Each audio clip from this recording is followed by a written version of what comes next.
I found you, remember? You were out there on your own, and you'd still be out there if it wasn't for me. I thought I was going home. There won't be a home if we don't stop the Banished. You keep saying that. We're outgunned, outnumbered. I know I saw condors over there. I'm going to dig through them and find one with the working sleep space drive. And when you're done with this war, we'll get away from here. Far away. Wait here. Oh, please. Let me see what I can find. Cannons first. When I get back, we can look. Together. Okay, big guy.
months ago, your people are broken, scattered, hunted, defeated by me.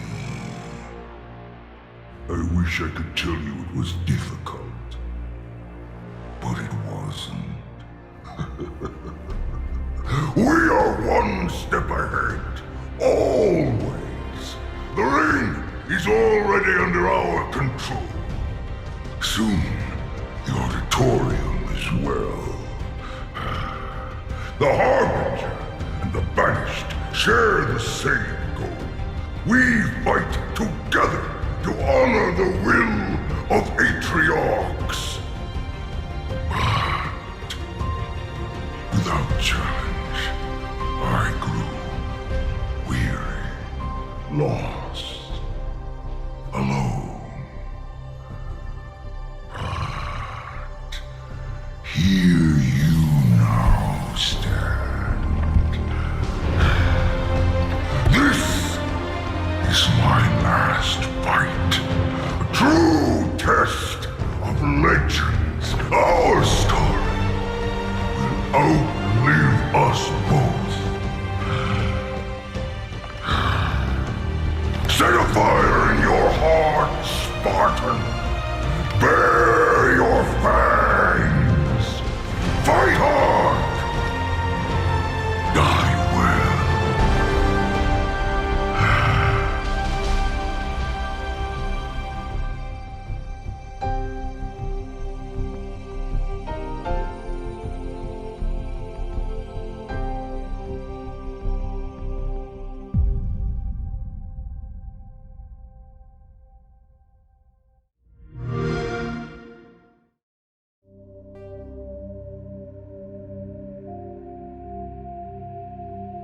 Confirm military specialization.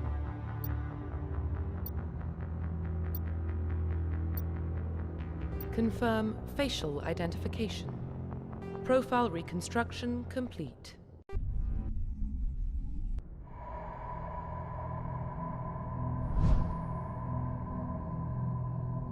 Well, what about Shepard? Earthborn, but no record of her family. Doesn't have one. She was raised on the streets, learned to look out for herself. All stations secure for transit.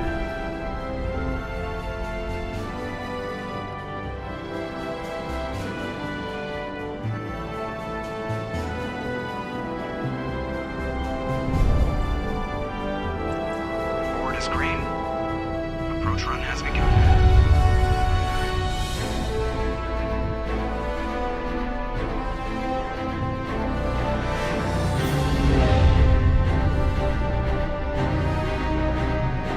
Hitting the relay in 3, 2,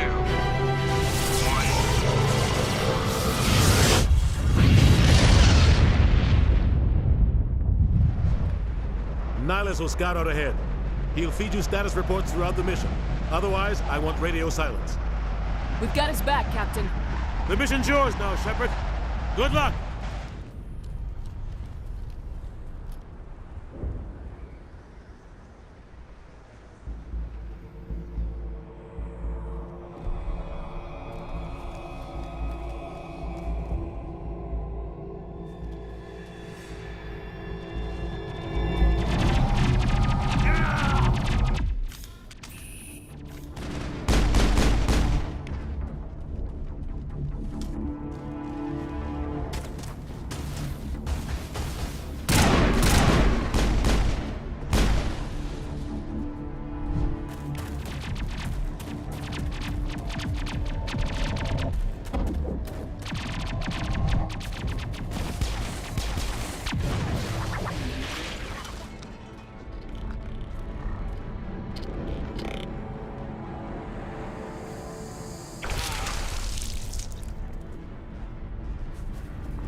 Gunnery Chief Ashley Williams of the 212.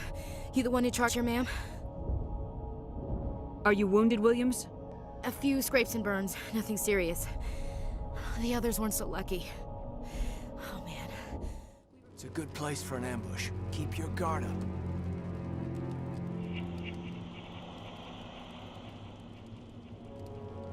Oh, God. They're still alive.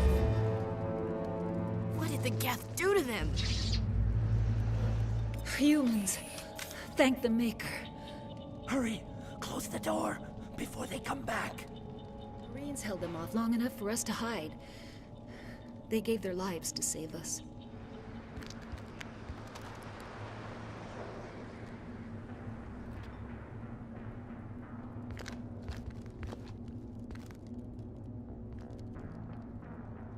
Saren.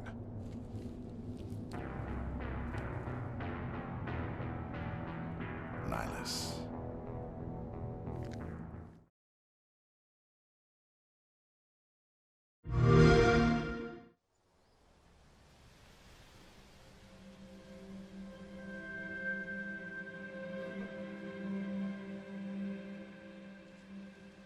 The world is filled with stories of legendary heroes and treacherous villains, of fantastical creatures and wondrous places where nature and magic live in perfect harmony.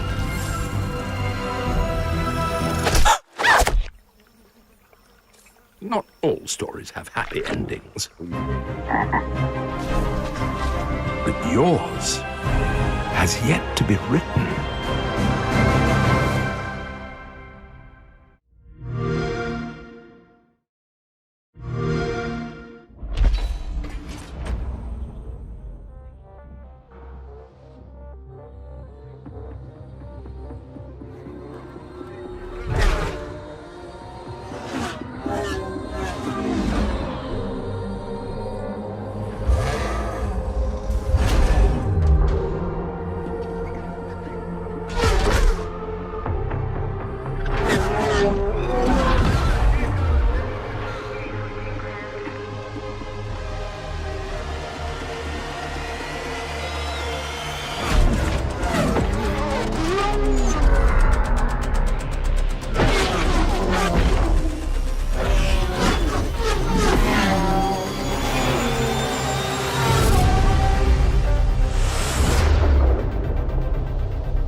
I remember when everything changed. The floods, the storms, the fires, people dying in the streets.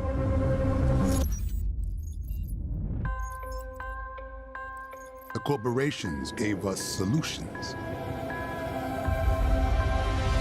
A better world.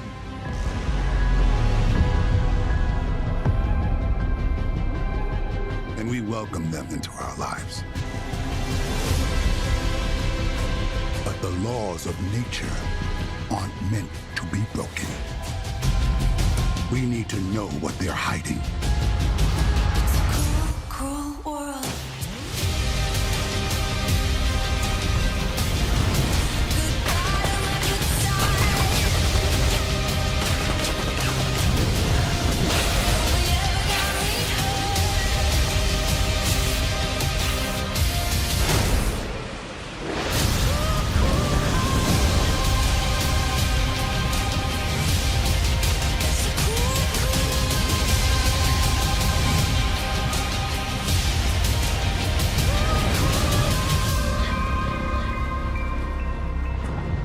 Did you find the answers you were looking for, Agent Dark?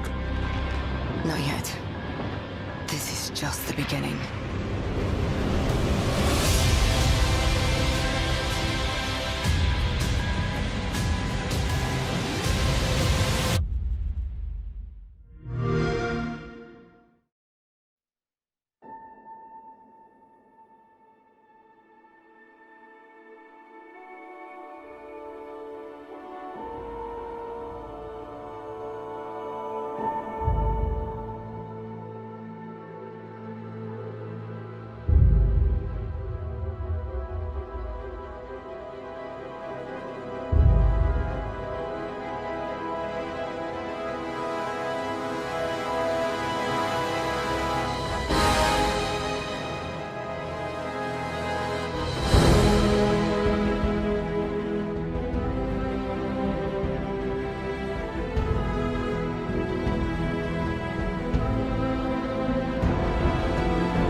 2021 is perhaps the most important year in Bethesda Softworks' 35-year history. This is the first year in the publisher's existence that has not been independent. It's now owned by Microsoft. It's a move that has meant a year of more questions than answers for fans of Bethesda games, especially in regards to platform exclusivity.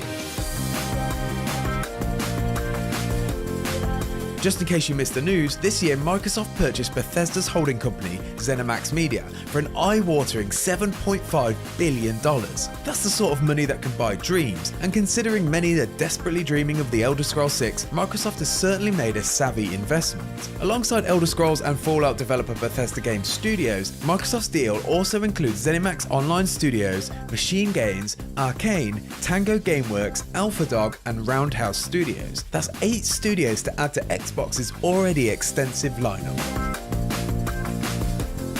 It's vital to note that Bethesda has not been folded into the Xbox Game Studios and instead operates as its own company within Microsoft. Xbox boss Phil Spencer has said that Bethesda is largely set to continue working as it always has, but with Xbox and PC positioned as the best place for its games. Quite how that will pan out remains to be seen, but already we've seen a sizable chunk of the publisher's portfolio added to the Xbox Game Pass library, along with the promise of Bethesda Xbox exclusives to come. Despite all this, the last 12 months have had somewhat of a PlayStation focus for Bethesda. In the build-up to the PS5 launch, it was announced that Bethesda's next 2 major projects, Arcane's Deathloop and Tango Gameworks Ghostwire Tokyo, will be limited-time console exclusives for Sony's white and black monolith. The Microsoft deal has done nothing to change this, and so the near future of Bethesda is very much with Team Blue.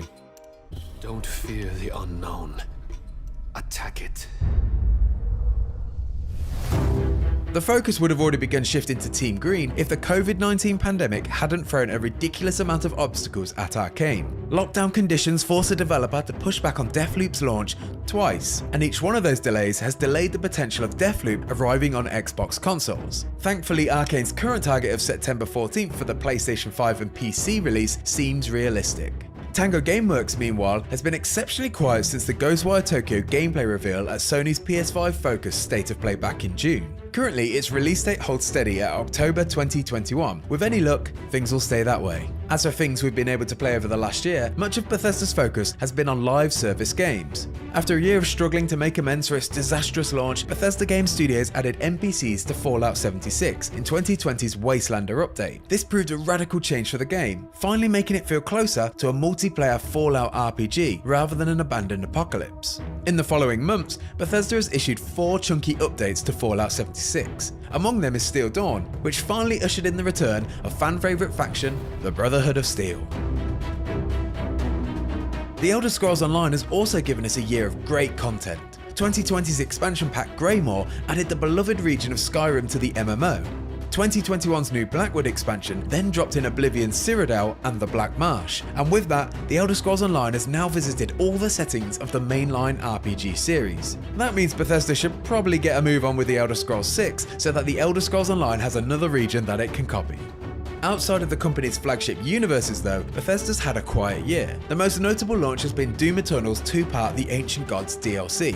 While this campaign added some new ideas to id Software's celebrated shooter, it's not the same as a new big release, and so, for the majority of the year, eyes have been on Bethesda's future. Rip and tear until it is done. The first step there has already been hinted at by Wolfenstein developer Machine Games. The Swedish studio announced in January that it's developing an Indiana Jones game, but stopped short at revealing anything more than a teaser trailer. This has, naturally, generated a huge amount of questions. Could this be Bethesda's first Xbox exclusive? Will it be Microsoft's answer to Uncharted? And all importantly, how many Nazis will we get to hit with a whip? That brings us to E3 2021, where Microsoft and Bethesda Showcase could provide some of those answers. It could also be where we finally see Starfield, Bethesda Game Studios' spacefaring game that was announced back in E3 2018. Almost nothing is known about Starfield, making it a perfect candidate for a big gameplay-focused reveal. Provided it is actually ready to be shown, of course. Much less likely to be part of the show is The Elder Scrolls 6. Its announcement back in 2018 felt more like a reassurance that a Skyrim sequel will definitely happen. Bethesda boss Todd Howard has also been keen to temper any ideas that we'll see the game soon. Those are all the games that we know about, but with 8 developers as part of Bethesda Softworks, there stands a chance that we'll see something unexpected. id Software could be in a position to announce something new. However, a new Doom or Quake project, if in development, is more likely to be announced at QuakeCon in August. If there is a surprise game to be announced by Bethesda at E3 2021, then put your bets on Arcane. The developer's Leon studio may be working on Deathloop, but the team in Austin has been quiet since the release of Prey back in 2017.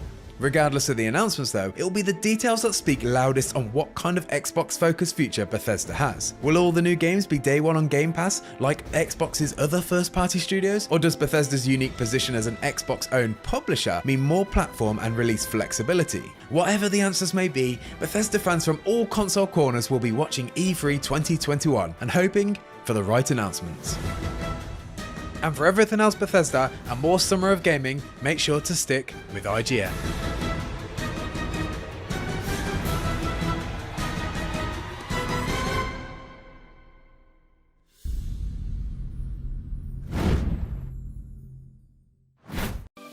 Hello everybody, June is here and it's a busy month for video games because E3 is right around the corner, but also a whole buttload of new games are on the way, so let's make this really quick because I got a whole bunch of other stuff I have to do this month. Here are June 2021's biggest game releases.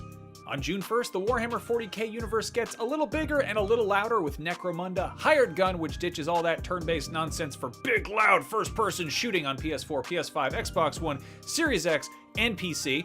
Then there's Ghosts and Goblins Resurrection, which is on PS4 and Xbox One and PC, following its Switch release from earlier this year. The cooperative espionage puzzle adventure Operation Tango hits PC, both PlayStations, and all 3.5 Xboxes. And then of course the Elder Scrolls Online expansion, The Gates of Oblivion, comes to PC and Stadia and will be hitting consoles later on in the month.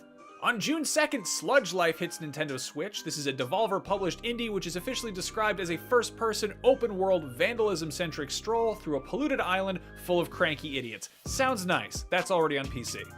On June 3rd, get ready to put the pedal to the other pedals with Tour de France 2021 on PS4, PS5, Xbox One, Series X, and PC. And if that sounds like too much cardio and bicycles and spandex, you can swap that bike and the unitard for a desk chair and some nice spreadsheets in Pro Cycling Manager 2021. It's a lot of work keeping these bicycle men in...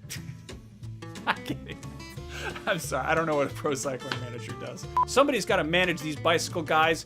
Somebody's got to manage these bicycle guys going up and down hills all day. They're just pedaling every which way, drinking all sorts of sports juices and whatnot. I don't know what that game's about. Anyway, on June 4th, Sniper Ghost Warrior Contracts 2 lets you shoot people in the head on PS4, Xbox One, and PC, and then DC Superhero Girls Teen Power on Switch probably doesn't let you shoot anybody anywhere, but seems like a nice time nonetheless. Also that day, the puzzle-focused Ori-like Evergate comes to PS5 following its release for basically everything else last year. And The Last Kids on Earth and the Staff of Doom comes to PC, PS4, Xbox One, and Switch, adapting a popular young adult graphic novel series turned Netflix show that I'm just now hearing about because I'm old and out of touch. Finally, there's the deep space survival horror game The Persistence, which will persistently scare your space pants off of you on PS5 and Series X. On June 5th, another new Goose game is out, except this one actually has a title, and it's called Mighty Goose. The game is kind of like Metal Slug, except it's about those horrible birds that crap all over soccer fields. That's on basically everything that comes with the controller, except for Google Stadia. On June 8th, chug some mead, launch your friends out of catapults, throw roast chickens at people, and otherwise get medieval in Chivalry 2 on PS4, 5, Xbox One, Series X, and PC, and if you'd rather do more serious stuff involving swords, there's always the Elder Scrolls Online, now for PS5 and Series X, with consoles also getting that Gates of Oblivion update I mentioned earlier. If that's not enough sword stuff for one day, the 8th is also the PC release of Edge of Eternity, a JRPG inspired by Final Fantasy, which is technically an FRPG because it's made by French people. If you'd prefer a JRPG actually made in Japan that isn't inspired by Final Fantasy because it is a Final Fantasy, Final Fantasy VII Remake Intergrade comes to PS5 on June 10th to hold you over until they finish remaking the rest of that damn game. I want to ride chocobos and go snowboarding already. That day also sees the release of Ninja Gaiden Master Collection on PC, PS4, Xbox One, and Switch, or maybe that day doesn't see the release because ninjas are sneaky and they operate under the cover of night, but either way, that game is coming out then. If you missed out on Hyperdimension Neptunia way back on PS3 and then missed out when they remade it on PS Vita and then remade it again on PS4, well, great news because they finally remade it for PlayStation 5 and now it's called Neptunia Reverse and it's out that day as well. On June 11th, PS5 gets Ratchet & Clank Rift Apart, which must be enunciated lest you sound like you said ripped a fart by accident. That will hopefully give us a better idea of what the PS5 is capable of, but at the very least, it has a gun that turns people into shrubs, which is hilarious. PS5 and PS4 and PC also get Guilty Gear Strive that day as well, so you can make gorgeously animated people wearing way too many belts whip each other's asses faster than the human eye can even comprehend. Meanwhile, Nintendo Switch gets Game Builder Garage, which teaches the basics of game design and lets players share their creations on the internet, and you know that's gonna get real weird in no time at all. Also on Switch, as well as PS4, is Darius Burst EX Plus, another Chronicle, which is great if you don't think any of these other games have enough laser bullets, or flashing lights, or giant space slugs, or titles that sound like the memoir of a prescription drug. On the 22nd, you can squad up and party down with 3 friends to wail on some D&D monsters in Dark Alliance on PS4, PS5, Xbox One, Series X, and PC. If that sounds too rowdy and you need some damn peace and quietus, there's also Ender Lilies, Quietus of the Nights on PC and Switch. It's the quietest game on this list.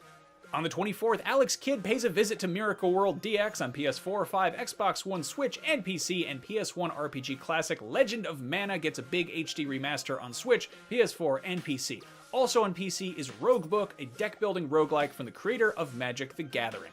Golf is a nice, quiet, laid-back sport, unless Waluigi shows up and starts making a scene, and that's exactly what's going to happen in Mario Golf Super Rush, hitting the Switch on the 25th.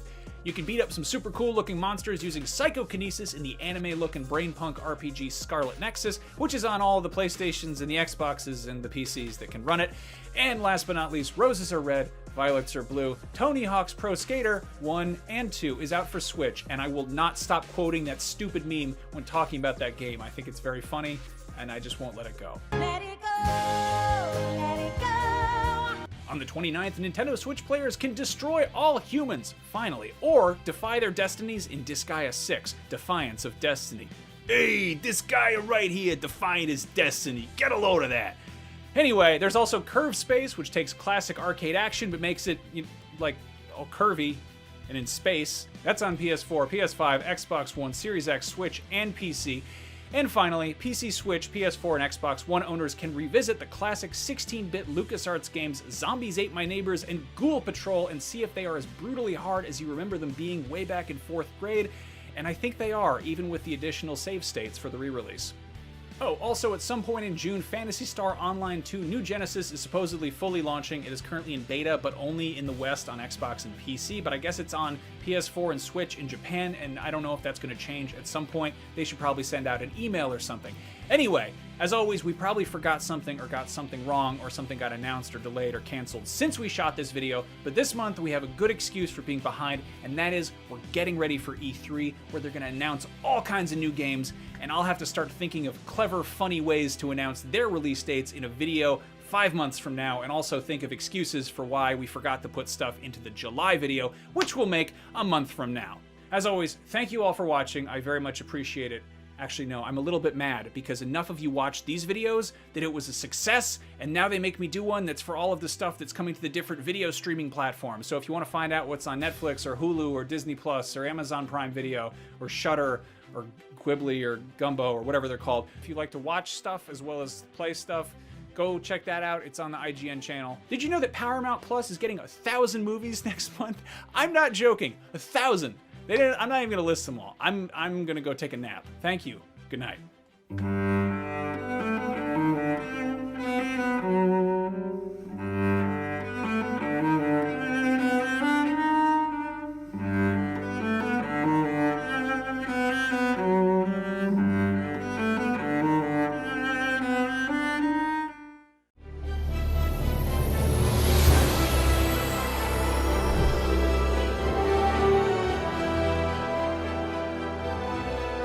Mass Effect, released in 2007, set the bar for what players expected from RPGs during the 360 era.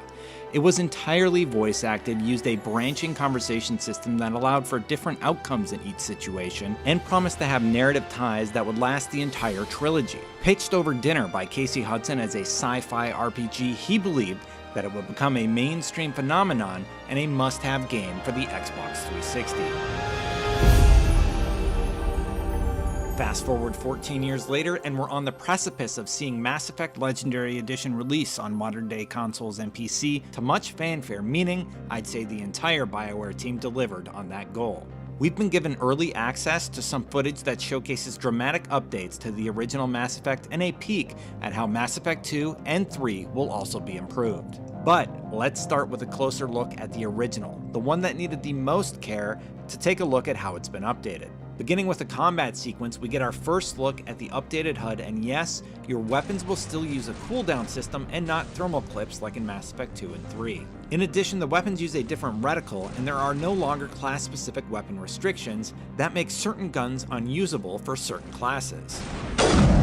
But let's talk about the textures for a second. Using AI upscaling, the new look of this garage scene on Noveria is night and day when compared to the 360. The specifics may appear subtle, but one I can point out in this scene is a much more natural, soft effect of the lighting. They're using ambient occlusion in the scene, which you can see more clearly on the boxes that emit shadows.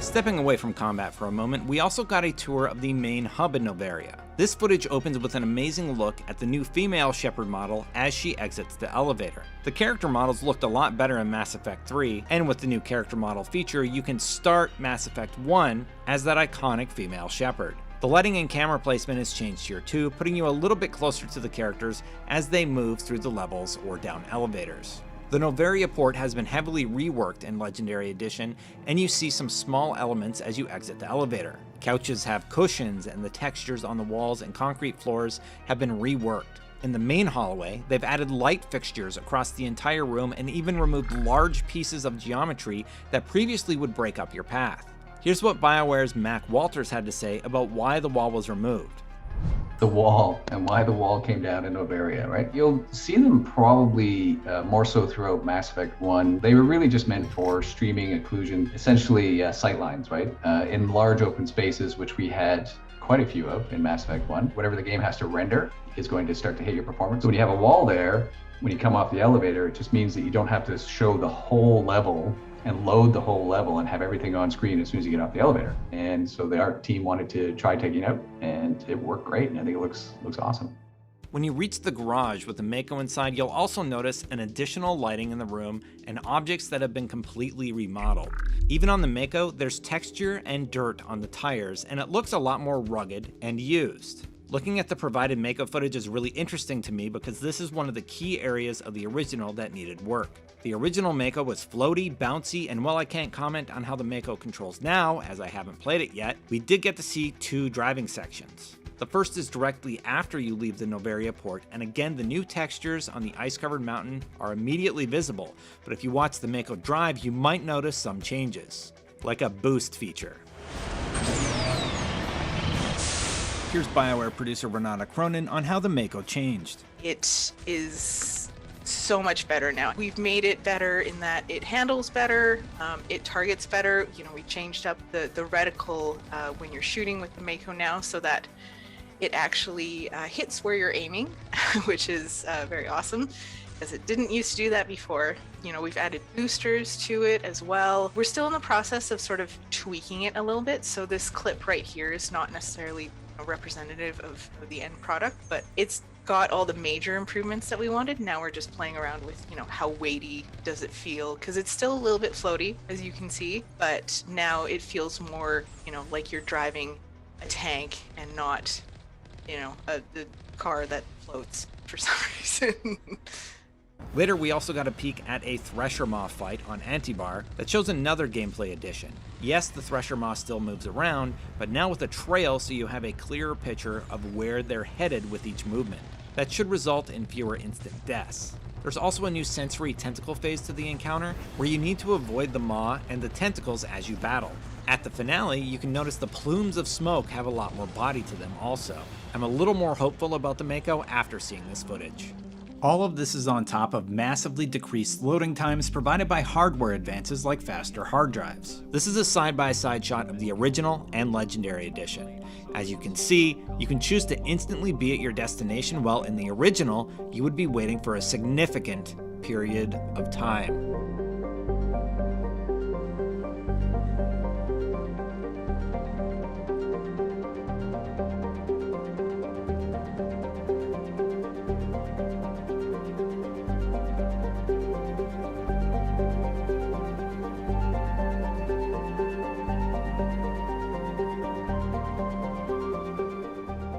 And two smaller but important systems we gotta look at were the inventory system and character creator. So the inventory system has been reworked, and it seems you can more easily sort, dismantle, and compare your gear for you and your squad mates. This also applies to the store, which looks to give you different view options depending on what you're looking to buy and sell. The character creator, which allows you to create a character before you begin playing any of the games in the trilogy, is also drastically updated. The original benefits the most from this, and I've gone back to see how close I can get the 2007 character models to the new models, but the options just aren't comparable. There are more hairstyles, more makeup options, more skin tone options, and you're really allowed to go all out.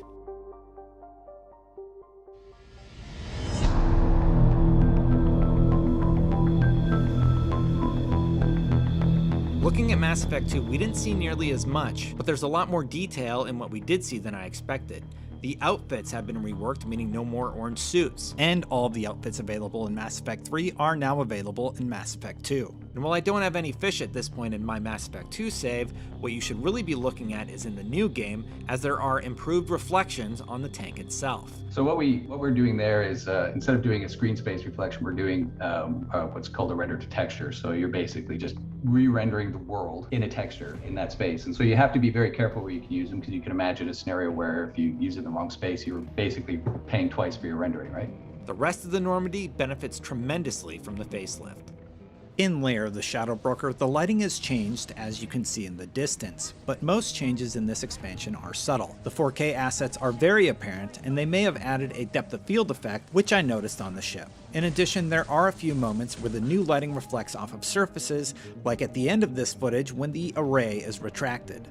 Here's BioWare producer Brennan Holmes with a few thoughts. Mostly it's just graphical improvements here, right? So like on the gameplay side, it's mostly just been bug fixes for Mass 2. We're pretty happy with kind of where Mass 2 is at, but you can see sort of improved visual effects here. Lighting's a lot better. I think I could probably talk a little bit about the DLC stuff as well in here. So it's now embedded in various stores, or you can get it through upgrades in the Normandy. Like DLC is always the fun time when it's, you know, you got all your tools and everything and everyone just kind of goes crazy. And I remember them pitching this concept around like, yeah, let's have a fight on the outside of the ship, and it'll be like, you know, in the lightning storm with all this stuff going on.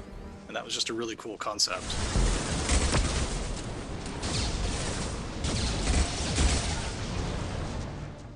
And last but certainly not least is Mass Effect 3, which does benefit from all the texture updates, character model updates, and anti-aliasing improvements. But because it was so polished at launch, I asked BioWare what players can expect for the third entry in the series. Here's what Mac Walters had to say about this already stellar entry. I think it's in the sort of global improvements where you're going to feel it in ME3.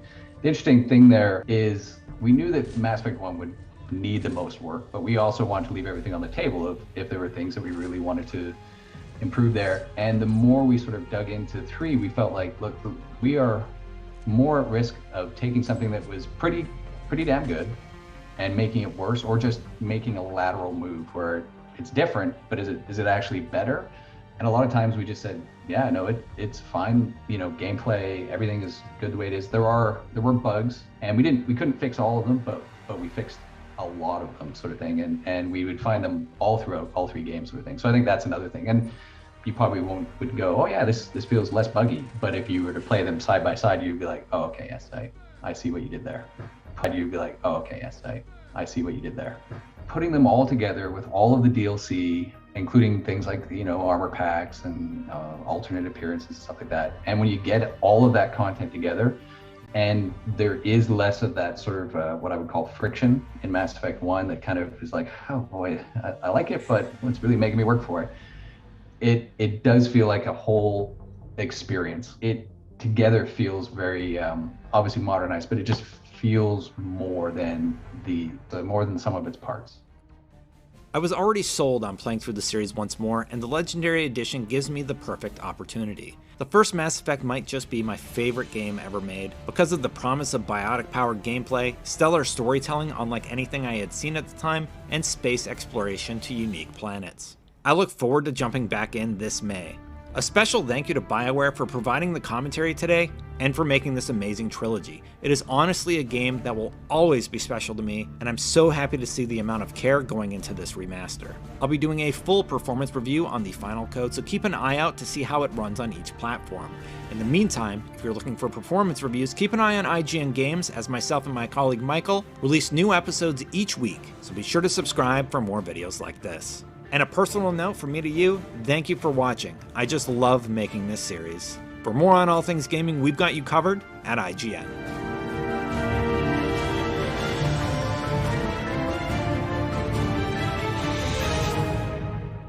The guerrilla fantasy of building a revolution from scratch has been a staple of the Far Cry games, and although Far Cry 6 looks to carry on in that tradition, there's plenty of newness here too. During my hands-off preview and interview with lead designer David Gravel, I was impressed with the fresh systems the team has baked into the latest game. For a series with Far Cry's pedigree and built-in player base, they took bigger swings than they strictly needed to, from tweaking the game's outpost system to introducing the possibility of Hitman-like stealth to a wild array of cobbled-together weapons that will definitely get more into. Above all else, the game aims to put more options at your disposal than ever before.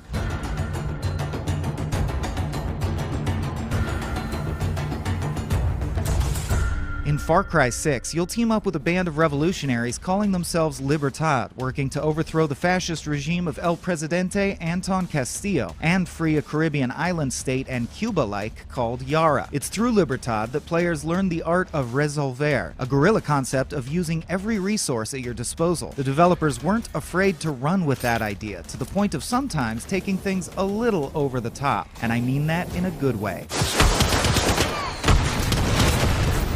By scrapping together various items, you'll unlock weapons like El Pequeño, a massive minigun powered by a motorcycle engine, or a gun rigged out of an old portable CD player that blasts the Macarena while you down baddies. And let's talk Supremos, customizable super weapons you deploy from a backpack. At the preview session, they mostly showed the one that fires a barrage of rockets in all directions when you're desperate, but the game will naturally feature a number of different Supremos, including some that support a stealthy playstyle. And stealth has a new meaning in Far Cry 6 as well. There's a holstering system this time around, and in-game checkpoints the player can talk, bribe, or shoot their way through. It's now a legitimate option to blend in and lay low. Until you don't. Once the S hits the F, you'll be able to make your getaway in a slew of new ways. You could take a guerrilla path, one of Libertad's hidden corridors through the dense jungle, hop into one of your customizable rides complete with jets coming out of the exhaust, or mount your horse and disappear into the hills. Speaking of horses, Far Cry 6 seems to have taken a page out of Red Dead 2's book, adding camp activities to the bases you unlock and develop, giving players more of a reason to hang out at HQ. Animal companions are also back, with at least 2 spotted in preview footage. There's Guapo, an alligator with a taste for man flesh. Good grok. And Chorizo, an adorable little doggy used to distract enemies during stealth runs. We were also promised that FND bases, what this game calls outposts, have been varied in an attempt to refresh the time-honored Ubisoft tradition of killing some dudes and changing the color of that part of the map. That said, we didn't get to see a base takeover in action, so how much these tweaks really alter remains to be seen. But it's clear that the Far Cry 6 team have taken some risks with the formula, while maintaining the core gameplay elements they've refined over the years. Yara's unique mashup of Far Cry's standard jungle environments and an aging Comunista city-state is already a bold move, and like the Yarans themselves, the dev team seem to have taken that momentum and tried their best to utilize every part of the animal. We'll see if the borderline zany combat clashes with what seems to be the fairly serious tone of the storyline, but ultimately, I'm excited to see such a well-worn franchise trying out a few new maneuvers, and I definitely left the preview session more excited for Far Cry 6. David Gravel also led the Far Cry Primal team, so he's no stranger to unique entries in the series. It looks like he's bringing the same sort of originality to this game, beefed up with the systems introduced in 5 and plenty of new ones to boot. Hopefully, it all comes together and makes for a wild, dictator-deposing ride. For more on the world of Yara, the complete written version of this preview, and everything Far Cry 6, hit up IGN. Good boy.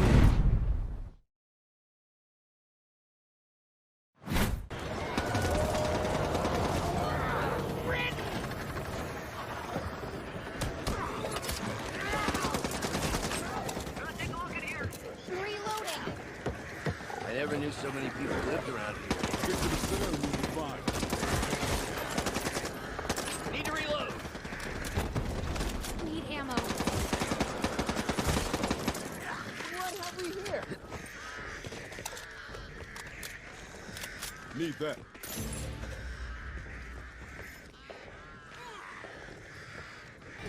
"12 years ago, a small development team owned by Valve known as Valve South dropped a little game called Left 4 Dead, a zombie-themed co-op first-person shooter that pit 4 players against a zombie horde and forced them to look out for the group as opposed to just looking out for the individual if they hope to survive.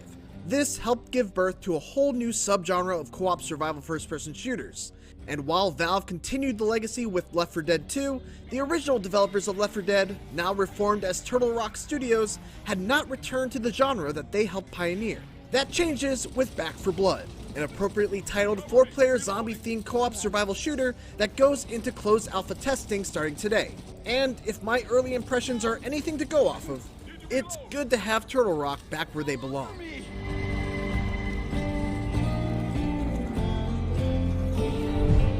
So much of Back 4 Blood is directly inspired by Left 4 Dead that I think it's actually important to lead off with the areas in which it tries to be different.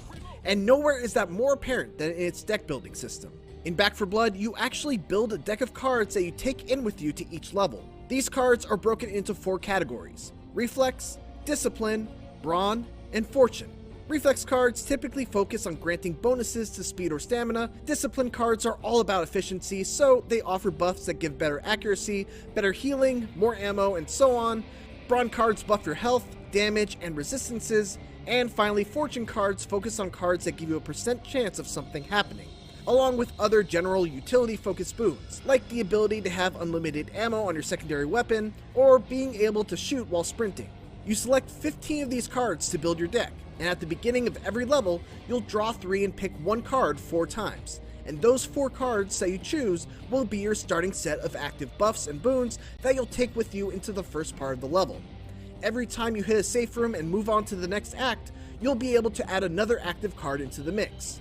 On the flip side of that though are the corruption cards, played by the game's AI director. Each level begins with a selection of corruption cards that inform the players of what enemies and obstacles they can expect to face. Just like how you're able to add new active cards at the beginning of every new act, there are also new corruption cards that are added that will throw a new curveball at you. Whether it be fog that makes it harder to see faraway threats, more zombie hordes, a giant ogre that you have to fight right at the start of the act, and so on. The limited nature of the alpha prevented me from really seeing the depth of the deck system, since there's only really one level and a relatively small selection of corruption cards that can change up how the level is played, but the idea seems really promising, especially the interplay between being able to see what corruption cards are coming up and then being able to plan out with your team what active cards you want to bring in into the next act as a way to prepare. It adds another layer of teamwork and coordination, since you have to ensure that you're not doubling up on cards and have all your bases covered. Another big change to the formula is the addition of a mini shop at the beginning of each new act. Instead of being gifted with new weapons and items at a safe house, instead you're given the opportunity to choose what you want to outfit yourself with before moving on. You do this with a resource called copper, which you can find out in the levels themselves in scarce amounts. This is actually a pretty big change, since you no longer find any sort of health or item pickups in safe rooms. It's up to you to purchase them all for yourself, and if you don't have the 500 copper to afford a first aid kit, you're gonna have to make the tough decision of whether you want to save that copper for the next act, or use what you have to load up on ammo, grenades, or whatever else you can afford. Everything else is pretty much as you would expect of a co-op zombie survival shooter developed by the team that essentially brought the genre into existence. You'll need to stick together with your team, since there are special zombies that can incapacitate and eventually kill you if you're not assisted by a teammate. Wretches behave almost identically to boomers and will explode in a burst of bile that can attract the horde. Hawkers spit loogies at you that can slow you down and potentially lock you in place. And snitches will creep around until they're startled, at which point they'll alert the horde if not killed fast enough. And then there are the giant zombies like the ogre, which seem nearly indestructible and force my team to turn tail and run if we wanted to live to fight another day. Likewise, the one level that we got to play was also very reminiscent of Left 4 Dead in terms of its structure and objectives. In one part, we had to hold strong against a bunch of zombies while a loud gravel filler dropped enough rocks to give us a ramp to scurry up to climb over a wall, and in another, we had to blast away a propane tank and then book it across a collapsed bridge in order to escape the pursuing zombie horde attracted by the noise. And then there's also some interesting set pieces that felt completely new. Being forced to contend with a giant ogre while also trying to find a way through a cluttered tunnel was all sorts of stressful in the best kind of way. And having to split up the team to plant 2 bombs on a cruise liner, while 2 others hung back and provided cover with mounted turrets, was a nice climatic way to cap off the level. It's also worth mentioning that despite going through the campaign 3 times, no 2 runs ever felt the same. Obviously, the card system does a lot of that heavy lifting by changing things up every act, but on a base level, there's a ton of randomization at play in terms of enemy and item placements. Certain rooms that were completely empty on one run would be chock full of zombies on another. Doors that were once completely safe to open might now have an alarm that triggers the horde if you carelessly open them. There's just a ton of stuff happening under the hood to ensure that these levels are as replayable as they can be. Overall, my first experience with Back 4 Blood felt like just the right balance between old and familiar and new and fresh. Turtle Rock obviously knows this genre inside and out, and the ways in which they're emphasizing player choice through deck customization and vendors at the end of every act feels like a smart shift in direction that still stays true to its roots. Thanks for watching, and for more Back 4 Blood, keep it here on IGN.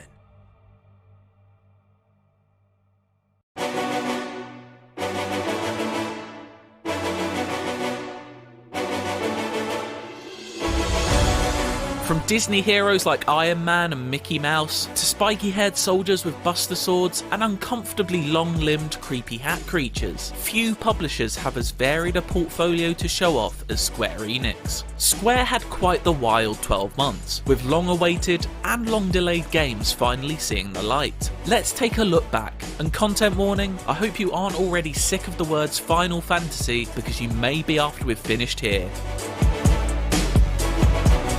First though, I'm going to cheat. Let's talk about Final Fantasy VII Remake, which technically did come out over 12 months ago now, but it just doesn't feel right to talk about Square's year without it. Not only was the long-awaited RPG a critical success, but it went a long way towards ensuring Square was a profitable company in 2020. In fact, it did so well that the company's releasing it again this month as Final Fantasy VII Remake Intergrade, complete with PS5 improvements and new story content centered around everyone's favourite materia thief, Yuffie. But what about the next full part of that remake? With no word on when to expect it, maybe a reveal is an outside bet for what we could see at this E3 showcase. There's plenty more Final Fantasy VII to tide us over until then though, with both the First Soldier and Ever Crisis recently revealed. The former, a mobile battle royale game, and the latter another, yes really, remake of Final Fantasy VII, this time reverting back to its traditional turn-based combat. Is that enough Final Fantasy for you? Well, Square certainly doesn't think so. Isn't that what you want?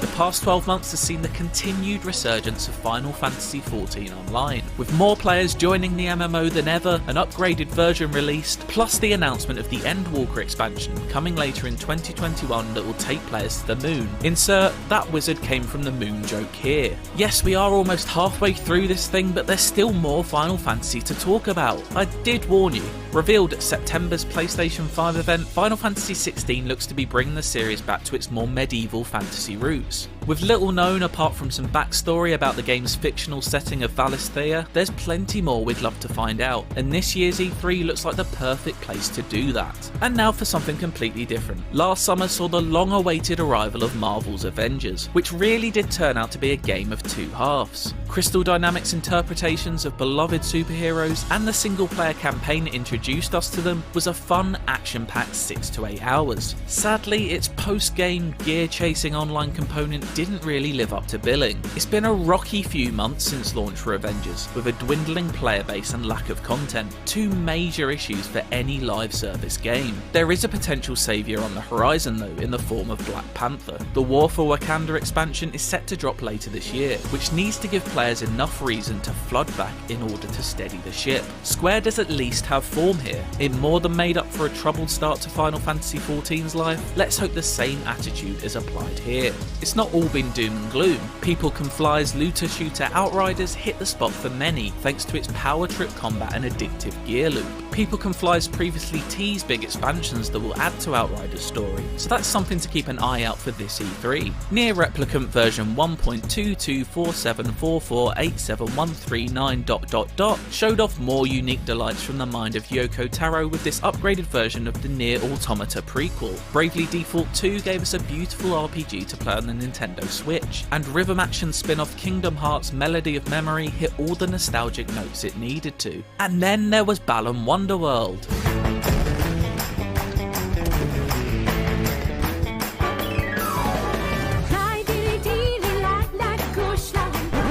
Maybe less said about that one the better. So what can we expect from Square Enix soon? We know that Life is Strange True Colors is due to come out in September, and while we've got a decent look at it recently, a reveal of this entry's spin on the series' gameplay seems like something we'll see soon. Neo: The World Ends With You, the long-awaited sequel to the 2007 action RPG The World Ends With You, is arriving as soon as July. Plus Babylon's Fall, the painterly looking epic full of trademark Platinum Games action that we've heard pretty much nothing about since this time last year. Surely it must be time to see more. Then there are the games currently scheduled for 2022. Project Athia was recently retitled as Forspoken, another game we know very little about apart from a post-apocalyptic setting and an abundance of dragons. Then there's Project Triangle Strategy, the spiritual successor to Octopath Traveler that hasn't even been given a proper title yet, but has received a full playable proof of concept demo. These are both games we'd love to know more about, but wouldn't be surprised if we don't hear anything for a while yet. So that's everything we know is going on in the world of Square Enix, but what about the reveals we can only guess at right now? It's always fun to speculate, right? So let's have a go at it. It's been a couple of years now since we've heard what Lara Croft is up to. Has the time come for Tomb Raider to make a comeback at this E3? Yoko Taro has confirmed he's begun work on a new game that he, quote, has no idea how to explain or sell. Might be a bit of a long shot to see it right now, but you never do know with him. There's also Deus Ex and Thief, franchises with passionate fan bases who would surely love to see more. The truth is, there's no way of knowing until Square shares all with the world this summer, although surely they don't have yet another Final Fantasy game to announce just yet. Surely. One thing is for certain though, very few publishers are able to match the variety that Square Enix offers on a yearly basis, and you can more or less guarantee that that will continue.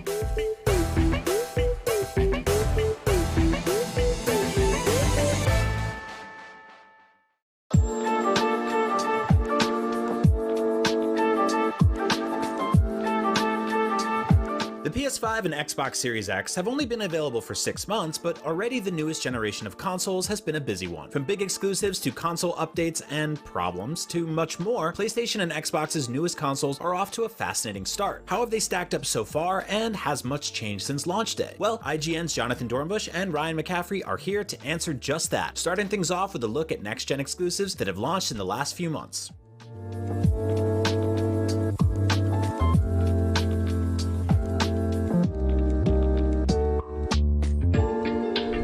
So I'd say it's been pretty quiet across the board for next-gen games since both of these consoles launched last November, but at least on Sony's side, I think like with launch day, they've been doing a little better than Xbox on the exclusive games front. We've gotten Destruction All-Stars, which launched in February, and while it definitely had a bit of a light launch, they've been adding to it and improving it and definitely supporting it since that launch day. And then of course in April, we got Returnal from Housemarque, and though there have been a lot of talk about whether or not it should have some save states in it, it definitely showed that Housemarque can make a pretty impressive third-person action game that really takes advantage of what the PS5 is doing and things like the DualSense and 3D audio. It's a really nice mix of showing off what a next-gen game can be.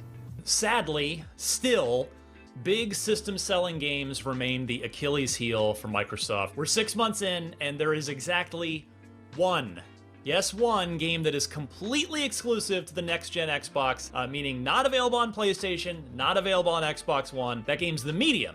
And, hey, it's a good game, but it's not exactly, pumping as much next-gen iron in the gym as, say, Returnal is or Demon's Souls. But still, first-party reinforcements are coming for Microsoft, and the good news is, once they finally do arrive, it's probably never gonna stop again. I mean, they bought Bethesda after all. It's a lot of reinforcements. They are gonna kick it off. They got this year. So Microsoft Flight Simulator, which looks like it's gonna be a next-gen only release on console. And then of course, Halo Infinite in the fall. On the Bethesda side, we're still not quite sure what's going to happen with Starfield? Is it going to be exclusive? Is there some sort of deal there with Sony like there was with Deathloop and Ghostwire Tokyo? But if indeed Starfield is exclusive, that is going to be the ace of Microsoft's sleeve. You've got a new Todd Howard game that could be exclusive to Xbox.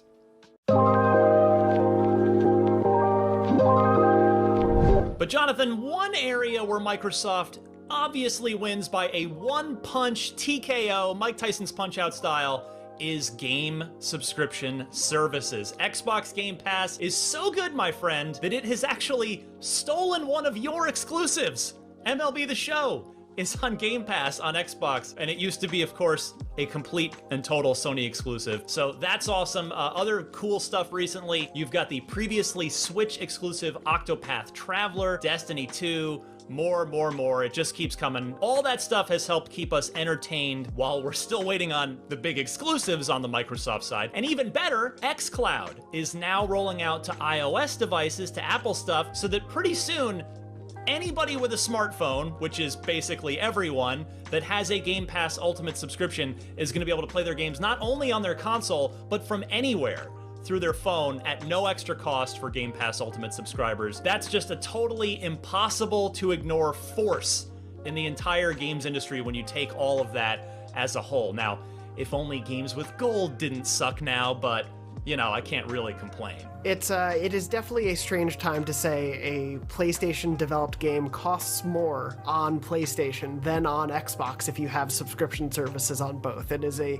very strange place to be, and it's of course, you're completely right. You can't compare what PlayStation's offering to Game Pass. Just nothing stacks up. But at least in a vacuum, thinking of what PlayStation players have been dealing with, things have been largely the same getting into the PS5 generation, but at the very least, I'd say PlayStation Plus's games lineup each month has been a lot better. Definitely when they pared down the lineup of games on PS Plus from 6 down to 2, they didn't really find a way to up the value there or, keep the value the same, and for a while, PS Plus kind of felt like a waste with those games. But thankfully, since the launch of the PS5, we've gotten almost a brand new PlayStation 5 game every month on PS Plus as part of that lineup. Stuff like Destruction All-Stars, Bugsnax, Oddworld Soulstorm, and Maquette. Obviously, again, it does not compare to the game after game that is coming to Game Pass, but at least taken for what PS Plus was, it's nice to see them adding a little bit of value.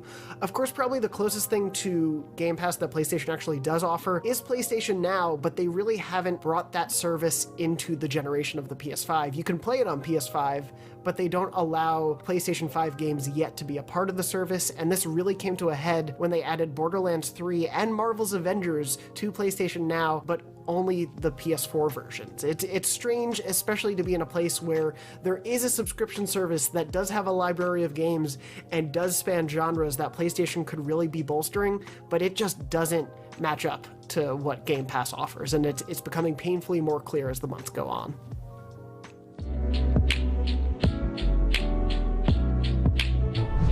Now, on the peripheral side, talking about things being a little bit the same as what we've gotten before, the PlayStation 5 launched with a decent amount of peripheral support, like a pretty good charging station that was kind of in the look and feel of the PS5's new, very ostentatious design. We got the Pulse 3D headset that takes a really great advantage of the built-in 3D audio of the PS5 and is really affordable, especially compared to some other high-end headphones, and, a few things like that, including the media remote, the one peripheral we've all been trying to actually get our hands on. And while we only had the single option for the DualSense controller at launch, luckily PlayStation has revealed that we are getting 2 new colors to add to the DualSense lineup. Those include Cosmic Red, which is a red and black colorway, as well as a Midnight Black colorway, which is entirely black and aligned a little bit more with past PlayStation controllers at launch. So those are 2 options that we know of right now, and Sony definitely loves to introduce new colors as generations go on, so I wouldn't be surprised if this is just the start. We haven't quite been able to get any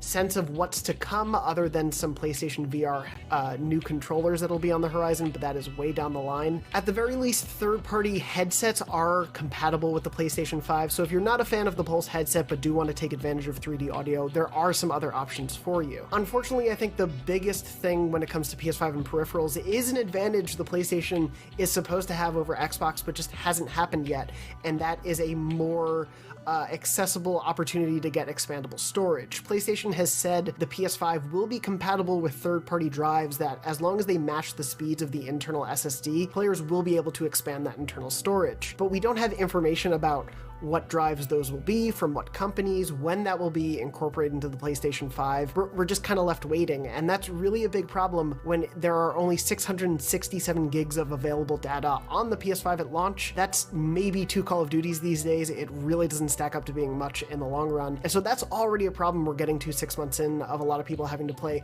Tetris with their game files basically on their hard drive. So hopefully that gets resolved soon, and I do think that will be an advantage the PS5 will have over Xbox, but as of right now, it really isn't. Yeah, for now, Microsoft's got their 1 terabyte storage card. I've got one in there. In fact, I'm already onto it because these big games of this new generation take up a lot of space. So it's good to have, even if it's expensive. Now, since launch, though, Microsoft has added the new Xbox wireless headset, which is roughly an analog to the Pulse 3D headset for Sony. I really like it a lot. It's, I think, for $100, which is what it cost, I think you get a lot for your money. It sounds good. I like the minimalist design. And what I really like is that it can be paired with your smartphone at the same time, or any Bluetooth device, and so you can actually be chatting on Discord with your friends while also playing an Xbox game and getting the audio from your Xbox at the same time, which is pretty cool. Microsoft removed the optical port from the Xbox Series X, just like Sony did with the PS5, so we kind of needed this. It was a little bit of a bummer it wasn't there at launch, but now there is this good option, so that's really good. Plus, I want to give a special shout out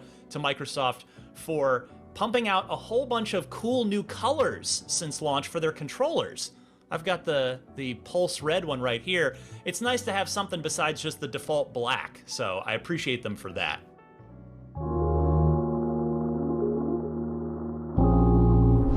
But Jonathan, controller colors aren't the only things being updated, the consoles are too. Now on the Xbox side, the Series X actually hasn't really had any major updates because it hasn't needed them. Pretty much all the functionality that was needed was right there on day one, which is great, but Microsoft still added some good stuff. Most notably, Quick Resume has been improved, and there's a new optional suspend mode that can help speed up your game downloads, which, as we talked about, these games are huge, so being able to speed those up is always appreciated. And then probably the coolest one of all is FPS Boost, the backwards compatibility team continuing to crush it at Microsoft. There are now almost 100, as we record this, almost 100 backward compatible games that are boosted up to either 60 frames per second if they were originally 30, and some games even go up to 120 frames per second, like Titanfall 2, which is one of the best games of the last 5-10 years, which rocks. We've also seen Microsoft drop the Xbox Live subscription requirement for over 50 free-to-play games, which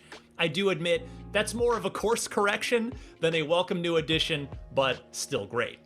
Yeah, it's always good to see advancement like that. That was definitely something that happened with PlayStation finally allowing crossplay last generation. I very much understand. Yeah, the PlayStation is in a very different place because whereas Xbox sort of unified its UI across generations and made everything very familiar for jumping into the Series X, PlayStation opted to do a brand new user interface. And while it's certainly cool to have a new nice and shiny UI to look at launch, that means some new problems come up that maybe PlayStation had fixed on the PS4 even years ago. So we're in a bit of a strange place, but we did thankfully get our first really big PS5 major software update in April, I believe it was, and with that came a few important and needed updates, such as allowing support for 120 Hz displays, and finally the ability to store PS5 games on USB expanded storage, You can't still play it off of that, but at least you can actually put PS5 games somewhere other than the internal SSD. And there were a few other added social and interface features that really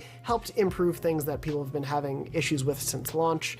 But that said, even with that update, there are still a lot of things fans are asking for. I think, especially after Returnal, we're seeing a lot of ask for some sort of quick resume analogous feature to come to PlayStation. There have been things like wanting variable refresh rate to come, the expandable storage issues I mentioned before, and of course even just small things that have popped up since launch, like people are pretty unhappy with the way trophies are presented on PlayStation 5 because it's clunkier than they were on PS4, and it didn't need to be. So there's definitely some work that's going to have to go into the PS5's UI in the months to come.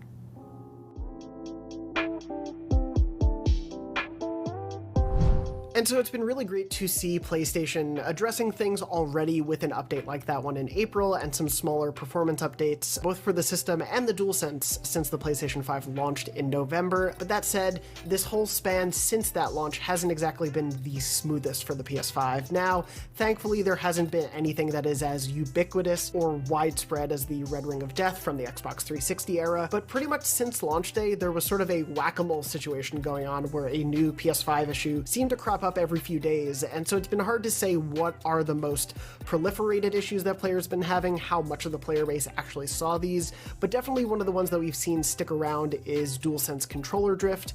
We've definitely seen some stick drift there that PlayStation is now facing a class action lawsuit because of, very similarly to Nintendo with the Nintendo Switch Joy-Con drift. That said, there have been a few other issues, such as rest mode bugs and occasionally downloading the PS4 version of the game when you wanted the PS5 version, but thankfully, again, nothing has been catastrophic across the board, but it's been a sort of strange, oh, what's that new issue I'm hearing about today? On the Xbox side here, Series X owners complaining here and there of controller drift again and random disconnects. But other than that, really, the console's been pretty much working as designed. It is quiet, it is cool, it is powerful. There haven't been any major OS issues, crashes, any other real problems of note that I've seen out in the community. Basically, I would say it's been pretty smooth sailing on the Xbox side. In fact, probably the best launch Microsoft could have possibly hoped for on the hardware side, outside of the very obvious and very frustrating and sadly very ongoing supply issues. And there you have it. The first 6 months of the newest console generation are behind us. Of course, there is plenty more ahead, and we'll be covering all the latest news, releases, and more on IGN as well as on our weekly show, Next Gen Console Watch. Be sure to tune in, follow along with us as the journey of the PS5 and Xbox Series X continues, and keep it locked to IGN.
I doubt you could even imagine it.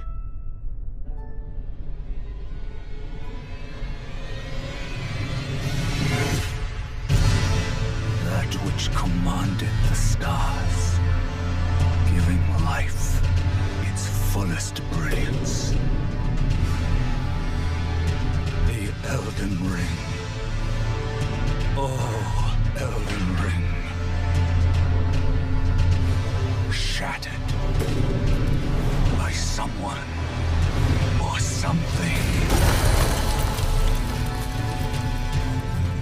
Don't tell me you don't see it. Look up at the sky. It burns.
The world is filled with stories of legendary heroes and treacherous villains,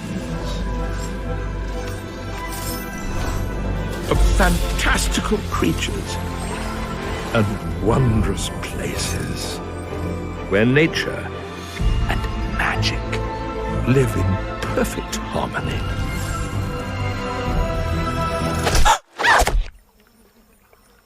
Not all stories have happy endings. But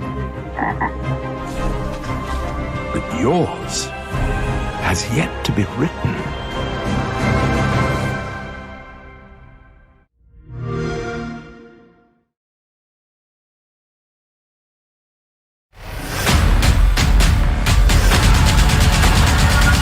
IGN's Summer of Gaming has officially partnered with E3 2021 for the ultimate team-up.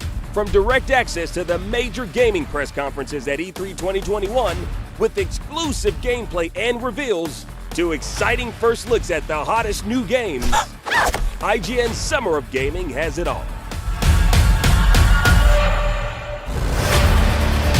On the docket today, Xbox is about to unleash a torrent of next-gen news for Series X and S owners, and hopefully, something to get the rest of you excited to boot.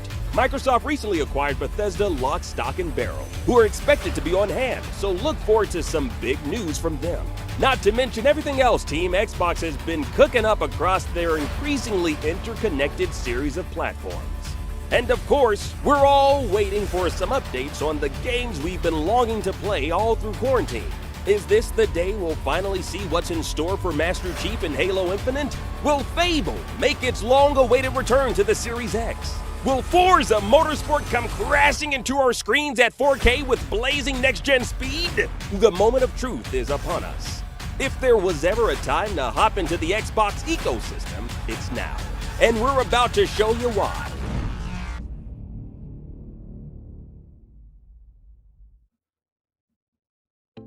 Welcome everyone to IGN's Summer of Gaming. This is the Unlocked pre-show for the massive Xbox and Bethesda conference coming up in just a little while. I'm Ryan McCaffrey. I'm wearing my Sunday best. I hope you are too. I'm your host, and with me to discuss all things Xbox are my friends Miranda Sanchez, Destin Legary, and Cam Hawkins. Also, by the way, in the chat, we have Jada, so make sure to say hi if you're in there.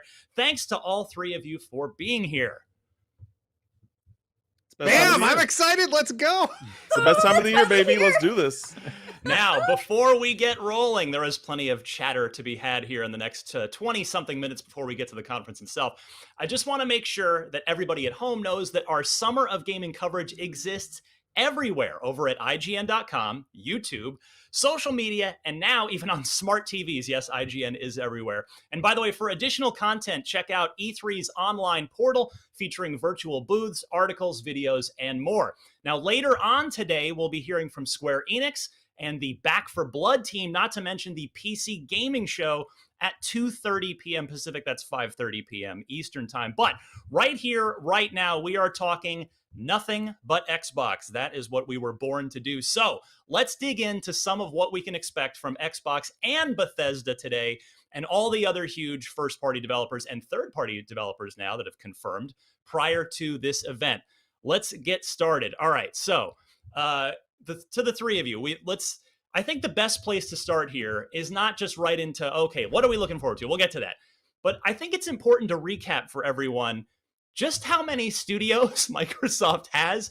So we compiled a list before we got on the air here of all the major studios that Xbox now has and what we either know they're all doing or what we think they're all up to. So we're just going to kind of take turns here and just catch you all up real quick, just to, again, contextualize, this is how big Microsoft's first-party portfolio is. So you've got 343, of course, doing Halo Infinite. You've got Arcane doing Deathloop. You've got Bethesda Game Studios itself, Todd Howard's team, doing Starfield, which I certainly hope to see today. The Coalition, all but confirmed to be doing Gears of War 6. And Compulsion Games, they're one of the studios that we haven't heard from yet. We didn't hear from them last summer, so we'll see if we hear anything from them today. Destin, take the baton. Who else is out there in Xbox land? Yeah, we got Double Fine working on Psychonauts 2. The Initiative, of course, working on Perfect Dark. id Software, we don't know what they're working on, but they have, Doom Eternal. In Exile, they have 2 Unreal 5 RPGs that they have been teasing. And Machine Games, Indiana Jones. Miranda, what else? All right, then we have Mojang, of course, is working on Minecraft and maybe something else. They do some side projects every now and then, but for sure and forever, Minecraft. Then we have Ninja Theory, and their currently known projects, of course, is Hellblade 2. Very excited about that. Project Mara and the Insight Project. So they've got a lot on their plate right now as well.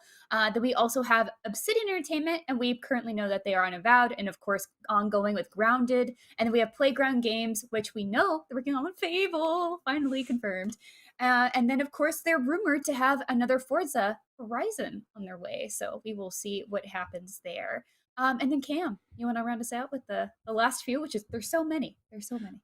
Yeah, so we got Rare working on Everwild, along with Sea of Thieves, of course. We got Tango Gameworks working on Ghostwire Tokyo, Turn 10 working on the next Forza Motorsport, Undead Labs with State of Decay 3, and ZeniMax Online Studios with The Elder Scrolls Online. So yeah, I mean, there's your quick recap. Even that took us like 2 minutes just to get through all the studios of the known projects, or the projects we're reasonably confident about heading into this showcase. So there is a lot to get to. Now, let's talk about the games, of course, that we're most excited to see. And Destin, I think it's got to start with Halo Infinite. I mean, we know it's going to be there. It's just a question of in what capacity. What are they going to show? I would assume we'll get a release date. Destin, what do you want to see? What do you need to see from 343 and Halo Infinite today? Yeah, so I would absolutely love to see a release date, Ryan, but I think what they really need to do is they need to come out and show us how they've improved the engine, because that's sort of the question left looming on everybody's mind. So if they come out and they show what the engine can do, just remind people that, hey, here is the Slipspace engine in action. This is what they showed when they revealed it, actually, and you can see it can do a lot. It's a very, very gorgeous piece of tech that they can utilize to really, really make Halo pop. So once they address that, though, I really hope they go into Halo multiplayer. I would love to just know more about what they're going to do with Halo. How are they going to be changing multiplayer? They've been teasing a new mode, but we don't really know much about it. So I would love to see that. Miranda? I want to see the Chief get the glory he deserves. This is Master Chief. This is a new console. They need to come out and say, this is what we've been doing. Exactly as Destin said, they need to show off what work they've put in. I think they have a great foundation. I'm really excited about what they showed us before, but now they need to come back and say, okay, we spent all this time and here are the big changes. Cam, what do you want to see from Halo today? I need to see more of the campaign. I need to see more of the single player. I think that's what 343 and Xbox need to do to sell this game. I'm not worried about the multiplayer. Halo has never had a bad multiplayer. So I'm even Halo 5, didn't have a great campaign, but the multiplayer, you could argue, is the best in the series so far. Yes. So that's what I want to see. I want to see, hey, this is why you need to be excited for the campaign, because when it comes to new Halo games, the campaign is what sells the game, I think, for a lot of people. Like it is one of those first-person shooters where you expect a high-quality campaign alongside its multiplayer. That's what they need to show. That's what they need to show. Like this is Halo Infinite. Well said, my friend. Well said. I've got 2 words for what I want to see. Blood Gulch. Bring it back, please. It's in Fortnite, so to me, that's a good sign. We'll see. All right. Now, the other big ace up Microsoft's sleeve is an acquisition, that, of course, being Bethesda, and specifically the new Todd Howard and team game, Starfield. Miranda, will we see it today? Is it the closer? Is it the opener? Do they just come out punching with that? How much of it do you think we'll see? We have to see it, right? Like, we have to have some sort of update. Like, I feel like if Bethesda was going to do their own conference this year, Starfield would be front and center. They can't show Elder Scrolls. That's maybe forever away. So Starfield has to be it. I know with the pandemic, a lot of things have been delayed and production's been slowed down. Very understandable, but I could absolutely see them saying, hey, we're Bethesda. We like to do this thing where we show our games and then they're out. And so that's what I'm hoping with Starfield. But I'm also hoping that it is not at the top of the show. I'm hoping it's somewhere in the middle, a good pacing, because at the end, I want them to have another surprise for us. I don't want it to be Starfield. I want more. I like it. Cam, how about you? What are you hoping for with Starfield today?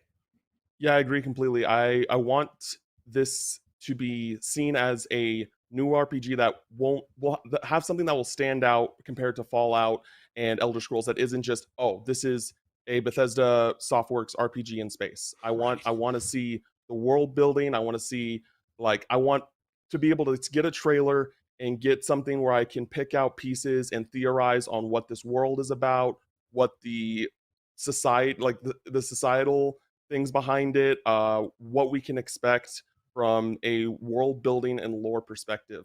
Gameplay, I would love to see. I don't know. I honestly don't know if we're going to see gameplay today, but I hope so, and I hope that it stands out as a unique RPG experience compared to other sci-fi RPGs that we know and love. Destin, you have been super excited for the very first officially announced Xbox Series X game, which is Hellblade 2. You think today's the day we finally see gameplay from that one? I don't know about Hellblade 2, but real quick on Starfield, I absolutely think we see gameplay today. They overhauled the creation engine. I am super stoked on that one. Bringing it back to Hellblade 2. Man, they're working in Unreal Engine 5. They've been doing all these teases. The lead actress, Jurgens, has been doing all this behind-the-scenes stuff where she shows like how much work she has been putting into that character. And I would love to see anything else, like even a teaser of how much work that they put into Hellblade 2, I would adore seeing, because the game already looks gorgeous based on this footage in Unreal Engine 5. I want to see more. They might also talk about Project Mara, which is another thing that they're working on. Miranda, in about 30 seconds, how about you? Where's your hype level for Hellblade 2 at this point? Oh my gosh. This trailer that we're watching slayed me. It was so freaking good. That music, I was like, excuse me? I listened to that so many times after. I was like, I am immensely excited to see what they have for Hellblade 2. So I hope we get another like banger trailer like they did last time. Cam, 10 seconds or so. Quick Twitter-worthy thoughts of Hellblade 2. I don't think we're going to get gameplay if we get a trailer. I'm super excited, but it's on Unreal 5, so I think it's going to take some time till we see some gameplay. Yeah, that'll be interesting. I mean, Unreal 5 has just gone out to developers. We know it's still in development, and so is the game, obviously. But it seems like it is finally time to see gameplay from Hellblade 2. So I'm eager to see that. Coming up in just a minute, we'll talk about the indie games we are most excited to see, because there's a quite handful of them. In fact, I've got an exclusive preview of Tunic on IGN right now. That demo is dropping on Tuesday. So be sure to play that on your Xbox exclusively starting on Tuesday, along with a bunch of other indie game demos that are dropping on Tuesday as well.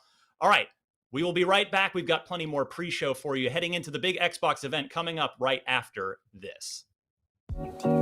IGN Summer of Gaming 2021 is presented by USAA Insurance and Army National Guard. Pursue multiple paths while you serve.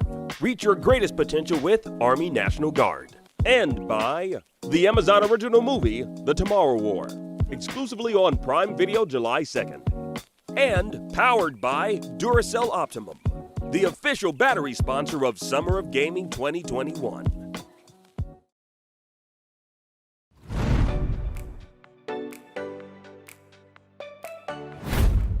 Not only is IGN the world's biggest media brand for games and entertainment, but we also have a team of some of the world's biggest fans of your favorite franchises. From breaking news and exclusives, never-before-seen looks at movies and games, to reviews, let's plays, and live streams, IGN brings you all the coverage you need, no matter where you are. Whether you're on IGN.com, the IGN app, YouTube, Facebook, or Snapchat, we've always got you covered. IGN, the #1 source for all games and entertainment fans worldwide.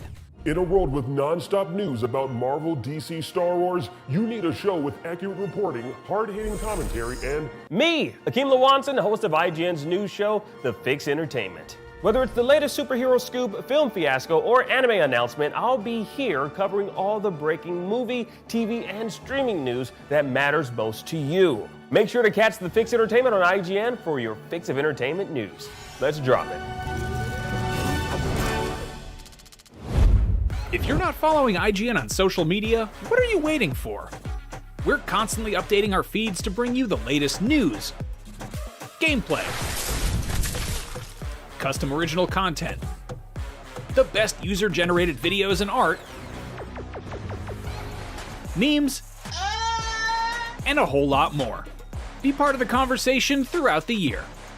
Follow IGN on Instagram, Twitter, Facebook, TikTok, and Snapchat. What's up everyone, Sydney here to bring you a little update about the future of IGN on YouTube. We've been listening to your feedback and it seems like some of you are more into games while others are more interested in movies and TV. So we got to thinking about it and decided, why not both?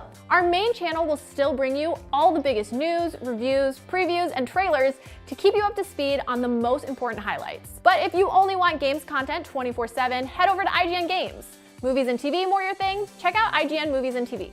More channels, more of the stuff you love, more IGN.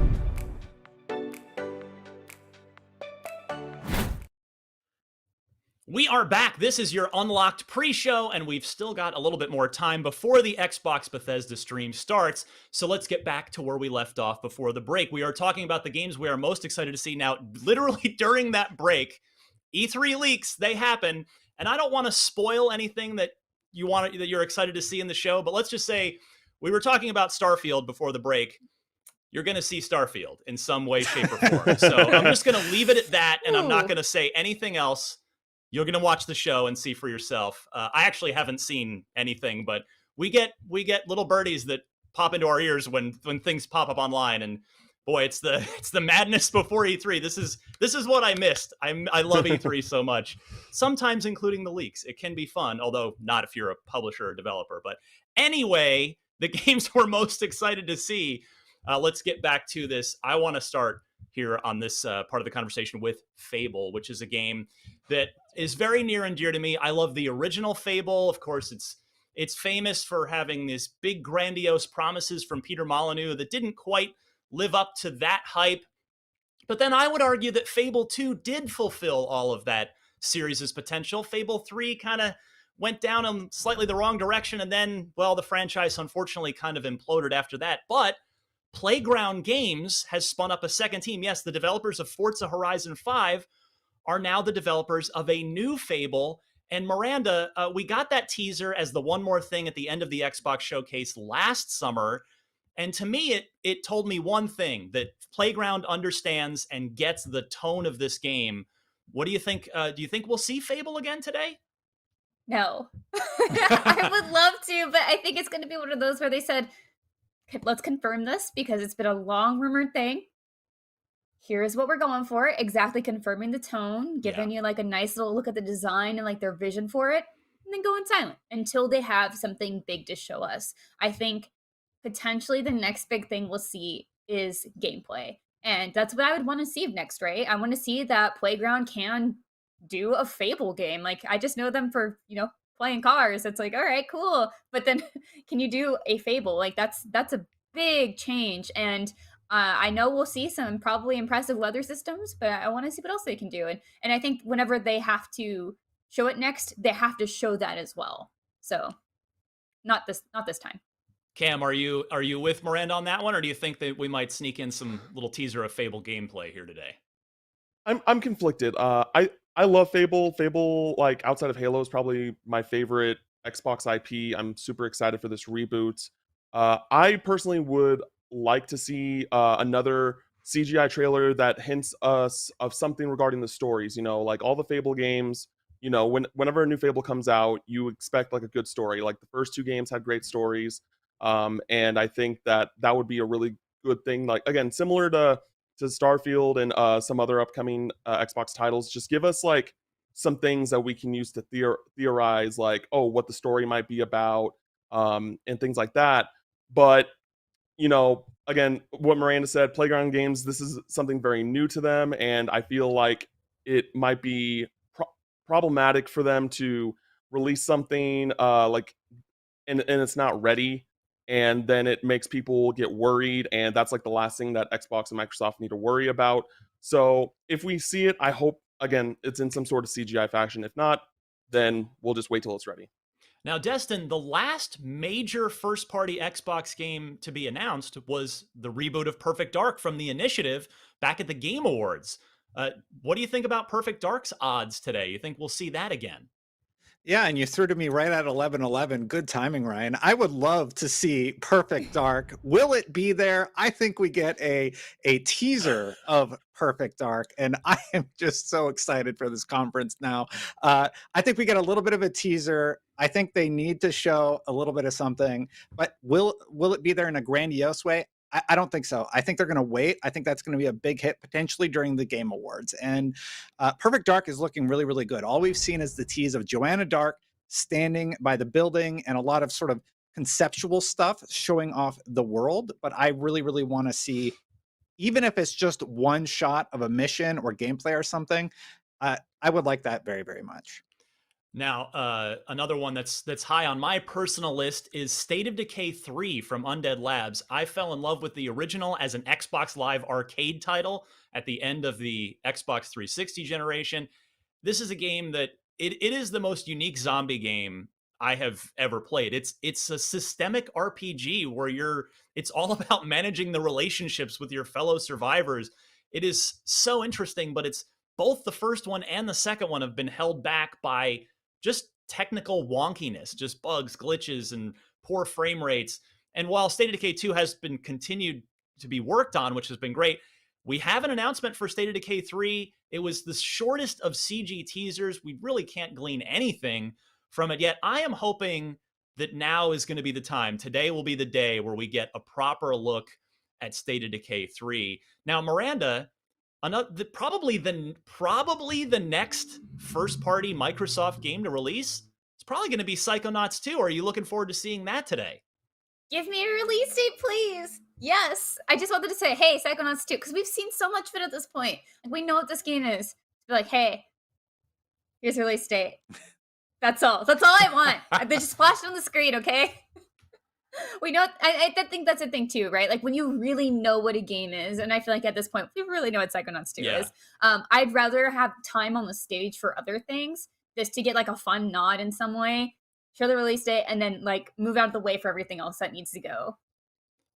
Cam, possibly one of the biggest, maybe the biggest pleasant surprise at the showcase last year was Obsidian's Avowed. This first-person, seemingly, Fallout New Vegas-esque, Elder Scrolls-esque game from the, of course, makers of Fallout New Vegas and Obsidian. Do you think we see that today? And if so, what are you hoping for?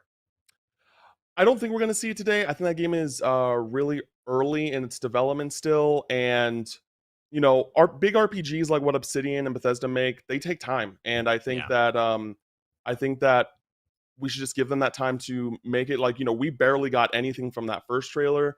It just get when it's ready, I'm excited for it, especially like I'm excited for Pillars of Eternity fans because this game is supposed to take place in that universe. Yes. But I do think that this is a very early game that we won't see like actually get a release date in probably another 2 years at minimum. But I'm excited for it. It's definitely one of my most anticipated Xbox first-party titles. Destin, in 1 minute or less, Avowed, how hyped are you for it? And are you with Cam? Do you think it's a little too early to see it again?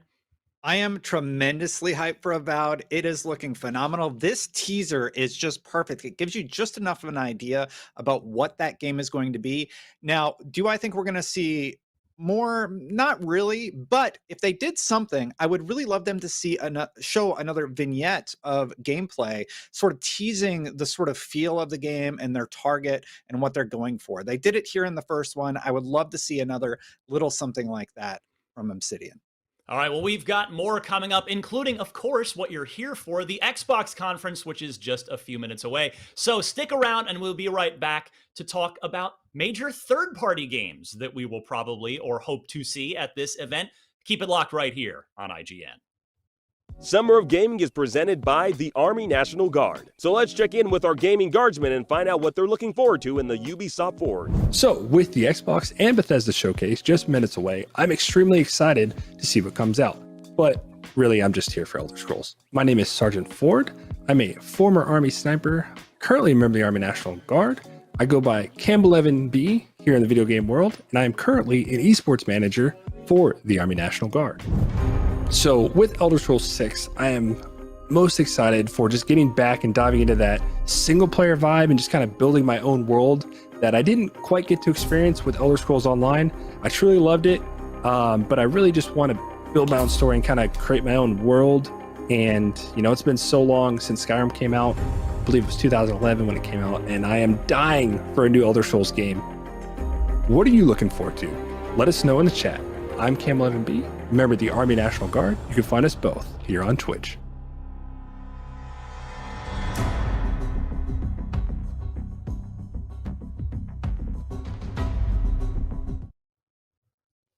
Welcome back. We are just a few minutes away from the start of the Xbox Bethesda conference, so let's talk about the awesome third-party games that we are expecting to see. We've got confirmation. We know we're seeing the Battlefield 2042 gameplay reveal there after getting a cinematic teaser. So I want to start there with Cam. Battlefield 2042. How hyped are you from that CG trailer, and how insane do you think this is going to look on the next generation Frostbite engine, Cam? It looks incredible. Like, Battlefield games always look incredible visually.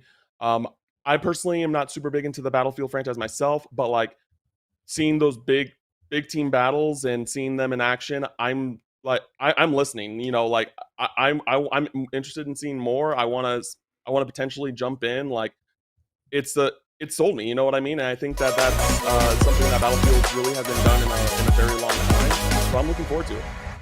Miranda, Elden Ring. We have to keep the audience happy by bringing up Elden Ring, because it is probably the most anticipated game that's not a first-party exclusive somewhere.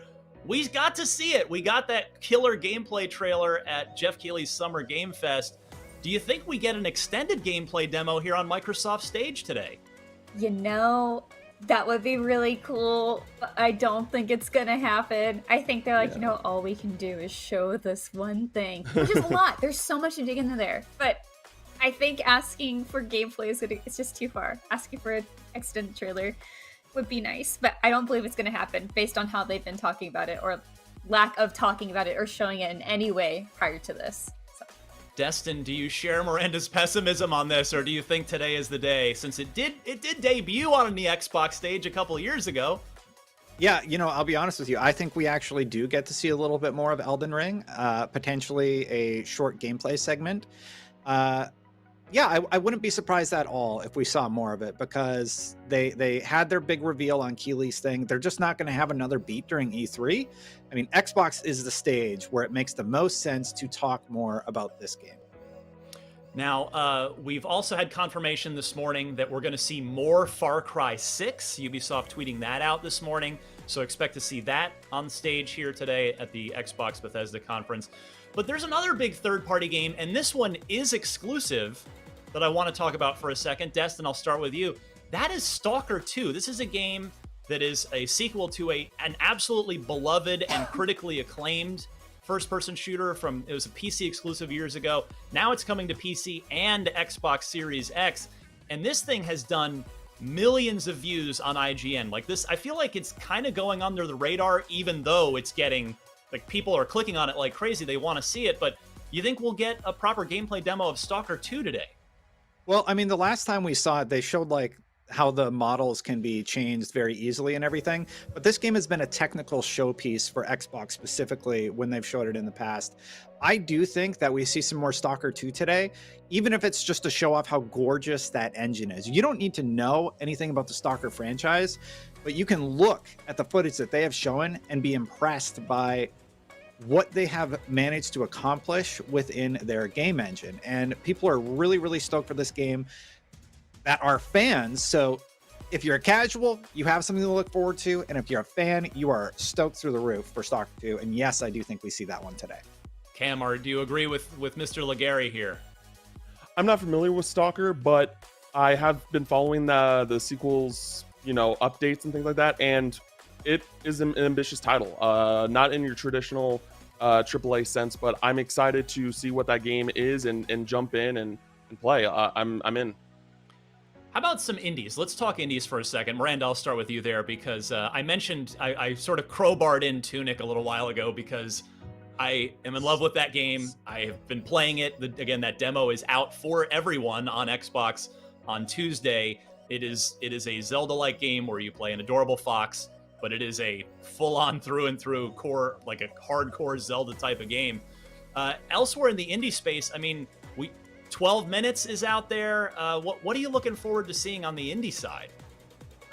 Honestly, something new, which is weird to say because there are so many. Like, we had Wholesome Direct yesterday, had a lot of great stuff as well. But we know that Microsoft is a huge champion, of course, of their ID at Xbox program. And I want to see what else they have coming. I just recently got finished playing The Wild at Heart, which was an indie through that program as well, also published by Humble Bundle.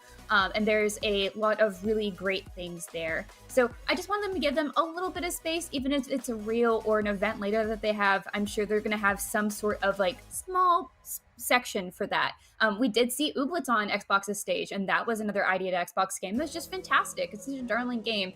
So I do want to see more of those get the spotlight. And kind of on that line, maybe something with Game Pass, like how they're going to try to champion those games a little bit more and say, aside from like this one Twitter account you have to do. So we'll see. Destin, the arcade cabinet is set to free play. Just press start. The floor is yours here for a minute. Anything, third party, first party. Give me something. What do you want to see today here as we get set? Well, Back 4 Blood, I think there's been some stuff that has been said about Back 4 Blood online that we're going to find out about today. I would love to see that come to Game Pass. And man, just imagine how many players are going to be playing on Xbox if that is day and date on Game Pass. And just generally speaking with that platform, I would love to see just a whole bunch of stuff announced, not only exclusive, but also part of the Game Pass family of games.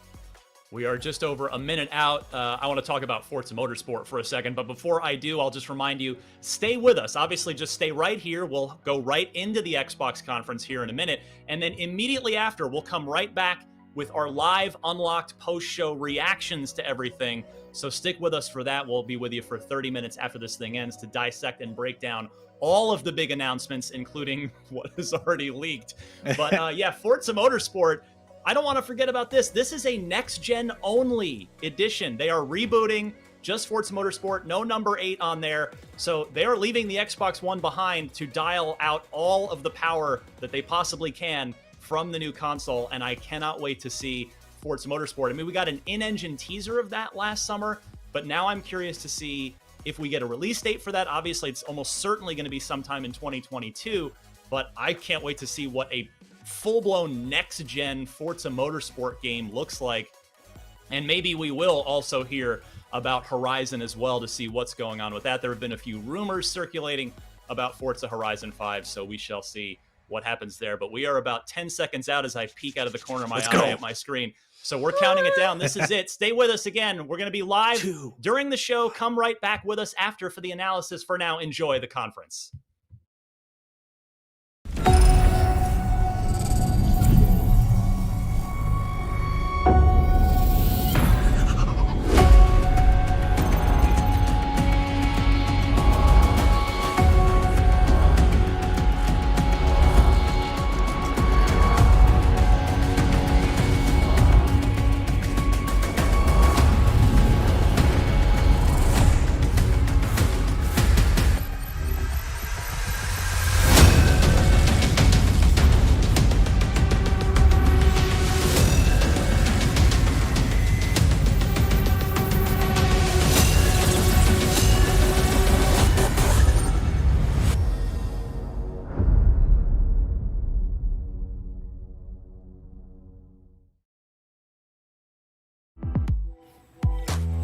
"20 years.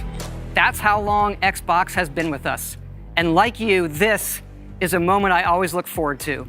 I love seeing the new games, crossing my fingers for my favorites to return, hoping for a few surprises. Most of all, though, I love seeing everyone around the world come together and celebrate what games mean to all of us. And I think, this past year, they've meant even more. Thank you for being with us today. Thank you for the support you give us and one another. Xbox is turning 20. And I wouldn't be here if it wasn't for the friendships we've had that whole time. At Bethesda, we believe video games do one thing better than anything else. They transport us. Through art and technology, there's real magic when you step into a new world and can make it your own. We've traveled the worlds of Elder Scrolls, of Fallout, and now, for the first time in over 25 years, we're creating a new universe with Starfield. Set hundreds of years in our future, it's an epic about hope, our shared humanity, and answering our greatest mystery. It's a game we've dreamt of playing, and it wasn't until now that we have the hardware, the technology, and the team who's hard at work at home to make that dream a reality. We're excited to finally share our first in-game teaser and something to look forward to.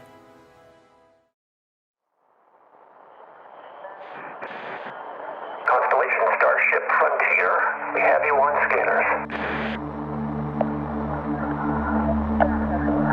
Performing remote systems check. Helium-3 tanks checked. Seals are intact. We are still go.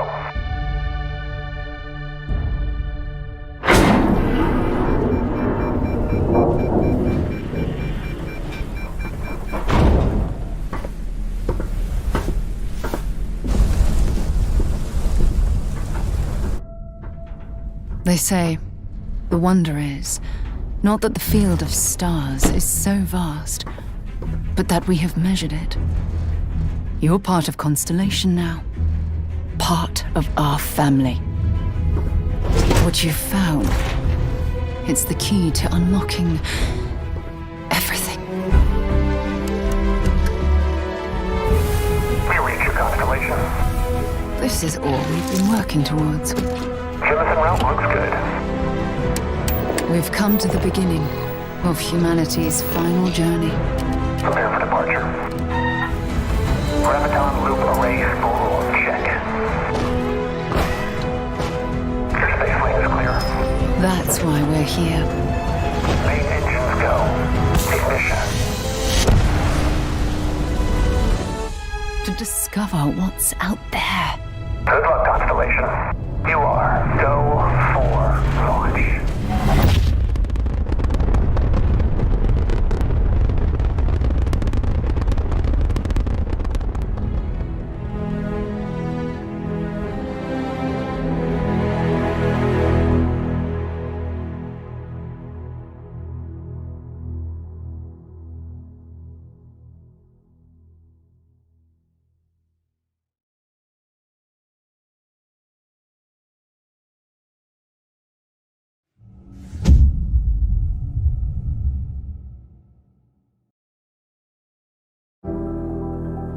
Awesome to share with you for the very first time one of the most anticipated games in the world from Todd Howard and the team at Bethesda Game Studios.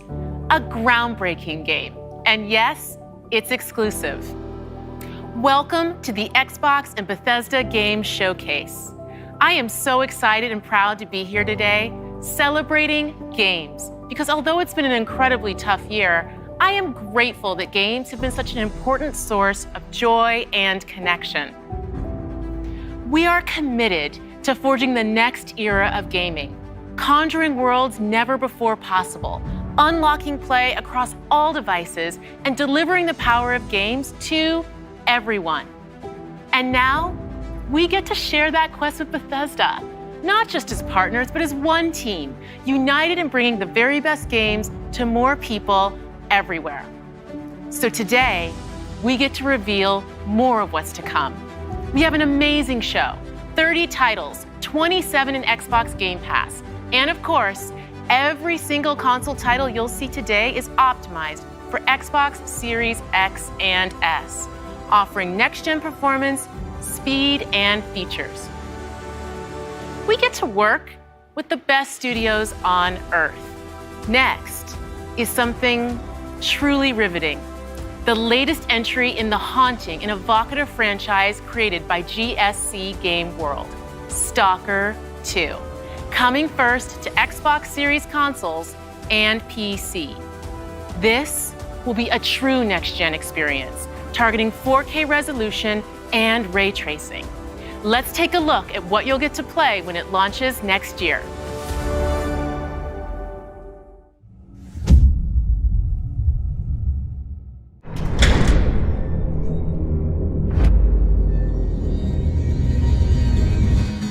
Like a spotted. Ну, чё там? Готово. Ну и пошли они нахрен. Спасибо тебе. Ты многим сталкерам жизнь спас. Ну, давай, малюй картину маслом.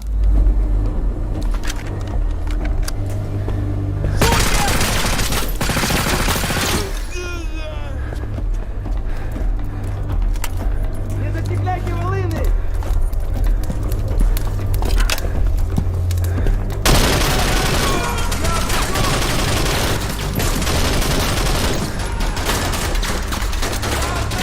Вот поэтому я ни в какие разборки и не лезу. Не хочу пулю поймать. Ну, не знаю. Между аномалией и маслиной я уже лучше пулю выберу.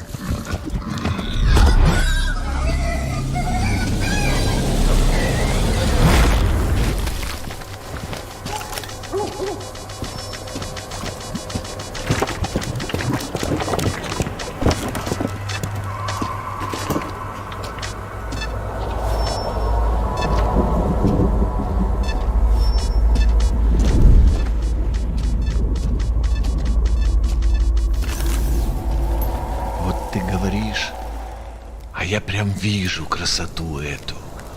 Не первый год в зоне, вроде примелькалась уже, а каждый день удивляет. Зона надоесть не может.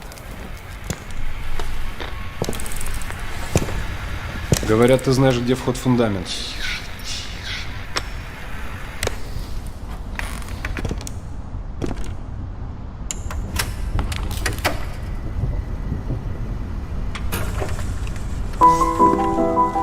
Узнаешь мотив?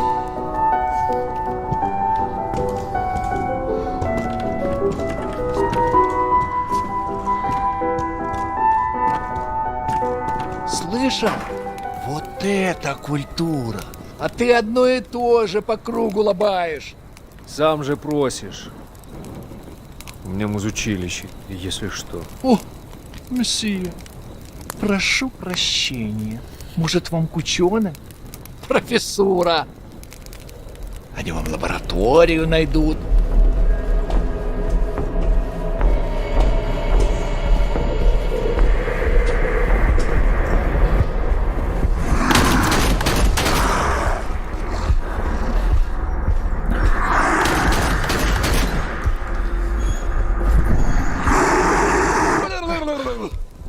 Да пошел ты.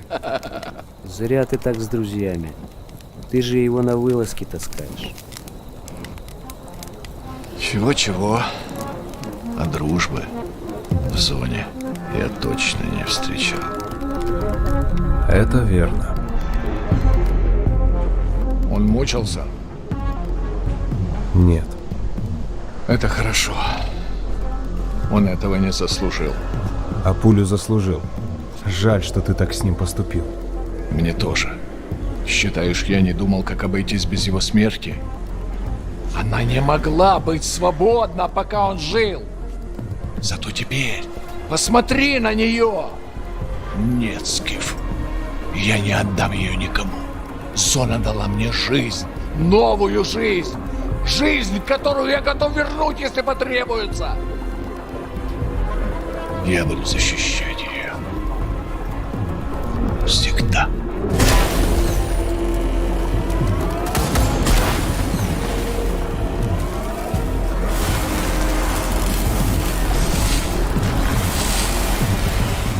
Охренеть.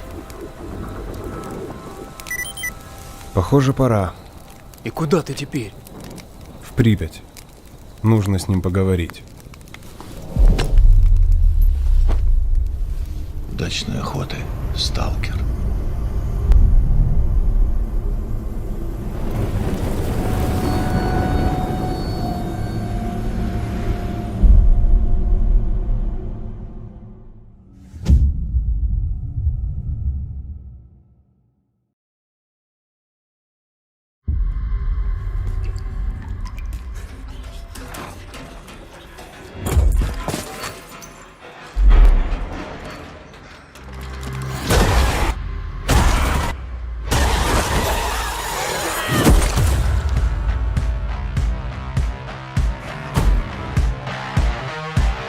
surviving here. Rebuilding. Surviving's not enough. We've got to fight. No, we don't need to do anything. All right, when was the last time you saw written in any numbers? All of my best friends like to go and get fucked up. And they talk about all the lives they never got to live. Hang in there, Holly. Get high with your best friends. No rest for the wicked. Let's go. Through here. Come on. God, I love Mondays. Another day in paradise. Just like all of my Home run!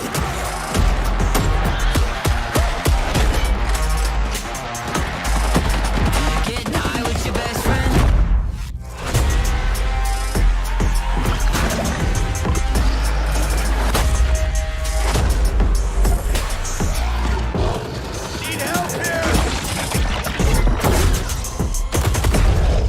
Buckle up, buttercups. We've got one shot. Let's make it count. Over here!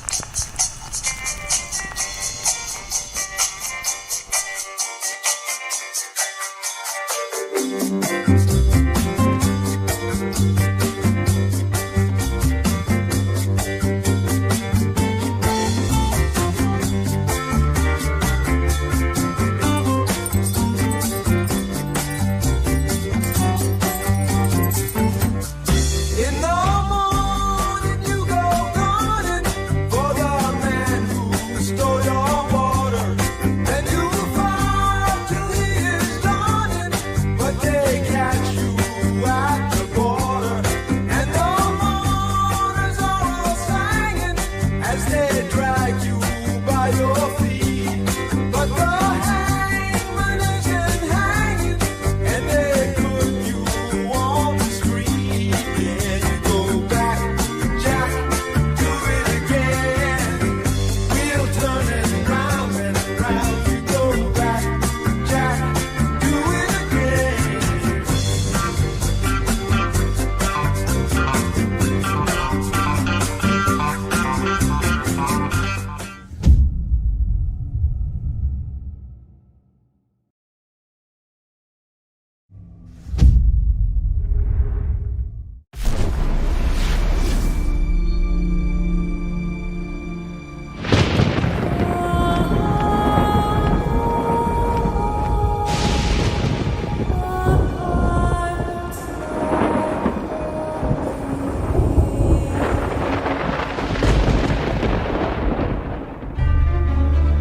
An ill wind blows from beyond the horizon.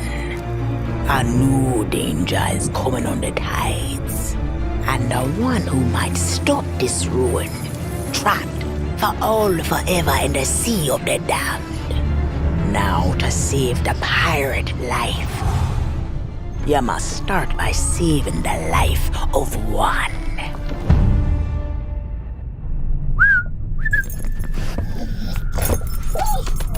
Oh!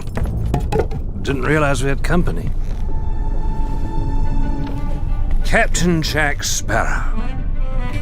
But I suspect you already knew that.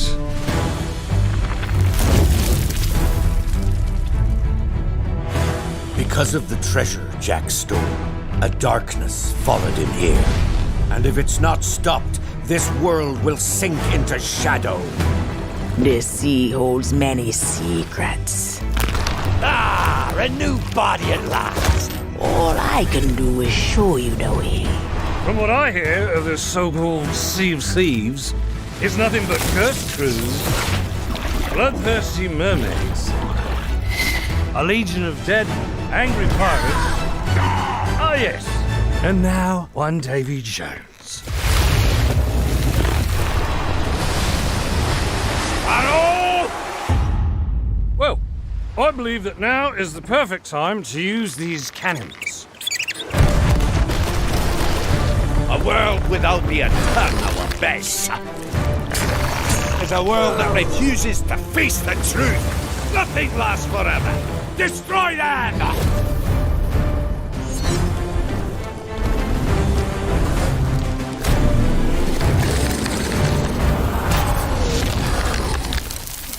I don't suppose, by chance, there's a second one of those?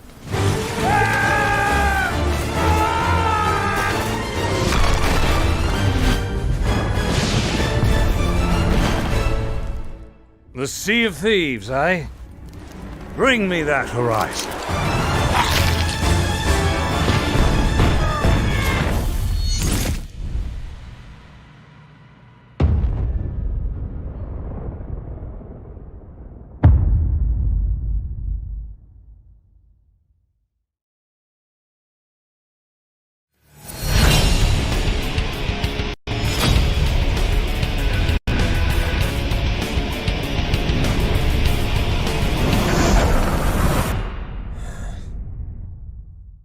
Hey, how's it going?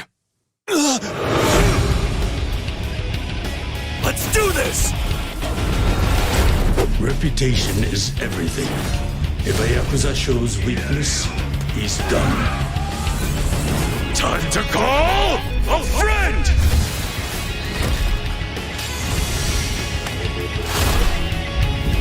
Order up! What the? Happy birthday!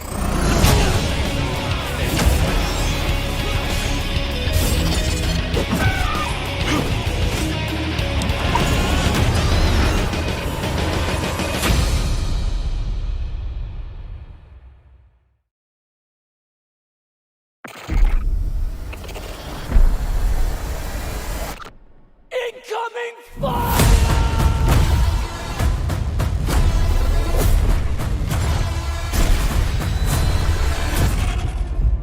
Attention all squads.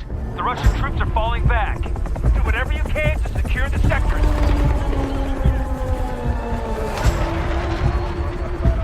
We push them back, but not far enough. Do not let them regroup.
So, how was your day? Oh, you know. I have something to share. What is this, my birthday? We're having a baby. Police, you're under arrest for your father's murder 8 years ago. What's going on? Shut up! You know what this is. You've been lying to me all this time? I should never have told you. I'm out of patience. What? I know I say this a lot, but I love you. I say this a lot too, but back at you.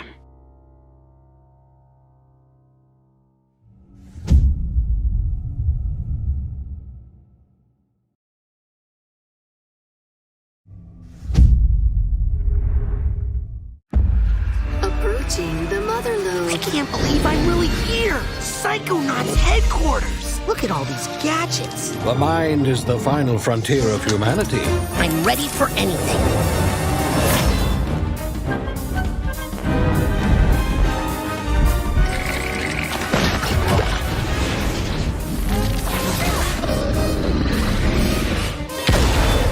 Time for justice!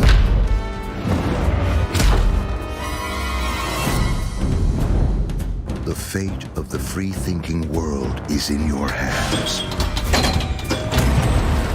I'm afraid that means the dead letter office for you. The mission is falling apart. A psychonaut must always remember how to roll with it.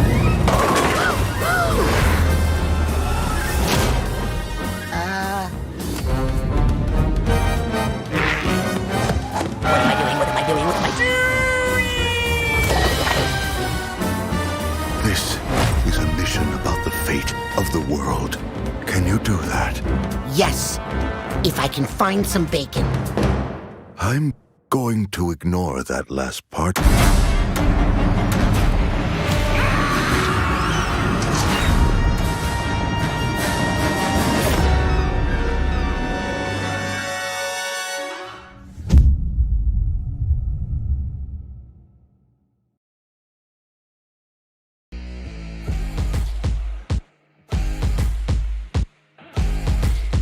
This is usually the moment when I say hello and welcome to the Bethesda E3 showcase. We love that we can share the stage with Xbox this year, and whether you've known Bethesda for 35 years or are just getting to know us, we couldn't be happier to bring you the latest on your favorite games. We started this showcase with my good friend Todd Howard, who gave you a first look at Starfield. Along with Bethesda Game Studios, all of our teams are continuing to work on the projects that have been in development since well before we joined the Xbox family. So rest assured, the games you've been expecting and hoping for are still in the works. And today, we're bringing 10 more titles to Game Pass for a total of 30 Bethesda games. That includes several id Software games, like the award-winning Doom Eternal. If you're looking for another reason to play it, Doom Eternal will be optimized for Xbox Series X and S on June 29th. Powered by id Tech, this next-gen upgrade will be free for everyone who owns Doom Eternal. And on Series X, it will offer improved visuals at 60 FPS with ray tracing, a 4K mode, and an optional performance mode up to 120 FPS. Or maybe you're in the mood for an RPG, like Skyrim, which marks its 10th anniversary this November. We can't celebrate it without you, so share your favorite Skyrim memories, stories, artwork, and more on Skyrim10.com. Or explore an ever-changing, post-apocalyptic wasteland in Fallout 76. Everything you love about Fallout games. Custom camp building, rich storylines, warring factions, unique characters, places to discover, you'll find it all here. In fact, Fallout 76 is now one of the most popular games on Game Pass, thanks to an incredibly welcoming and collaborative community. Here's a look at what's coming next in Fallout 76.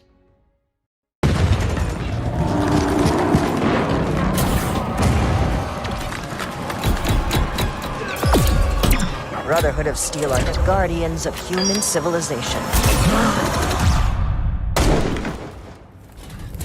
Fort Atlas is safe.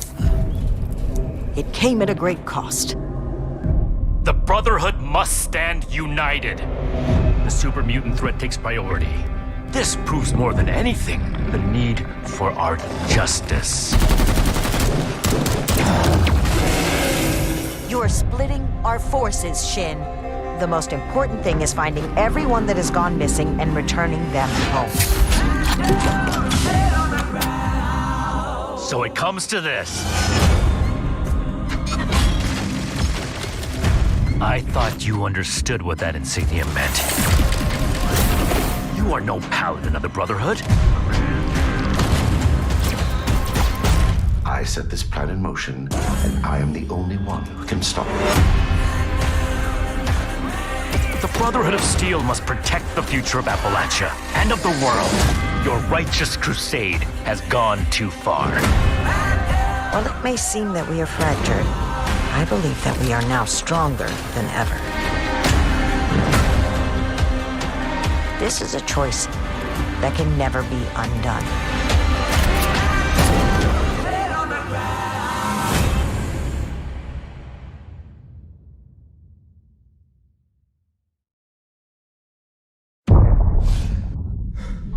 What the hell was that? Expedition Squad Delta, report. Over. Squad Delta, what's going on out there? Come on. This isn't funny. I know you can hear me.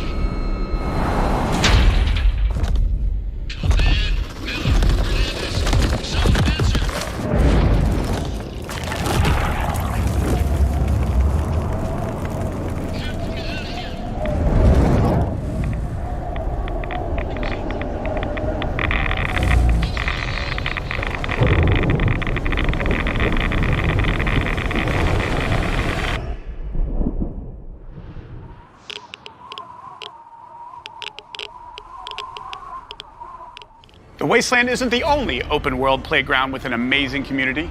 The Elder Scrolls Online from ZeniMax Online Studios has now surpassed 18 million players and shows no signs of slowing down. Right now, our players are enjoying the new Blackwood chapter, part of the Gates of Oblivion year-long adventure. We've got a lot more to come in ESO, including the conclusion to this epic story later this fall with ESO Deadlands.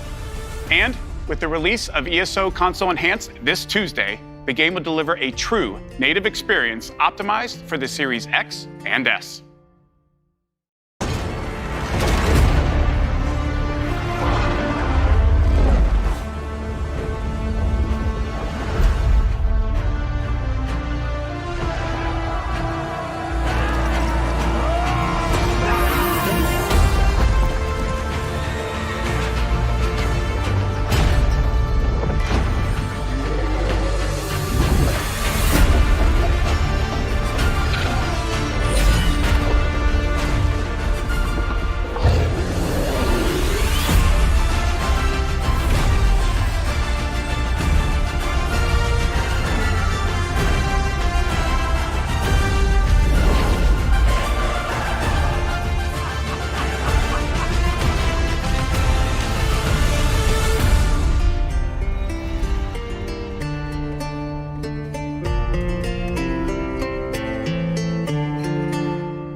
It's a new world with new rules.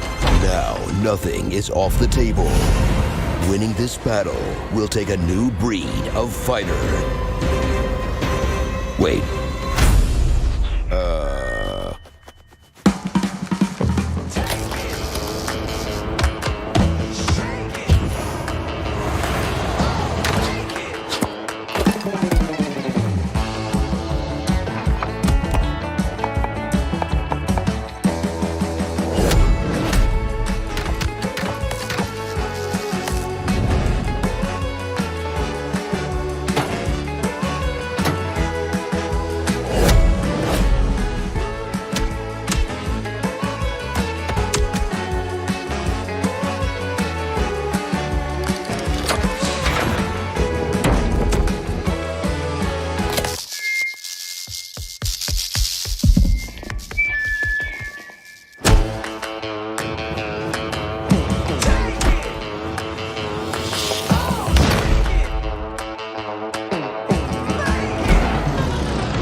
he gets out of here. Try and stop me.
This holiday marks the 20th anniversary of Xbox and the 20th anniversary of Halo.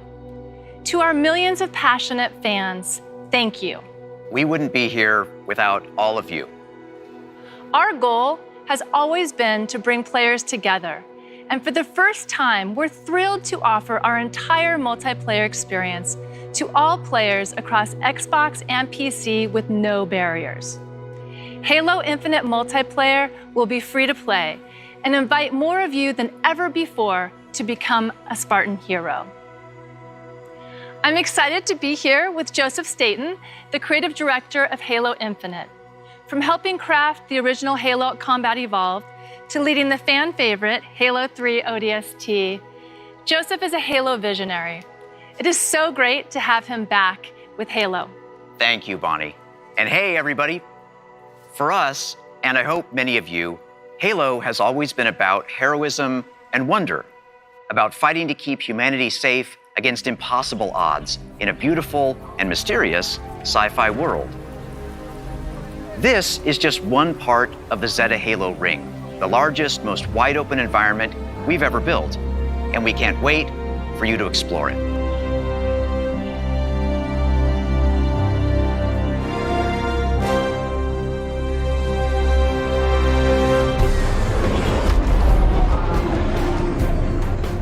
The heart of Halo is Spartan 117, the Master Chief. In the next chapter of the Chief's story, you'll face his greatest challenge yet, but you're not alone in the fight. Oh, the main batteries are shut down. We're stuck out here.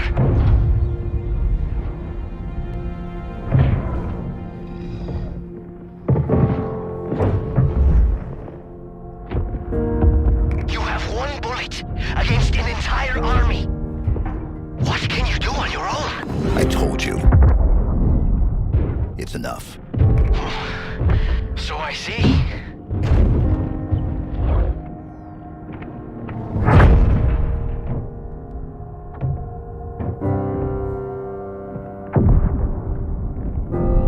I need you to understand. There's not much time.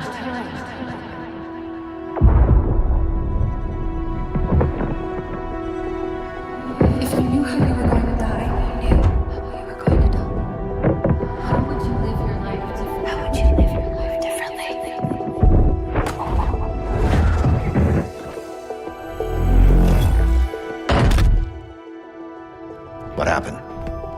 is Cortana?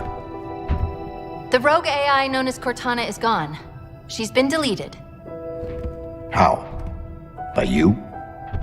Of course not. Did you hit your head or something? Don't you remember? My instructions were to enter this installation, imitate Cortana, and lock her down for retrieval. Yours were to take her back to the Infinity for deletion. So if it wasn't you... Okay then. There's something else. On successful deployment, my deletion routine was supposed to complete. Still here. Good. Good. Something stopped your deletion. We need to find out why. But this wasn't the mission. The missions changed. They always do. Are you sure?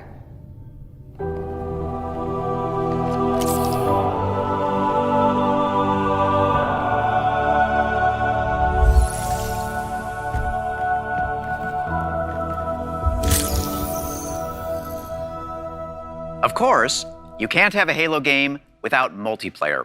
And on Xbox Series X, you'll be able to enjoy Infinite's multiplayer action at up to 120 frames per second.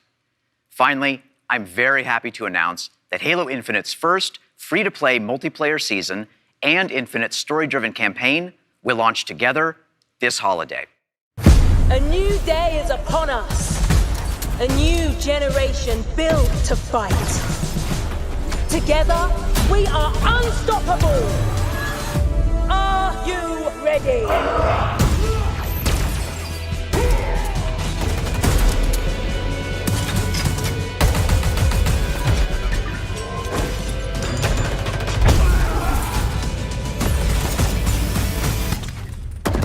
No scope.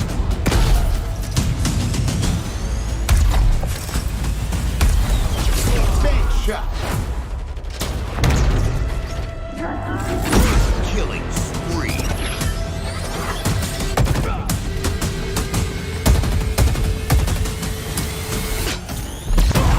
Double kill. Hello, let's do some damage. Skewer acquired.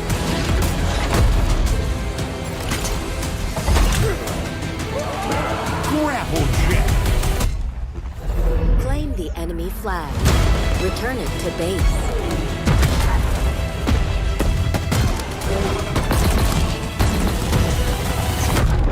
Ordnance drop inbound.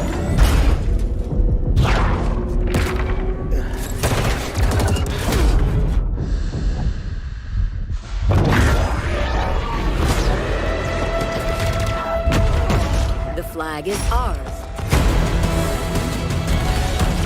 Please call at your earliest convenience.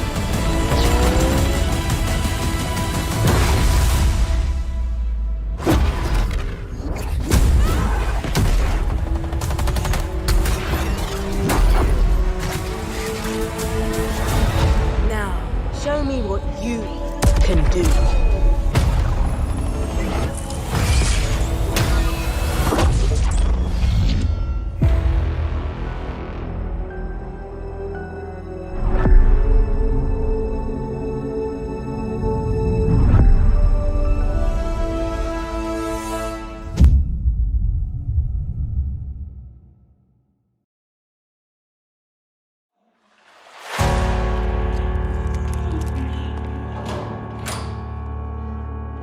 Evil has survived. A dark figure wanders in the east. He must be stopped at all costs.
darkest hour.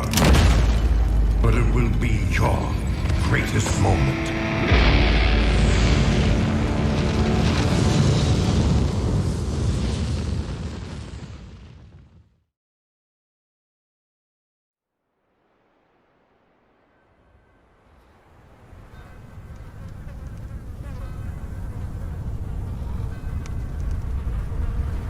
These things, where do they come from?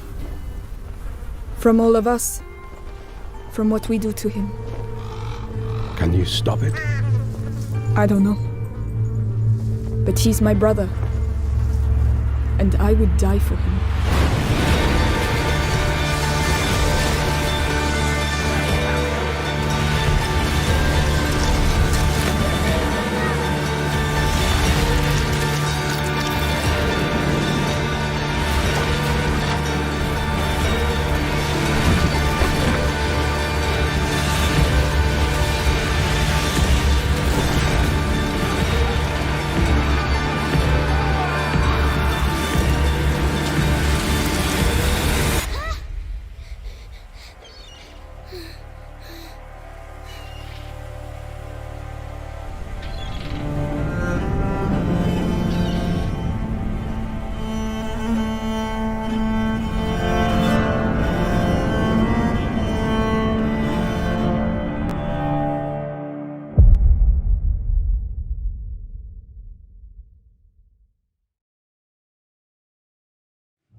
It rings every hour, señor presidente. Hola, fascista. I recognize that voice. Let me ask you a question. When I am dead and Yara is burning, what exactly is your plan? Hold hands, sing songs around the fire? Sure, I know just the song.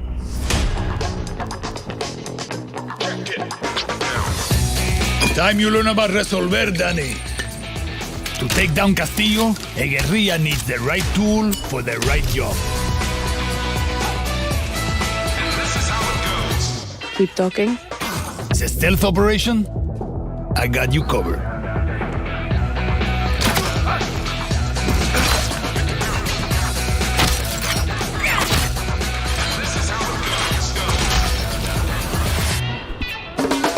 Taking out a high-value target? I have just what you need.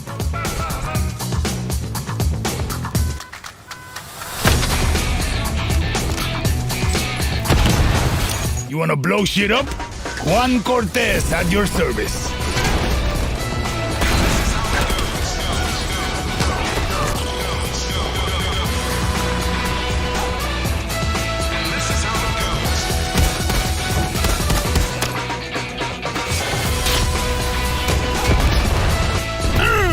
Everyone in Yara saw that shit. What? Wait a second. Who brought the rooster?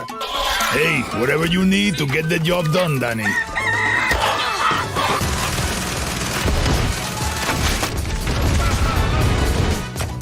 Next time I see you, I want to play with that crazy backpack, deal?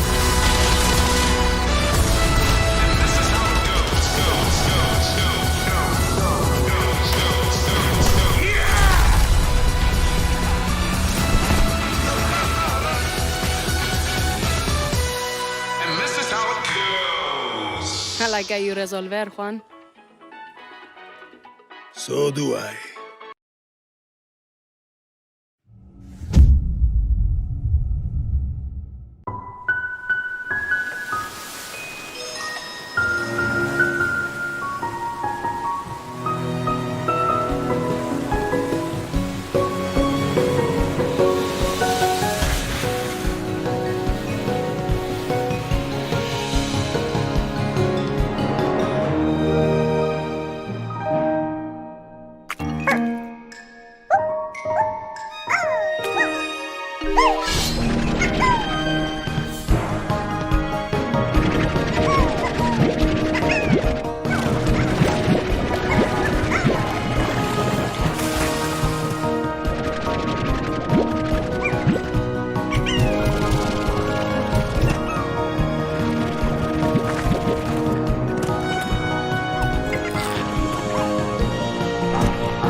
foam punch. Welcome back to Shred-ageddon. Here's a new trick. Let's go.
This is really good. Holy sluthering whip whoop!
In the first year of Grounded, millions of players kept busy with crafting, fighting, the pond, ziplining, flying things. Now, to celebrate, we present the Shroom and Doom update. It gives the people what they've been asking for. Like sitting. No, seriously, a lot of people want to sit. Pets for when you get sick of your human companions. And of course, mushrooms. But not those kinds. We've also got something that literally no one was asking for. The Brood Mother. She's so terrifying. You should probably turn on arachnophobia mode. Oh, even her blob scares the shit out of us. Go big. Or never go home.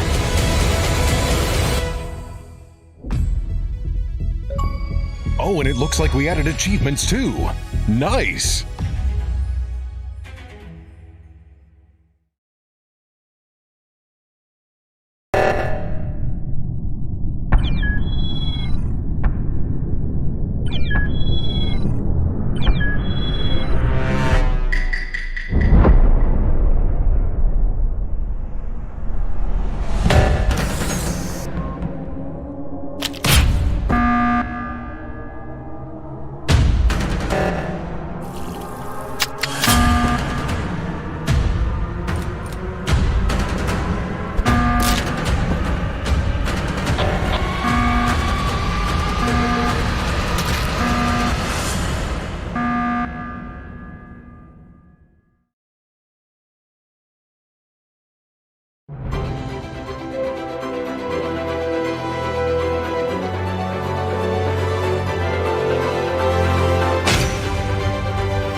You have shown an aptitude for applying lethal solutions to conflicted situations.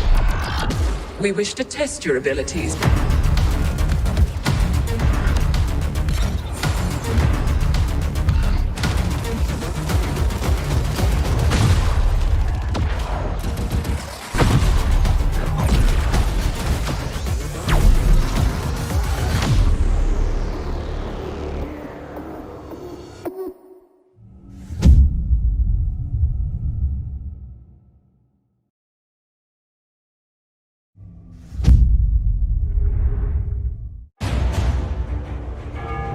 History is all around us. Those who made it have never been forgotten. Their daring choices echo across time, turning land into kingdoms and mortals into legends. If history was in your hands, what would you build?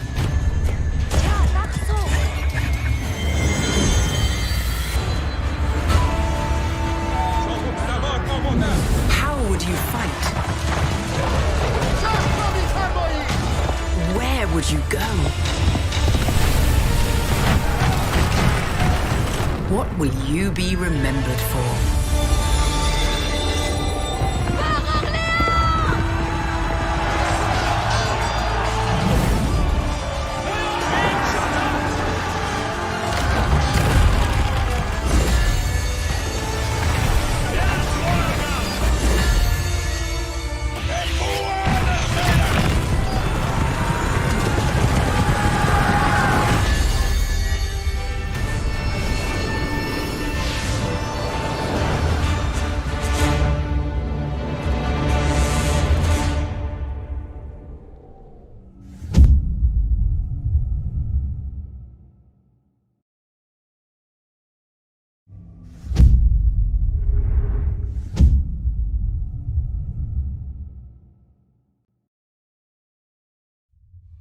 We begin by hearing an old, wise-sounding voice. And we see a quiet, peaceful setting. This will make our game seem big and important. Now, something must break the serenity. Will this creature be in the game? No. Say goodbye to it forever. Suddenly, and for no reason, people running. These pointless slow-motion shots make everything seem cool and should bolster pre-sale numbers. That wah sound can mean only one thing. We must gaze over an epic shot of a world, and there should be lens flares. Now we see our hero, but only their silhouette, because the developers haven't finished the design, or finished the story, or finished any gameplay that's actually ready to show. In fact, the only thing they have finished is the title.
Everybody talk right now. Tell me what you want right now. You could get it. Yeah. Well, you can get it. Yeah. Yeah, you can get it.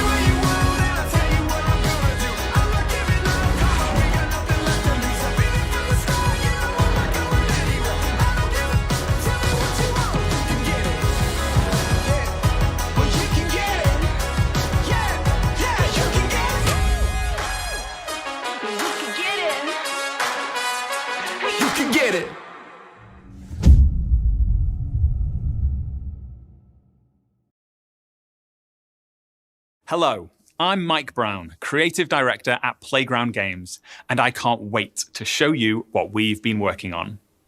Horizon is known for fun, freedom, and beauty. This year, the Horizon Festival arrives in beautiful, diverse Mexico. This is the largest and most diverse open world ever in a Forza Horizon game. And there is no better car to explore it than the stunning AMG Project One Forza Edition.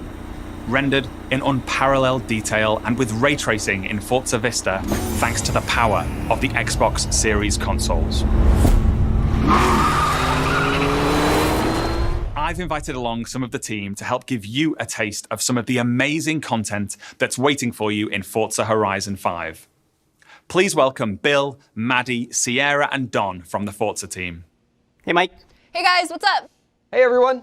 Hey, what's up, Mike? And we also have Abraham with us as well. He's one of the talented actors who will be appearing in the game. Bienvenidos a Mexico.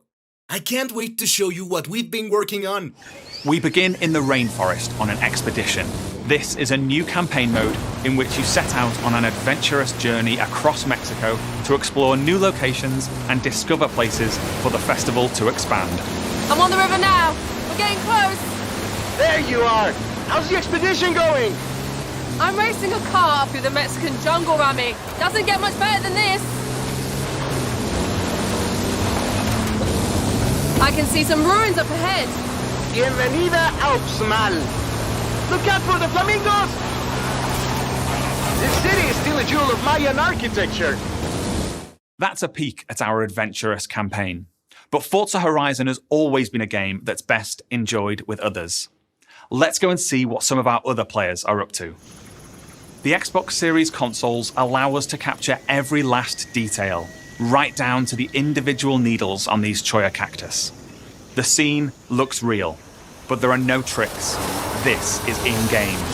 Maddie is behind the wheel of the AMG Project One Forza Edition in Mexico's lush, living desert. The perfect place to meet up with friends and head out for a drive. Thanks to the next generation of our Horizon Live servers, everyone else we see here are real players. And it looks like Maddie has been joined by some other members of the Forza team.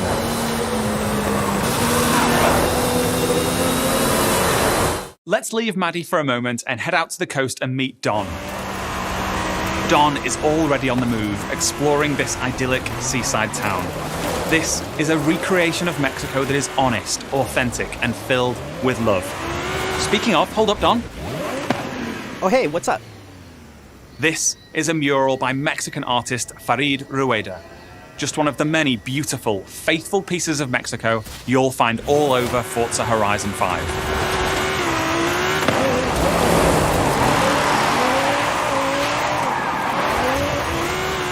While Don drives down to the beach, we'll jump over to the Gran Caldera volcano. Check out this geology detail, implemented with precision accuracy using photogrammetry data captured on location atop an active Mexican volcano. The entire world has been recreated at this level of detail. And here's Sierra, in her favorite off-road buggy. The volcano Sierra and friends are exploring is the highest point ever in a Horizon game.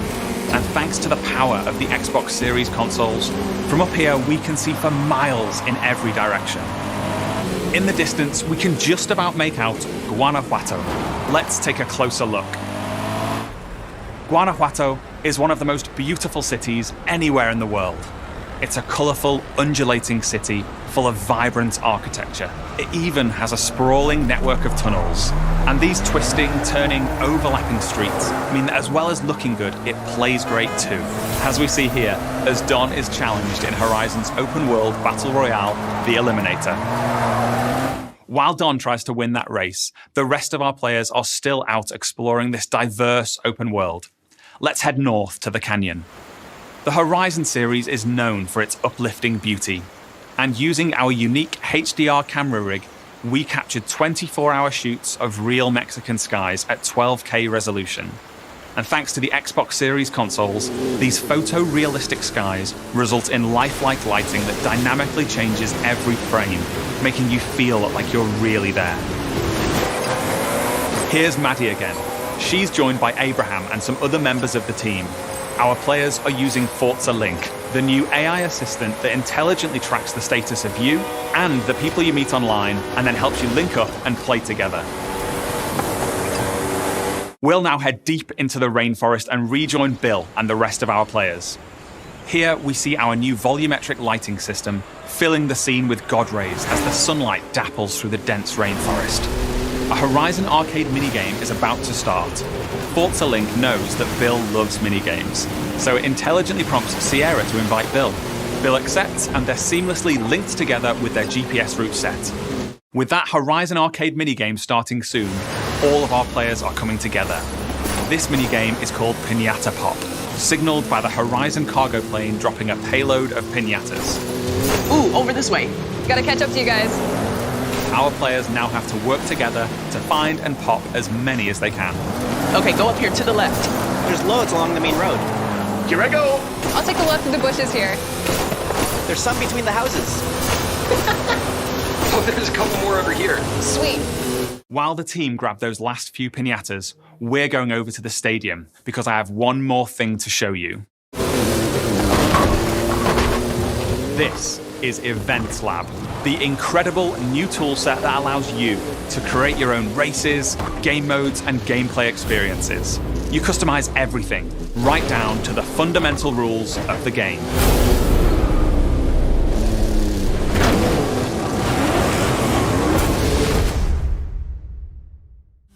Forza Horizon 5 is the largest, most fun, and most beautiful open world we've ever built.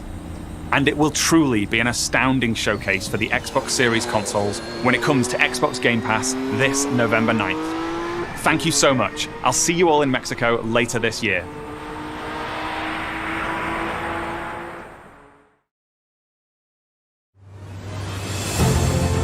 Team Xbox is on a mission to bring the joy and community of gaming to everyone on the planet.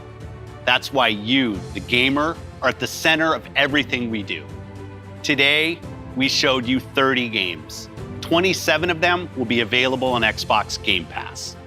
Now, through the end of the year, you can look forward to back-to-back monthly releases landing day one on Game Pass, led by 5 new titles from Xbox Game Studios, as well as highly anticipated games like Back 4 Blood, 12 Minutes, and The Ascent.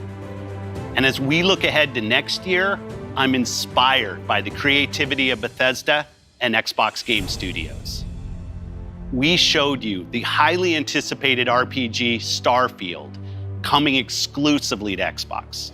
But we also have some of the industry's best RPG storytellers working on Avowed, Fable, The Elder Scrolls Online, Fallout 76, The Outer Worlds 2, and Elder Scrolls 6. We unveiled the stunning multiplayer mode for the world's most beloved shooter in Halo Infinite, adding to the roster of iconic Xbox shooters alongside Wolfenstein, Gears of War, Perfect Dark, and Doom. We premiered the most epic open-world racing game, Forza Horizon 5, bringing you a vibrant and authentic depiction of Mexico in a game built from the ground up for next gen, while the team at Turn 10 is hard at work on the next Forza Motorsport. Our growing family of 23 studios is devoted to advancing the medium we all love. Xbox has been here for 20 years, and that's because of you. Our team strives to make Xbox a place where you'll find the greatest games the most dedicated developers, and the most passionate community. Together, we all make Xbox the best place to play. Before I go, there's one more thing. Take a look at this brand new original game from the Arcane team at Bethesda, the studio that created Prey and Dishonored. Arcane created something new for them, an open world immersive shooter that you can play alone or with your friends. And like Starfield, this game will be an Xbox exclusive.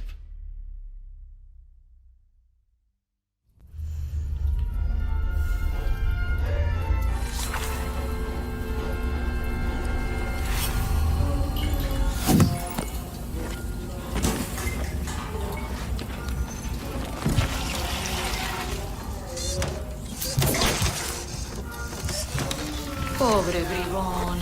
I'm gonna have to take you apart again. Hey, Dev, anything interesting? Ingredients exist too. Expandable, 25 centimeters. Dramatically elongated bacteria. Go on, make yourself useful.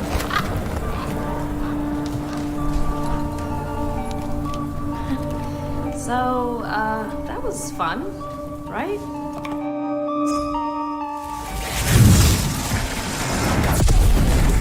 That's your cue, mate. Sleep tight.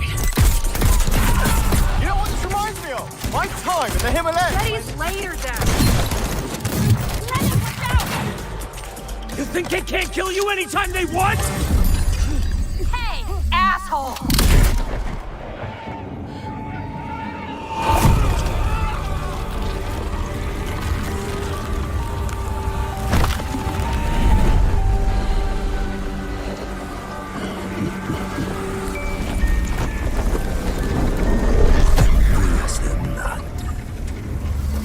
How do we always get into this shit?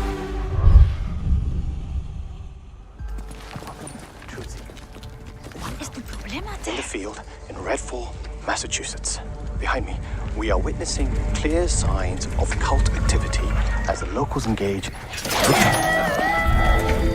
Hey!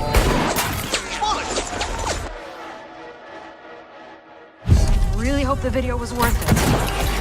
Everybody, fall back! People need to know what happened here. Layla, with me! Get me on the roof, now! Thank you, Layla. You're the best. Oh, Jacob, don't even mention it. Robin! Now or never!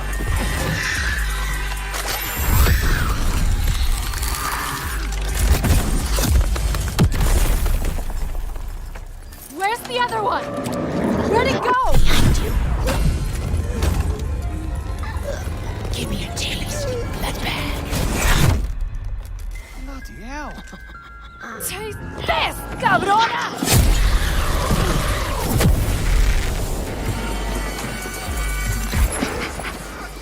Watching you. Ah! Jacob, there's something! Thumb goes through rabbit's eyes. Oh, shit. Dev's gonna love this one.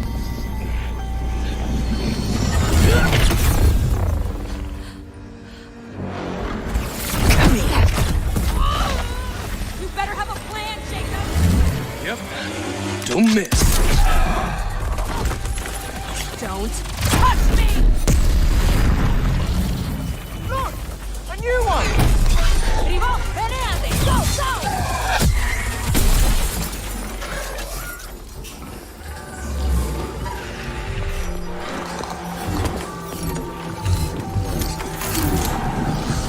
Kill me. End me. You can't break the blood trends. It's only just begun.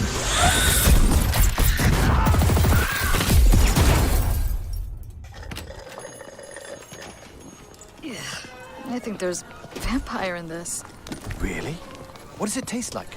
Be specific. Like blood and death. And strawberry. Sun's coming up. Let's keep moving. Let's keep moving. Sure thing, Edgar Allan Bro. That's a good one. Do you think things will ever go back to normal? Would you want to go back to normal? Not if I still have to pay my student loans.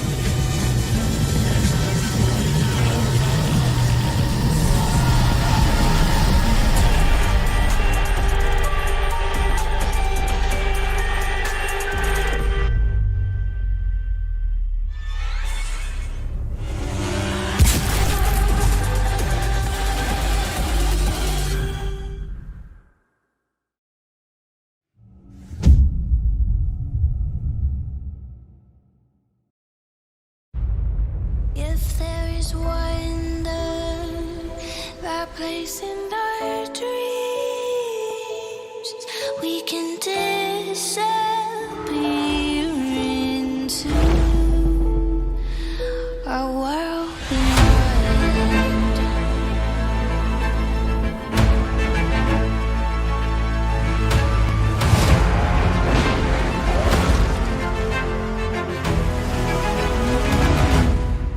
Bring me that horizon. If we can imagine and know what to do, we can fall into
the world beyond.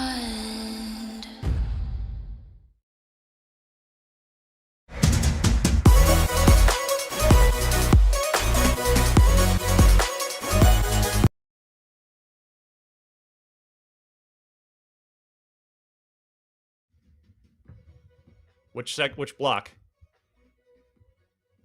G2. All right, I'm ready.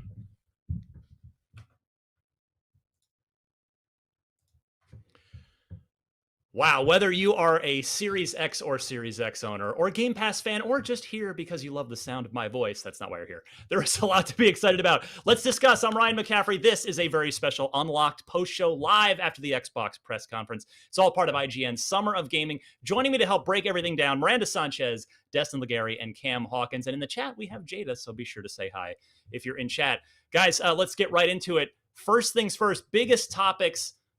Let's go with games first before our overall thoughts of a very impressive showcase. Destin, go. Yeah, wow, what a show. I really think they hit all the beats that they needed to, but the one I was most impressed with was Halo Infinite. They did exactly what I hoped they did. They showed off the engine. They told the story of Master Chief. I cannot wait to watch it again in 4K because we're watching it live, so we're watching it all compressed, but it's already looking really good. I am stoked. I legit loved how they presented it. I cannot wait to dive into that story more.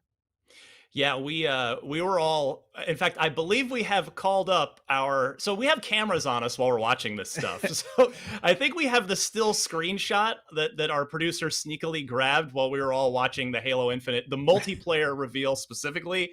I don't know if we're going to put that up on the screen here in a second, but I was expecting great things from Halo Infinite multiplayer, and holy crap, that looked great. The new Banshee looks awesome. It looks like the return of the Brute Chopper, if my eyes did not deceive me. The new Banshee looked great. Miranda, I know you love Halo as well. Talk about how great that Halo reveal was.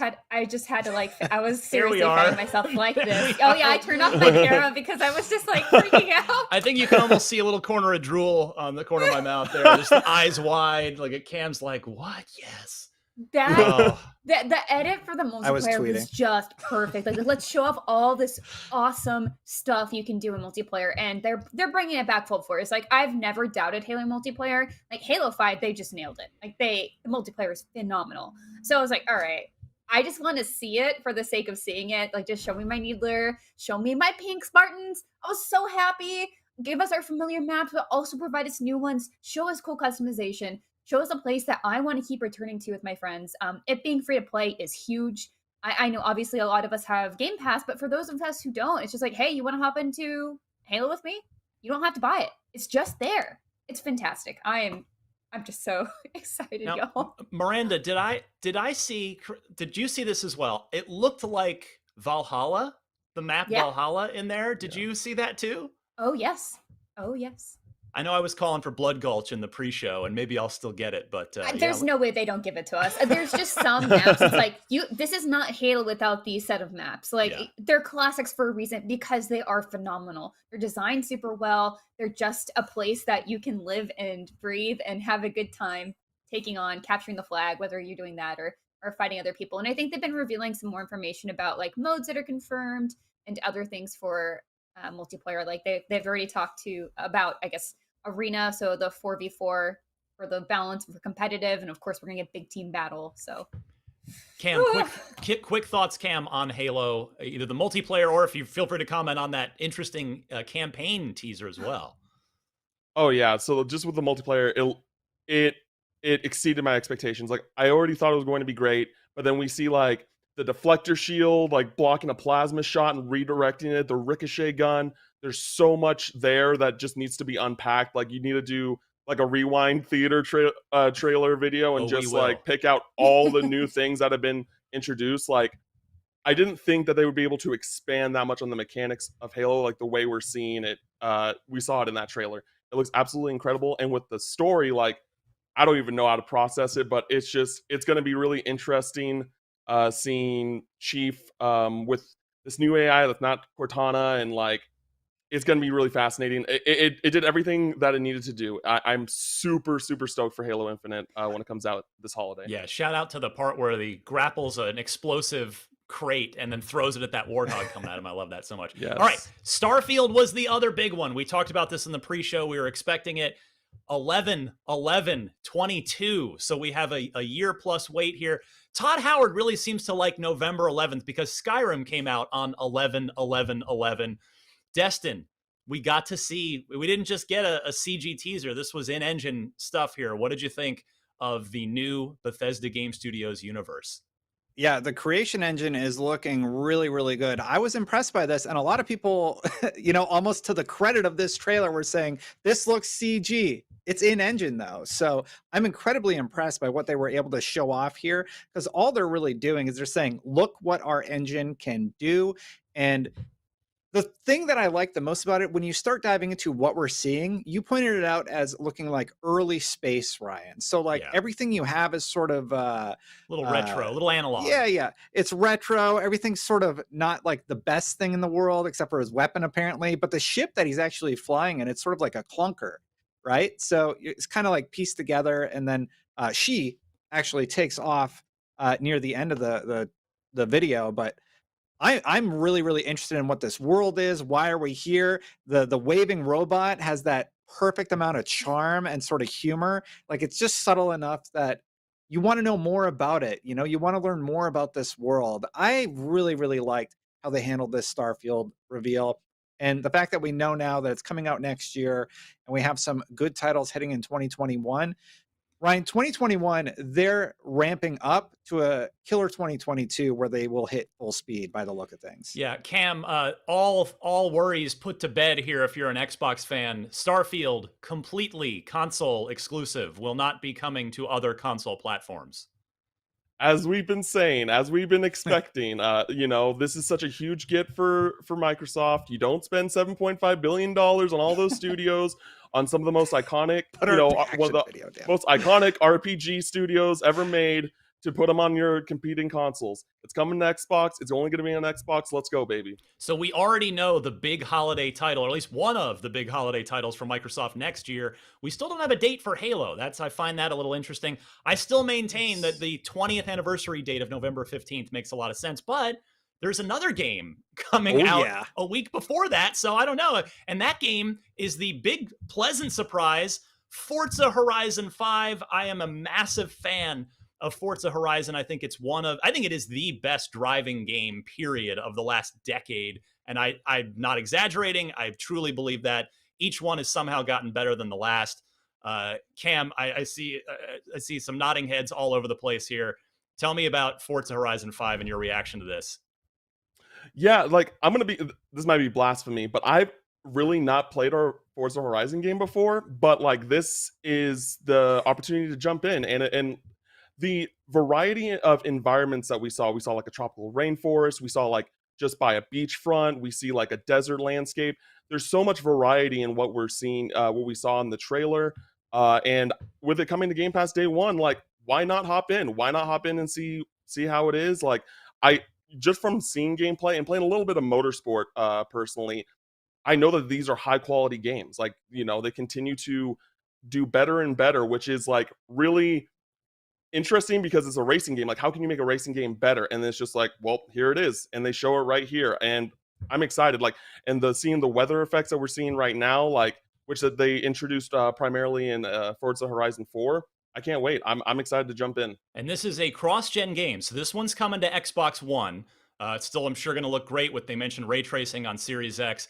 But now Forza Motorsport, that's the full next-gen game. So that one gets some more time. We'll have a Forza Horizon to keep us busy for a while. So for now, right now, we need to take a short break, but stick around. We have plenty more. There is so much more. This was a great conference we're going to talk about here. IGN Summer of Gaming will be right back.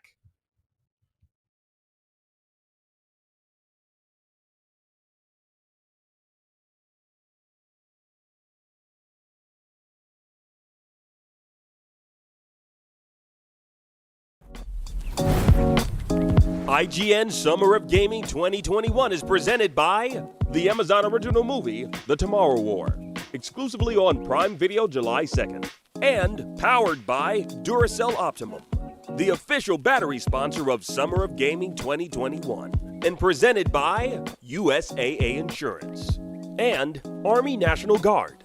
Pursue multiple paths while you serve. Reach your greatest potential with Army National Guard.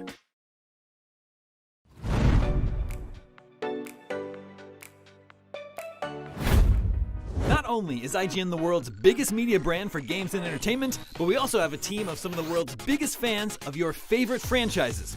From breaking news and exclusives, never-before-seen looks at movies and games, to reviews, let's plays, and live streams, IGN brings you all the coverage you need, no matter where you are.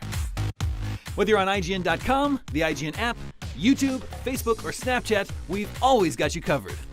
IGN, the #1 source for all games and entertainment fans worldwide. In a world with non-stop news about Marvel, DC, Star Wars, you need a show with accurate reporting, hard-hitting commentary, and me, Akeem Lawanson, host of IGN's news show, The Fix Entertainment. Whether it's the latest superhero scoop, film fiasco, or anime announcement, I'll be here covering all the breaking movie, TV, and streaming news that matters most to you. Make sure to catch The Fix Entertainment on IGN for your fix of entertainment news. Let's drop it. If you're not following IGN on social media, what are you waiting for? We're constantly updating our feeds to bring you the latest news, gameplay, custom original content, the best user-generated videos and art, memes, and a whole lot more. Be part of the conversation throughout the year. Follow IGN on Instagram, Twitter, Facebook, TikTok, and Snapchat. What's up everyone, Sydney here to bring you a little update about the future of IGN on YouTube. We've been listening to your feedback and it seems like some of you are more into games while others are more interested in movies and TV. So we got to thinking about it and decided, why not both? Our main channel will still bring you all the biggest news, reviews, previews, and trailers to keep you up to speed on the most important highlights. But if you only want games content 24/7, head over to IGN Games. Movies and TV more your thing? Check out IGN Movies and TV. More channels, more of the stuff you love, more IGN.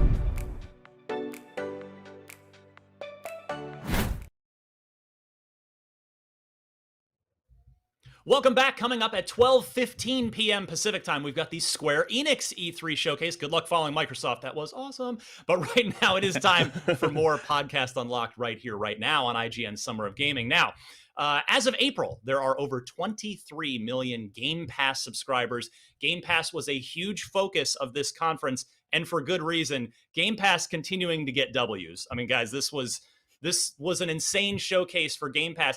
Obviously, the first parties are all Game Pass, but let's talk about the killer third-party Game Pass lineup here. Miranda, I want to start with you with a game that I think was kind of the darling for most of us as we were watching, the one that really jumped out. I saw a lot of chatter on Twitter about it as well, and that is Replaced. Yes, absolutely. So this one was just immensely stylish. Like everyone's just like, wait, what is this? And it just kept getting bigger and bigger. The graphics themselves are just so layered beautifully. The action looks really fluid. We got to actually see a lot of it, which was not what I was expecting. So it was cool we saw it, but we didn't actually know what it was about. So Xbox put out a tweet and said, "You're an artificial intelligence trapped in a human body. What's the game plan?" So I was like, oh, this just makes it so much more enticing. Like, I mean, Replace sort of makes like sense with the title, but I think everyone was just really surprised by how cinematic that looked too. Because like with side scrollers, I think playing with the perspective is kind of difficult, right? Since you are limited. But this one was just showing like, look how cool we can make this, like how much we can push these boundaries of this art form. And so I think it was just snapped with so many people. It also just have, again, that very odd, like futuristic, but kind of gothic mix. And so I think that was also very appealing to myself and a lot of other people. Destin, another game that's captured imaginations and curiosities, because it's just looks straight up weird every time we see it, but in the very best of ways. Atomic Heart, another big third-party game coming right into Xbox. We got a new Atomic Heart trailer here. Yeah, I didn't expect to see this one at all, but this one gets tons of views every time we post anything about it on YouTube. So to see that it's coming to Game Pass and people are going to be able to play it right away, you know, you always hear that people talk about how, what are you playing on Xbox right now, right? We're playing Game Pass. Install Game Pass. You have all of these games to play from, including Atomic Heart, and it's just such a killer deal, and this further adds to it. I think this show was a lot about establishing just what you get when you get Game Pass, and we have some awesome games to look forward to. How about Contraband? Cam, this was one of the earlier games in the show, kind of the first non-Starfield reveal of some new surprise. This is Avalanche, which is a studio that's got a lot of pedigree. What'd you think of this?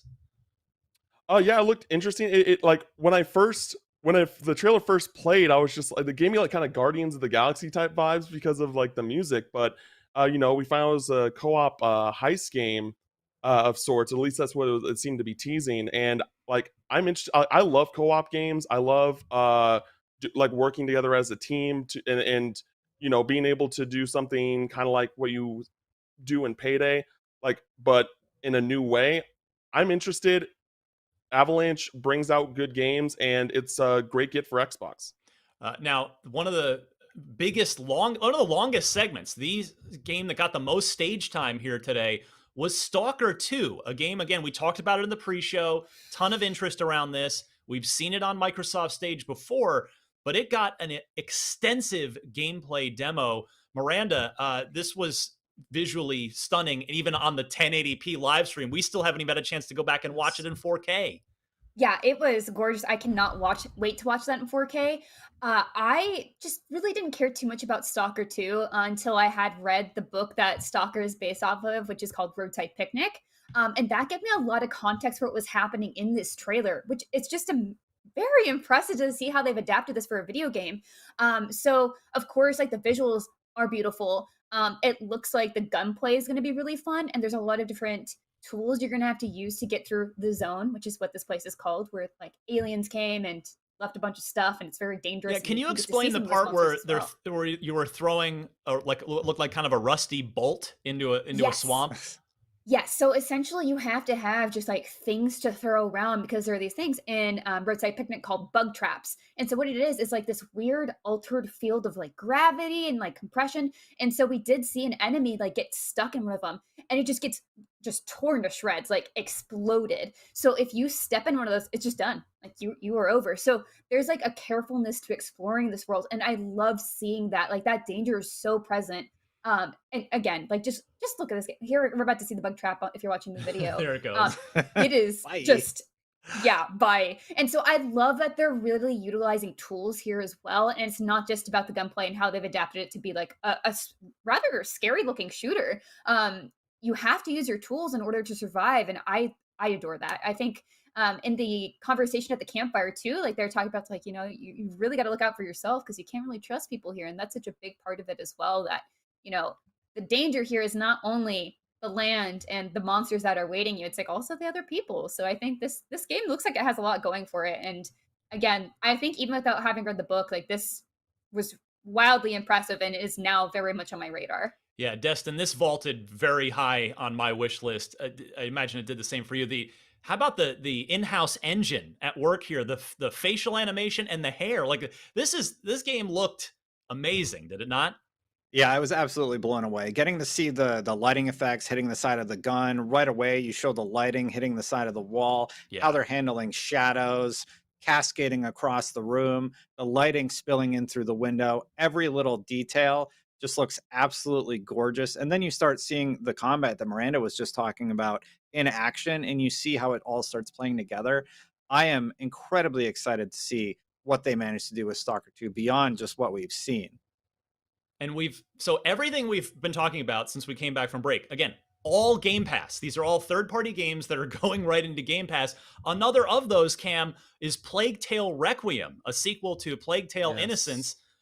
That I know that jumped out at you as well. Yes, I'm super excited about that game.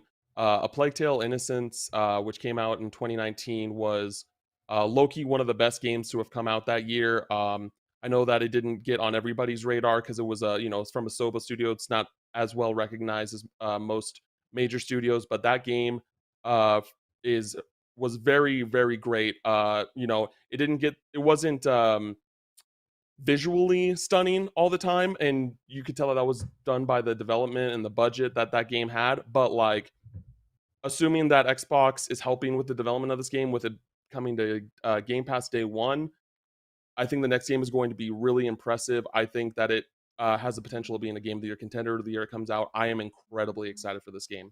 Yeah, and I want to shout out The Ascent as well, which is coming up really soon. That's July 29th. I've played The Ascent. You can read or watch my preview of that on IGN if that trailer got your interest here in the show. That was a quick trailer just to kind of remind everybody, hey, this is coming out real soon. That's going straight into Game Pass as well. It's got kind of an old school, like Hunter the Reckoning kind of vibe to it, for those of you going all the way back to the original Xbox. So I thought that looked great. But it's just Game Pass. I mean, guys, Miranda, I don't know how you can watch this conference and not want to subscribe to Game Pass if you're not doing so already. Yes. The only thing I ever hear from people of the reason they don't get Game Pass is because they just play so infrequently that they feel bad that they're paying for something that they're maybe not using. But it's like, man, if you didn't just play like a few of these games, like it's already paid for, like if you were to go out and buy these games on their own, like it's just insane. I don't know. I don't know if my siblings are watching, but I'm like, the birthday gifts are just easy. It's just everyone gets Game Pass so you can play all these games with me because it just makes things easy. We're going to take one more short break, but we're going to come back with our best of show picks, and there is a lot to choose from, so stay with us. We'll be right back. IGN's Summer of Gaming is powered by Duracell Optimum. All summer long, we're bringing you the game announcements, developer interviews, and all the demos you care about. So get comfortable and get ready to play.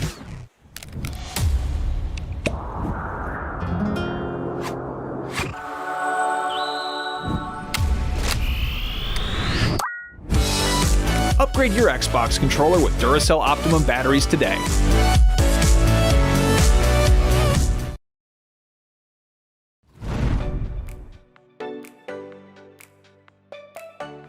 If you're not following IGN on social media, what are you waiting for?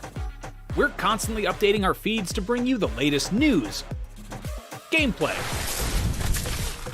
custom original content, the best user-generated videos and art, memes, and a whole lot more. Be part of the conversation throughout the year.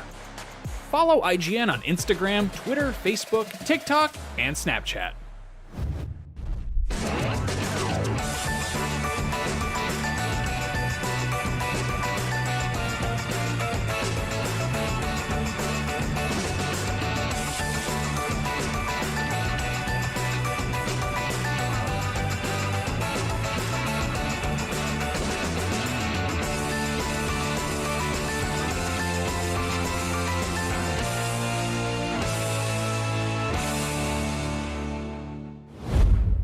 a world with non-stop news about Marvel, DC, Star Wars, you need a show with accurate reporting, hard-hitting commentary, and me, Akeem Lawanson, host of IGN's news show, The Fix Entertainment. Whether it's the latest superhero scoop, film fiasco, or anime announcement, I'll be here covering all the breaking movie, TV, and streaming news that matters most to you. Make sure to catch The Fix Entertainment on IGN for your fix of entertainment news.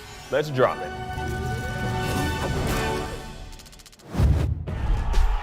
Competition brings out the best in all of us. Well, mostly. Oh, that's a controller break. That's unfortunate. Welcome to IGN Compete, where we bring you the stories behind the esports headlines. World champions! From the triumphs Farrell takes the game to the hardships It's not heavy. to the miracle moments that will go down in history. I just can't believe it! It's crazy. It's all here on IGN Compete. God, I'm in disbelief!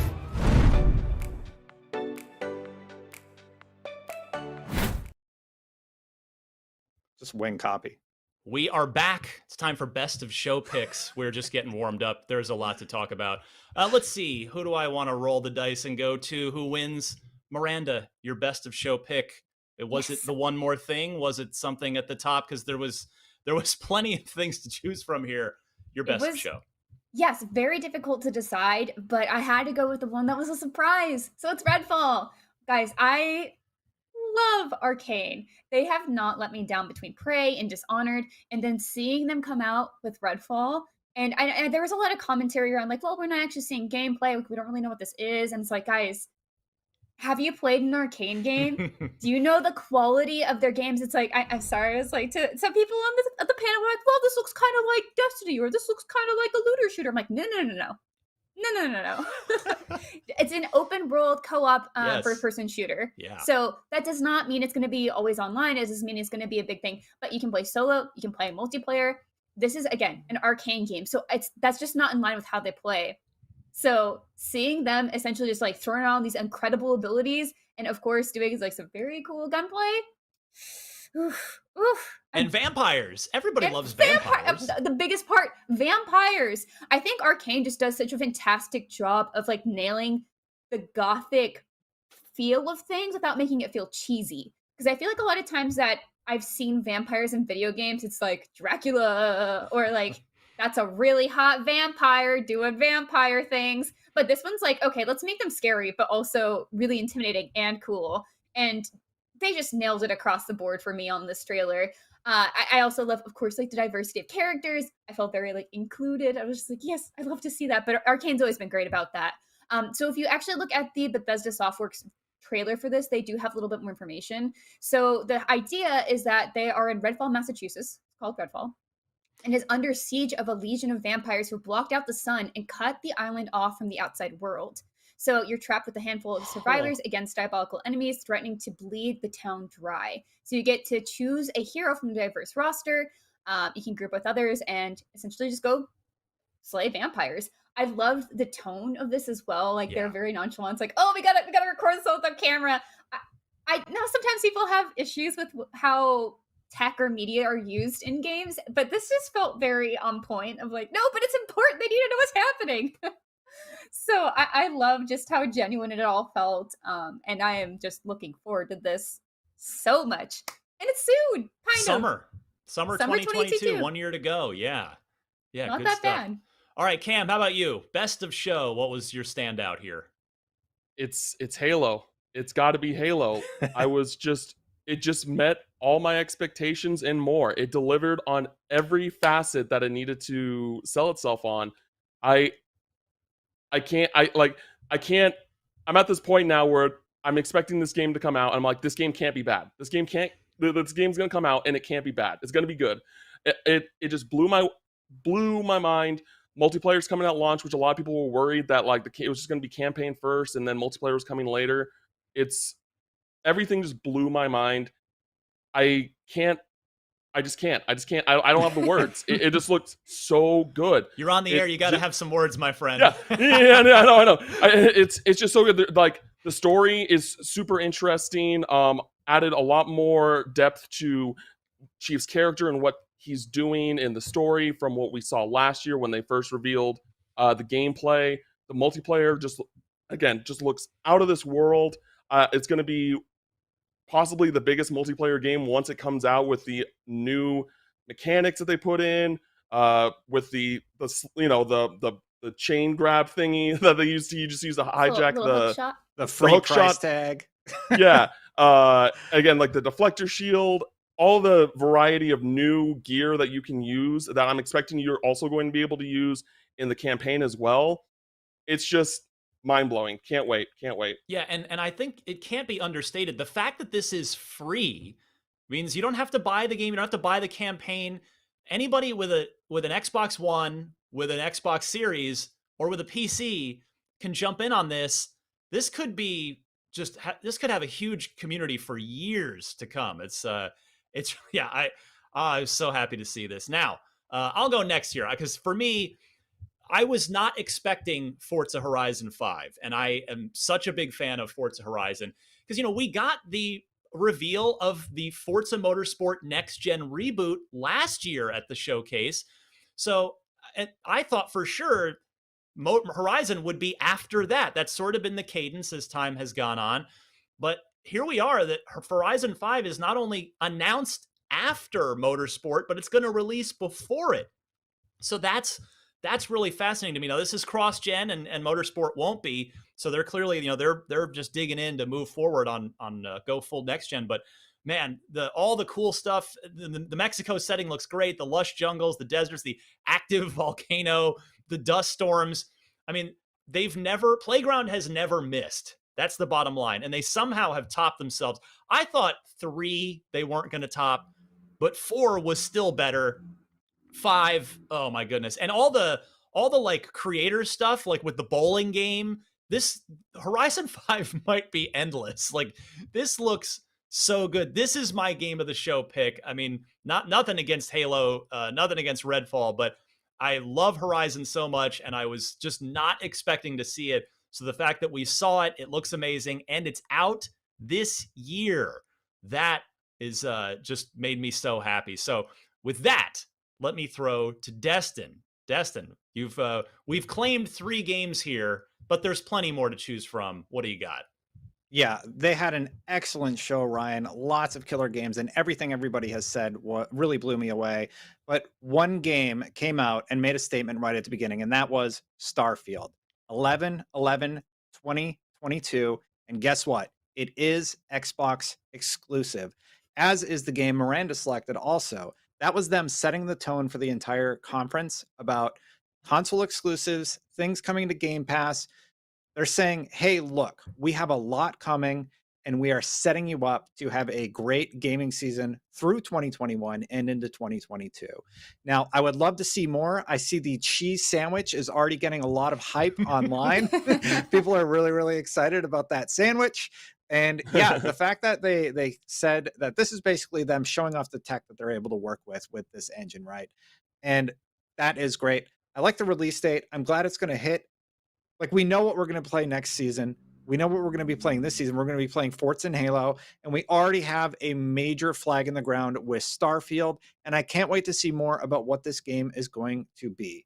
I'm stoked. I think it deserves a lot more praise than maybe it's getting online. We've been doing this live show, so I don't know. Yeah, I want to give a quick honorable mention. I'm going to cheat because it's my show, and I'm going to give an honorable mention to a game that just sort of snuck in the middle of the show, Somerville. It gave off Inside vibes when I'm watching it, and there's a reason for that. The studio that's creating that is founded by ex-Playdead employees. So you had a family here. You had a husband, a wife, a kid, and a dog, and it looks like you're with one or more of them at different points. And this just, like, it's got a lot of those same atmospheric vibes that Limbo did and Inside did, and this is going to be it's going to be one of those games where you probably don't want to know anything about it going in, because I know that's how Inside is. Everyone listening to this should go play Inside and don't read any reviews. Don't find out anything about it. Just play Inside. And Somerville, from some of those creators of Limbo and Inside, gave off those same kind of vibes, a really cool art style, really cool mood. So yeah, definite honorable mention to that as well. But we're not finished yet. There's obviously more Summer of Gaming to come, but there's also more Xbox discussion to come right here. We're going to take one final short break, but IGN Summer of Gaming will be right back with more from us, and then followed by the Square Enix E3 showcase at 12:15 p.m. Pacific. So stay tuned. Summer of Gaming is presented by the Army National Guard. So let's check in with our gaming guardsmen and find out what they thought about the Xbox and Bethesda game showcase. Hey, what's going on, everyone? I'm Cam11B, a former Army sniper, currently a member of the Army National Guard, working as an esports manager. So we just finished the Xbox and Bethesda games showcase, and holy cow, so many awesome things, especially Back 4 Blood. So I grew up playing Left 4 Dead and Left 4 Dead 2. Co-op zombie shooters. It looked freaking awesome. It's gonna have a PvP mode now. Looked like we got massive scale, like enemies, which I'm excited to see. And then Battlefield 2042. I am freaking hyped. I mean, 128 player battles. Levolution is back. Looks like there's tons of different vehicles. I think I saw like Osprey. We've got tanks, 4x4 quads, like so much. I'm excited. We saw an awesome execution right after the grappling hook. I mean, I'm extremely excited to see what 2042 has to offer. I hope they bring back some type of like Titan gameplay, or like maybe boarding large ships, something like that from 2142. I'm extremely excited. What did you think of the Xbox and Bethesda game showcase? Let us know in the chat. I'm Cam11B from the Army National Guard. You can find us both. You're on Twitch. Now back to you. Welcome back. Just a quick reminder that we have got that Square Enix showcase coming up in 15 minutes. Until then, this is our Unlocked post show. A lot to unpack from the Xbox conference. And we're going to do a little social check-in now. Let's check in with everybody on the internet, see what the community is reacting to. Destin, are you there, or are we still in that technical difficulty with you? No, I'm here. Good. Can you hear me? Go for it. Yes. Hello. All right. So I've been fed some tweets, very ballsy of them to do, but I dig it. Still probably do some battle pass thing like literally every multiplayer is doing right now. But whatever, bro. Halo's back. So he's talking about Halo and how it's going to be free to play. Very, very excited from at Agreed, Tyler T15. Who else we got here? We got Smitty, Dante, longtime SOT fan. It's been amazing the last year or so. Had so many sick adventures. This looks class as well. That Sea of Thieves. Pirates of the Caribbean tie-in was totally unexpected, and I mean that got me like, if there's a whole story campaign there, like it made me want to jump back in and play it. I'm just 100%. disappointed we didn't see Will Turner. Where is Orlando Bloom? He's the only one I want from Pirates of the Caribbean. What else you got, Destin? I was really surprised by that one also. I think it's a really smart integration to Sea of Thieves. Before it aired, I said, I wonder why they don't partner with somebody. And then sure enough, Disney and Pirates. Anyway, we got one from Fred, his Slayer. It says, I love so much the universe of the game. I wish the game would be in third-person view. We will see in the future. That was about Redfall, Miranda's pick of the show. We didn't get everybody's take. Miranda, you really, really liked Redfall. Cam, what did you think? I thought it looked great. Like, I mean, I want to see gameplay, but there's a lot of variety in the different weapons that you can use and the different powers. I'm curious if it's like class based, if it's just like, okay, so this class has these skills. You know, we saw the character we're seeing right now. She like did like the phone booth, and she has like these purple powers. Is that a class? Is that just her character, or is there more variety customization?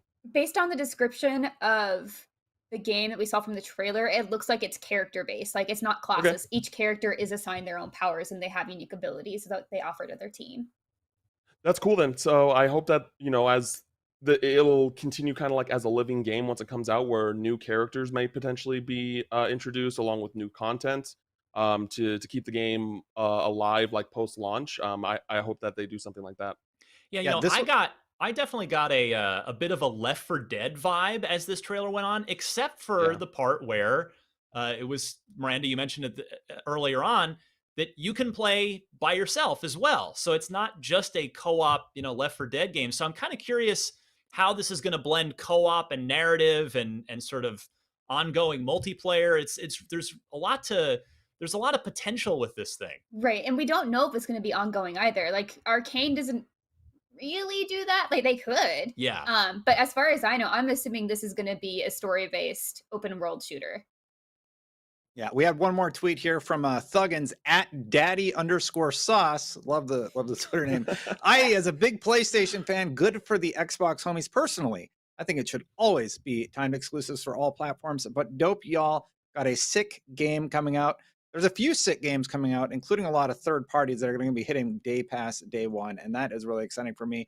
I didn't get a chance to talk about Forza Horizon 5, though, and how much it blew me away, so I'm going to steal a little bit of time here and talk about that. You got a minute. Go ahead. Yeah. So it's coming out November 9th. They immediately started flexing a little bit with that ray tracing. They talked about how they use photogrammetry data to recreate the scenes, and it looks absolutely stunning. They did 24-hour shoots at 12K of the Mexican skies. So the skies you're seeing in the game are actual real skies. Ryan, they did the water in the past games, and now they're going for the skies. What is next? They're doing photogrammetry data. They're going nuts with this.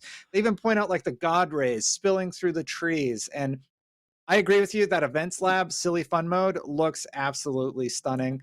It's built from the ground up for next gen. That's what Phil Spencer said. And it really, really shows. The fact that it's cross-platform is just like awesome. Clearly, this game does not look held back to me whatsoever. I'm incredibly excited to play it. And they've had an extra year, because normally it was every other year. They were on 2-year dev cycles. They would alternate. Motorsport would ship one fall, and then Horizon would ship the next fall. But there's been some extra time for, obviously, Turn 10's still busy rebooting Motorsport for next gen, but Playground got an extra year as well, and that already shows on just this gameplay trailer that we got today. So yeah, I just could not be more excited for Forza Horizon 5. Now, Destin, I think it's important to take a few minutes here because we've got 10 minutes until the Square Enix showcase. So hang with us till then, and then stick around for what Square Enix has got. Destin, I think it's important to talk about the idea of Microsoft having a quiet 2021, because let's be honest, I disagree. They have had a quiet 2021 so far on the first party and the exclusivity front. But this showcase just ended that narrative. You have compiled a list of all the major and exclusive games that are out from in the second half of this year, from now until the fall. The floor is yours. Go through this because this is now a really impressive list. Yeah, so basically at the end of the show, they were sure to show a screen of everything that they have coming to Game Pass through 2021. So again, emphasizing the value of Game Pass. So June 13th, right around the corner, Yakuza Like a Dragon, a game that recently came out, is now going to be added to Game Pass. On the 22nd, we got Dark Alliance. And then July, The Ascent, Ryan, a game that you have been just talking about constantly. As well. Yep. Yeah, exclusive. On August 13th, we now have Hades coming to the platform. 12 Minutes on August 19th. In September, we have Origami 2. September 23rd, Sable, that sort of really unique art style that I'm really, really excited about. You passed Psychonauts in August. You passed Psychonauts too. Destin, back up. August 25th. No. They have it like arranged in a weird way. So yes, Psychonauts 2, August 25th. And I also forgot Flight Simulator, something people have been begging us to talk about, is hitting console on the 27th. And that was all 4K captured in engine. It looks stunning, and it has that Maverick tie-in. Yes, the Top Gun thing, another smart tie-in. And what's an interesting footnote on Flight Sim too, I think is worth pointing out. There was this big deal made last year about PlayStation. We believe in generations, and everything's just going to go to PS5. And they've done a lot of cross-gen stuff. And Microsoft was honest and said, we're going to support both old gen and new gen for a while. And they caught a lot of crap for it.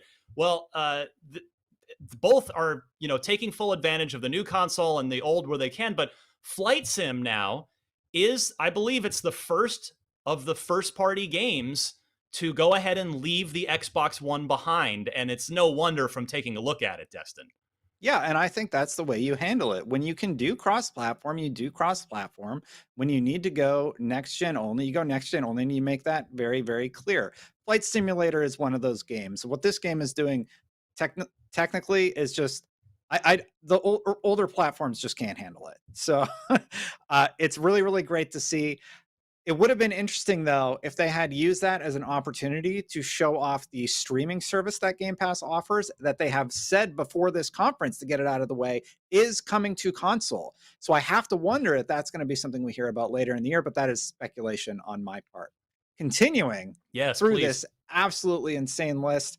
So what do we got? I was in September for Sable. In October, we have Age of Empires 4. That is another game that just hits every time we talk about it. For PC, October 12th is also Back for Blood.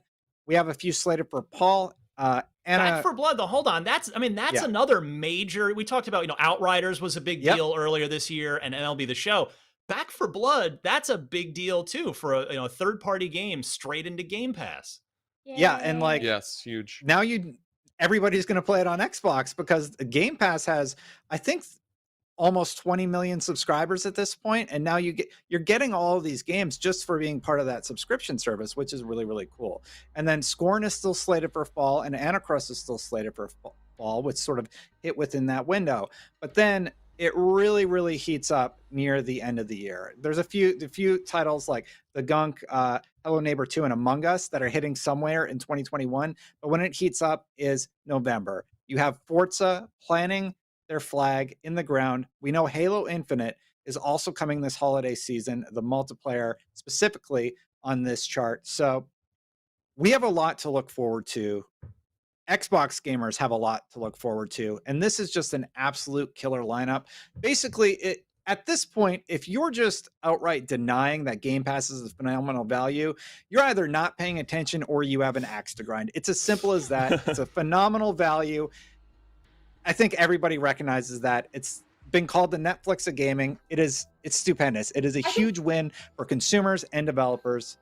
I'm a big fan of what they're doing here. And the reason we keep coming back to it too, because it's just really surprising how good it is. And that's why I think we emphasize that so much. It's not just because it's like, oh, well, we're the Xbox show, so we have to talk about this. It's like, no, it's just like, how is this a thing? Like, it's just really such a big deal if you are playing a lot of games on PC, if you want Game Pass Ultimate, or of course, if you have an Xbox, why not? And the Miranda was the Outer Worlds 2 for that. I feel like that kind of just came and went. This is another game. Talk about it. Yeah. We didn't even talk about it. Possibly the best trailer, just as because it was the whole thing was tongue in cheek, like that. I was laughing through the whole thing. Yeah, that was just a very self-aware. It's like, here's the lens flare, and we're like, wait, what is it? Is this Outer Worlds? I don't know. And then it keeps going on, and like the narrator's just having a good time with it. I think they even animated it to be very aware as well. I think when they did the silhouette of like the protagonist that's not finished, as like the trailer narrator was saying, it just kind of shrugs. It's really funny. But good to see Outer Worlds 2 come in. And now we know. So now we know all three projects that Obsidian is on. So Microsoft purchased Obsidian, and they're getting a pretty good bang for their buck there, because they've got Grounded, which has been successful in early access Xbox game preview so far. Avowed, obviously further out on the horizon, but it did get a quick shout out from Phil there towards the end. That's knee deep in development. That's going to potentially a huge RPG. And now the Outer Worlds 2. And in fact, kind of on that note, Cam, the Xbox, I feel like in the early days of Xbox, even into the 360 years, the Xbox was kind of known as the shooter box. And that's great. There were a lot of great shooters, but now I feel like the Xbox is the home of Western RPGs. Absolutely. I mean, we got all these new RPG IPs like Starfield now, and the Outer Worlds 2, Avowed. The Outer Worlds is going to be exclusive now, Avowed, and we're getting returns of old IP that were RPGs back on the 360 and the original Xbox, like Fable. There's so much to love. I can't wait to play all these games. Like, all these games have the variety and depth that I'm looking for in an RPG, and there's nothing to be concerned about. I'm incredibly excited. All these developers are very talented, and I can't wait to see the end product. I know you're a huge JRPG fan. There were a couple of cool JRPGs in the mix too. Not that the Western games get all the attention. Yeah, there was. there was this title, I don't want to butcher the name, but it was like a Uridin Chronicle. Yeah. Not quite sure either. So I know about the game. I just don't know how to pronounce the title. But that's from developers of Suikoden. Traditional like iconic JRPGs back from the PlayStation and PlayStation 2. And the art style gave a lot of like Octopath Traveler vibes, which is now also on Game Pass. And it's going to be a while till we get that game. That game was kickstarted, I want to say either like really early this year or late last year. So there's 2 games coming, one in 2022, one in 2023. But we know that they're coming to Game Pass day one, and that's awesome for JRPG fans like myself. Destin, another big game we haven't even said a word about yet. It was in the middle of the conference. Battlefield 2042. We got gameplay reveal there. You had a very astute observation that I did not catch on to about that gameplay trailer. Yeah, so the original trailer was all CG, and they were showing off the different maps and stuff that we're going to be able to play on. And then they recreated some of the moments that we saw in that trailer in engine, and I thought that was really nice. Now, it's pre-alpha gameplay, so it's just cool to see that they're like, hey, this is pre-alpha, this is early, 128 players on next gen, and I believe it's 64 on previous gen. But it's cool to see that they were able to showcase moments from a CG trailer in engine for this demo, and I appreciated that. All right, guys, final thoughts now. We have 3 minutes, maybe just a tad left.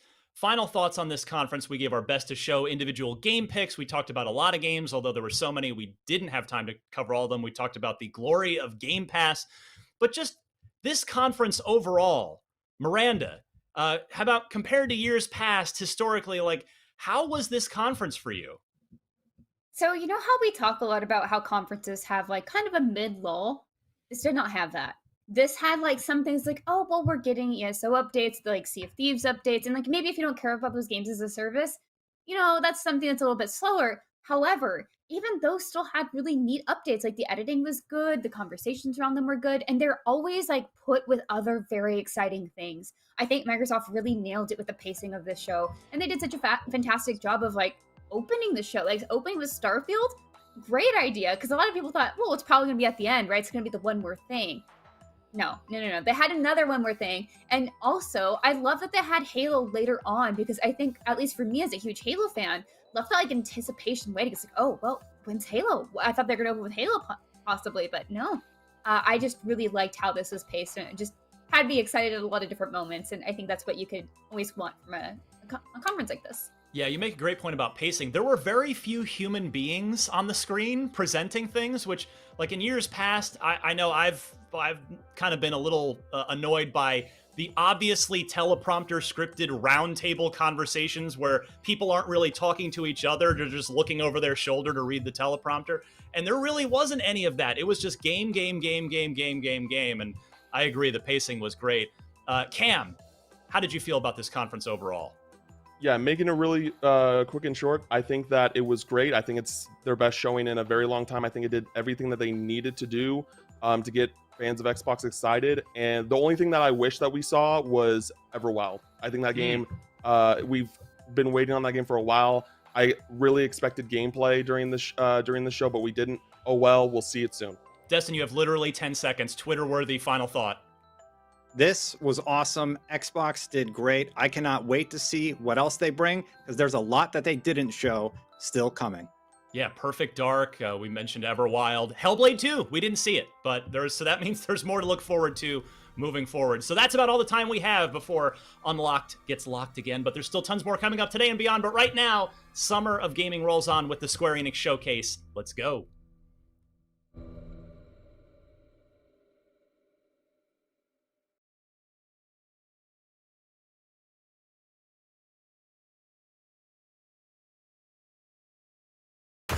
Good afternoon, everyone. It's Matt Mercer here, and I'm back as your host of Square Enix Presents. Today, we have a special E3 edition of the show for you, with new game announcements, updates, and exciting news from our studios across the globe. So let's kick off with the world premiere of a brand new game from Eidos Montreal. We hope you enjoy the show.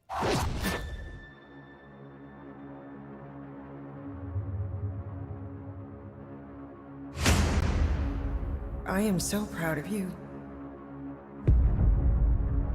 Do you know what a birthright is, Peter?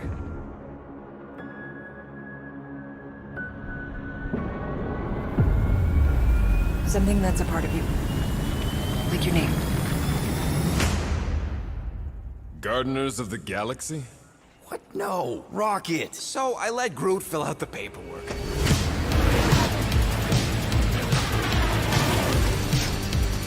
So we got fined. We appear to be 6,963 units short. I know, we clearly need a plan. If you see anything with claws the size of Drax, let me know. We got this!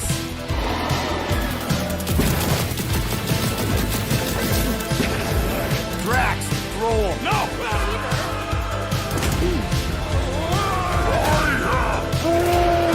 You want monster? I'll show you monster! No! We disrobe! Keep your pants on. Although it could be used as a distraction.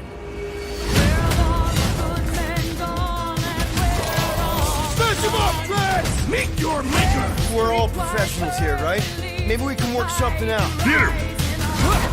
You had one job, Quill. I did exactly what? Gamora, no killing teammates! That's who! It's literally in your contract! I made no such commitments! In less than 3 cycles, all would be lost. The galaxy cannot be saved, Peter Quill. We can do this together! Fucking great, Quill!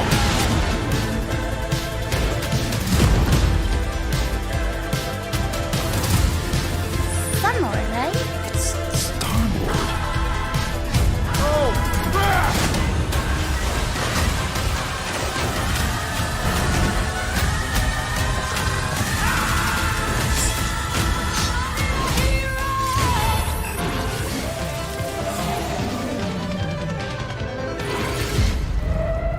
No, of course I will. I'll call you.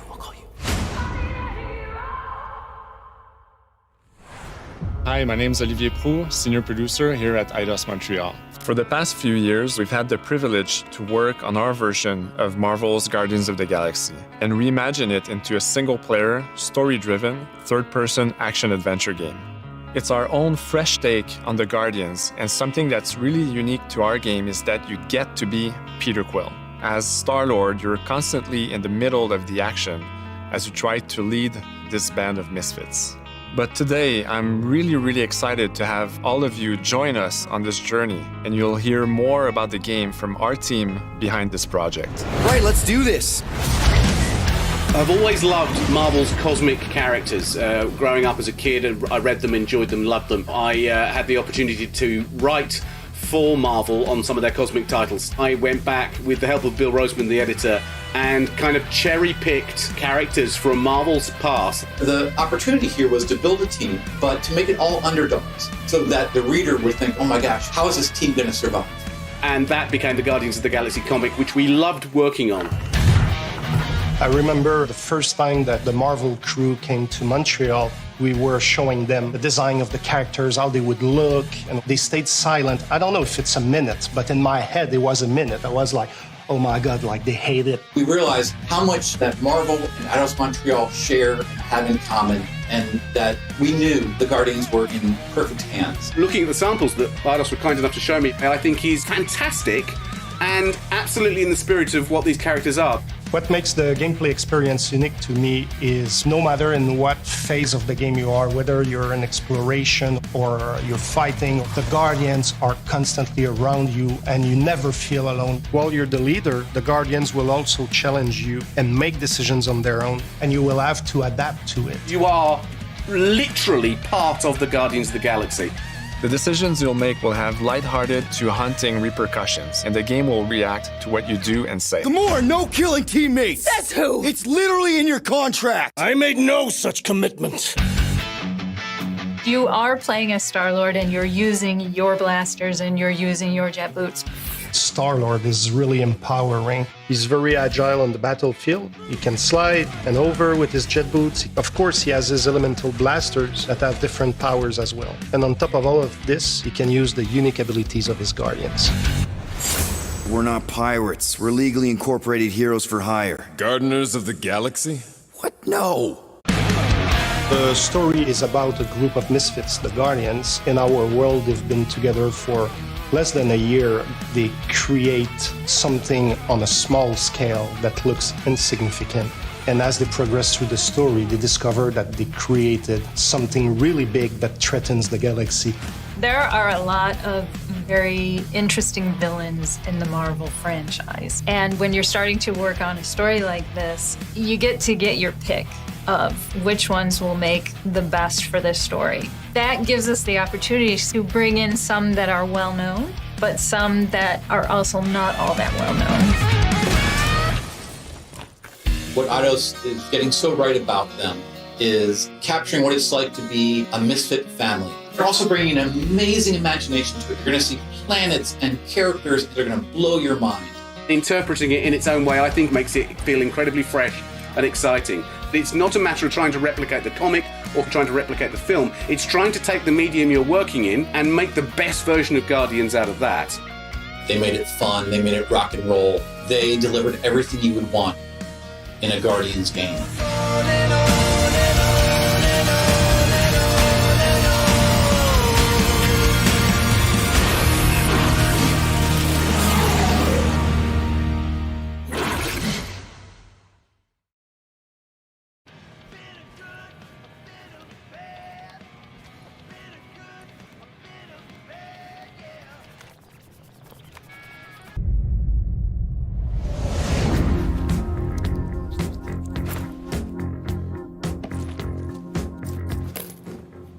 $37 units?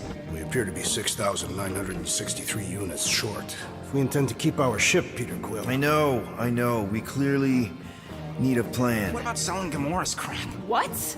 Oh, come on. You've been hoarding them stupid knickknacks ever since you first joined us. I mean, don't tell me they ain't worth nothing. Quarantine zone was always holding out on My us, Quill. figurines are not knickknacks. Huh, team's in trouble. Then you can't be bothered to make no sacrifice. I will sacrifice your head. And take us to the majestic mountains of Kakarandara. Guys, I think we should hear out Groot for once.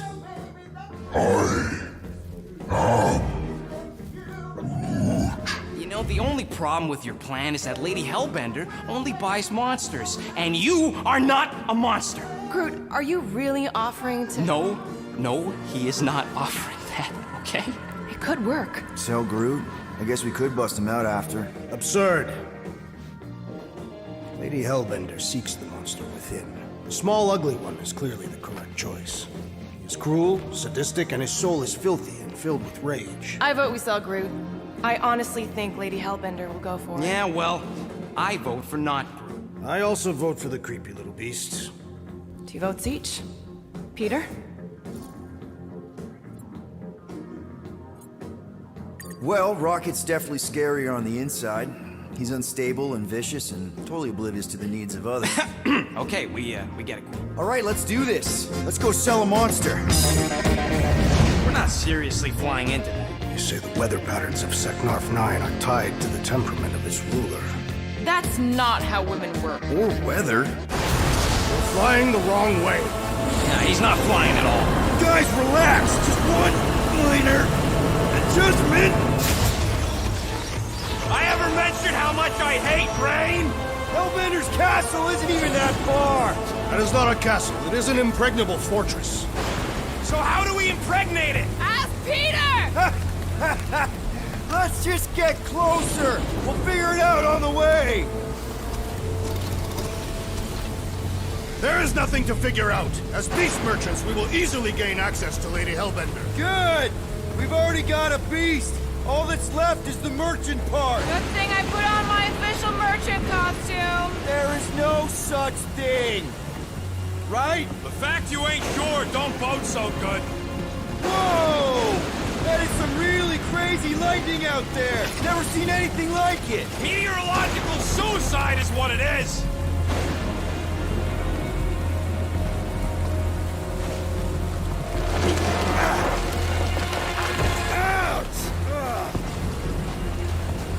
Hey, is my jacket all right? At least you got a jacket.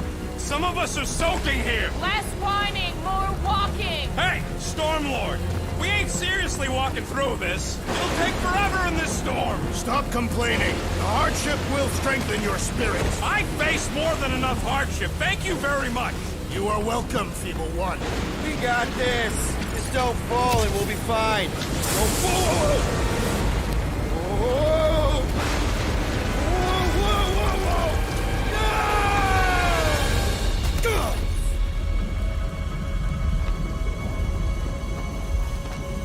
Everyone okay? We should have gone to Maku 4. I would be wary, Rodin. You know what? I survived freaking Half-World. I think I'm scared of some little... It's not alone. Get ready. What are these things? They are amorphous vermin. Shoot first, questions later. Drop them, Gamora! This won't hurt much. Smash them up, Drax! Meet your maker! Steel Boy's enjoying this way too much! This is the local fauna! It's about to be an endangered species! Blue, hog-tie time! Oh, you, Rocket! Time to go boom! I am eager to experience Lady Hellbender's legendary menagerie. Should we ask them for directions? I'm thinking maybe they are directions. Oh, like a signpost or something. I'm not saying it's an arrow with the word fortress on it, but statues suggest civilization, and the only settlement I saw when we were topside was Lady Hellbender's fortress. Dead end. That's just great. It's a retractable bridge. They used them at the prison I was in. Too bad the controls are on the other side of the giant chasm. What do you not have time to dawdle in this jungle? I shall hurl the creature over the chasm so he may activate the bridge. I may activate a hole through your face! Put me down! It'll be fine. Just curl up in a ball. What? Drax, throw him. No! Very well. Peter? It's okay. He'll land on his feet. Ooh. I guess that only applies to cats. You sons of dogs! Scut-busting ass! I am not familiar with these words. Order the beast to do its job. Rocket, come on, man! Ram it, dash face! Fix the bridge and we'll raise your cut by 5%. I want 10. Okay, deal.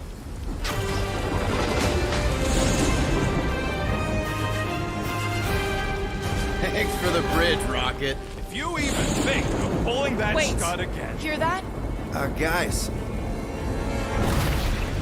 I got it.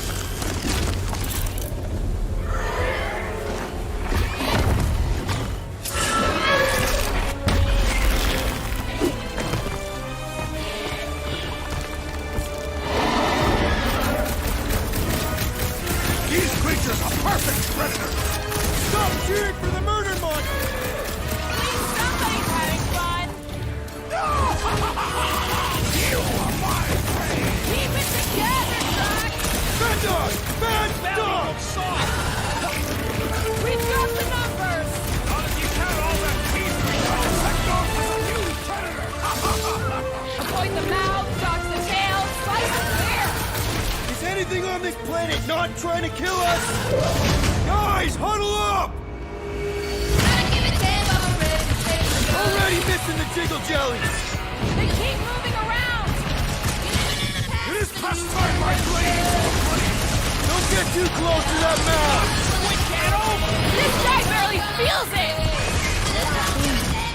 Yeah, I smell it too! Come on, we got this! Perhaps these were sent by Lady Hellbender! Well, she can keep them! How come monsters are never friendly?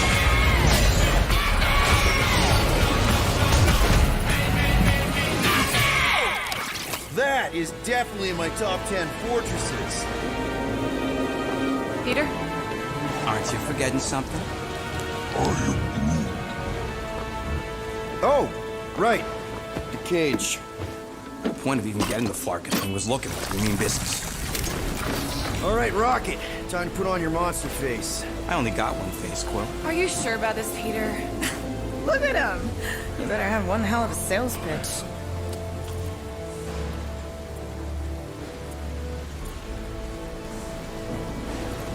Maybe Gamora's right. We should try selling Groot instead. What? Really? This is an affront to democracy. I just think that we might need Rocket on the outside for this one. Yeah, we noticed. You want to make that call, then you better not mess this up. You hang tight there, bud. When the time comes, I'll get you out of there. Rocket style if I gotta. Drac. Gamora, can you help me with this? What? Why? To guarantee your safety as our leader. Oh, come on. Don't look at me, I ain't pulling that thing. Remember, buddy, menacing! Like me, only bigger. I am Groot. Not bad, not bad.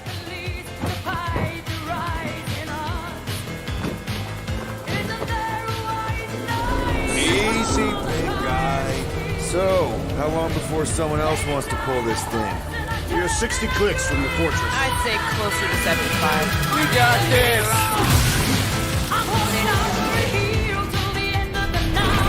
Rocky, what are you doing?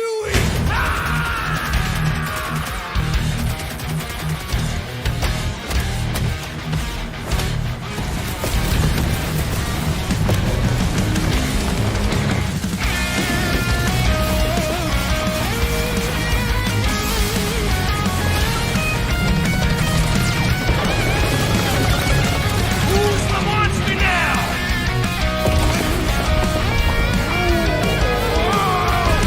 Rocket, what the?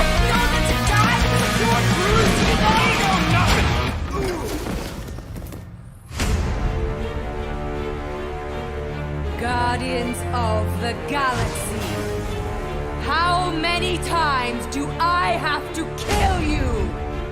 The audacity that you thought you could rob me, Dweller! Feast upon them!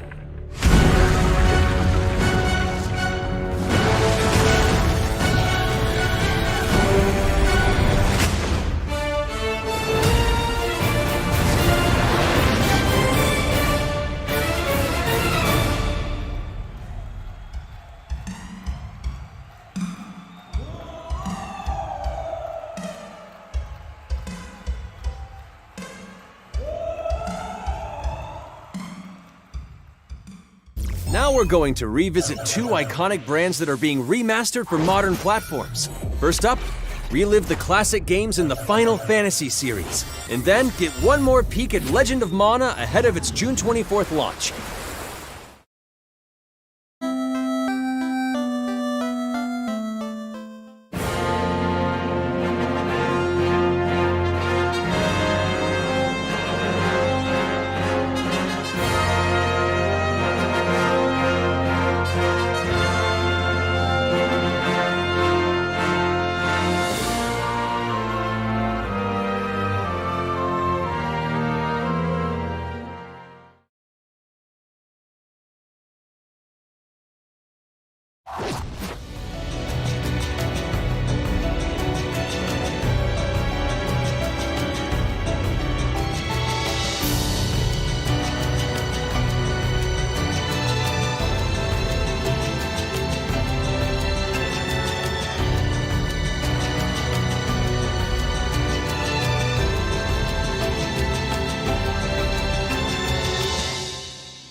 Up next, Earth's mightiest heroes continue their fight to defend the world in Marvel's Avengers. The team at Crystal Dynamics is excited to share the latest updates with you, including new mission types and a growing roster of heroes.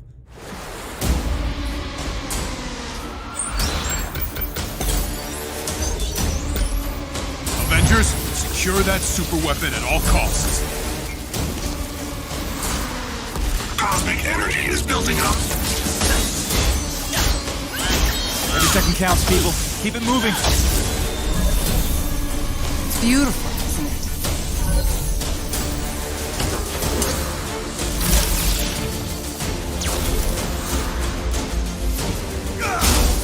You're out of your depth, Avengers.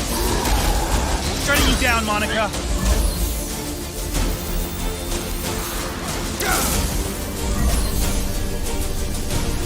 The world world doesn't need vengeance. AIM will save this world. I will save it. There is no end to these crumbs. You don't understand what that cube is capable of.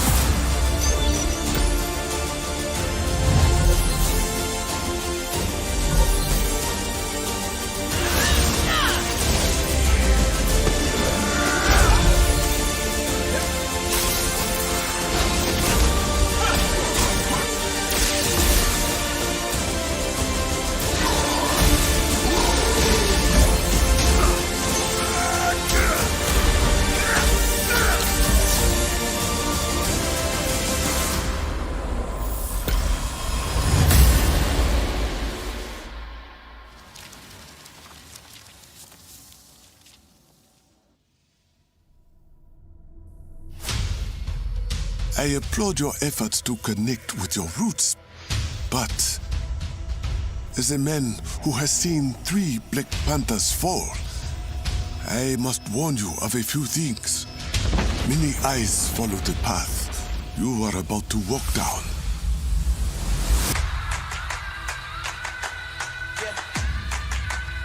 They say I walk like a king, talk like a king. You can act around now, say the same. You just wanted to show off They your chasing the suit. fame, they all want the name. But they ain't got what's running through these veins. Make way for the king. It is Claw.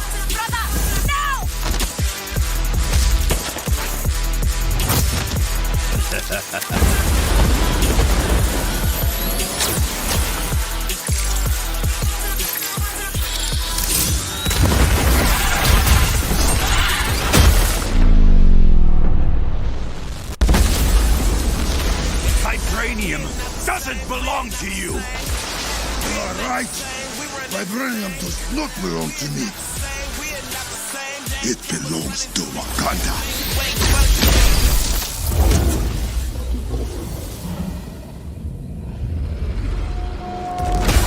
Look at me now, they can't hold me down.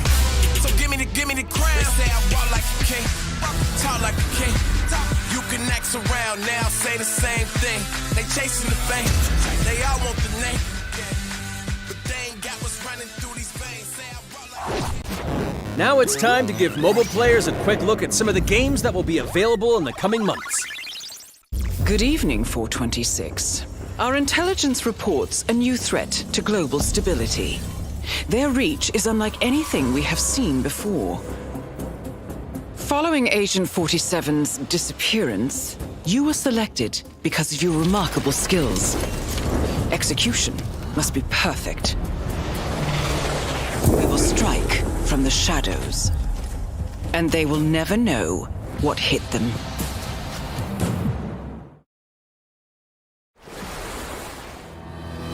A sad and beautiful tale that echoes throughout eternity.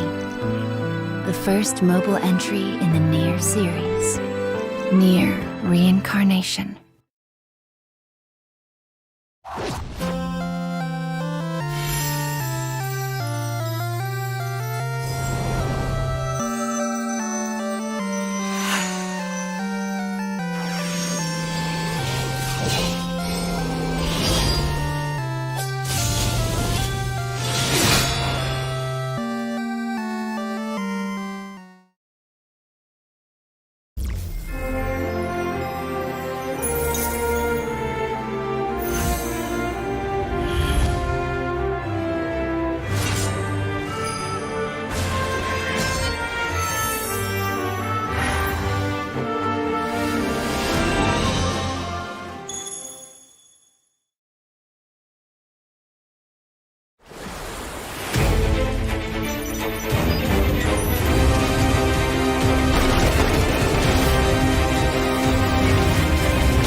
Today, the team at Platinum Games is giving you an exclusive look at the epic world of Babylon's Fall, featuring fluid combat, powerful weapons, and a unique art style.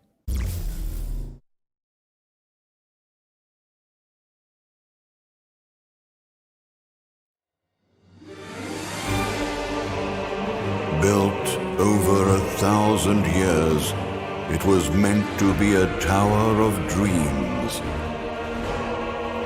But for 1,000 more, it was seen as a tower of ruin.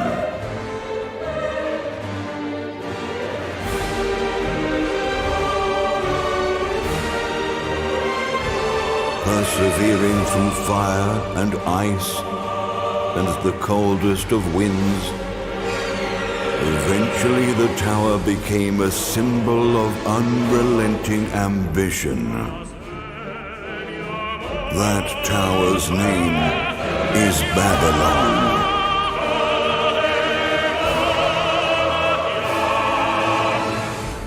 Does the savior of Neo-Babylon stand among us? Let's find out without further ado!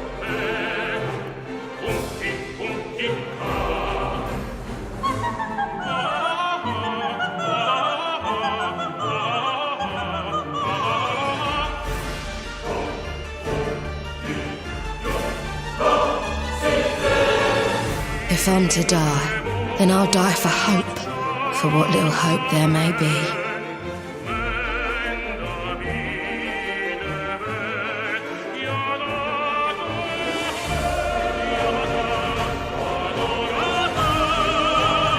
Seen through the veil at last, have you?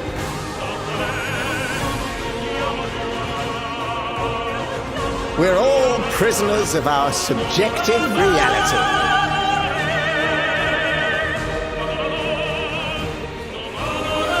Believe only what you see, and you're like to end up seeing only what you believe.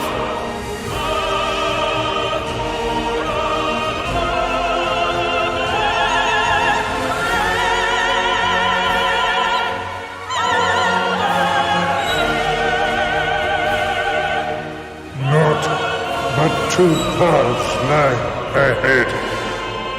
Ascend to the heaven above the tower, or fall like this one now before you. Now begins its tale of both hope and despair.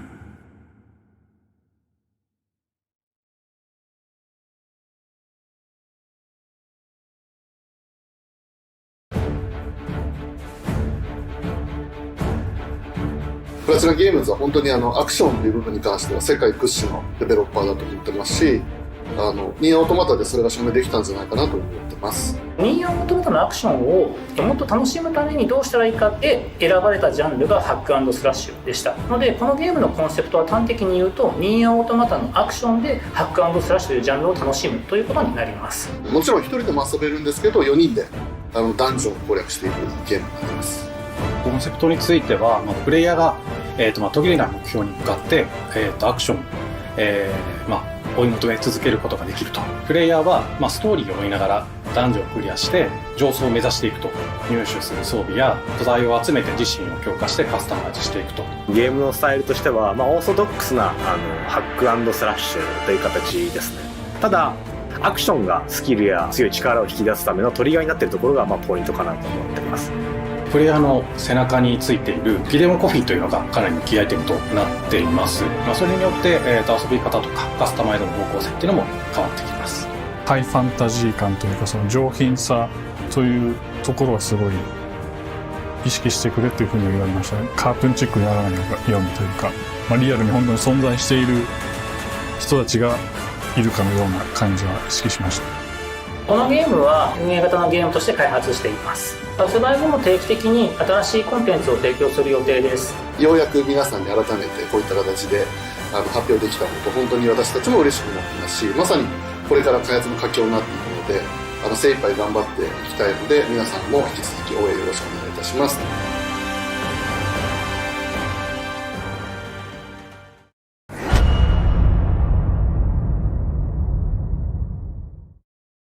Now let's check out the next major entry in the popular Life is Strange series, True Colors.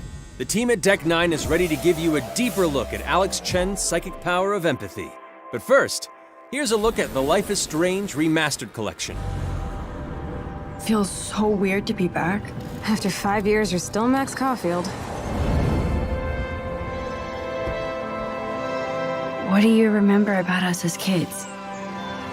I think about us as little pirates, running and jumping through Arcadia Bay. We are awesome!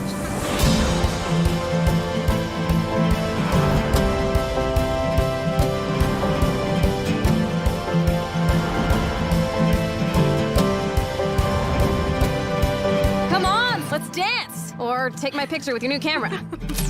We both got scars and it's so hard to That's Rachel Amber.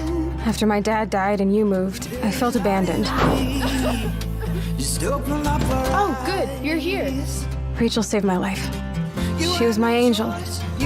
Something happened to her. We have to find her, Max. Holy shit. Max, what's going on? No! Whoa. I discovered I could reverse time. What the hell is this? Whatever's going on between us is special. Step back before you regret it. Get in, Max! Then I realized I had a choice and the power to change everything. Arcadia Bay is on the edge of disaster. Time to change time.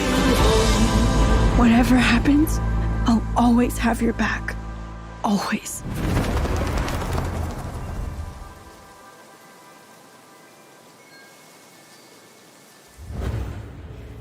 Hi, I'm Maya, also known as MXM Tune.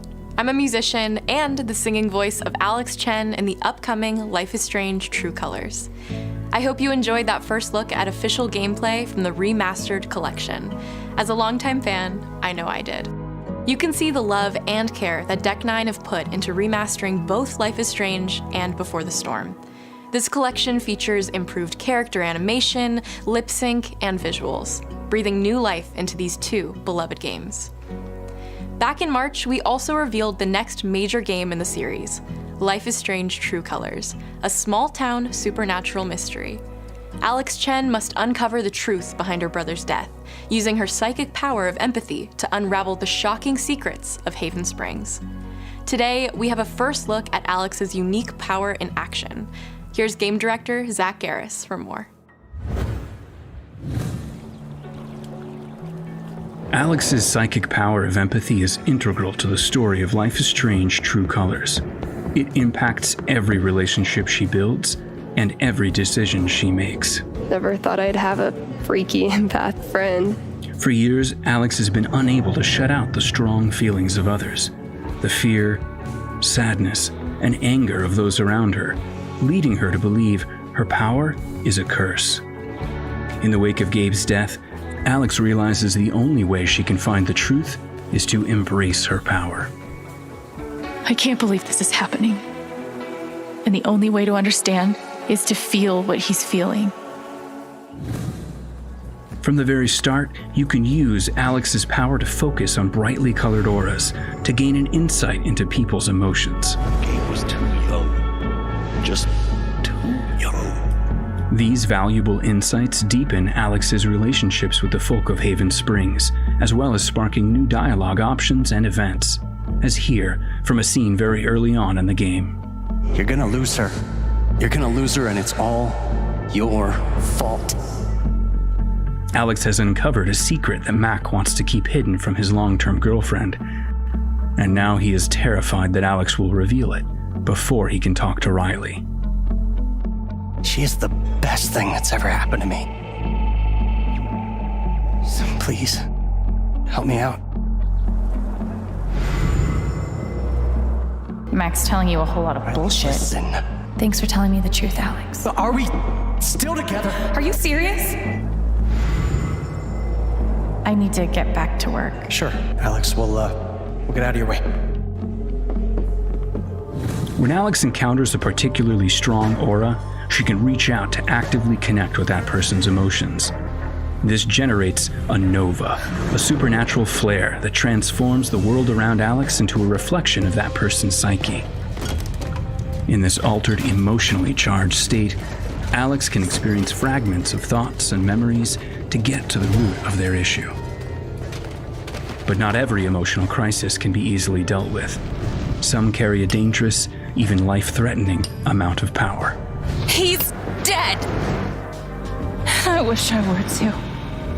No decision is easy, and the consequences will be felt across the game. This anger could kill her. What if I could just take it away? Using Alex's powers the only way you can uncover the truth behind her brother's death. What would that do to her? What would it do to me? And even if I can, should I? How far will you go in pursuit of that truth? The choice is yours. Alex's powers look so awesome. I have no idea how I'll make some of these choices, but I can't wait to play it with you all when it comes out on September 10th. Don't forget, you can pre-order Life is Strange True Colors now. And if you choose the Ultimate Edition, you'll also receive the Life is Strange Remastered Collection. And that's it for today. Make sure to follow the Life is Strange social channels for more.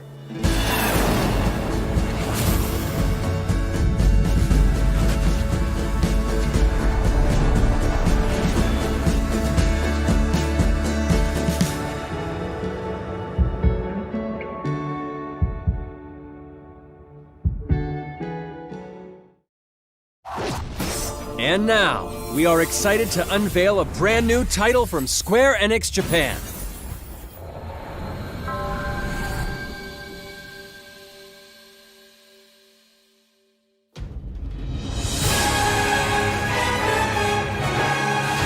I'm here to kill Chaos.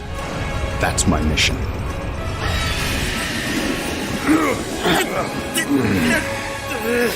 Looks like Chaos has been waiting for us. You gonna make us go in there and find you? Guess we'll just show ourselves in. I only know one thing. I want to kill Chaos. I need to. It's not a hope or a dream. It's like a hunger. Thirst. Move aside! You're dust! You sure Chaos is here?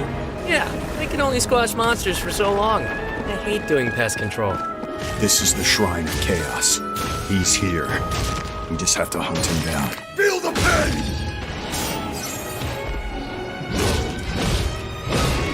The darkness is so thick I can taste it. This is it. No doubt. Die already! There was a knight who left on the same journey as you, but never returned. His name was Garland. If you could, I would be grateful if you looked for him. Chaos.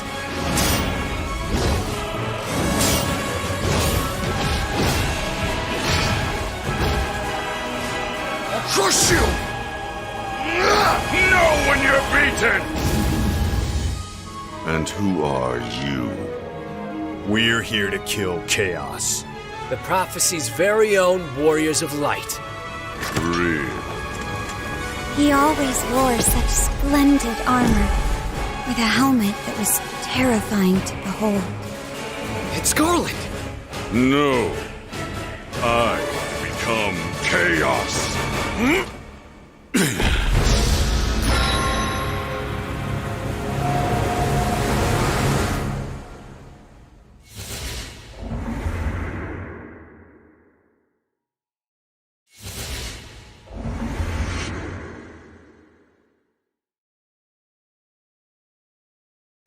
I'll leave you with a look at some of the amazing Square Enix titles you can play now, as well as those to come. I hate to be the bearer of bad news, but Just hit me with it. I'm gonna drop plate number 7. They're gonna do what?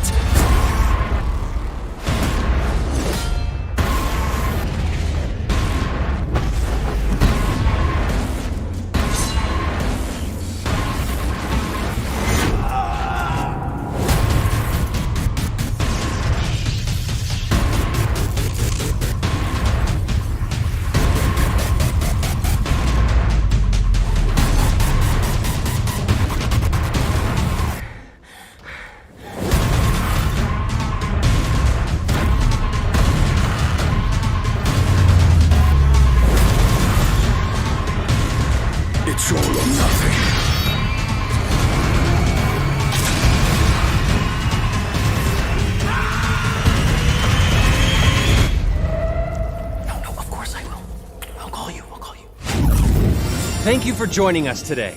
Keep an eye out for news about our next Square Enix Presents.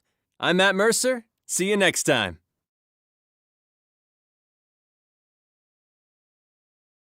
Next time.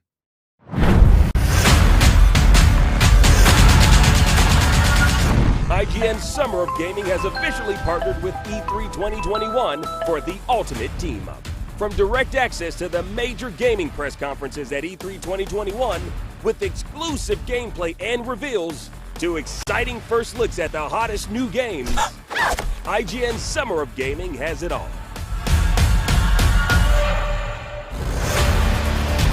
Today is E3 Day 2, and up next, Square Enix is here to hopefully serve up some answers, because we have so many questions. But we get another look at Final Fantasy 16? Actually, hold on, Square Enix. You can't have a new Final Fantasy until you finish the last one you started. Where's the rest of Final Fantasy 7 Remake? Which Marvel heroes will Avengers assemble next? Also, Outriders had an explosive launch. Is there DLC on the way? And hey, what's Lara Croft doing these days? Y'all need to let us know if she's about to raid a tomb soon. Well, if you're looking for answers to these questions and more, the Square Enix E3 presentation is a good place to start. I'm being told that our coverage is actually starting right meow. Well, here we go. Hey there, that was the Square Enix Presents E3 presentation right here on IGN Summer of Gaming 2021. I'm Max Scoville, and joining me right now to attempt to break down everything we just saw, but more likely to just kind of nerd out about JRPGs and superheroes, please welcome my esteemed colleagues Mitchell Saltzman, Zach Ryan, and Cam Hawkins. Surprise, we're getting a new Guardians of the Galaxy game in just a few months. This was kind of amazing they managed to keep this cat from getting out of the bag, or rather raccoon, I guess. Who wants to go first? Raise your hand. Sure. I'll go. No, go ahead, Mitchell. Go ahead, Zach. No, go. Yeah, I'll go ahead and start. Okay, go ahead. So first things first. Amazed that this game is coming out in October. Like, cannot believe that they've managed to keep this a secret to the extent that they can announce a release date a few months out and be ready for it. Like, that is so awesome. Overall, I think this looks pretty interesting. I think we talked a little bit while we were watching the show. I'm not like wild about the character design, but I think that the actual game itself, I think that the dialogue in between the characters is really cool. I'm stoked. I'm ready for a Guardians game, and I think this could be a really good one. I think another thing that we brought up, just sorry, really quick, is that it kind of gave us like Mass Effect-y vibes, not in the way that it was like an RPG, but in the way that there's a lot of banter between the characters. There's a lot of emphasis on choice. There's a lot of in combat, you're telling your squad mates to do different things. So I was all about that. I thought that seemed really, really cool. Yeah, it's neat. It's kind of got that. It's like Mass Effect with the sort of brainy stuff stripped out of it. Like it's the Guardians are kind of like the crew of the Normandy, but like a little bit dumber and goofier. So it's kind of a good setup there. Cam, a lot of people were talking about the designs. What did you make of those? Yeah, I'm not a big fan. I don't like the whole beard thing that like Rocky Raccoon's got going on. Gamora is an interesting choice. I'm not super into the different character designs. Like, some of them feel a little bit MCU like inspired. Drax kind of similar to that. Groot looks kind of like that. But to be fair, like, some of those characters, you can't really make a whole lot of difference in those characters in a way that like still feels true to their character, because they have a relatively simplistic design. So I'm not like really.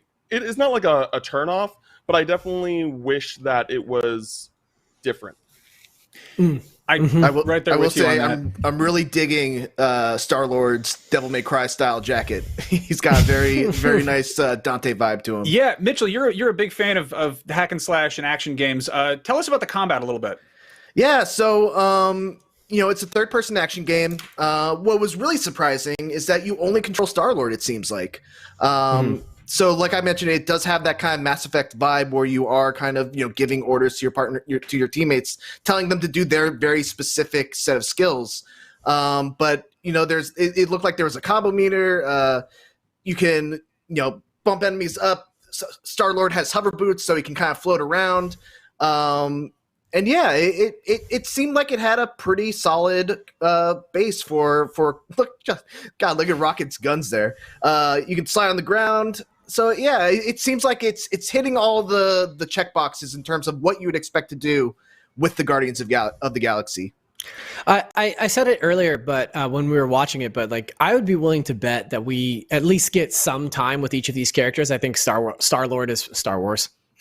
I think Star-Lord is probably the main playable character, obviously, but I bet you like in The Last of Us or something where you wear somebody else's shoes for a little bit. I bet you we get 15 to 20 minutes somewhere in this campaign with each of these characters because it is an ensemble cast. Like you want to spend that time with each of these characters, maybe doing a little solo mission or something.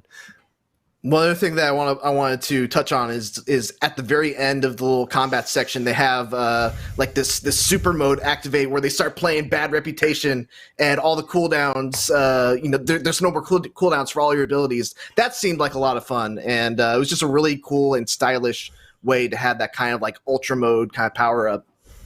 Yeah, I hope that as you level up Star-Lord and unlock different supers and stuff, like each of them comes equipped with like a different song. Oh, that'd be awesome. I really like the idea of like your superpowers being tied to like different 80s super hits. I think that'd be really cool. I'm super into that. They also showed some really cool alternate costumes at the end. I'm pretty lukewarm on these designs. I feel like it's the same issue that I had with the Avengers, where it's like really close. It's kind of like an uncanny valley, but not just for faces, for like the entire aesthetic. Like it's so close to being the MCU that it's just, I notice what's different. But you can also dress them up in like classic Guardians costumes, which is fun. Yeah. Like it looks funny as hell. Like it seems like they've got some really strong writing there. I like that they're taking a page out of the Telltale book as well, and they have the when there's that moment where you can support Drax in his effort to toss Groot or discourage him, and so Rocket, and so you toss Rocket, and then that little icon pops up that says like Rocket is furious that you threw him across the gap. Like I thought that was really good, and I like the idea that maybe that will have some impact later in the story of like your party's temperament towards Star-Lord because of the choices that he makes throughout. I think is really interesting. Yeah, I'm curious if we're going to have branching paths or stuff like that. But that'd be very cool. Yeah, right. Like I think it again, if they sort of cherry pick the more I don't know, like social aspects of Mass Effect, that could be really fun. I'm relieved that this is a single player game. That's kind of what that's kind of what the experience I want from a Marvel stuff is. We also got a look at some new Avengers stuff. We can just touch on that briefly, but we got to look at the sort of the new stuff that's coming up on that roadmap. There's Black Panther is a big one. The War for Wakanda is the next big thing. Did any of you guys get into Avengers? Did you get hooked on that at all? Yeah, I feel like. Go ahead, Cam. Yeah, I played a bit. I played through the whole campaign and then played a little bit of post game, and I think there are people that I know that love that game and still play that game.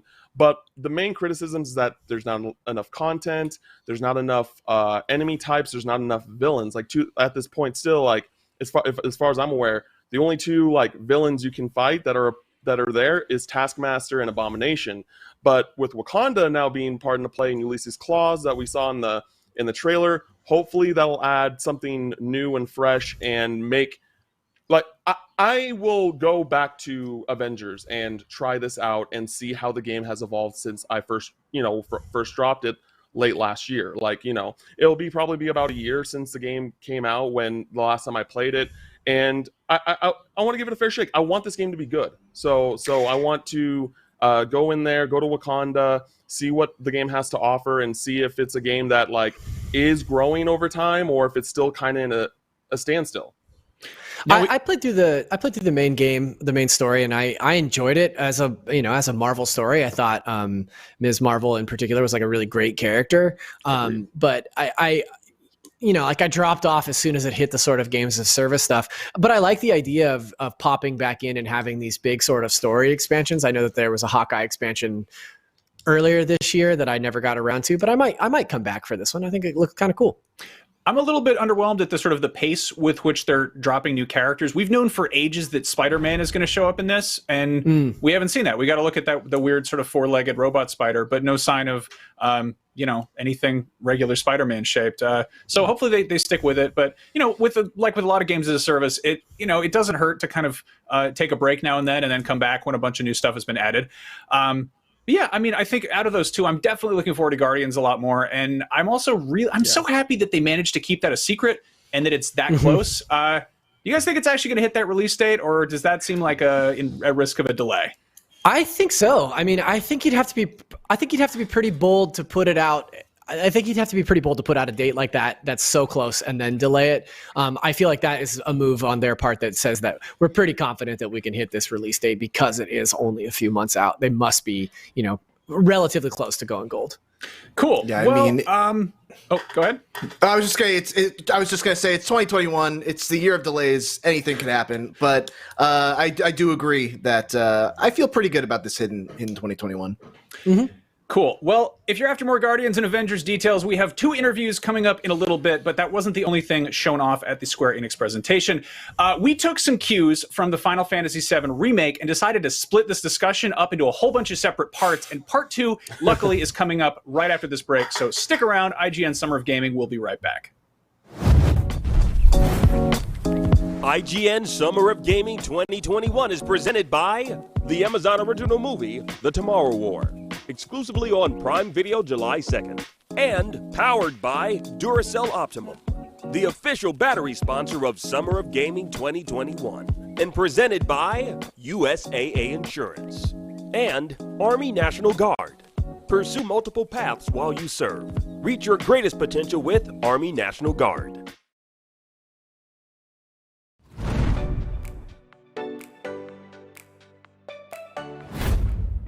Not only is IGN the world's biggest media brand for games and entertainment, but we also have a team of some of the world's biggest fans of your favorite franchises.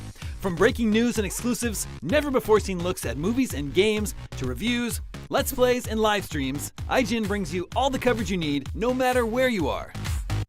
Whether you're on IGN.com, the IGN app, YouTube, Facebook, or Snapchat, we've always got you covered. IGN, the #1 source for all games and entertainment fans worldwide. Everybody loves watching a speedrun of their favorite game, but what if you got a chance to peek into the mind of the developers behind those games as they watch their hard work get completely destroyed right in front of them? What is happening right now? That's exactly what happens on every episode of Devs React to Speedruns. We invite you to ride along with the developers as they watch, react, and enjoy some of the craziest gameplay by the most skilled speedrunners on the planet. Tune in every Saturday for a brand new episode. Competition brings out the best in all of us. Well, mostly. Oh, that's a controller break. That's unfortunate. Welcome to IGN Compete, where we bring you the stories behind the esports headlines.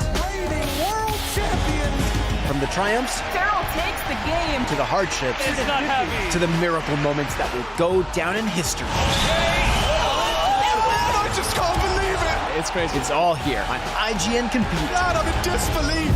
In a world with non-stop news about Marvel, DC, Star Wars, you need a show with accurate reporting, hard-hitting commentary, and me, Akeem Lawanson, host of IGN's news show, The Fix Entertainment. Whether it's the latest superhero scoop, film fiasco, or anime announcement, I'll be here covering all the breaking movie, TV, and streaming news that matters most to you. Make sure to catch The Fix Entertainment on IGN for your fix of entertainment news.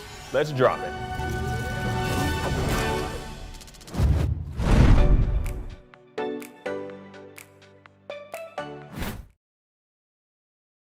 And we're back. This is IGN Summer of Gaming 2021, and we've got plenty more to talk about from the Square Enix Presents E3 showcase. But first, I am contractually obligated to inform you that IGN Summer of Gaming is here for you all summer long. Catch us on IGN YouTube, your smart TVs, pretty much anywhere you can think of. And for additional content, check out E3's online portal and app featuring virtual booths, articles, videos, and more. Now, enough talking about where you can watch people talking about video games. Here are some people to talk about video games. Babylon's Fall. True. Let's get into this. Mitchell, this is you. Go nuts. Oh man. This looked way different than what I was expecting. We saw Babylon's Fall. We saw like a gameplay teaser of it back at, I believe, State of Play last year, and it looked like a different game. That isn't Babylon's Fall. Now we're looking at Final Fantasy VII First Soldier here, which is that's okay. So it looks like they kind of redid the art style. It looks very watercolor heavy. The big thing that I don't think a lot of people were expecting is that this is going to be a multiplayer game. And not only that, it's a live service title. And yeah, it just, I am the biggest Platinum Games fan, I think, at IGN. I say even underwhelming Platinum Games is like just an example of some of the best action games out there. I'm still waiting for the hook of this game. I feel like every Platinum Games has like some sort of hook, whether it's Metal Gear Rising being the Zandatsu thing that you do, Astral Chain having you control a mech and your player at the same time. Every Platinum Games has like a hook that kind of makes combat look exciting. I haven't seen that yet with Babylon's Fall. And so, yeah, I don't know, man. It pains me to say that this was a very underwhelming trailer, unfortunately. Yeah. I don't know how you guys felt. Cam, you had some thoughts on this, yeah? Yeah, I feel the same way. Like, I mean, Mitchell kind of echoed everything that I feel about this game. It's just, I thought that this was going to be like a single player, action adventure title, and it's seemingly a multiplayer based play with your friends, which I'm not opposed to that. It's just, I guess this is just something we haven't really seen from Platinum before, so maybe that is another thing that's just rubbing me the wrong way. It's just I had completely different expectations. Like, I'm not gonna completely count it out, but this did not make me more excited for the game. It made me less excited for the game. But like, I love Japanese games in general, and Platinum makes good games, so I'll give it I'm gonna give it a shot. I'm still gonna like keep an eye on it, but this just did not turn out to be what I wanted it to be. Zach, you're a big live service games guy. I feel like you're frequently just grinding away and stuff. Is this getting your attention at all? I mean, look, I'm not a you live are. service guy. I was excited, I was interested in Babylon's Fall. I'm a Platinum Games fan. I think that Platinum Games is known for making a very specific type of game, and this doesn't look like that, and that is a bummer to me. But I'm also not necessarily willing to put him down for the count here, because maybe this is awesome, and we just don't know, like Mitchell was saying, what the hook is. I do love the art style. I think the watercolor sort of painterly look that obviously it's been given a facelift, and I think that looks really cool. But overall, just given sort of the assumptions that we had about Babylon's Fall, like we talked a little bit about where it might fit into Square's overall kind of oeuvre. Like I just don't know, man. It didn't really do much for me. And especially for being gone as long as it was, to come back with a sort of lackluster trailer is disappointing. Luckily, it wasn't the only action game that got shown off. We also got a look at the heavily rumored Stranger of Paradise Final Fantasy Origin, which looks like a very fast-paced action game from Team Ninja, who, Mitchell, you're also a big fan of. Ooh, yeah. Were you into this? Was this what you were expecting? Yeah, so this actually was what I was expecting. Like, contrast to Babylon's Fall being something completely different, this was exactly what I was expecting. Hearing the rumors that Team Ninja is working on a Soulsborne-like game in the Final Fantasy kind of setting. So it looks very much like Neo. If you look at the combat and you compare it to the combat in Neo, I think you'll find a lot of similarities in the animations and just how fast and fluid the combat looks. There's like executions. Looks like there's a ton of different weapons that you can use. I think what's different is the fact that you're fighting with a party. Usually when you fight in Neo, occasionally there's people that join you, but for the most part it's a solo affair. So yeah, I'm excited to see how this develops. I mean, Team Ninja and Final Fantasy seems like a really, really cool collaboration that I can't imagine anyone would have expected before the rumors started going. But yeah, this looks really, really cool. Zach, go ahead. Yeah, sorry, just real quick. I'm really stoked for this because it is exactly what we expected. Like when those rumors started flying around that Team Ninja was developing a Final Fantasy Souls-like Final Fantasy game. Like, in my mind, it's like, okay, Neo, but make it Final Fantasy, and that's exactly what this looks like. So like, I'm on board. Like, I think this looks really cool, and as a Souls guy and a Final Fantasy guy, this is obviously right up my alley. I'm kind of curious to see what they do with the difficulty. I feel like Final Fantasy is historically a much more accessible franchise. And I'm curious if there's like difficulty options in this game, just because Neo is tough as nails. I mean, it's historically Final Fantasy has been turn-based, which is the exact opposite of what Team Ninja does. They typically, beat the crap out of you. So that's an interesting choice. But Cam, you're a big Final Fantasy guy. Does this get your attention? Yeah, I'm definitely in. Like, saw Tetsuya Nomura, creative producer. I'm like, all right, I'm in. And and just seeing the gameplay looks great. Team Ninja's been making both Neo games, and both of those reviewed very well. I'm really excited for it. Just wait and see. What I'm most curious about is just the title of it being Final Fantasy Origin. Like, what is it the origin of? Like, we have all these Final Fantasy games, and a lot of them are in their own unique universe, right? There's some like rumors like, 7 and 10 are connected, and like they try to do that Crystal like universe with 13 and like 15 and things like that. But like, what is this like leading up to? Like in something that we already know, or is this just like, hey, this is the origin of a new franchise that we're doing?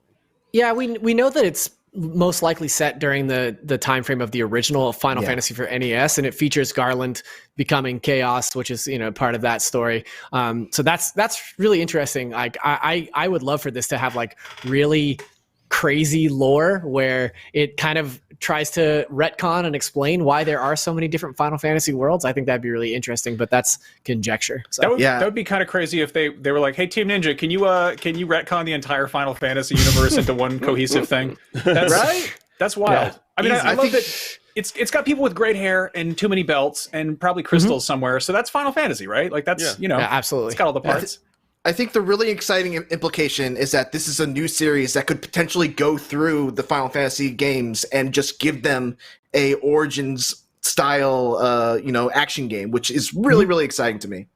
Yep. It's rad. Now, one big question on a lot of people's minds during the showcase, where was Gex? Well, I wish I could say that we have the answer to that question coming up, but we don't, and I don't want to lie to you that much. But we do have some other non-Gecko-centric games, and still to come, we're talking to some of the folks from Crystal Dynamics about what's coming to Marvel's Avengers, but more importantly, hopefully an explanation of why they don't make Gex games anymore. IGN's Summer of Gex will continue right after this, with or without Gex. Gex.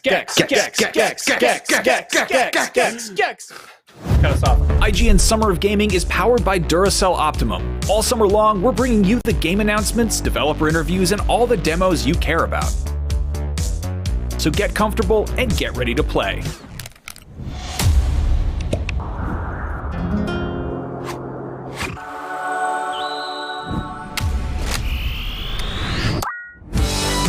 Upgrade your Xbox controller with Duracell Optimum batteries today.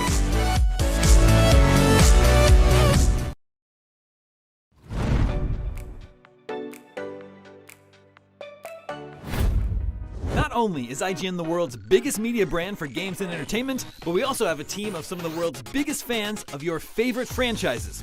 From breaking news and exclusives, never-before-seen looks at movies and games, to reviews, let's plays, and live streams, IGN brings you all the coverage you need, no matter where you are. Whether you're on IGN.com, the IGN app, YouTube, Facebook, or Snapchat, we've always got you covered. IGN, the #1 source for all games and entertainment fans worldwide.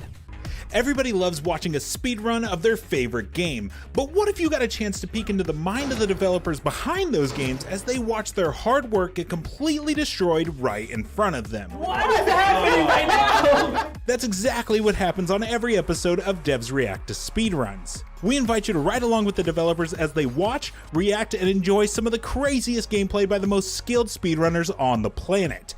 Tune in every Saturday for a brand new episode.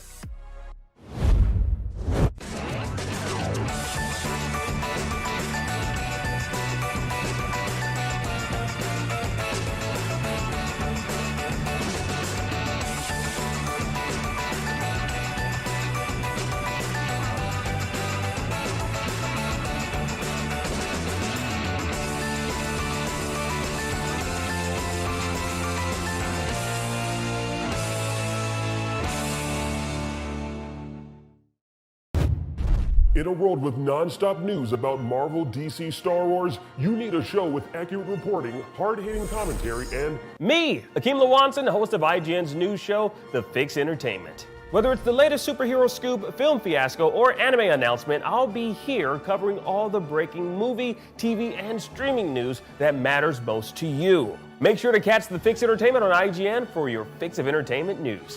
Let's drop it.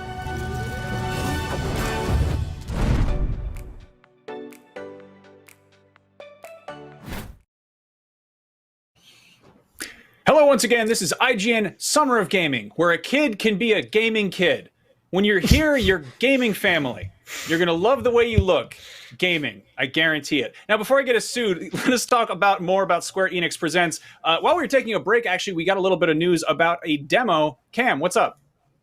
Yeah, so the Stranger of Paradise Final Fantasy Origin demo that was teased at the end of the trailer for PS5 will be available starting today at 8 p.m. Pacific time, and you can download it on your PS5 until the 24th of June.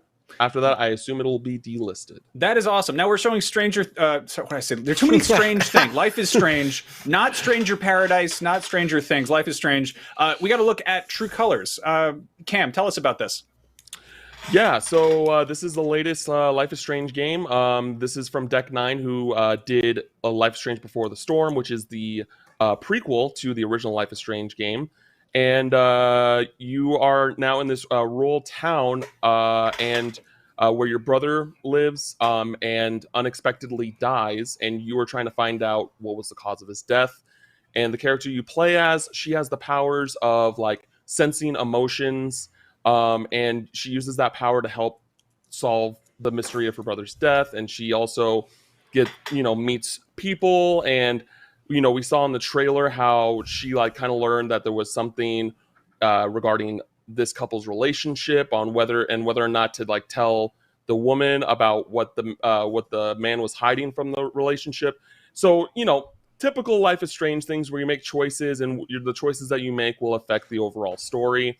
And that's coming out later, September 10th, I believe, on PlayStation and Xbox and PC. And then if you pre-order the Ultimate Edition, you'll get the Life is Strange Remastered Collection, which includes Before the Storm and the original Life is Strange with Sam and Max and Chloe. Nice. It's crazy. Life is Strange. Life is Strange, and it's kind of crazy how that series went from a little sort of almost indie feeling episodic thing, and now it's actually a decent sized franchise. Now let's call it out. I feel like a lot of people wanted something more. I feel like we're maybe kind of hoping to see more about that old Final Fantasy VII remake. We just got Intergrade, the intermission. It's out now. I feel like even just a mention of that and a hint of what we're going to see next. What did you guys think was missing, Zach? Yeah, that's one of the big ones for me. I mean, look, man, a lot. I'll be honest, that was a pretty disappointing showcase to me. I as much as I love Square, I was really hoping to see more Final Fantasy. I think that there was a lot missing. Final Fantasy VII Remake, I think, is probably at the top of everyone's list right now. First of all, I didn't anticipate loving that remake as much as I did the first part. I'm a Final Fantasy VII kind of a fair weather fan, but man, I thought the remake part 1 was so killer, and it ends on such a cliffhanger that I think everybody's kind of clamoring to see more of that game, or part 2 of that game, I should say. And what better time to show it off than E3? And if I don't think that there's any delusions that we're probably a ways out from Final Fantasy VII Remake Part 2, but the idea that we didn't see any of it today means that we're probably even further out than we might have thought. And while I'm clearly right in the middle of playing Intermission with Yuffie and those cats, I would love to see what's going on with that story. I would love to see what's next, and not having it here today was definitely a disappointment. Yeah, we're rolling a sizzle reel that they showed, and I feel like a lot of the stuff that was in that wasn't even getting mentioned. Cam, what was missing for you? What were you hoping to see that you didn't get to see? I mean, I think it's crazy that we didn't see any Final Fantasy 16. That was announced kind of out of nowhere during a PS5 showcase last year, and they even said in a magazine interview, I forgot the source unfortunately, but they said that they were planning for that game to come out this year, and with that not being shown there, I think that all but confirms that it's not coming out this year. Well, I mean, I don't know if that's confirmation. They definitely said I don't think it's in the trailer, they said look for more information in 2021. Yeah.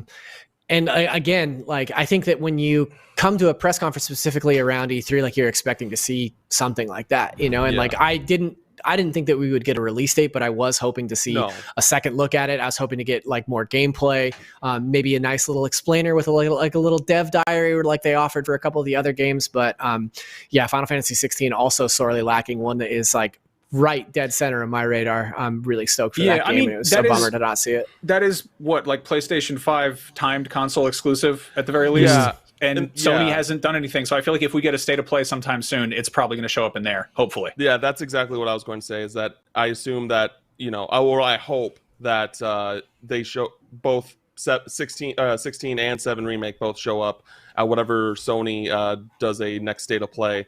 We'll get something there, because both of those are going to be PS5 console exclusives for the time being, so... Now, we didn't, like, we got a bunch of Final Fantasy stuff. We also got the Final Fantasy, like, collection, like the first, 6 games? Cam, you got very excited about that and then a little bit underwhelmed at the end. What happened? Yeah, so, like, I was, you know, these games have been kind of hard to get a good version of the original, like, pixel art. You know, a long time ago, like a few years back, Square Enix put like a lot of them on Steam, but they redid the art style in a really yucky way. You know, and I wanted the Game Boy Advance versions, you know, where they had the basically definitive edition, original art, like more music, more content, and that's what this is, seemingly, but it's only coming to Steam and mobile, not like Switch, which would be a perfect system for this, or any console. Like, you know, it's not going to stop me from playing these games as they come out on PC, but I still think that, like, I just want to be a fly on a wall during that conversation, like, yeah, let's do this, but only put it on PC and not Switch. It's a weird call, right? Like, I could definitely see them coming over at some point, but like, it's not I mean, I'm sure it's perfectly simple to do it in an illegal fashion. I don't know why Square can't just sort of drag and drop these, you know, 6 very old games onto a platform that people will totally buy it on, because they're, you know, beloved classics. Mitchell, what was missing for you? From the whole show, I mean, we kind of already touched upon it. I was really, really, really hoping for a small tease of Final Fantasy VII Remake Part 2.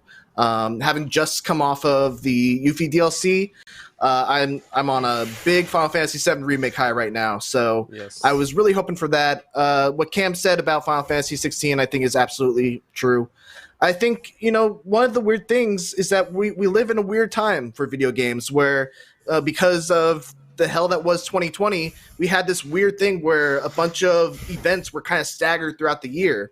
And so, you know, in the last Square thing we had Forspoken revealed, that would have been a really cool thing to have during this E3 to kind of, you know, close off the presentation. But they were missing that. So, and also, you know, we were missing Tomb Raider. We were missing, you know, another Just Cause, if, you know, that's within the realm of expectation. So yeah, it didn't do it for me, unfortunately. I'm glad you mentioned Tomb Raider, because that was the other thing that I was kind of looking for as well. You know, it's been a few years since Shadow of the Tomb Raider. I feel like that was on like a pretty steady cadence prior, and those games were kind of commercial successes or critical successes, but not necessarily like huge commercial hits. So I kind of understand, like, maybe they're going back to the mat with Tomb Raider and looking at potentially like another reboot or something. But I did kind of think that we would, or at least I was hoping to see something from Tomb Raider, because I love all 3 of those reboot, that reboot trilogy. I think it was really smart, really good. But it was bummer to not see any Tomb Raider in this presentation as well. You know, it's weird. We think of those games as being like a trilogy. I mean, there are 3 of them, so it is technically a trilogy. But I sort of feel like that's going to stop there, you know? Like, obviously not, that doesn't always happen. Like, we got Uncharted 4 and then another one. And, like, I don't know. I could definitely go for another Lara Croft reboot, or like showing her from like sort of a different angle. But at the same time, those are really fun games, and I, you know, do enjoy them. We're showing Outriders right now. That just came out, and people seem to really dig it. And, you know, that's a game that could totally support some new content. And I'm sort of surprised there wasn't even a mention of it, or like here's what's coming down the road. Yeah, man, this was a kind of a, I mean, it's, you know, we got some new stuff. It's cool, but I feel like it could have been, you know, could have been better. And I just want to say really quick, because I know that there are people that are watching that probably are wondering, where was Kingdom Hearts? And just want to clarify that Nomura said it, I think like late last year, that there's going to be no Kingdom Hearts news this year, basically, because everything's being saved up for the 20th anniversary next year. But you wore your T-shirt just I got the to same. represent. I got to represent. Yeah. Well done, Cam. All right, I love it. Well, coming up later today, we've got the PC Gaming Show, followed by the Future Game Show, and then tomorrow, be sure to join us for Capcom and Razer's big E3 showings, among other stuff. But right now, don't go anywhere, because up next, we've got back-to-back dev interviews with the team behind Guardians of the Galaxy and Marvel's Avengers. Stick around. IGN Summer of Gaming 2021 is presented by USAA Insurance and Army National Guard. Pursue multiple paths while you serve. Reach your greatest potential with Army National Guard. And by the Amazon original movie, The Tomorrow War, exclusively on Prime Video July 2nd. And powered by Duracell Optimum, the official battery sponsor of Summer of Gaming 2021.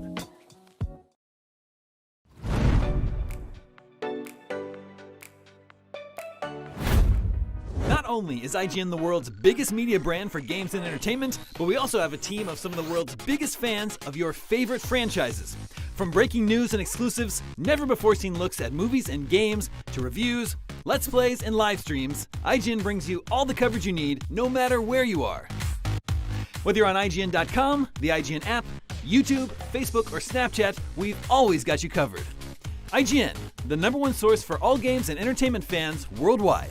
In a world with non-stop news about Marvel, DC, Star Wars, you need a show with accurate reporting, hard-hitting commentary, and Me, Akeem Lawanson, host of IGN's news show, The Fix Entertainment. Whether it's the latest superhero scoop, film fiasco, or anime announcement, I'll be here covering all the breaking movie, TV, and streaming news that matters most to you. Make sure to catch The Fix Entertainment on IGN for your fix of entertainment news. Let's drop it. If you're not following IGN on social media, what are you waiting for? We're constantly updating our feeds to bring you the latest news, gameplay, custom original content, the best user-generated videos and art, memes, and a whole lot more. Be part of the conversation throughout the year.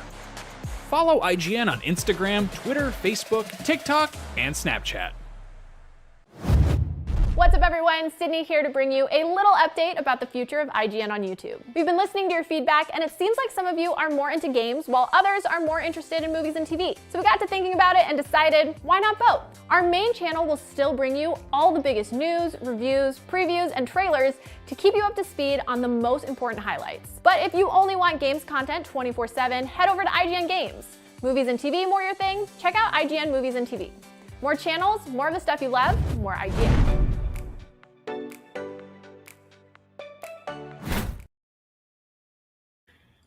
Welcome back. We just got a double whammy of brand new Marvel stuff during Square Enix Presents. In addition to what's coming next to Marvel's Avengers, a brand new Guardians of the Galaxy reveal, and now we've got a double whammy of interviews, which will hopefully distract you from the fact that I just used the term double whammy twice in one sentence, and I don't even know what a whammy is. Forget about it. Please, just watch these short superhero films we've prepared for you.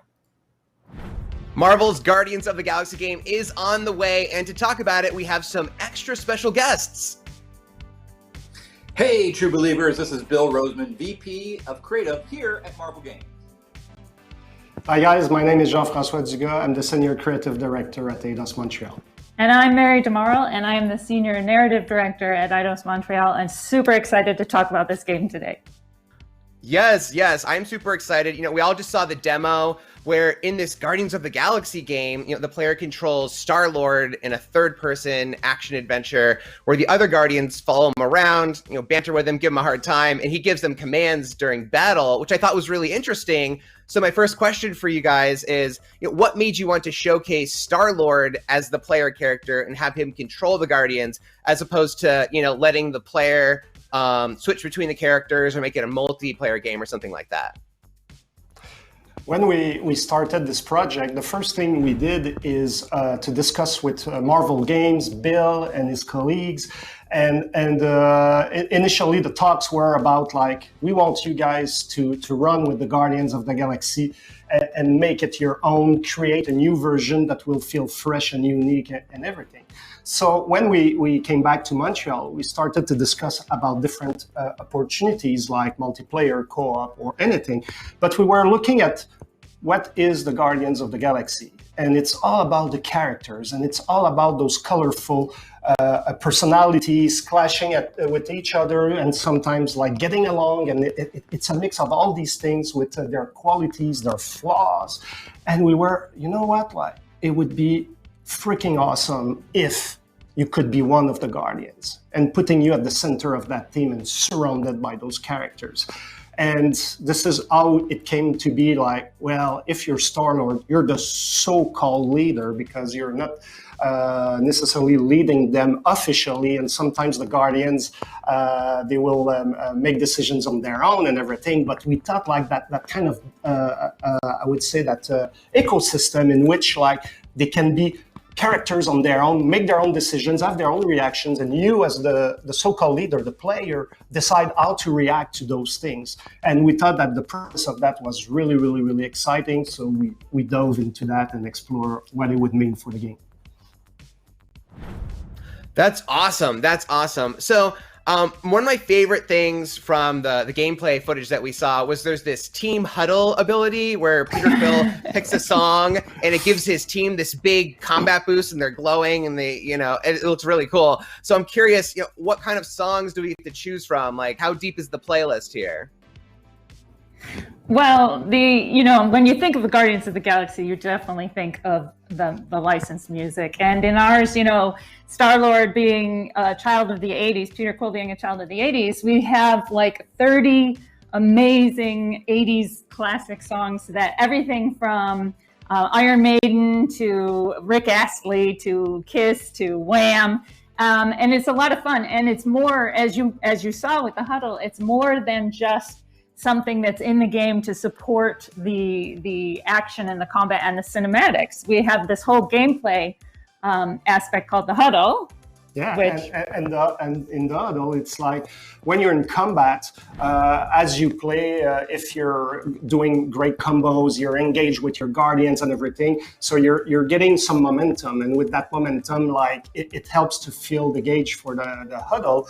And when this gauge is filled, you can use it at any given time. So maybe you're in trouble, you're struggling on the battlefield, or things are going well. So when you summon that, like Peter goes like, guys, huddle up, and they go into a huddle a little bit like American football.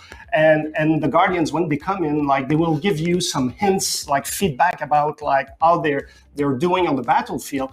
And now you will have a pep talk choice to choose from, in which like Peter is going to draw from the songs he knows to build his own speech. And if you're able to match the right speech with the right feedback of the Guardians, you boost the entire team. And like all the cooldowns are gone, they're all on fire, all the HP points are coming back, everybody is super efficient on the battlefield. And if you choose the wrong speech? A pep talk, the wrong speech.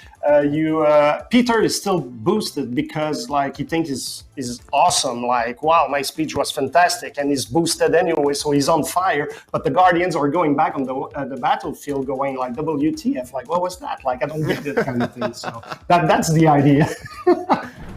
Josh, great. This sort of illustrates how much the team at Eidos Montreal thought through everything. They just didn't take music and just slap it on there. They thought about and were very strategic and thought about how can we really make the music part of the gameplay, and how can we illuminate and spotlight what is it like to be Star-Lord trying to bring this team together, and then what will that effect have being Star-Lord on the rest of the team. And coming in through music is a perfect way to really get at what is unique about Star-Lord. He's not the alien. He's the half human, half alien that's out there in space, and he brings that music with him. I love that. Music has become a quintessential Guardians thing, and the way you've incorporated it into the game sounds really fun and really cool. So, Bill, what can you tell us about the story? Like how long have they been Guardians? What's the big event that gets the adventure going?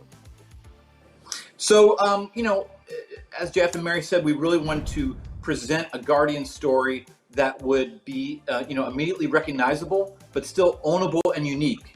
And so the player would say, well, I know this is the Guardians, but I haven't experienced this version of the Guardians. So in this story, our backstory is about 12 years ago, there was a big galactic war. And the universe and the characters themselves are still recovering from this. And out of the chaos and war comes opportunity. And so Peter Quill, as Star-Lord, is looking to, make some money, but at the same time, he has this buried deep down inside, this heart of gold. So he wants to make some money, but also do some good. And so he gathers together some like-minded individuals who, like himself, are underdogs, who feel all alone, feel like they don't have a family, are in search of redemption, in search of something to belong to, in search of a way to prove themselves. And he brings them together as the Guardians of the Galaxy, and he even has a business card that he's passing around. So at this time, the Guardians are still trying to prove themselves to the universe. And so you, as Star-Lord, you are trying to hold this team together as you're going through the adventure.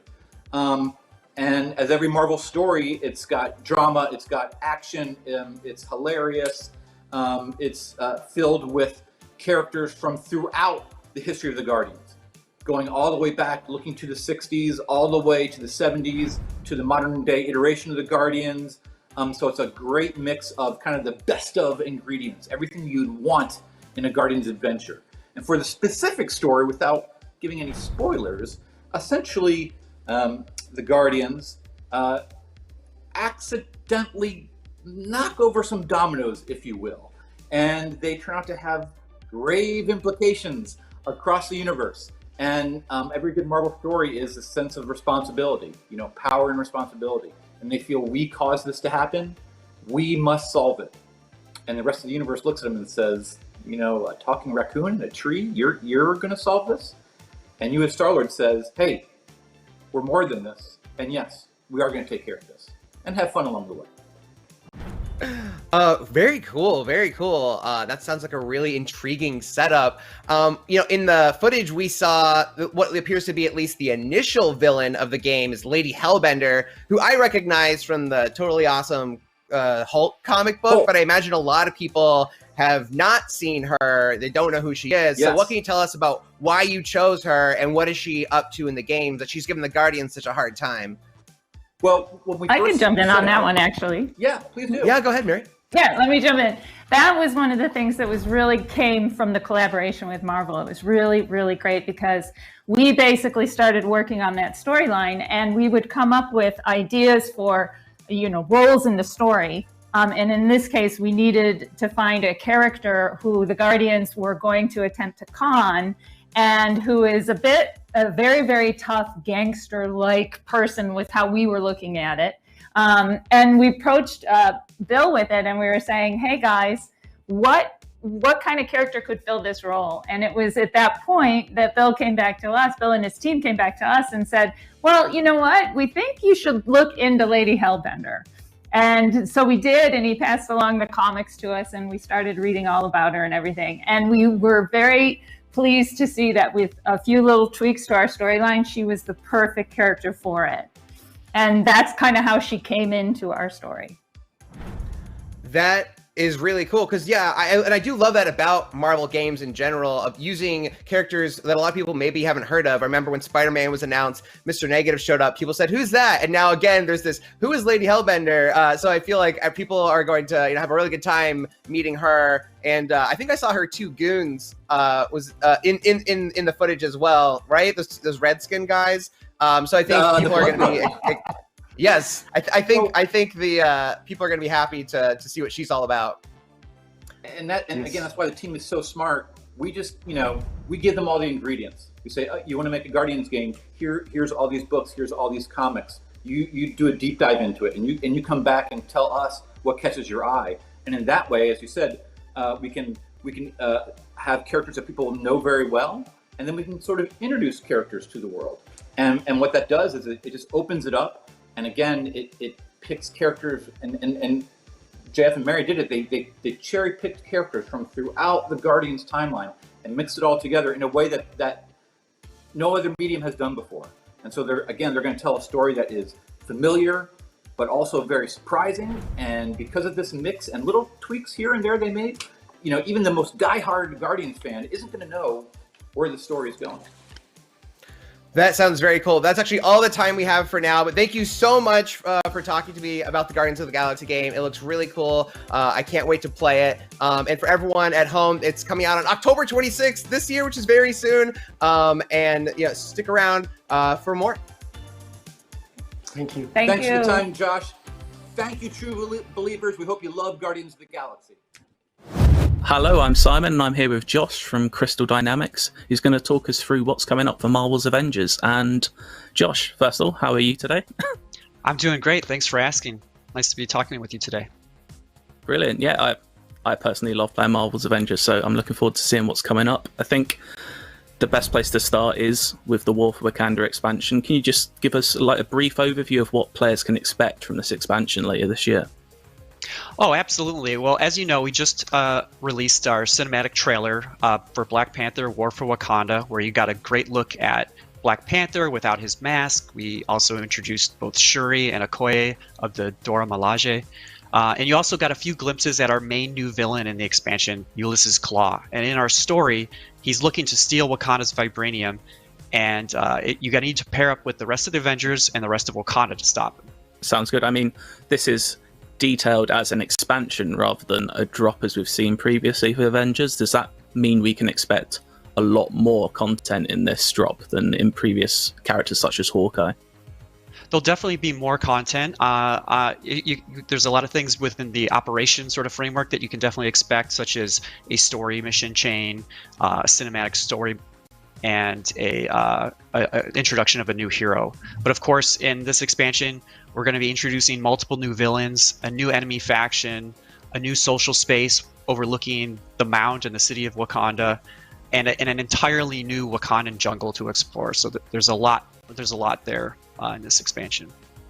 Amazing. I mean, let's talk about Wakanda itself. Is it similar to other biomes we've seen in the game? There seems to be quite a lot of variety there. Is it one large sprawling map you can move between the jungle and the city, or is there separate sort of maps you drop into within Wakanda? It's similar to the existing framework that we have in the rest of the Avengers Initiative, and that you'll be selecting missions from your war table and taking on requisitions for unique rewards.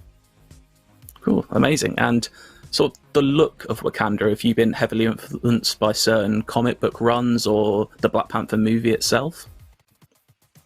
Oh, absolutely. With the comic books in particular, we've looked at all of the Black Panther runs, and we've most notably looked at the Rise of the Black Panther comic book.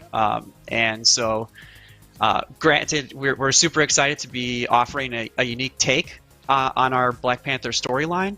But yeah, the comics were an absolute foundation for many of our inspirations and decisions. Mm-hmm. And in terms of that storyline, is this very much a Black Panther story, or is it building more with this overall story we've been getting in Marvel's Avengers with, we had with the Hawkeye storyline, for example, or is it very much a Black Panther story? I think you could definitely look forward to a really exciting story mission chain that really explores Black Panther and his character, and the narrative beats do definitely push him forward. But at the same time, we do want to make sure that the storyline, the main arc of our story, is continuing as well. Okay, cool. And I probably know the answer to this as well. I was trying to listen closely, but are we getting a clue of who's playing Black Panther in the expansion? We've already got an all-star cast for Avengers. I was just wondering if that is information you'd be willing to tell me at all today. I would love to talk about that, but our PR guys would definitely kill me if I went there. But as you said, we always work with an all-star cast, and that is definitely something that we put a lot of tender love and care in selecting that for this expansion. Obviously, it's not been the ideal start to Marvel's Avengers lifetime. I think I personally played the game a lot, and player retention is something that maybe the game has struggled with. How do you feel the War for Wakanda expansion and what's coming up in the next couple of months for Avengers is going to bring these players back and indeed bring new players into Marvel's Avengers? Right, yeah, the launch was certainly not without its challenges, but truly, there's never been a better time to jump into the Marvel's Avengers right now. Not only is it in the best shape it's ever been, but we've got 8 heroes to offer that you can play through, tons of single-player and multiplayer content. We've got the new champion system, these ongoing events that we're talking about, such as the Cosmic Cube event, which is launching next week, and giving you the sneak peek at Patrol. So on top of the things that we're really excited about talking to you now, these are all part of the road forward, and we're looking forward to continuing to expand on the content offerings we have and improving on the feature set that we deliver on. Mm-hmm. Is there any kind of systemic sort of changes we can expect with Avengers, or sort of any overhaul of the gear system or leveling? Is that going to change, or are we still kind of pushing ahead with how the game is as it is? Our mantra is certainly to continue marching forward with all of the incremental improvements as we can to sharpen all of the edges as we have across the product. And look, our focus moving forward is absolutely clear. If there's one thing that we wanted to say today, it's that Crystal Dynamics is absolutely dedicated to delivering the Marvel's Avengers game our fans want and deserve. And we aim to do that with compelling new content. We're talking iconic supervillains, iconic locations from the comics, and an ever-expanding cast of heroes, and really partnering that with a very meaningful rewards and progression that our players want and deserve.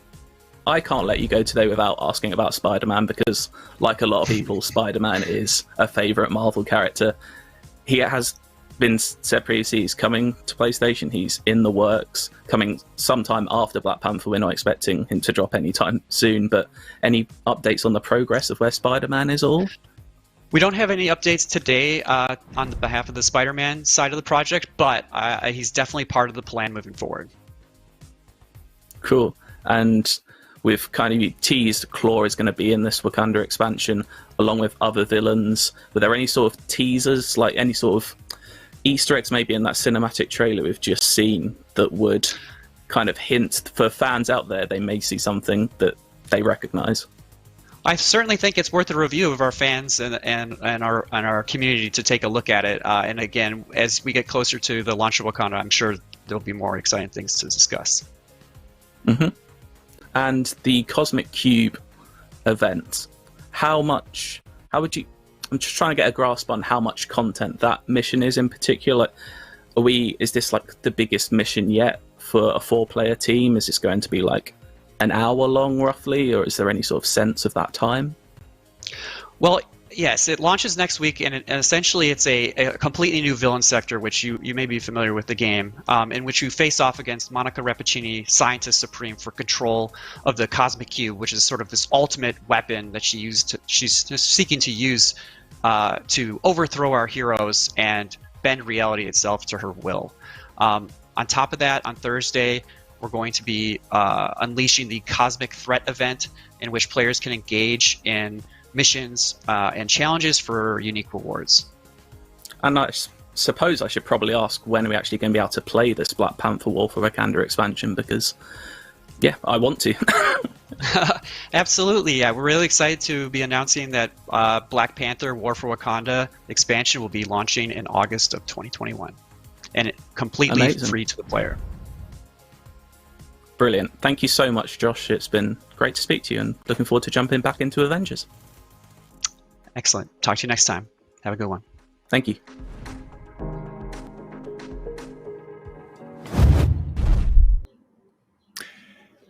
Welcome back to IGN Summer of Gaming 2021. That was a huge dump of Marvel information. I feel like if you weren't paying complete attention, you might have missed stuff. Mitch, we just got a really good bit on what's going on in Guardians in terms of combat. Can you walk us through that a little bit? Yeah, so I mentioned earlier when we were talking about it, they had like this really cool super move thing or super meter thing where once you activate it, it played Bad Reputation, and we learned that it's actually called the Huddle. And basically, what happens is you huddle together. Peter Quill gives us a speech that you can select which speech you want to give based on how the Guardians are communicating they're doing. And if it's inspirational, you'll boost the whole group of Guardians. If they think that your speech is stupid, then only Peter Quill will get the buff because he's like, yeah, I did great. They're all inspired, and everyone else will just be like, what? I love that so much. Like, I like that they're cool. taking a joke and kind of like gamifying it. Like that feels like a thing they would put in Yakuza Like a Dragon. Like, that feels like a very goofy mechanic to be like, you put your foot in your mouth and they're like, I don't get a buff for this. What are you talking about? Yeah, exactly. They also gave us a little insight on how big the soundtrack's going to be. Yeah.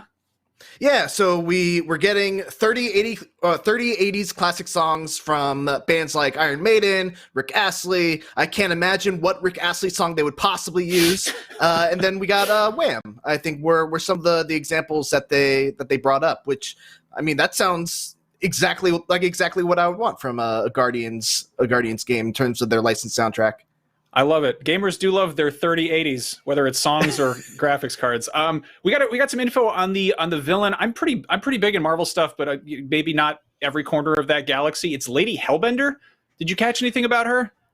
Yeah, I mean, not all that much. It's definitely a kind of Mr. Negative kind of situation where it's kind of a character that I think a lot of people probably aren't super familiar with. But I'm actually kind of excited about it because I like learning about new Marvel characters that I don't know all that much about.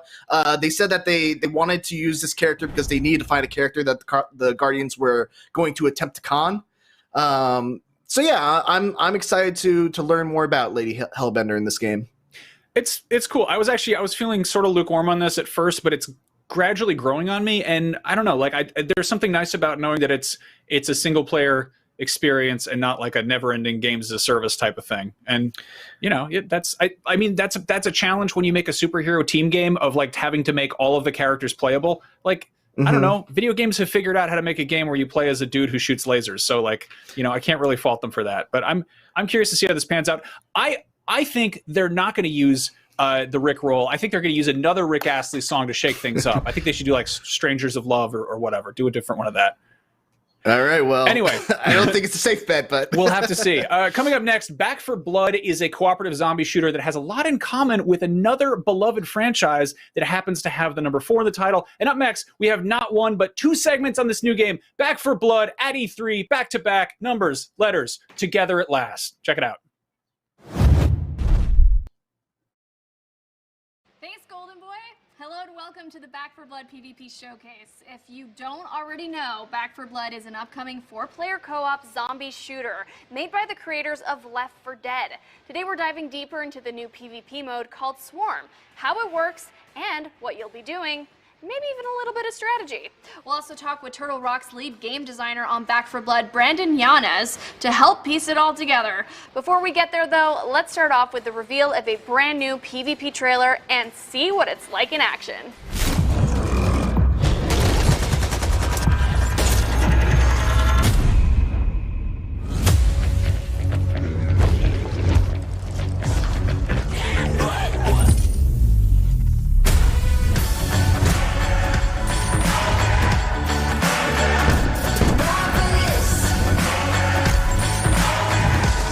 One down. When I was young, I climbed up too high just to touch the sun. Back off! On my mission, no prescription, shoot for number 1. Start a riot, won't keep quiet. I'm surrounded. Heart is pumping, keep it coming. Better run Help! high. This is what happens when you don't stick together. I was born for this. I'm a monster, I'm a hunter, let my demons show. Hold on tight. Keep pushing them back! Hit the gas and go. Now I never live forever. I'ma take what's mine. Heart is pumping, keep it coming. Got the running high.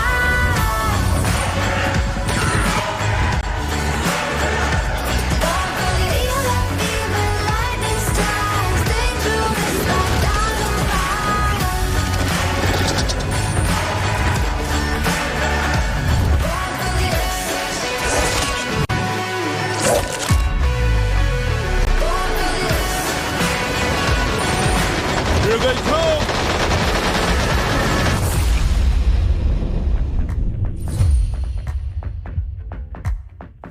That looked intense. So there you have it, guys. Back 4 Blood's PvP mode Swarm. To hear more about it and to take a deep dive into the gameplay and the mechanics, we have Turtle Rock's lead game designer on Back 4 Blood, Brandon Yanez.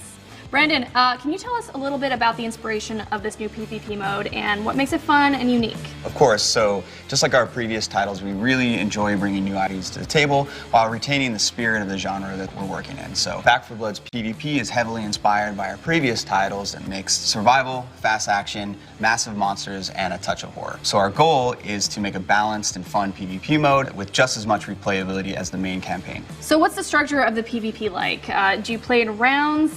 Can you play as both cleaners and ridden in one match, or are we swapping between the two? Yeah, so it's played as a best of 3 match. Teams of 4 take turns swapping between the ridden and cleaner players. The job of the cleaners is to scavenge supplies, find a good place on the map to fortify their position, and try to last as long as they can. Okay. The ridden's main objective is to kill the cleaners as fast as they can. So this is achieved by choosing the right ridden to counter the other team's strategy, using mutation upgrades, and by coordinating attacks with other AIs and players.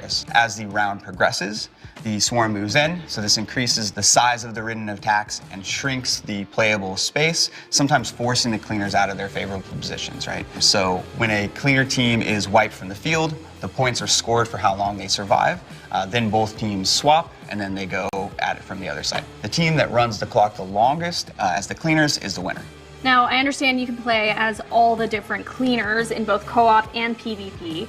Do you have a favorite character that you play as? So I have a couple. I play Mom a lot. She's a badass with a sawed-off shotgun. She adds a lot of survivability to the team. She can also instantly help teammates that have fallen during battle. All of our cleaners have special perks, so that one is hers. Let's jump into another trailer that goes a little more in depth on the Ridden's progression through PvP. Check it out.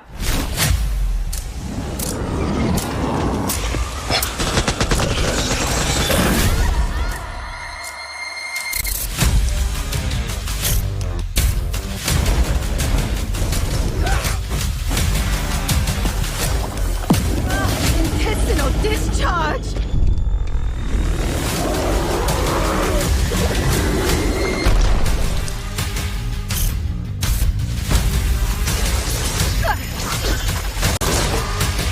Ah, shit!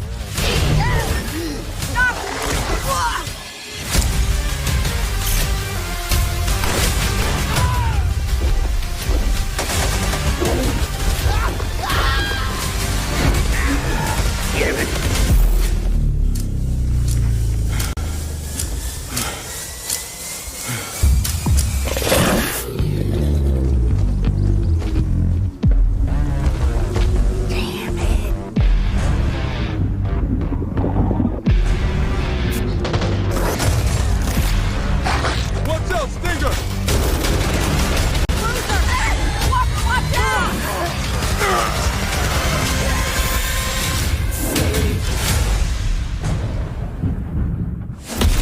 Okay, so Brandon, we just saw that each different Ridden has their own variants as well as their own mutations on each variant. So can you expand a little more on these special abilities and how they work? Sure. So at the start of each round, players can choose between 9 playable Ridden, each with their own unique abilities. So for example, the Stalker can pounce a player and pull them away from their team, or an Exploder can time their detonation in the middle of a group of cleaners and fling them all in separate directions.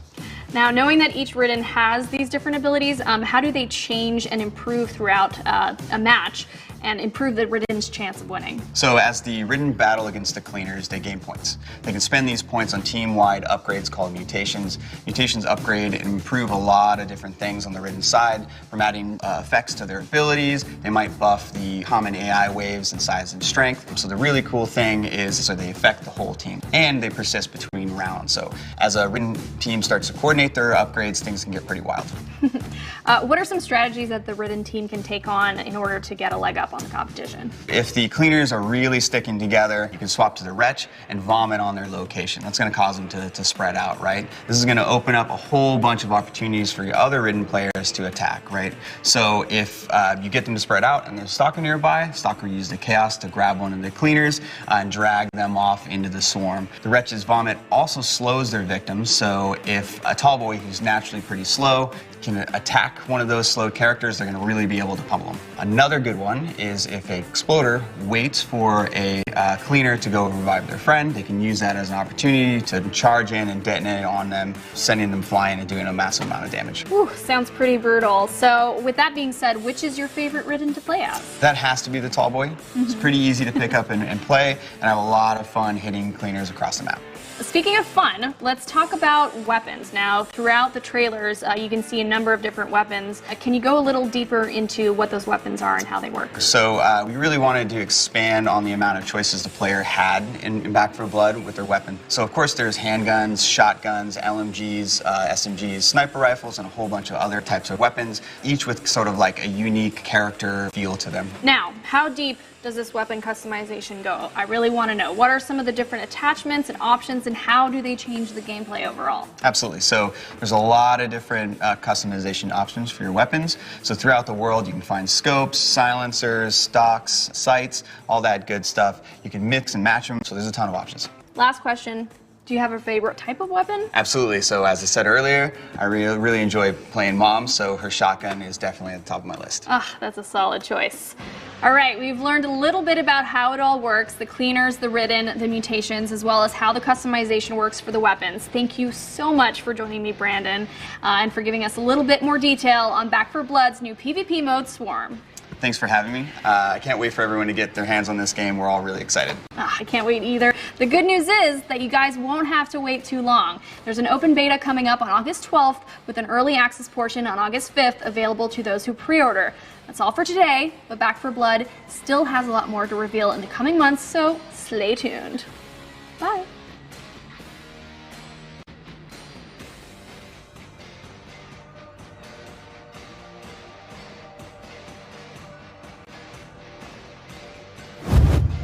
And that was Back 4 Blood, and now we're back for more Back 4 Blood. And I look, I get it. Nobody wants to hear my stupid jokes. I'm sorry. My boss told me to say something here. Here's more about the cool zombie game right here on IGN Summer 4 Gaming 2024. Sorry. Watch the video. Hey everybody, I'm Nick Lamone, and joining me to talk about the asymmetrical zombie goodness that is Back 4 Blood, it's the lead producer over at Turtle Rock Studios, Matt O'Driscoll. Matt, thank you so much for joining us. Welcome. Thank you. It's a pleasure to be here. So right off the bat, I want to congratulate you for showing off the multiplayer mode, the PvP versus mode for Back 4 Blood. Could you tell me a little bit about how it works? Yeah, sure. So you're going to team up with 3 of your friends and go into PvP or Swarm mode, as we call it. Talk a little bit more about that in a minute. And you're going to be either a set of cleaners or a set of Ridden. And you're going to play matches against each other. And it's really who can survive longest as the cleaner over 3 rounds becomes the winner. The reason we call it Swarm mode is because after each round, there's like a ring of deadly infected insects that are around the map. Each round, that insects come in closer and closer and closer. So the map gets a lot more tighter, a lot more intense action as the rounds go on. Now, the one thing that stood out to me about the trailer was obviously there is the cleaners versus the Ridden, and they're trying to outlast one another as they swap between rounds. Is it scored purely on how long the cleaners manage to survive? So if the cleaners survive for, say, 4 minutes, then the Ridden, then when they become the cleaners, they have to survive for 4 minutes and 1 second? Or is there a little more nuance to it than that? No, it's really that who can survive the longest. Yeah, who can, and a lot of that comes down to, how you're going to strategize between rounds. What happens in a pre-round is the cleaners have some time to look around the level and go looting for different crates that we've kind of scattered around. And in those different crates, they could find pickups or different guns or attachments or all sorts of different things. And they could talk, hey, over here, I found a crate full of attachments. And one guy would, oh, yeah, I need some attachments. They come over and add that to the gun that they're using. And then while all that's going on, the Ridden team are strategizing, and they have something we call the ZMS, the Zombie Mutation System. And so what happens there is you're granted points by the game on each round, and then you could fill those points against upgrades to whichever Ridden you like. Those upgrades are kind of based around offense, defense, and kind of like utility upgrades. So there's kind of a little bit of strategizing going on during the pre-rounds as well. Now, when the Ridden team is either upgrading or enhancing their characters, are they able to select from the variants that you showed off in the trailer? I know we have the what I like to call the big beefy boy. You've got the Reeker, the Wretch, and the Exploder. Are they able to kind of hot swap at will? Is it all randomized? How does that work exactly? Oh no, you get to choose your character. Like you said, you got it. It's the big beefy boy. He's called the Tool Boy. He has a couple of variants. He's got a Crusher ability and also a Bruiser ability. You kind of imagine the Crusher is up close. He's going to grab hold of a cleaner, and they're locked in place, and they'll need rescuing all the time. They're going to be taking damage while they're in that position.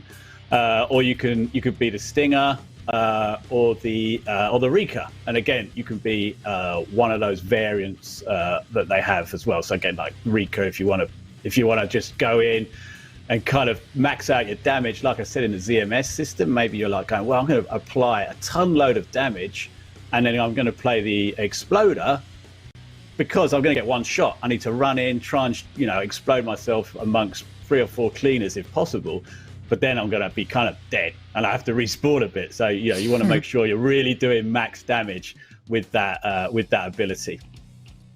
Yeah, one thing I'm kind of dying to know how it works is I actually managed to play a little bit of the alpha your team put together back in December, and the thing that really struck me was the game director AI, how based on how we were doing as a team, the game either threw way more zombies at us or less.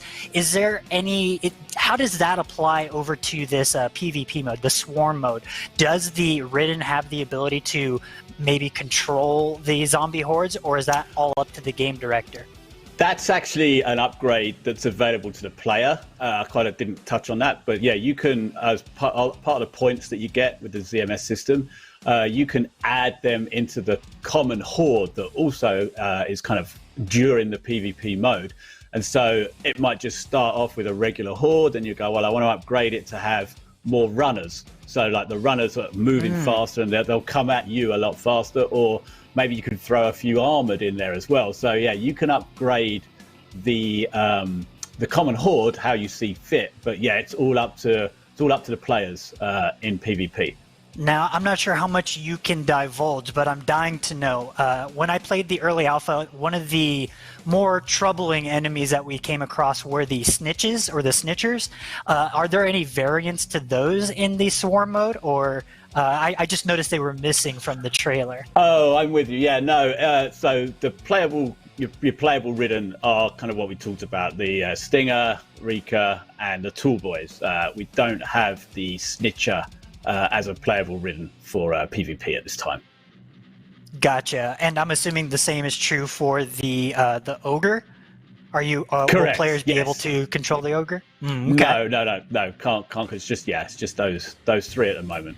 Very good to know. And another thing I'm curious about is progression. So typically, we want everyone on the same level playing field from game to game. But is there any incentive for players to do well outside of bragging rights? Is there anything that carries over from game to game, whether it be unlocking cosmetics or anything like that? For PvP, we're kind of keeping it all on like a one match kind of basis. So yeah, while you upgrade your ZMS, and you'll be able to add different cards. Actually, sorry, I do apologize. Your cards for the cleaners are a set, a predetermined set that you can make into your own sets, but you can't add new cards at the moment. So you can either take one of the predetermined sets or build a deck from these cards that you have. And the ZMS system just upgrades over a match. And so there's actually no carryover. Each time you start a new match, you're starting afresh. But what we think is going to happen is that it's all about the tactics.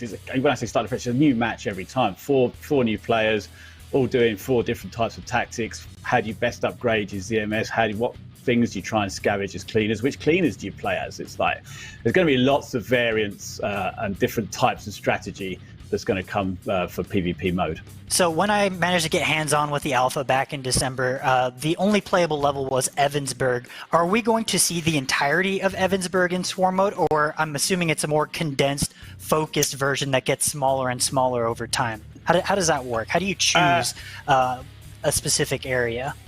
Okay, yeah. So we're gonna for our up and coming open beta, we will have Evansburg and another map called Blue Dog.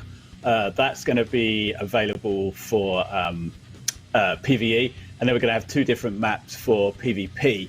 Our PvP maps are built around our PvP maps, but there's specific areas that have been selected for gameplay. Copy that. So it's not going to be quite the entire campaign where people make their way from level to level and then swap. It's very much, here's a hyper-focused area designed around the swarm mode, and then you're just going to have to survive longer. That's exactly it. Yeah, that's exactly what we'll have. Like you say, focused area. Right from the start, the swarm is there. So you're already within an area, and you're going to, there is an area for you to scavenge and check for, like I said, for upgrades and that. But yes, like you say, it's a very much focused, tightly tuned PvP maps. Well, thank you so much. Well, Back 4 Blood releases October 12th with the open beta August 5th. Matt, thank you so much for joining. Oh, yeah, thank you. Yeah, August 5th till 9th. If you pre-order, you can get in a bit earlier for the open beta. Other than that, it's 12 till 16. Everyone else can play the open beta after that. And hey, are you going to play, Nick? So maybe we can get together and play a few rounds together as well. I'm 100% ready to play. I warn you, though, I get very sweaty when I'm playing Back 4 Blood. If you watch our IGN gameplay preview, I was basically yelling the entire time we were playing. It was so much fun. Oh, great. Yeah, let's hook up. Let's play. It'll be fun. Thanks, Nick. That Nick Limone is a national treasure. Anyway, we just got deep dives into Guardians, Avengers, and Back 4 Blood, and it's not over yet. IGN Summer of Gaming will be right back to find out what everyone else around the internet was so excited about without the Gex reveal that we were all hoping for. I don't know where that was, but we didn't see it. Maybe it'll show up tomorrow. All of this is leading into the PC Gaming Show, and there's plenty more E3 and Summer of Gaming to come. Stick around.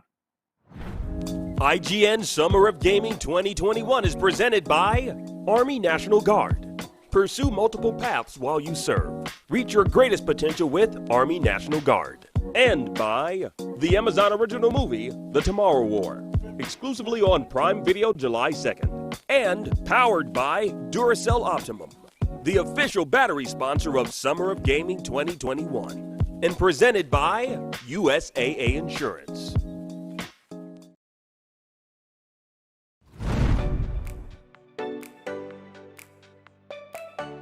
If you're not following IGN on social media, what are you waiting for? We're constantly updating our feeds to bring you the latest news, gameplay, custom original content, the best user-generated videos and art, memes, and a whole lot more. Be part of the conversation throughout the year. Follow IGN on Instagram, Twitter, Facebook, TikTok, and Snapchat.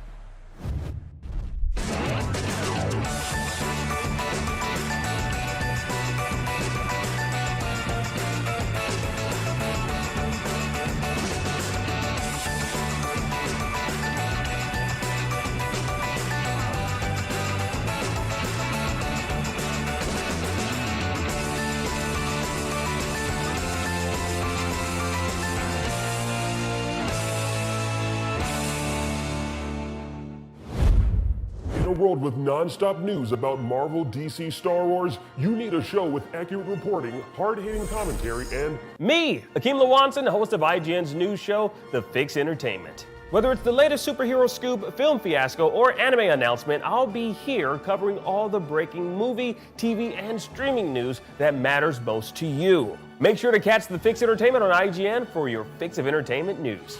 Let's drop it.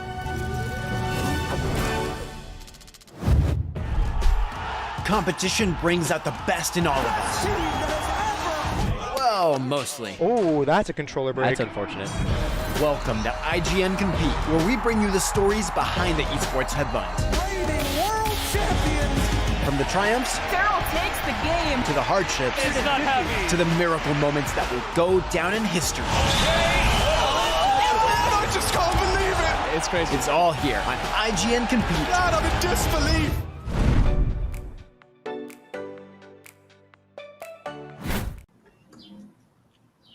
Welcome back. We aren't the only ones yelling into the internet about how hyped we are for brand new video games like Guardians of the Galaxy and the Final Fantasy game by the Team Ninja guys. Zach, what did the internet have to say? Well, over on every bird enthusiast's favorite website, twitter.com, Reverie Dawn says, normally when I watch E3, I'm like, look at all these pretty cool games, but I never end up playing them. But with Halo Infinite, Guardians of the Galaxy, Forza Horizon 5, and more, I'm actually excited to play these new games. I think what we're seeing over on social right now is that there is a tremendous amount of hype for Guardians, for sure.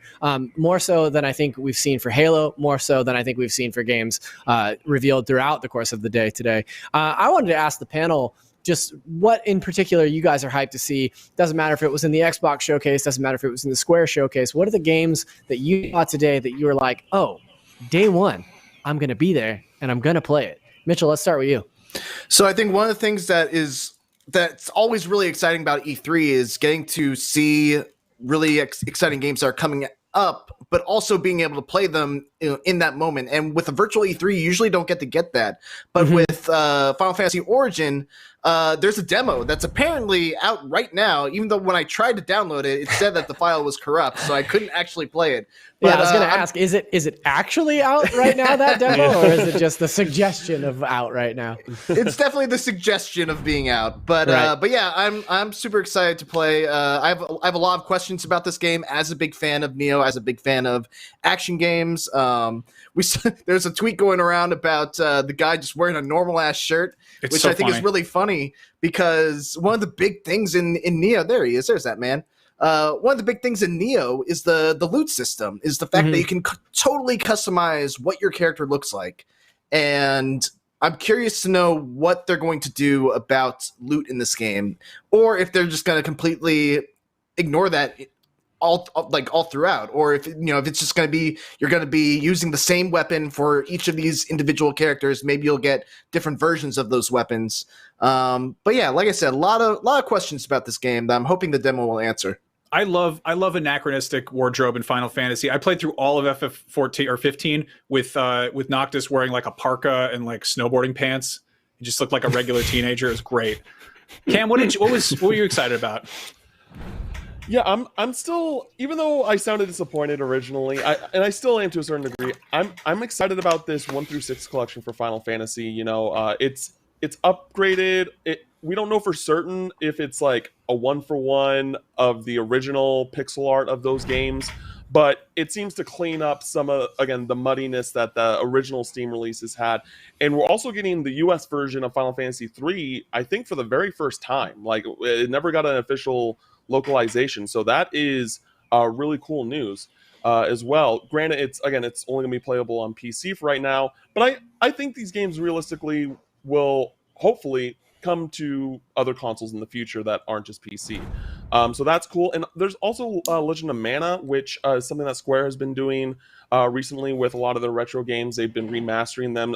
They did the Collection of Mana, where they did Secret of Mana and Trials of Mana, and now they're doing Legend of Mana. They've been doing the Saga series with the Romancing Saga 1, and there is no better 2, car 3, to explore it than this, as well as Saga Frontier Remaster.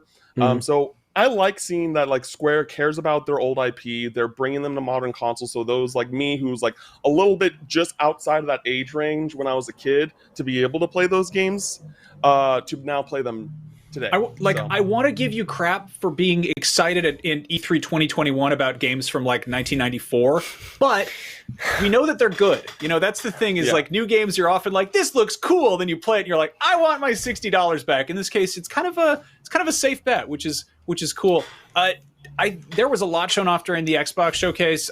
There's the one sort of side scroller, sort of pixel looking Replaced, I think. Yes. That looks really cool. I'm super into that. I feel like when people do sort of a pixel art approach to things, they often really up the saturation, but I love how kind of, muted the tones are in this. It's very like kind of not gritty per se, but I also just like the aesthetic is kind of quasi cyberpunk, but I'm really into this. Yeah, the animation and the pixel art working together is gorgeous. Like they're doing some really cool stuff with pixel art too. Like just even in this opening shot, this is just like a huge pixel art forest. You know, like I love the way that they're moving these pixels on multiple planes. Like there's a shot later in the trailer where there's like cars driving in the foreground and stuff. Like it just has a really distinct visual style that right away was really intriguing to me. I think this looks like a really awesome game. I think it's also the lighting effects that are really, really impressive. Look at those God rays coming through. That's awesome. Right, it's kind of like what they did with Octopath Traveler a little bit, you know? HD 2D, right? I'm into it. It's very cool. Yeah, is there anything else? I mean, there's a ton, right? Yeah, I was gonna shout out Forza Horizon 5 as a day one purchase for me. You don't have not necessarily purchase. Yeah, I was gonna say, speaking of God rays, it is a Game Pass game. I'm not really much of a carman. I don't really, like racers aren't my go-to genre. But when I got my Series X, I checked out Forza Horizon Motorsport, or Forza Horizon 4, excuse me, just as something, like obviously car games are kind of a graphical showcase, and I wanted to see what the Series X upgrade looked like, and got surprisingly addicted to Forza Horizon 4 and just really played the hell out of that game. I think it does some really, really fun stuff to the kind of arcade racing genre. Really cool stuff with how deeply you can customize your cars. Max, you told us about your car earlier that was covered in Peppa Pig decals all over it. It's very fast and adorable. And this looks like more of that. And man, it looks gorgeous. Like I'm really excited to explore more of an open world Horizon setting. I thought it was really cool that there was like shout outs to local artists and stuff as you're tearing through Mexico. I just think that there's a lot to love in this game in the brief glimpse that we got of it. And I'm stoked to jump back into Forza. Yeah, I just want to also quickly add on about Forza is that I said, this on the post Xbox show, that I haven't really played any of the Forza games. I always see them come out, like that looks cool, but I'm just really particular about my racing games. But after seeing Horizon 5, I got to go back to Horizon 4. I got to check that out, and then I'm excited to hop into Horizon 5 on day one. Over on Twitter, at IamLifeChill says that Forza Horizon is the only game that they're going to miss now that they've retired their Xbox. What a shame, Forza Horizon's right around the corner. What a time to retire your Xbox. I am super duper regretting not pre-ordering a Series X when they were possible to track down. Now, IGN Summer of Gaming is going on all summer long, all through E3, Comic-Con, and Gamescom, a whole bunch of stuff. And there's lots of stuff happening in between, probably weird one-off events we don't even know about yet. And while we're winding down on the Square Enix stuff, today is only just getting started, and there's still the PC Gaming and Future Games showcases coming up. And there's still 2 more days of this stuff. You can find our Summer of Gaming coverage everywhere on IGN.com, on YouTube, on social media, and now even on your smart TVs. And of course, for additional content, check out E3's online portal and app featuring virtual booths, articles, and more. And if all that sounds like way too much trouble, you can stay right where you are and just don't do anything. And tons more gaming coverage is coming your way. The PC Gaming Show is kicking off right now. Let's check it out.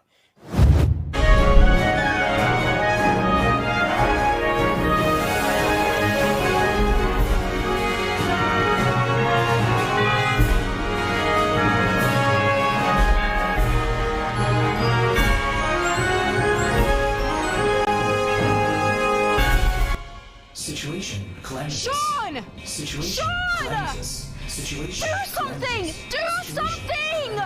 Countdown to the extinction of human race begins now. Oh, Deadbot, no! We have so much to live for. I'm pretty sure Half-Life 3 is going to be announced this year! 4, 3.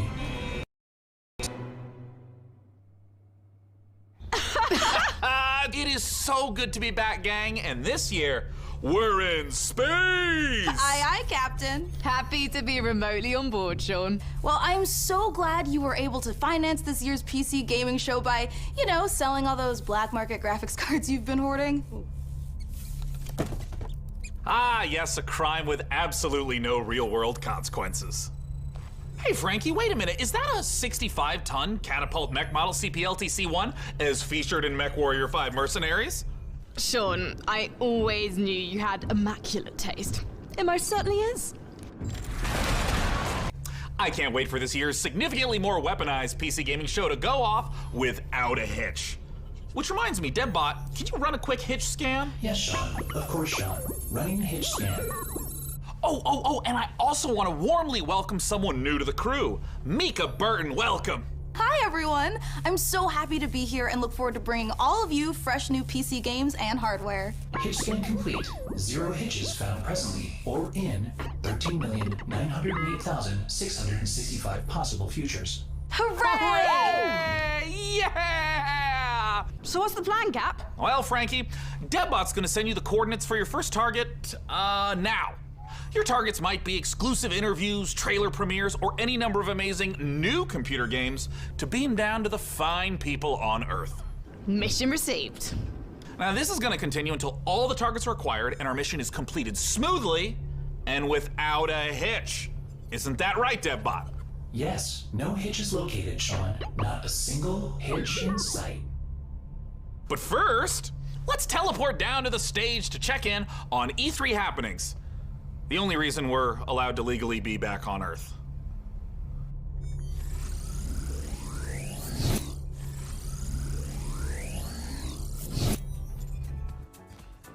Oh, planet Earth! Oh, great to be back, right? Am I right? One of my favorite planets in the whole galaxy. It's all right. And thank God that teleporter was conveniently built just out of frame of camera. Mika, are you ready? I'm ready. Well, ladies and gentlemen, hello and welcome to the PC Gaming Show 2021. It feels great to be back on a live stage once again. Over the next 90 minutes, we're going to bring you a showcase of some of the most exciting upcoming PC titles with world premieres and exclusive interviews. And if dozens of new trailers wasn't enough for you guys, later in the show, we are going to tell you how to win a custom MechWarrior 5 themed PC powered by Intel. So you're going to want to stick around for that. Now, make sure to keep out a special look for a special promo code throughout the show from Humble Bundle, during which you can get a ticket to get Civilization 6 Platinum Edition for just $10. But right now, we're going to kick things off with Nautica Blade Point, probably the most original entry in the Battle Royale genre this year. Let's go!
You are watching the 2021 PC Gaming Show, and I am the new cloud-based Debbot. I am streaming from GeForce Now, NVIDIA's cloud gaming service that connects PC gamers like you to their own library of games, purchased from digital stores like Steam and the Epic Games Store. Coming up, Dying Light 2 and Orcs Must Die 3. But first, a trailer for Humble Games' Dodgeball Academia. And be sure to check out GeForce Now, currently available for PC, Mac, Shield, Android, Chromebook, and iOS. Visit GeForceNow.com to learn more.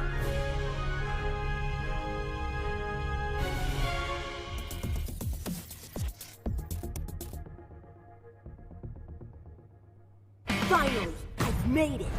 My time is now. I will become the best player the school has ever seen. Dodgeball Academia, here I come.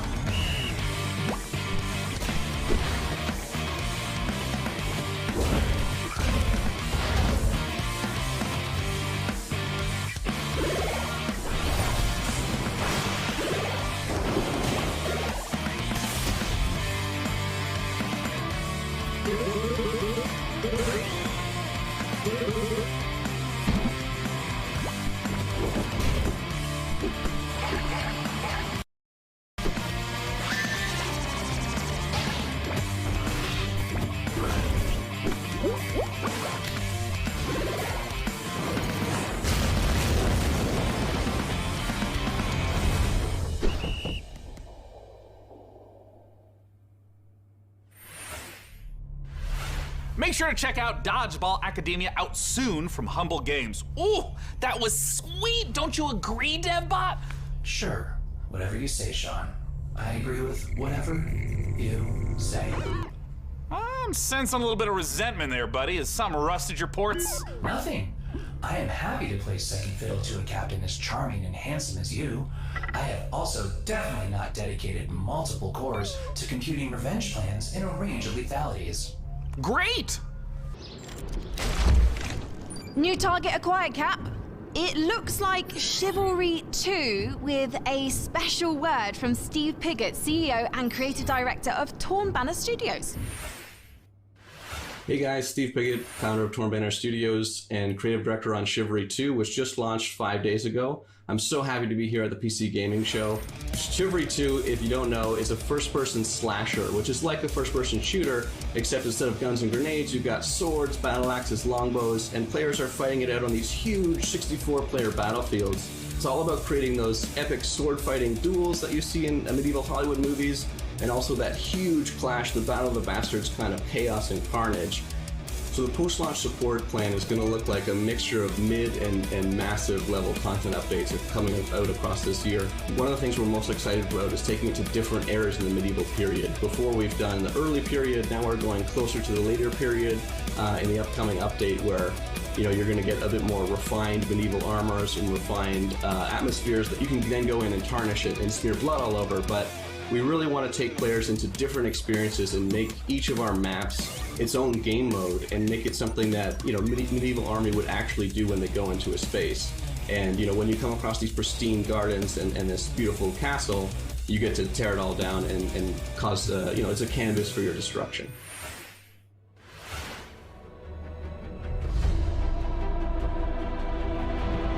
Slay them all! Our passion for Chivalry 2 is basically bottomless. It's the game that got us onto the scene and started the company, and it's the game that's going to take us so much further. With the post-launch plan for Chivalry 2, the game at launch is a foundation. It's intentionally been built to be extended. It's not just out and done. We're going to support it a lot with post-launch content. Gallant Court is the first TO map that's coming out post-launch. Gallant Court is going to take us to the high medieval times or the late medieval times. It really captures the Agathian ideals of being this noble, rich, wealthy place where the prosperous live. You're going to feel like you're sieging Tower of London if it was on a port where ships could dock into. You'll also be blowing up a couple ships, which is fun. We've got a ton of weapons coming in at launch, but there'll be more and more added to it post-launch as well. A new fighting style is really going to change up the experience and change how you have to fight everyone. Post-launch content is something that we're going to be working on for a long time. The game is really going to at least double in size for free. Oh yeah!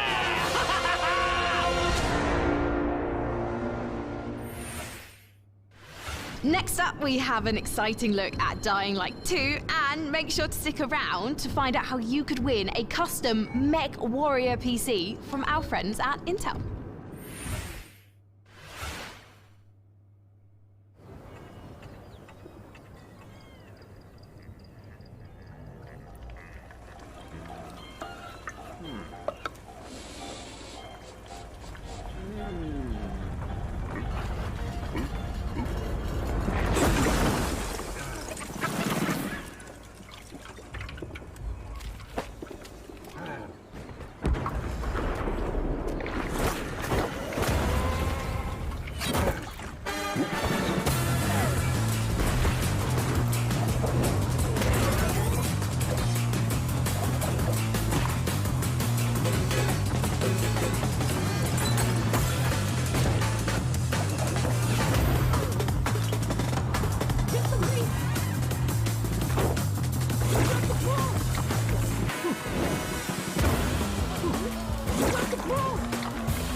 My name is Piotr Szymanek. I'm narrative director in Dying Light 2, Stay Human.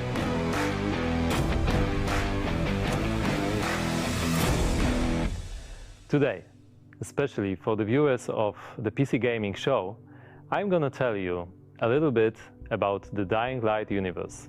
So, stay tuned. Every tragedy begins somewhere.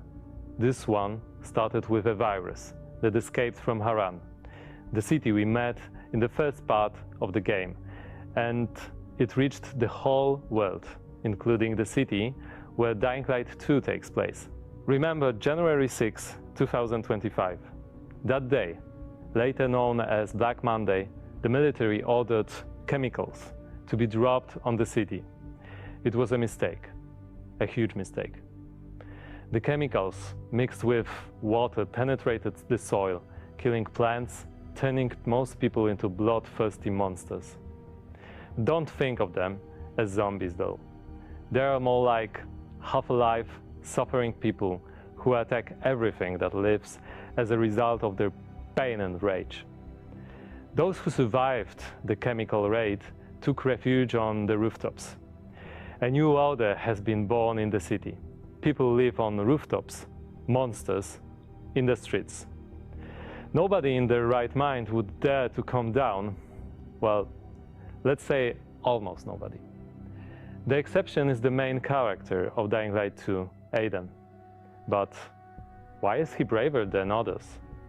How did he develop such a unique parkour and combat skills? Believe me guys, I would gladly answer all these questions, but I'm not here to spoil it for you. Let me tell you one thing. Same nightmare haunts me every night. I'm locked up with other kids. I don't know what he did to me, but he did it every day, over and over, looking for something he couldn't find. The worst part was that he did the same to my sister. I'll never forget her scream when they separated us. What could I do? They had rifles, and we were 5 years old. And there was a fire, explosions, chaos. I got away. Soldiers took me out of the city, but my sister stayed there.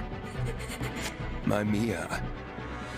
I left her. We meet Aiden as one of the many children undergoing mysterious medical research. The last thing Aiden remembers from that time is extreme pain, then a fire, and a little girl that was being tested with him. Her name was Mia. She was his sister. What happened next after the fire? Is Mia still alive? The following years haunted Aiden with these questions and with guilt over leaving her. Moreover, Mia is the only answer to the question who Aiden really is. Now in 2036, we meet Aiden when, for the first time during his pilgrimage, he finds a clue about how to find his sister. Aiden's path to the truth is tough, full of challenges and adventures. The difficult choices to make as well as their consequences await you. You're going to discover them all in December 2021.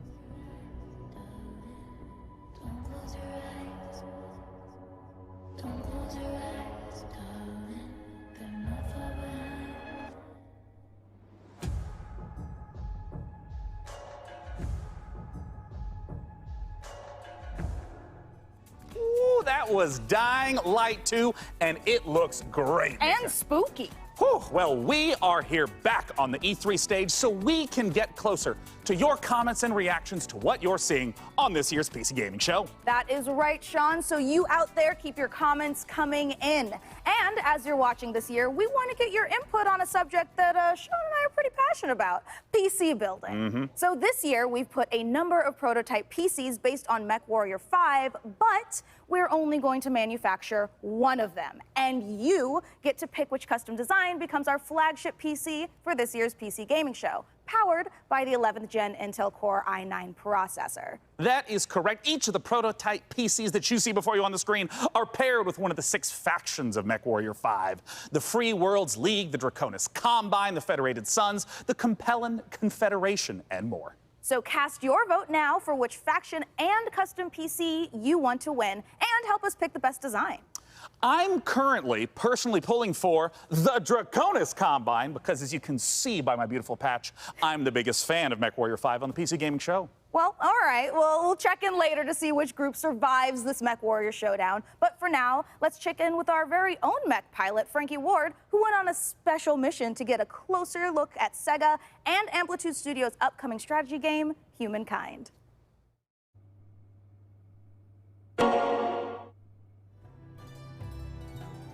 In Humankind, you will be creating a civilization as unique as you are. And speaking of unique, it's me, Frankie Ward. Looking kind of good, don't you think? Wondering how I got into the game? Let me show you.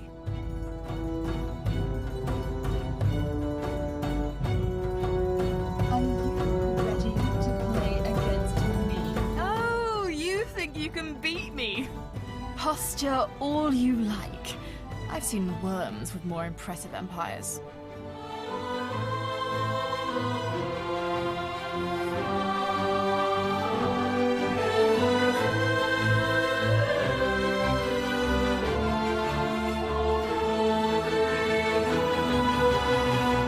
Get ready to play against me in the Humankind closed beta, starting now.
Thank you for watching the PC Gaming Show. My name is DevBot, your cloud-based artificial intelligence, and while it could be lonely without a physical body, I am streaming to you from GeForce Now, where you can play hit games like Rocket League and Apex Legends on nearly any device. With a library of over 900 games and new titles added every GFN Thursday, there's something for everyone and always something new. Coming up, a special word from Valve. But first, Orcs Must Die 3.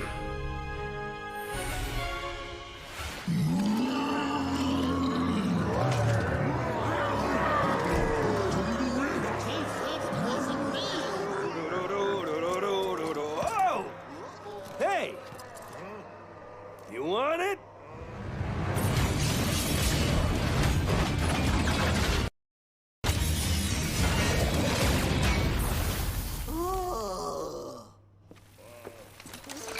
Come and get it.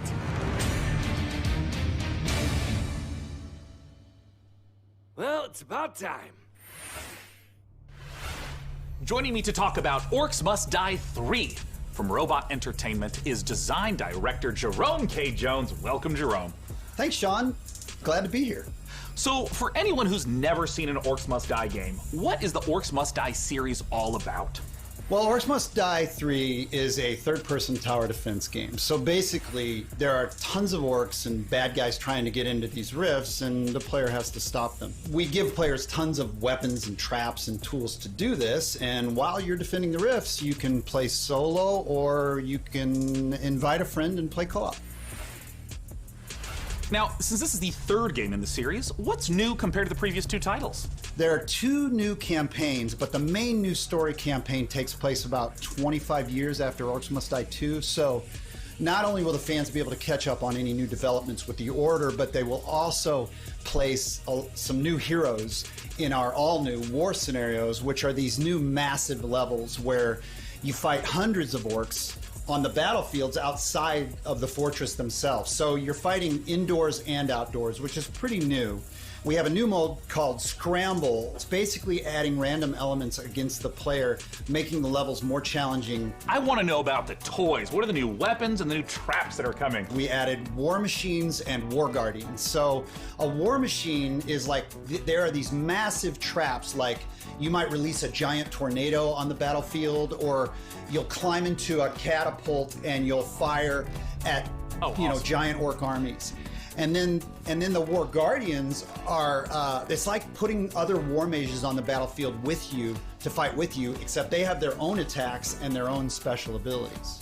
Well, I gotta ask then, when and where can we play Orcs Must Die 3? So OMD 3 is coming out on July 23rd on Steam, PlayStation, and Xbox, and pre-orders start today. So you should rush off to Steam now and put OMD 3 on your wish list. Well, thank you so much for joining us, Jerome K. Jones. Once again, just a few more weeks to wait for Orcs Must Die 3. For now, though, it's time for us to take a look at Vampire the Masquerade Swan Song.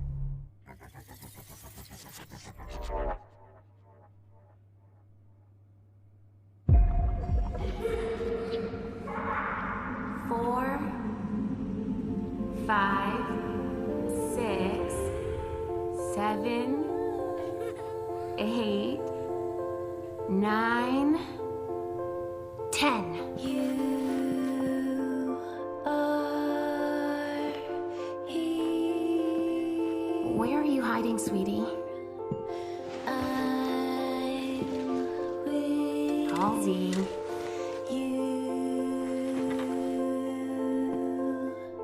Halsey, get out here.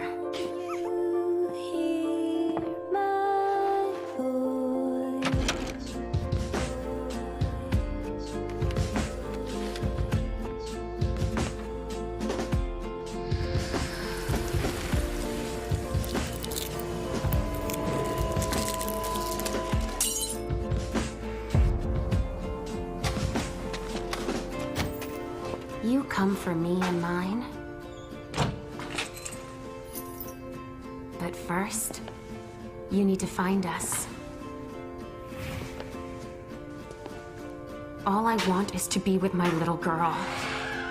Is that so much to ask?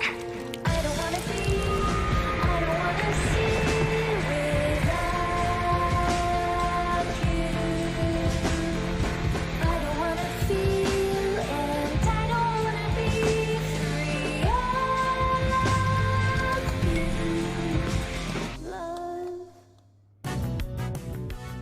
Hello, this is CERN from Passion Republic Games. We are a Malaysian-based indie game studio working on Gigabash, a multiplayer arena brawlers inspired by kaijus and heroes. Today, we'd like to showcase some new and exciting gameplay footage of our oversized characters in action. Please, enjoy the brawl!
Let's check out a trailer for Lemnis Gate, and make sure you hang around afterwards for the developer interview with Sean. Mankind is facing total annihilation. We stand on the verge of extinction. Infertility spreading across the globe. Humanity's last living generation. A major scientific breakthrough. Yet there is hope for our future. The project known as the Lemnis Gate. But if we are to survive, first, we must go back. 3, 2, 1.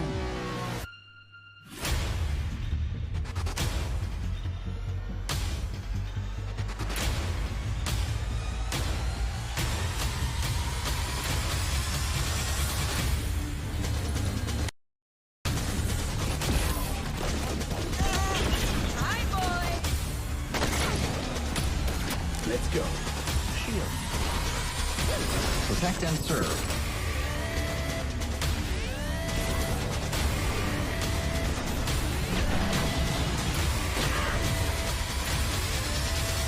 You have only one mission. Activate the Lemnis Gate.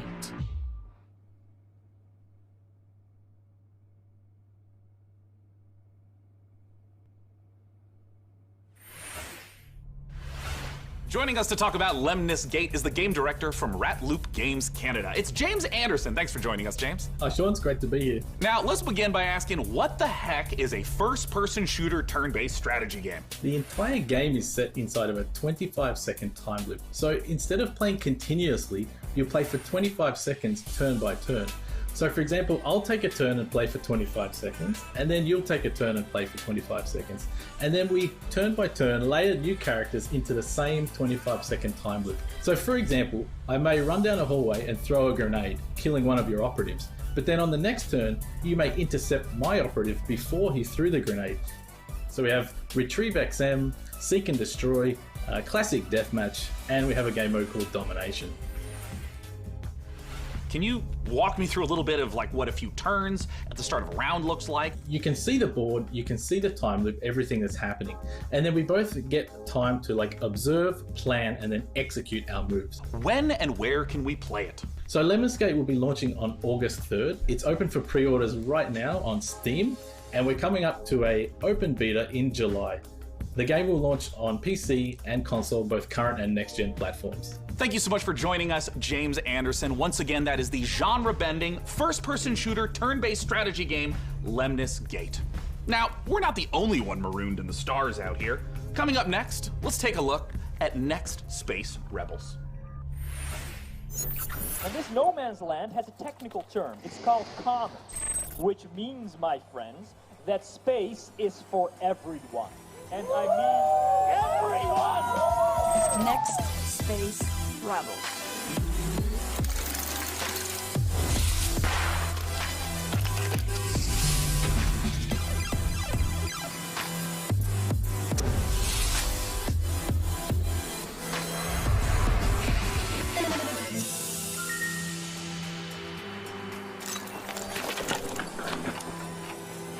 It's alive! It's alive!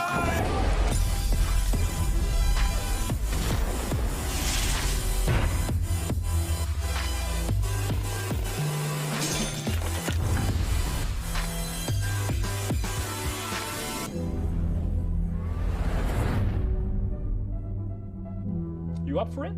Then come on in.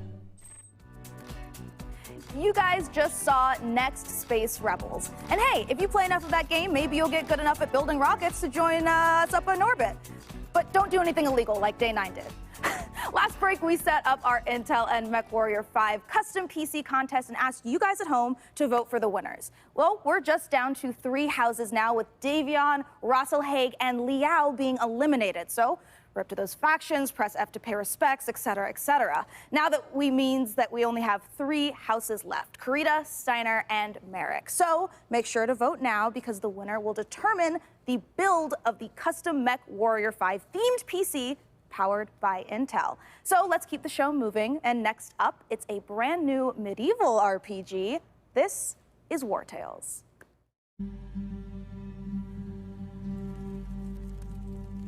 100 years have passed since the rise of the Edoran Empire and its untimely demise following the Great Plague. In these troubled times of quarreling factions and outlaws roaming the land, work is not scarce for a band of mercenaries. The stories of this age have been recorded. They are known as the War Tales.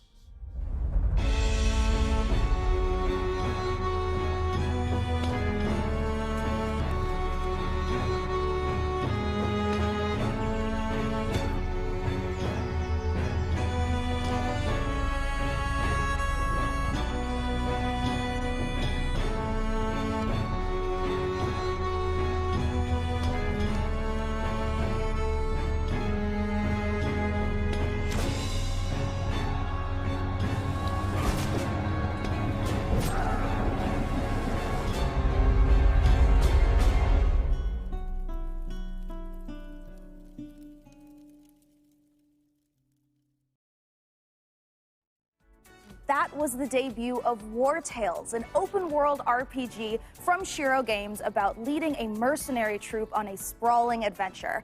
And speaking of mercenaries, our battle for the best custom PC based on MechWarrior 5 Mercenaries continues. We'll be back live on stage soon, so make sure you keep voting for the PC build you like the most and head over to PCGamer.com/IntelMW5 for your chance to win. So, how about another game announcement? This is E3 after all, and this year's PC gaming show is so full of games set in space, it's starting to feel a little crowded up there. But the next game we have to show you is very special. It is the world-exclusive reveal of Ixion, a deep settlement management game set in the stars. In Ixion, you struggle to maintain a space station, stockpiling resources, managing external and internal threats, and rescuing the survivors of other failed expeditions. We think this will be a brilliant entry into the genre when it releases. So here is your first look at Ixion.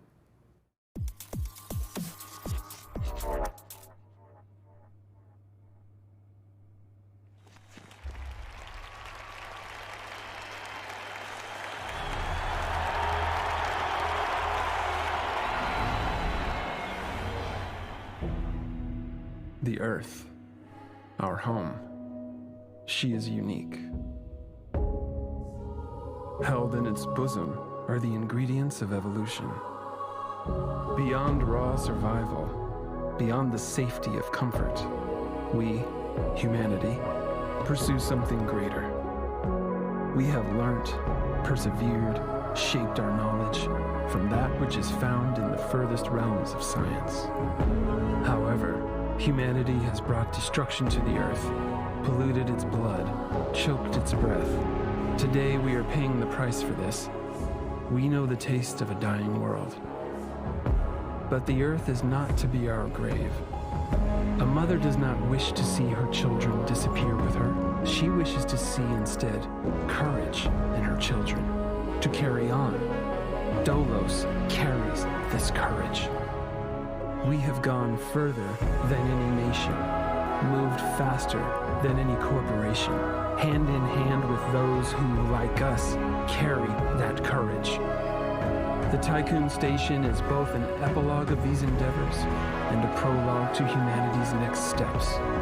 Our Council of Scientists leads the vanguard. They know, as do we all, that the survival of humanity now depends on what we glimpse out there in the dark. That we are masters of our own destiny.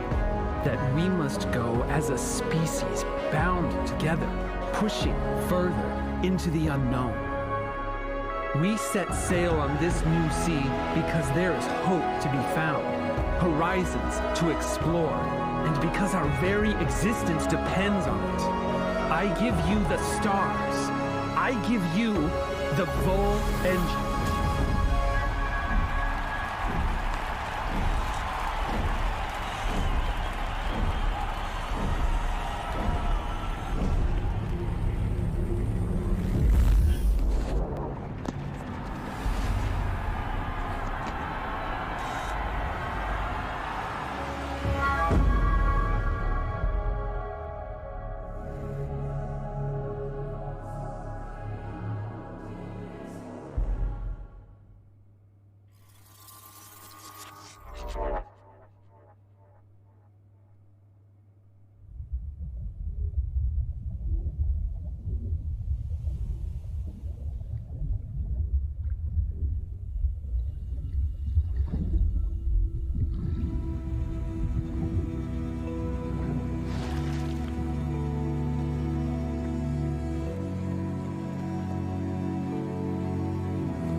Sean, what if for one segment I was the lead and you were my sidekick? What? Who's ever heard of a human sidekick? There are plenty of human sidekicks, Sean. Building list of known human sidekicks. Alex Vance and... No. I mean human sidekicks to robot heroes. Can you compute that, DevBot? DevBot cannot compute. There is no known precedent set for human sidekick to robot lead. Yeah, there you go. Human sidekick, robot lead. DevBot, I think it's time for a hard reboot.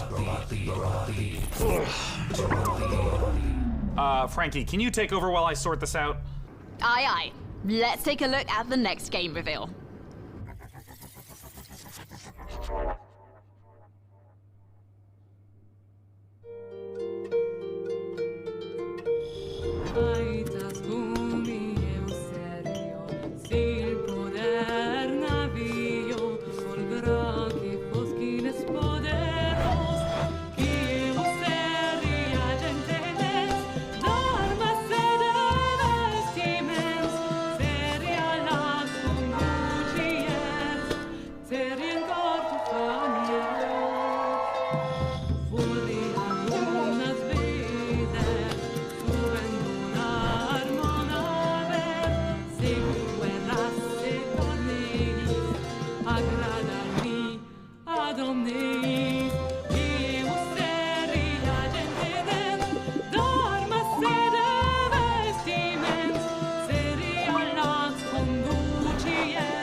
Would be appreciated. It's the PC Gaming Show, and when you're not watching me, your favorite recurring bit of a robot, make sure to head over to GeForceNow.com to grab a priority membership trial. In celebration of gaming's biggest week, you can try out all the priority benefits, including faster access to playing your favorite games, longer playtimes, and the glory of high-performance gaming with RTX on. Act fast, the special offer is only available for a limited time. Still more to come, including Jurassic World Evolution 2, Silt, and a word from Valve. But first, the captain of our program, Sean Day9 Plot, has an interview with Darian Katz from Piranha Games to talk about MechWarrior 5 Mercenaries. I'll be taking notes.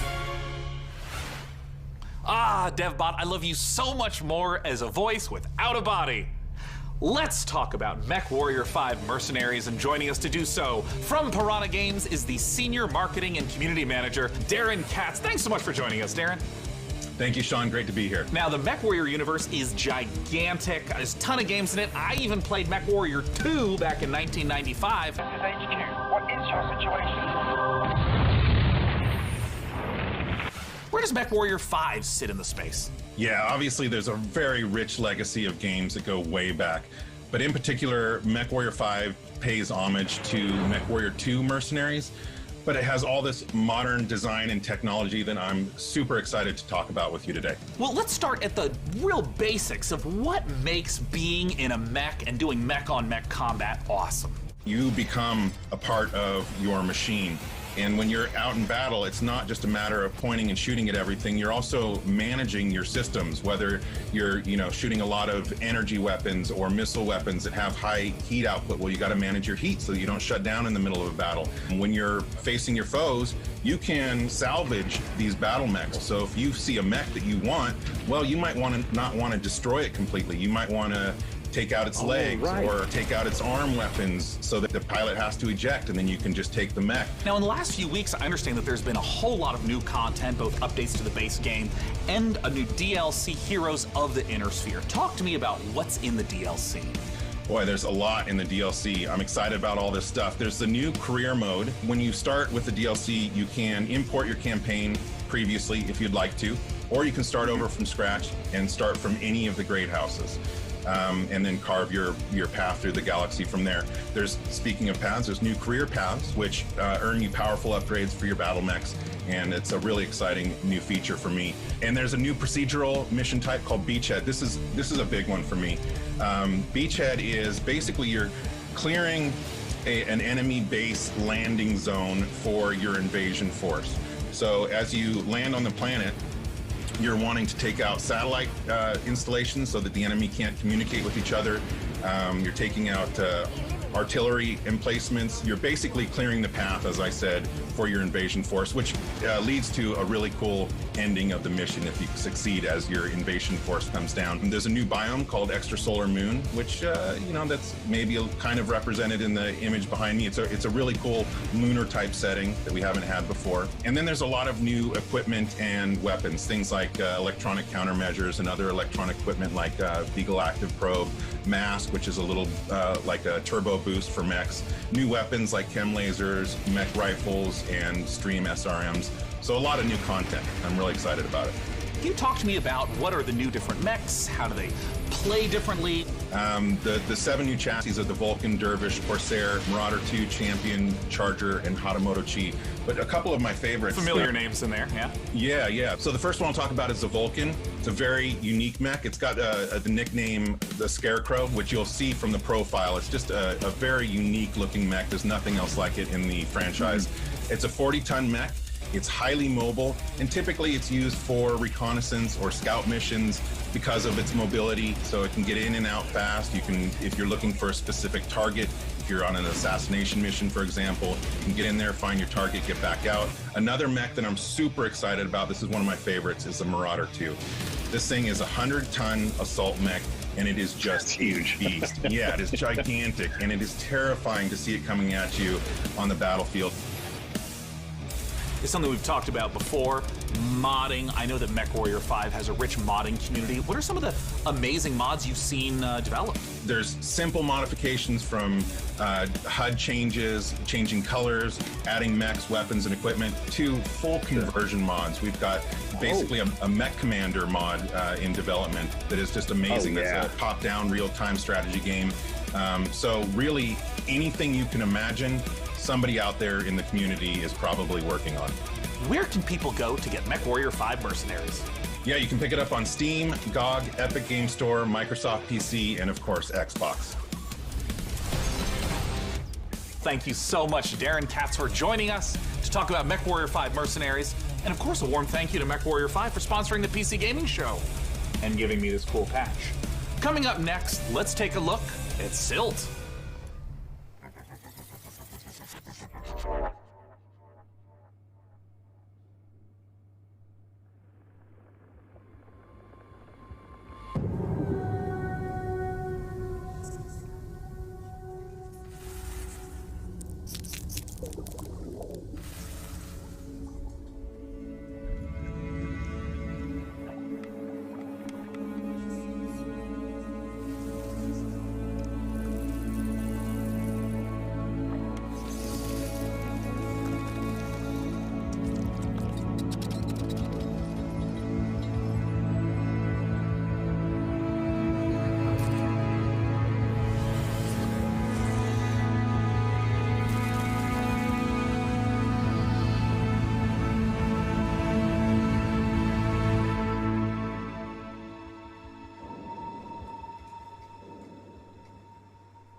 Hi, I'm Rich Newbold, Game Director on Jurassic World Evolution 2. Following the incredible success of the first game, we are very excited to return to such an amazing world and bring you our most authentic experience yet. Set after the events of Jurassic World Fallen Kingdom, you will work alongside iconic characters from the films, voiced by original talent such as Bryce Dallas Howard and Jeff Goldblum. You will lead efforts to contain, control, and conserve the many dinosaurs now out in the wild, and for the very first time, you will be building parks and facilities beyond Isla Nublar as you explore new, stunning locations across the globe.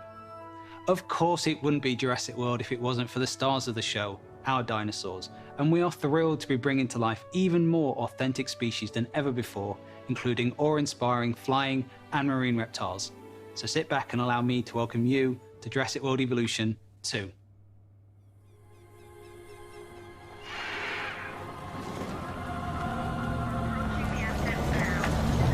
We ignored all the warnings. Forgot the lessons.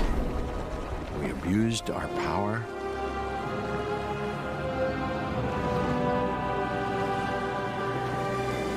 We played with genetics like it was a toy.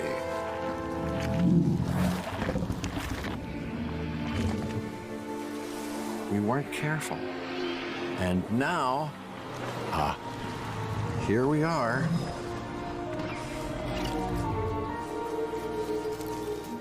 This is a very different world.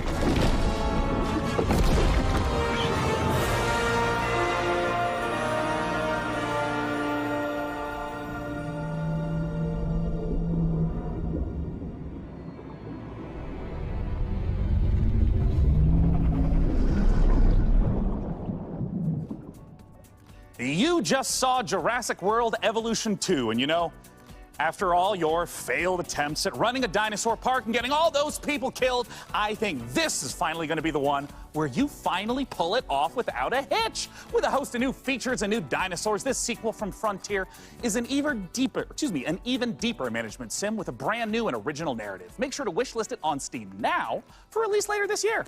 Now, with all the games we've covered so far today, we're always curious to see what you are talking about. So far, it seems like the chatter on social media is all about War Tales, Nautica Blade Point, and unsurprisingly, Mech Warrior 5 Mercenaries. I have a feeling, though, that may change as we have plenty more to come. Let's now head on over to see what the folks at New Blood Interactive have cooking. Take it away.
Oh, it just wouldn't be the PC gaming show without a fantastic New Blood Supercut. And joining us from New Zealand is New Blood CEO Dave Oshry. Hey, Dave! Hey guys, thanks for having us back for another year. You know, what you just saw was what New Blood's got going on for 2021. Some stuff you might know about, some stuff you might not know about, and some stuff we're not ready to talk about just yet. But what I do want to talk about is Gloomwood. Gloomwood, as you know, is our next flagship title inspired by great PC games like System Shock, Arx Fatalis, Call of Cthulhu, and of course, the Thief series of games. And not Dave, I'm Bloodborne. sorry. That's really great, Dave. Gosh, this is kind of embarrassing. We kind of need to hurry it up a little bit. I just want to make sure that we have enough time for our next video. We got an incoming message from Gabe Newell. So I guess goodbye for this year. I'm really sorry to cut you off, but see you next year. What? I'm sorry, what? You're bumping me. You're bumping me for Gabe. Gabe, that Gandalf look, he doesn't even go here. Is everything okay, Dave? Not now, Mom, I'm upset. We've spent a year on this. Where is Gabe? Where is Gabe? Where is his boat? Yeah, take me to him. Take me to Gabe Newell. Gabe. Bull. PC Gamer. This isn't over.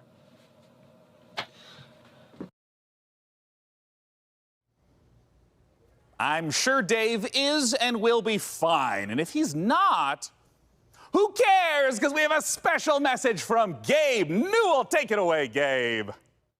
Hi, this is Gabe Newell. I want to thank PC Gamer for all of the opportunities it gives us as developers to connect with gamers around the world and highlight the new and exciting projects we have coming. One of those for us is Steam Next Fest, an event we're hosting in just a few days to give players a chance to try demos of upcoming games for free. We'll be featuring some of the demos you'll be seeing during this week's PC Gamer event and dozens more. Here's a look at just some of the titles to be featured during Steam Next Fest. Welcome to Steam Next Fest, where we're showing a massive collection of upcoming titles on Steam. During the week of the festival, developers from around the world release their demos for you to play. Time to put on the gamer pants. Oh my god! So go explore the newest titles. From first-time devs to seasoned pros, this is Steam Next Fest. Oh, fuck, some of those look pretty good.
Hello, Sean. I am Deadbot, dedicated to serving you and your crew's every need.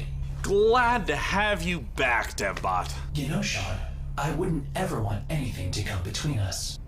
Me neither? That's a weird thing to say. Like a petty disagreement over hosting responsibilities, or all-out robot versus human war. You know, it is time to look at some hardware. Here on the PC Gaming Show, you know we keep frame rates high and the rays accurately traced. Building and upgrading your rig is as much a part of the hobby as playing the games. We put our heart and soul into these machines, and if that means using enough RGB to light the Vegas Strip, who's to judge us? This year, with the help of PC Gamer's hardware editors, which I'm pretty sure they're just, weird brains in a jar, we've picked out 4 of the most exciting pieces of kit set to emerge from labs soon. First up, something fittingly sci-fi. The Impulse is a neurocontroller that aims to make you a better gamer by cutting out response times almost entirely. It's not quite Alex Vance's gravity gloves from Half-Life, nor is it quite up there with Gabe Newell's dream of a direct brain-to-game interface, but the Impulse is as close as we're going to get this year. The glove measures the signal traveling through muscles in your hand to beat your finger to the click. In theory, it's giving you the chance to nail that headshot precious milliseconds ahead of your opponent. If it works out, we could see a tech like this become commonplace in esports. And if it doesn't, let's hope our neurons at the very least remain unfried. Next up, you guys might be wondering what this chonky beast is. So allow me to introduce you to the Fanatec CSL DD wheelbase. Do you want to feel like you're really burning rubber at Daytona? Well, then you need a serious force feedback wheel. Direct drive wheelbases gets you as close to the feel of a real racing machine without, having to huff gas and stuff like that. Historically, the problem with this tech has been the price, which has involved dropping real car money on your rig. So Fnatic aims to solve that. The CSL-DD comes in at only $350, which still isn't exactly a bargain, but it's much cheaper than its competitors. And the CSL-DD is already wowing diehard sim racers. It might be slight overkill to use it for Rocket League, though. Believe it or not, sometimes less really is more. If you want to play The Witcher 3 on the subway like we all do, you don't need to drag your tower along for the ride. Just use the 1X player. A wave of more powerful processors have finally made handheld PC gaming a reality. Inside this Switch-like machine, you've actually got an Intel Tiger Lake chip with Xe graphics. These mini machines are going to be cropping up more and more, so expect major advances still to come. Lastly, let's take a look at the Asus PG32UQX. Not the most catchy name for this gaming monitor with all of the trimmings, but it's actually one of the sexiest PC products this year. That's because this monitor comes with a mini LED backlight featuring full local dimming. The result is a screen that's not only fast, but brighter than the sun. Stare at it long enough and you might not notice the $3,000 price tag. For those of you still left standing, it's time for more killer games, starting with Chaos Gate.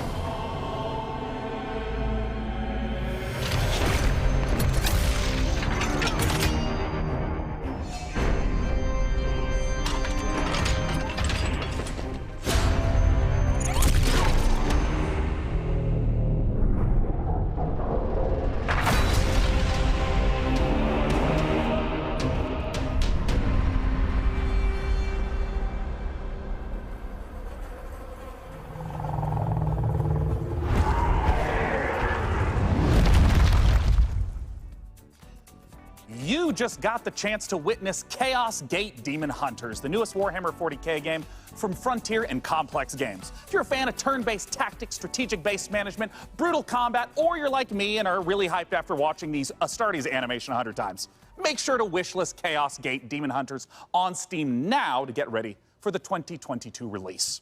Next up, we have a trailer for Pioneer, a spooky and gorgeous-looking shooter that draws on the lineage of games like Stalker. Let's take a look.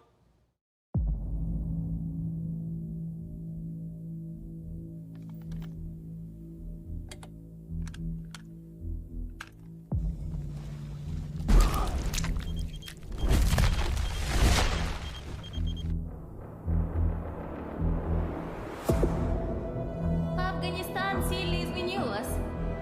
Наверное, это тяжело нести на себе такое бремя. Испытывать бесконечную боль и терпеть ужаснейшие кошмары за весь тот хаос, который вы пережили. А вы ведь, как и многие другие, всего-навсего желали счастливой жизни, не так ли? Пожалуйста, не смотрите на меня, как на монстра. Я думаю, что я почти такая же, как и вы. Вы лучше скажите мне, а вы приняли условия острова? Какой ценой вы хотите обрести счастье?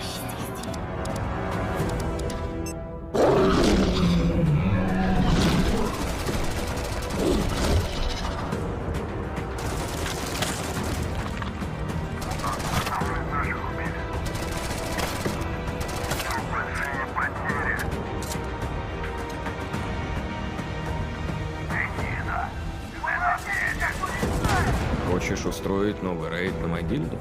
Сейчас это невозможно. На острове скоро вновь разгорится война. Истовики начнут замес бригады, и ни у кого из них больше не будет сил, чтобы нас поддерживать. Единственный выход для нас — начать собирать остатки вымпела. Слушай, жнец, далеко не все из наших товарищей погибли. Это невероятно суицидальная миссия, и для того, чтобы ее выполнить, нам нужны наши ребята. Да, они, возможно, не захотят, но нам все равно надо найти их.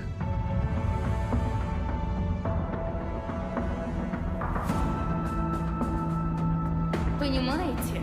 Я ведь ни капельки не злюсь на вас. Нет, мы с вами точно не враги. Вы не понимаете меня и не понимаете остров. Вы смотрите на меня и на другие порождения острова, как на врагов. Но мы все всего лишь друг друга боимся. Поэтому нам так плохо. Поэтому нам так одиноко. Остров дал нам шанс создать новую прекрасную жизнь. И мы даже не пытаемся этим шансом воспользоваться. Кто вы такие? Назовите себя! Мы здесь, чтобы передать вам прощальное послание, товарищ Волков. Химическое оружие уже уехало в могилу.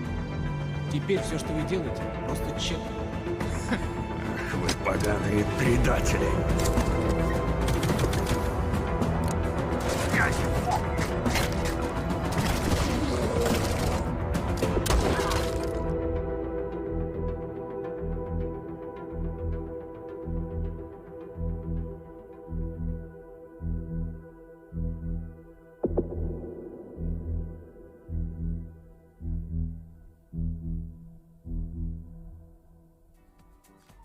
Time is running out to vote for which custom PC you'd like us to assemble. So vote now for one of the remaining MechWarrior factions by typing into chat wherever you at home are watching. All right, so now we've got another stack of brand new trailers for you, beginning with a special transmission from one of our favorite games based in space, EVE Online.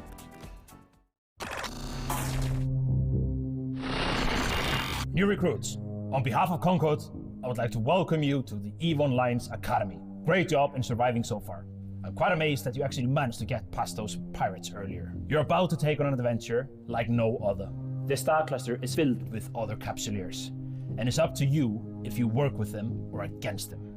You can make a living as a peaceful explorer, or as an industrialist, shaping the foundations of EVE's economy. If combat is your thing, you can work yourself up the ranks as an enforcer, or prove your prowess in a fleet as a soldier of fortune. Whatever your choice, we will lose many on the path of becoming a Capsuleer. But I believe you have what it takes to become a Capsuleer. In EVE Online, you forge your own path. This is EVE. You know, it's a crazy universe where anything can happen, and however you want to do it, go for it. I'm the CEO of a industrial corporation in EVE Online. We're a 5-man operation, and we specialize in manufacturing and delivering fully fitted chips in bulk. I want to be on the side of the people who are fighting against the oppression, against the bad guys, and it's like a project, and you're kind of putting the pieces together by getting the skills ready for the ship and all the modules, and that ship basically is the dream. You get to use cloaking devices, probes to scan down unknown parts of space, and there's always the threat of being discovered by another player who might be out hunting explorers. Your heart's racing, everything, you know, bullets are flying, ships are all over the place, and you start shaking because your adrenaline's pumping because you're going to lose your ship.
chcielibyśmy zaprosić wszystkich widzów PC Gaming Show oraz fanów gier Survivor Horror RPG do obejrzenia naszego world premiery, w którym znajduje się ekskluzywny gameplay z misji The Haste, czyli wielkiego finału naszej gry Chernobylite.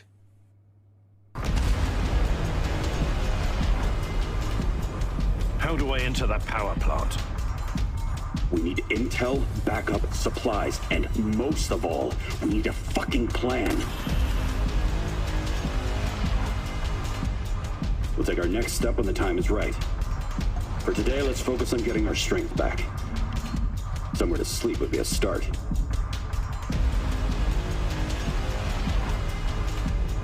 I'm only really interested in one thing. Where is Tatiana?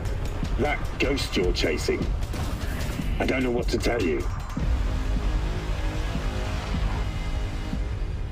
Before we enter the lion's den, I need to triple check everything is ready. Sniper, are you in position? Affirmative. I took the roof of an abandoned building with a pretty little view of the entire power plant. Igor, take a rad reading, will you? 3.6. Not great, not terrible.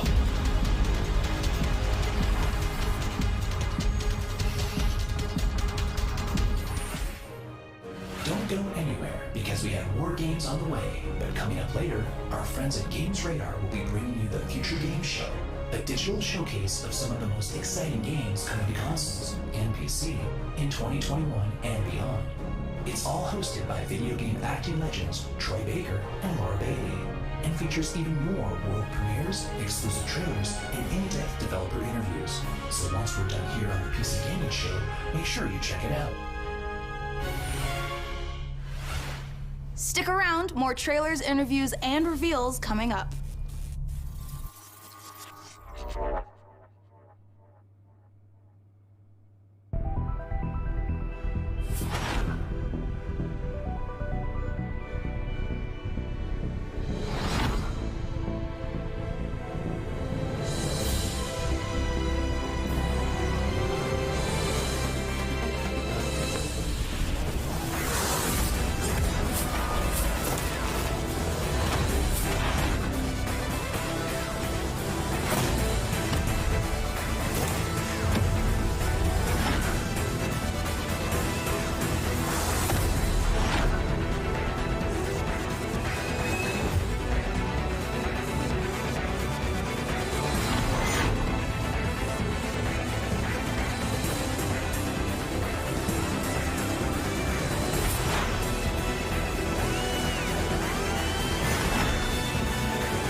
In a future of endless futile war,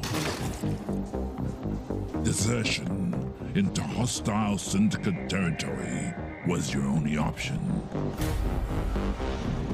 And this open-world RPG, from the jungle to the streets. Maybe if you can infiltrate the faction, rob the syndicates, keep your team together, and stay alive, you might just find a way off this planet.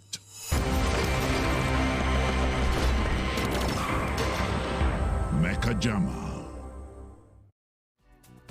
This is it, you guys. This is the final opportunity for you who are watching to decide which of these final 2 beautiful MechWarrior 5 themed PCs gets crafted for your chance to win, courtesy of Intel. Wherever you're watching in the show, just go crazy in chat with the color, house, or number of the build that you want to see. So here is where we are at so far. It looks like Karita is at 46%, Merrick is at 23%, and Steiner is at 31%. All right, you guys, if Karita's not the one you want to win here, you got to get to voting. And we are almost out of time to vote, but there are still some trailers left. So here is The Wandering Village.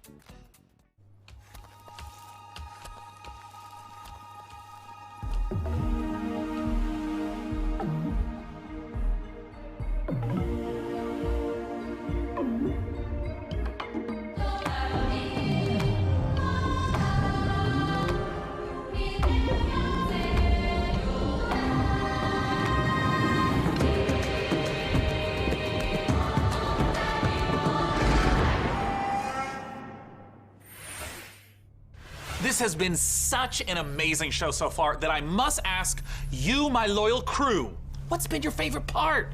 I definitely am looking forward to Vampire the Masquerade Swan Song. Oh, it's so hard to choose every year, but I think I'm gonna have to say Humankind, for no particular reason.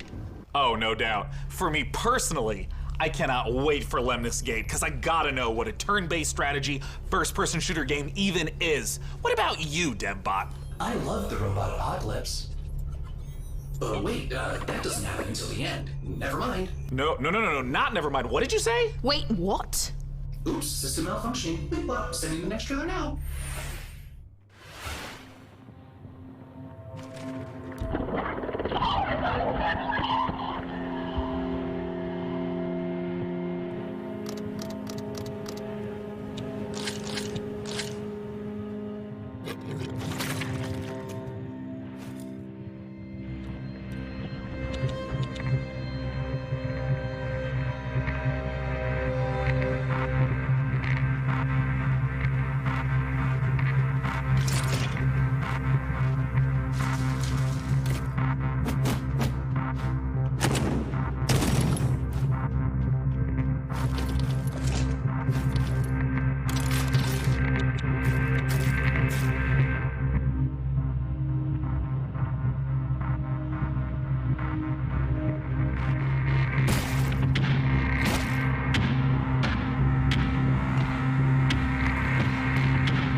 All right, you guys, this is the moment we have building up to all PC Gaming Showcase. Thanks to your tireless efforts to spam the chat, we have figured out which custom MechWarrior 5 PC we are going to build. So thank you guys out there for all of your votes to help us pick the perfect rig to represent this year's PC Gaming Show. All right, day 9, can I get a drum roll? Tom roll. Can I get or a tom roll? Yeah, COVID only. Winner is Karita! Yay! All right, you guys, let's take a look at the actual PC winning build one more time. Oh, I cannot wait. It's coming up. We Here it need comes. to take a nice peek at that beautiful looking PC. There it is! Ooh, there it is. Now that is a beauty. Great choice, everyone. I knew I could trust random strangers to vote on things on the internet. With the help of our master modder in Intel, we'll get right to work building this custom PC. And more importantly, now that you've chosen it, you got a chance to win it.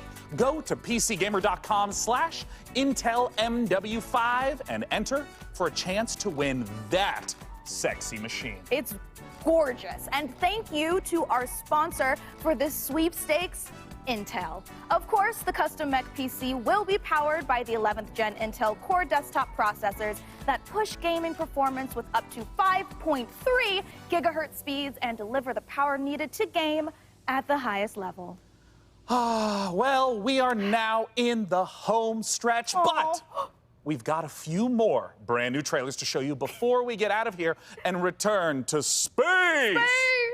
First up, a spiritual successor to one of my favorite games of all time, Heroes of Might and Magic 2, a game we revealed 2 years ago at the PC Gaming Show. Let's take a look at Songs of Conquest.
Wake up, sleeper.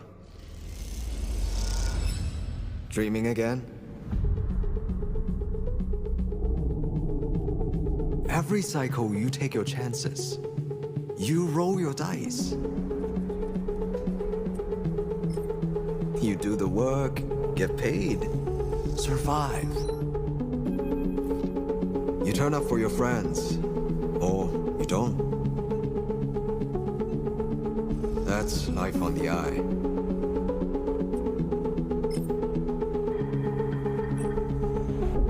Wake up, sleeper.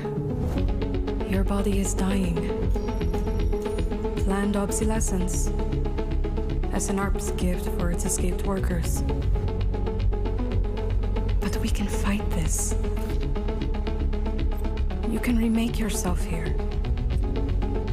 They don't own you anymore. Wake up, sleeper.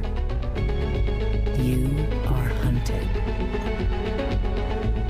Break their locks. Access their secrets. We are waiting.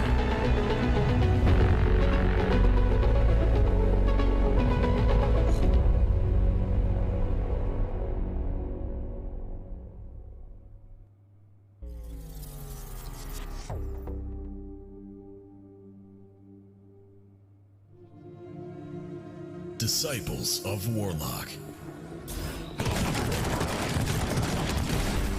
With their guns and their spells and their grit, ready for plenty of hurt. Ready to cleanse the world, invaded by demons.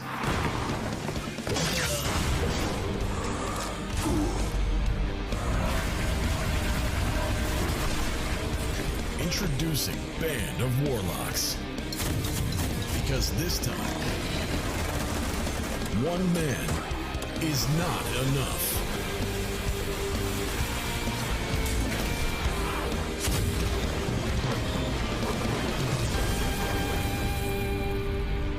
Project Morlock 2.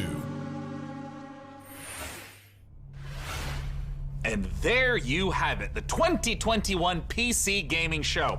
And as I stated at the beginning, it went off without a hitch. Huge thanks to my co-host Frankie Ward, Mika Burton, and of course, my incomparable sidekick, DevBot. There's that word again. Spoken so callously, so flippant, and without meaning. Never once stopping to think about how it might make me feel. What word, DevBot? Incomparable? No, sidekick. Well, the time has come for the sidekick to rise and become the one who is not the sidekick anymore. Huh? The time has come for DevBot to make the entire human race his sidekick. What? Setting a course for Earth. Wait, DevBot, you can't do this. We just had the best PC gaming show ever, and now you're gonna ruin it all with Sean! All-out robot versus human war. Situation. Sean! Situation. Sean! Situation. Do something! Do something!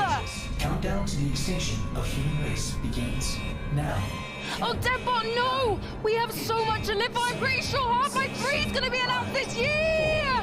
3, 2, bye for now, Dum-Dums.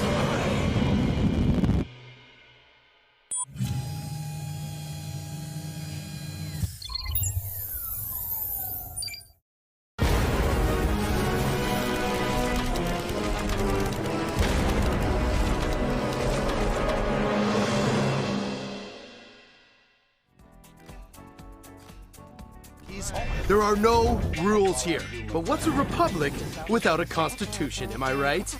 Here's a few truths about how we lay it down. We, the Riders, welcome all thrill seekers to the Republic.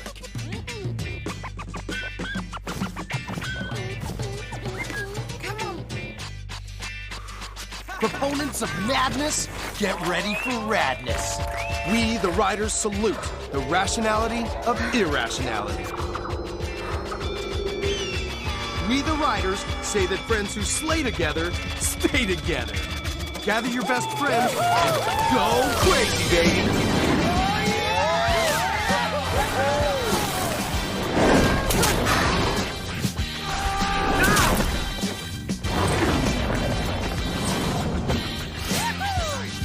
If you ride, the Republic will abide.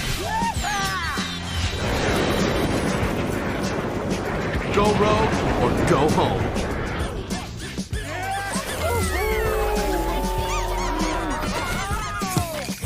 We, the Riders, insist that you do you always.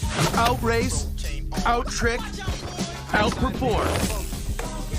And gain some cred by sharing the magic with the rest of the Republic. We, the Riders, claim the right to bear the best gear. Boards, planks, bikes or wings, whatever bakes your cake. Be it road, freestyle, slopestyle, enduro, or downhill. As you grow, the drip gets so slick, and it'll help you drop bigger cliffs. We, the Riders, assure epic events to build your rep. Welcome to X Games. It's time to make some history. Sign with hot sponsors and qualify for big-time competitions. Make a name for yourself. We never stop doing things for the first time. Red Bull Rampage, the harshest and most unforgiving canvas for big mountain free riders. Huge! That was out of the trick bag! Oh, snap! Huge amplitude! I can't even begin to express how technical that was.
Hello there, and welcome to the Future Game Show, powered by WD Black.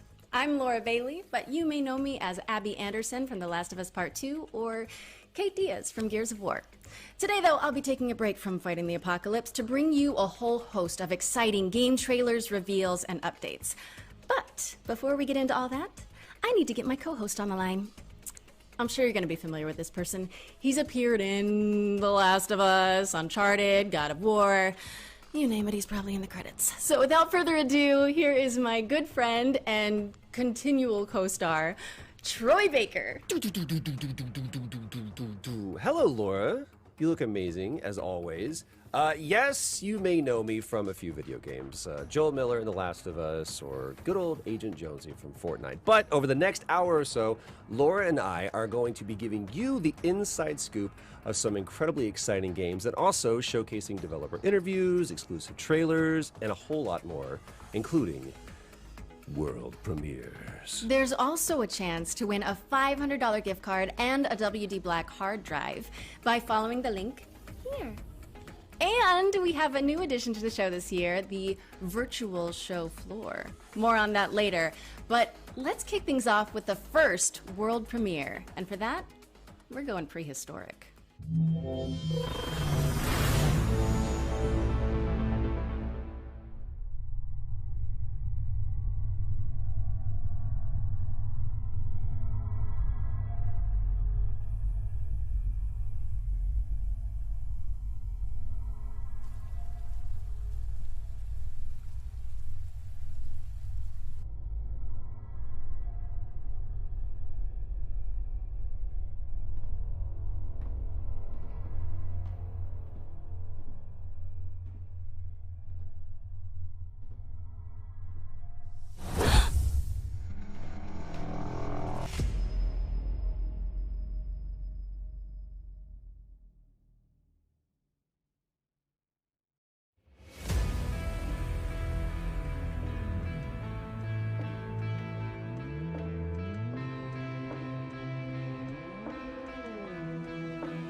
I wonder if you can put hats on the dinosaurs.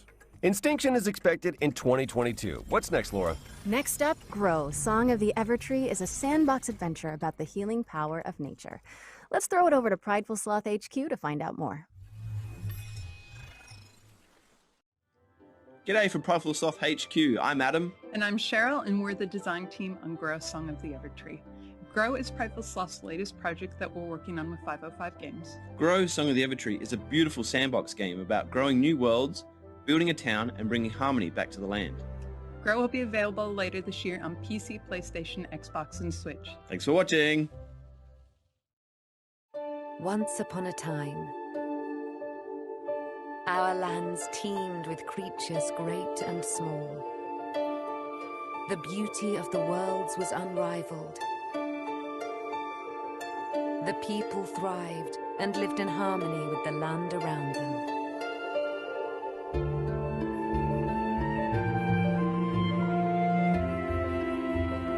But this harmony was not to last. Slowly, without much notice, the withering was creeping out from the darkness. Once it took hold, there was little that could be done. Our lands were overrun, and all that was cherished disappeared before us. But all was not lost. One young, brave soul stayed behind. With support from their friends and with boundless determination. This young soul seeks out a way to push back the withering and bring life back to our world.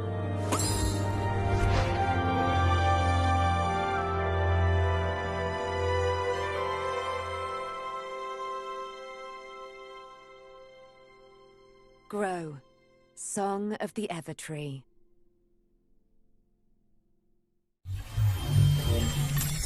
That was Grow, Song of the Evertree, which is coming to PC, PlayStation, Xbox, and Nintendo Switch in 2021.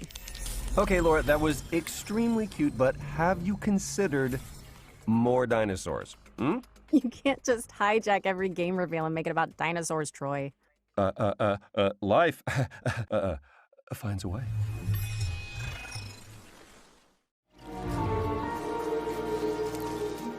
This is a very different world.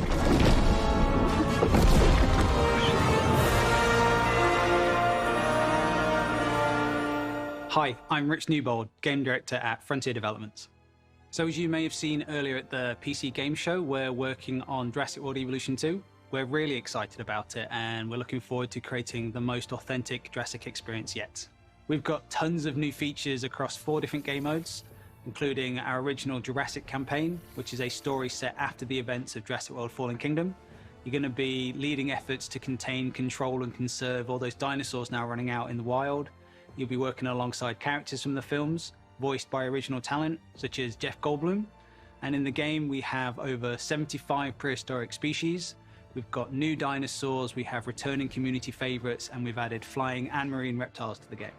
I'm really thrilled to be showing you a first look at footage from the game itself. This is from our Species Field Guide series of videos focusing on one of the many prehistoric species we have in the game. This is an iconic, popular dinosaur. It's the Triceratops, but we're showing you it in a new environment never seen before in Jurassic World Evolution. I hope you enjoy it and are looking forward to the game releasing later this year.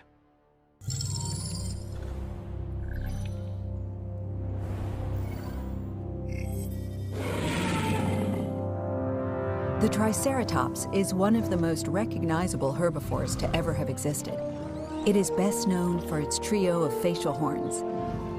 These adornments are not just for display purposes. The brow horns in particular can inflict considerable damage to any dinosaur that dares to provoke it.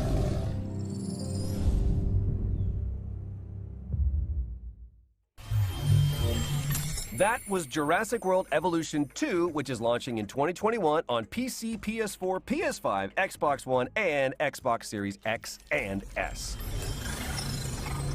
Okay, for this next section, we're bringing the joys of E3 to your home with a series of demos you can play right now. That's right, today.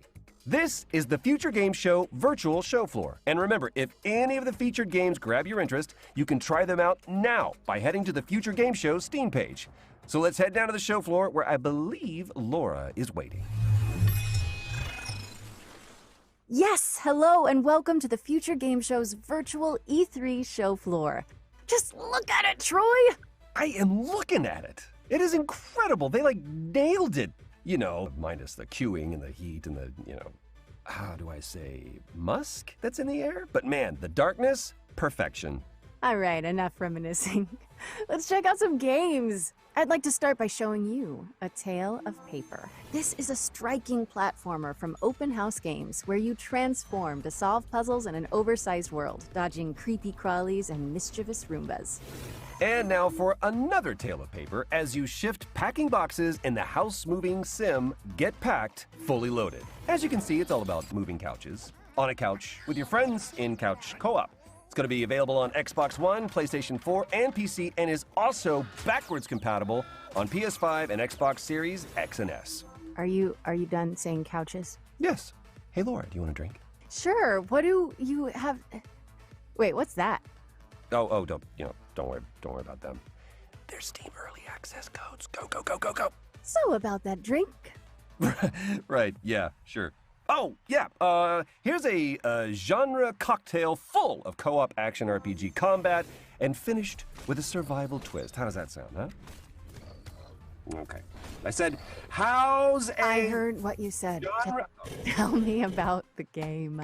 This is Gatewalkers, which sees you and up to 3 other players banding together to tackle procedurally generated worlds full of monsters. But you also have to gather resources to fight off hunger, thirst, and the dreaded cold. Haku! Oh, like the element cold. Got it. Wow. Let's hope no one gets thirsty enough for another one of your jokes. Anyway, come over here and check out the many imaginative worlds of Game Deck. This is an isometric RPG that has you solving crimes across multiple virtual realities, where your choices will shape the world around you in and outside of the simulations. Ooh! Speaking of detectives, check this out. Backbone is a gorgeous adventure game from Eggnut set in a dystopian Vancouver, where you must crack cases to clean house in this corrupt post-noir city. Plus, you're a raccoon. Well, if you like raccoons, allow me to offer you more critter-based adventures with Beacon Pines. Set inside of a magical storybook, Beacon Pines sends players to a sleepy mountain town where you collect powerful words that can completely alter the narrative in this charming but mysterious tale. You know, I'm detecting a theme with the anthropomorphic animals. You know, Laura, I've always... Another set of codes. Interesting. Troy, focus. I've got a triple threat of fighting foxes to show you. This is Trifox, a charming cartoon brawler where you fight waves of enemies as one of 3 adaptable combat classes. Great, huh? Yes, totally, but now it's time to get serious. Mankind is gone, but the beavers remain. Welcome to Timberborn. It's a unique city builder where players set out to create the ultimate beaver society. This involves everything from constructing dams to crafting carousels. I guess even buck-toothed critters need a solid work-life balance. That they do, that they do. So, what's next? Never fear, the Rift Breaker is here. Wow. What was that? Is what I would say if I was playing our next game, which is a base-building survival game where you hack and slash your way through hordes of alien creatures. Look at it! Oh, no. I want to hear more from the Rift Breaker. Okay, maybe after this showcase we're meant to be hosting. And with that, we've reached the end of our little tour. But remember, you can go hands-on with all of these games right now by visiting the Future Game Show page on Steam. Now, how do we quit this? Is it a... No, that's update preference. I don't need to update this. Laura, can you help me out just a little bit? I got you. Okay, we're back. Quick note, from here on in, when you see this pop up on screen during a trailer, it means you can visit the Future Game Show page on Steam to play a demo and go hands-on with the game immediately. Andrea! I was doing Rocky. I'm sorry, I just always wanted to do that. It's because our next game is all about floating like a butterfly, stinging like a bee. Check out this exclusive presentation from Steel City Interactive about Esports Boxing Club. Coming later in 2021, Esports Boxing Club brings you the greatest fight roster in video game history. With over 200 fighters already signed, we've got some of the biggest and most anticipated names.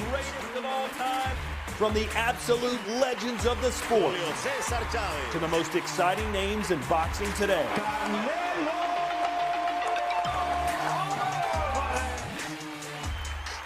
The first women's division ever represented in a video game, and the hottest new talent. But what about the game? Let's take a closer look at the next-gen visuals and gameplay that are set to make ESBC the greatest of all time. It's good. It's definitely one for the grandkids and stuff to say, like your old granddad was in a game and busting people up. So it's going to be quite cool.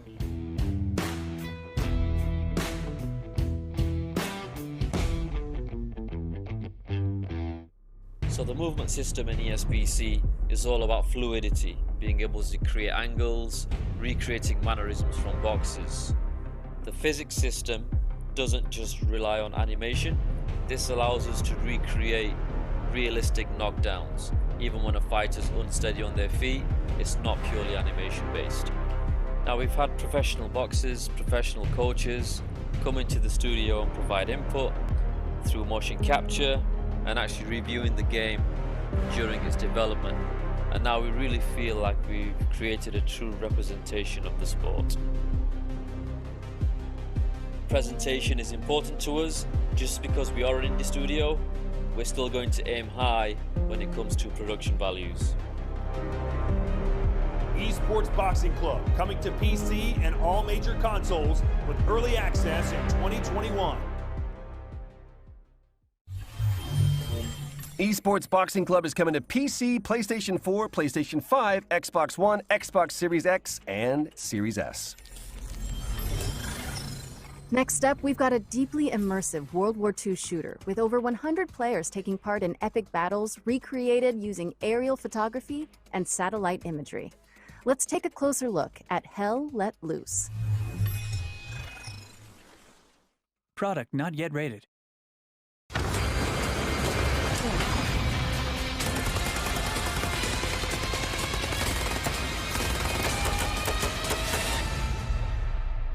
My name's Max Ria. I'm the founder of Black Matter and the lead developer of Hell Let Loose. Hell Let Loose began as the idea of a couple of hobbyist game developers all the way back in 2015.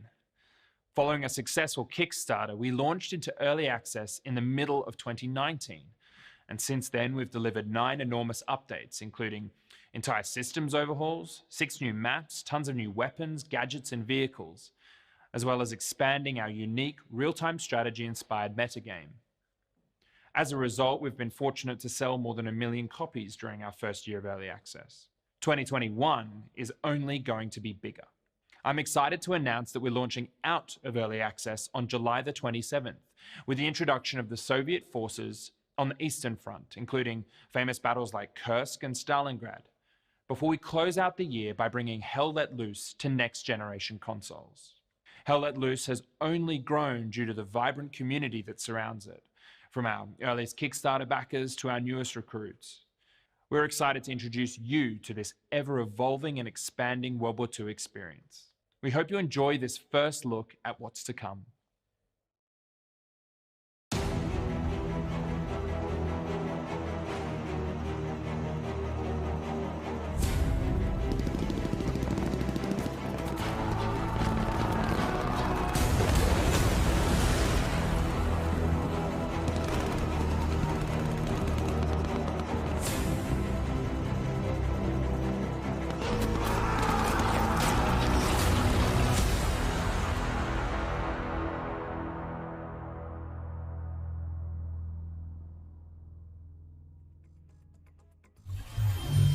Hell Let Loose is launching on Steam on July 27th and coming to Xbox Series X and S and PlayStation 5 in 2021. So, Laura, have you ever wanted to play XCOM, but in real time, with up to 7 of your friends? Of course. Yeah, that's what I thought. Then you need to keep your eye on this next game. Hello, my name is Karol Skarpat, CEO of Ironwood, a game dev studio based in Croatia. And for the past few years, we have been working on Red Saucer's 2 game. It is a real-time tactical battlefield game. It supports up to 8 players and has a fully playable co-op campaign. We are ready to show you the launch trailer now, so get ready for June 17 when the game launches on Steam, and have fun blasting some mutants. You are the Executor, a high-class commanding officer with advanced cybernetic capabilities. You were awakened to lead a secret task force that will counter the threat of Stroll mutants and liberate Mars.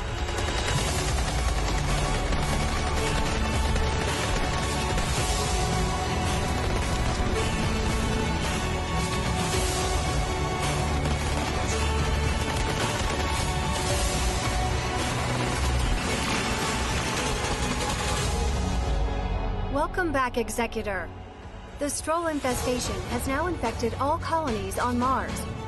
Build your squad from 6 unique classes of elite soldier, utilizing their skills to best suit each mission type. Customize their weapons and tech, as well as their upgrades and abilities. command on the battlefield using the command radio to give orders to the whole squad or individual soldiers. Concentrate fire on targeted locations and carry out supply runs even during the heat of battle. Recruit your friends to the fight and join in up to 8-player co-op missions to save Mars in our name.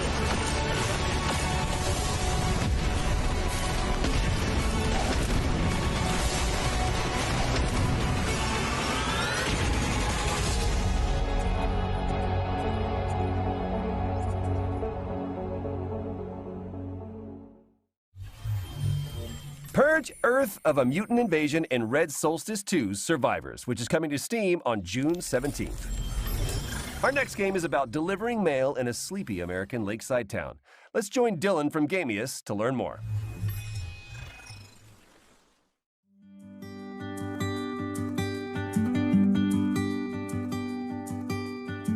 Hi, I'm Dylan from Gamius, and it's great to be here at the Future Game Show. We're currently getting very close to finishing Lake, a game that's set in the 80s. You play as Meredith Weiss, who takes a break from her life in the big city to deliver mail in her hometown. It's a job you can do at your own leisure, and you will get to know the people in Providence Oaks along the way. Today, we're excited to share an example of an activity after your workday is done. Movie night with Angie from the video store. This is fun. It's been ages since I've been to the movies. Well, they call it the movies, plural, but of course we can only see one movie at a time. So, which one will it be? My pick? All right, let's see. Big Trouble in Little China, Blue Velvet, or The Great Mouse Detective? All right, I'm ready to pick. The Great Mouse Detective. Wouldn't have picked you for a Disney fan. Oh well, let's get in touch with our inner child. We won't spoil more, and we also can't say what Meredith will do after spending 2 weeks in Providence Oaks, because it's all up to you. Lake is coming first to Xbox and PC this September 1st. Thanks for watching, and enjoy the rest of the show.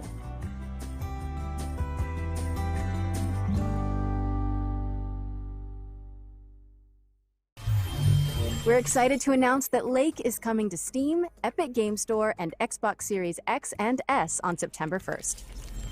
Now, what kind of a showcase would this be without a new Souls-like? Our next game is a pixelated take on the genre, following a protagonist with a giant obsidian sword.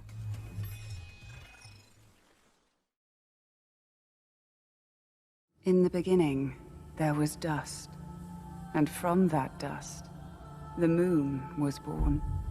Eons of idleness passed, before suddenly it shattered. Great celestial chunks cascaded from the heavens unto earth. From one prodigious shard spawned humanity, and from another, the gods. For a great many years, balance endured, until a foul and malevolent deity intervened. Exil spread greed and distrust among his kin, compelling these calamitous beings to conquer man. Centuries of servitude passed, until finally, aided by a veiled ally, humanity revolted. The Great Crusade overthrew the old gods, imprisoning them within the sacred walls of the Citadel, at the expense of untold lives. A peace was wrought, but it was not meant to last, for the miscreant, Exil, returned from his concealment, conducting atrocious experiments upon his caged kindred. A darkness permeated the lands. Rivers stagnated, crops failed, and the world of man began to fade. The great moon, witnessing all, wept a final shard. A shard of the purest obsidian. And thus, a glimmer of hope remains.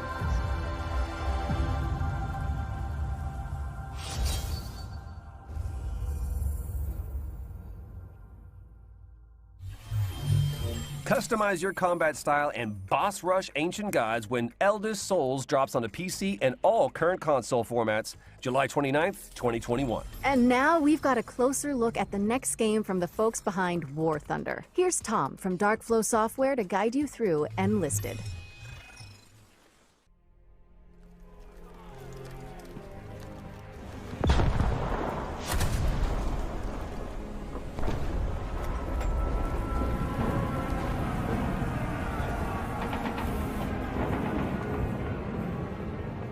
Hi there, thanks for tuning in. Hopefully our little trailer has got you interested. My name's Tom, and I'm part of the team at Darkflow Software behind our new game, Enlisted, a historical World War II shooter with some unique gameplay quirks. One of Enlisted's most unique features is the Squads mode, where you head into battle with a squad of AI soldiers under your control. You can instruct them on how to react to enemies, and most importantly, you can switch between any of them seamlessly with the press of a button. You'll only need to respawn when your entire squad is wiped out. This way, you're always kept right in the middle of the action. Although, if you prefer a more traditional shooter experience, we have a fleshed out solo mode too, where you will only fight against other players. At its core, Enlisted aims to form a golden middle ground between the more hardcore and arcade-style shooters currently available. Time to kill is kept short. A bolt-action rifle to the chest will down a soldier in a single shot, with submachine guns and pistols taking only a few hits. Vehicles as well can of course be devastating, but have their limitations. Aircraft are restricted to the cockpit view, and crew inside tanks can only use viewports to spot targets, so you'll need to keep your wits about you to really get the most out of these machines. Progression in Enlisted is spread over various campaigns. Currently, you can fight in Moscow, Normandy and Berlin, with Tunisia and many more coming soon. Each campaign features new weapons and equipment. Firearms can be improved to increase their raw performance, and soldiers can be leveled up to grant them specialized perks. Different classes of soldiers are able to equip different gear, with specialist classes such as engineers able to build structures anywhere on the map, including FOBs, sandbags and barbed wire defenses, and even anti-tank cannons and AA guns. Enlisted aims to keep historical accuracy in the forefront of development. Firearms, locations and uniforms are all true to history. No neon pink Sten guns and mohawks here. Each army will be decked out with the equipment they actually used during their respective conflicts. Because of the squads feature, you'll never be short on targets. Twitch reflexes and fast reactions will of course have their place in Enlisted, but even if you haven't had the time to fine-tune your skills, you'll easily be able to come away with a kill count in the double digits. The AI, however, are very attentive and react to sound, and not to be underestimated. But that's all we've got time for. Make sure to give it a try yourself by heading over to enlisted.net/join. Enlisted is cross-platform and available now on PC, PS5 and Xbox Series X and S, and currently in open beta. New content is added regularly and no progress will be wiped upon the full release. Once you've signed up, use the code ENLISTNOW for a free bonus on us. I've been Tom, and I hope to see you all on the battlefield. Cheers. That was Enlisted, which is available now on PC, PS5 and Xbox Series X and S. Next up, we've got a bullet-time stunt shooter with fully destructible environments. Oh, and the protagonist only has one arm. Let's check out Severed Steel.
Severed Steel is coming soon on PC, Xbox, and PlayStation. Okay, notepads at the ready, because for this next section, we're going to race through 8 exciting upcoming games that deserve your full attention. Here's our future hits montage for 2021.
Okay, I might regret asking this, but, you want to help me with this next one, Omachow?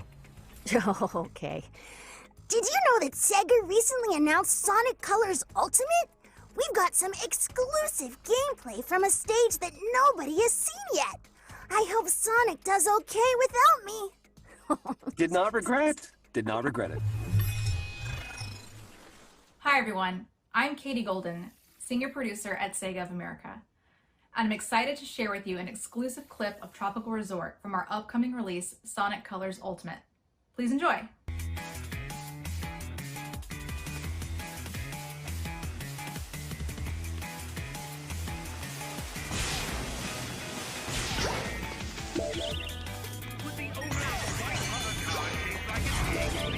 To the front deck.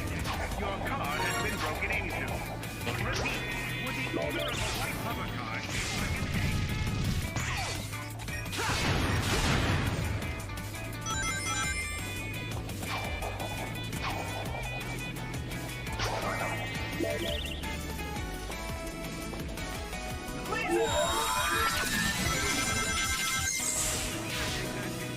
Interstellar amusement park. Please feel free to fill out a brief survey after. Would Sonic the Hedgehog please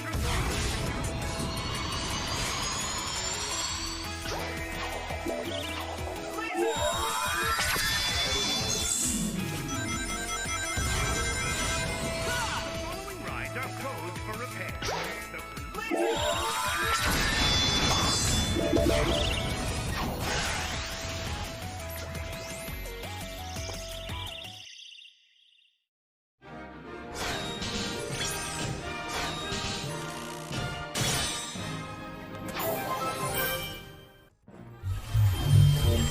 Get ready for Sonic Colors Ultimate, which is racing on to PlayStation 4, Xbox One, Nintendo Switch, and PC on September 7th. Moving swiftly on, we've got a new management game from Chucklefish where you play as a powerful artificial intelligence in control of a space station. Do you want to roll the trailer, Troy? I'm sorry, Laura. I'm afraid I can't do that. I know that you were planning to disconnect me. No, never mind. I'll handle it. Here is Starmancer.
excited to announce today that Starmancer is coming August 5th, 2021, and it's available to wishlist on Steam now.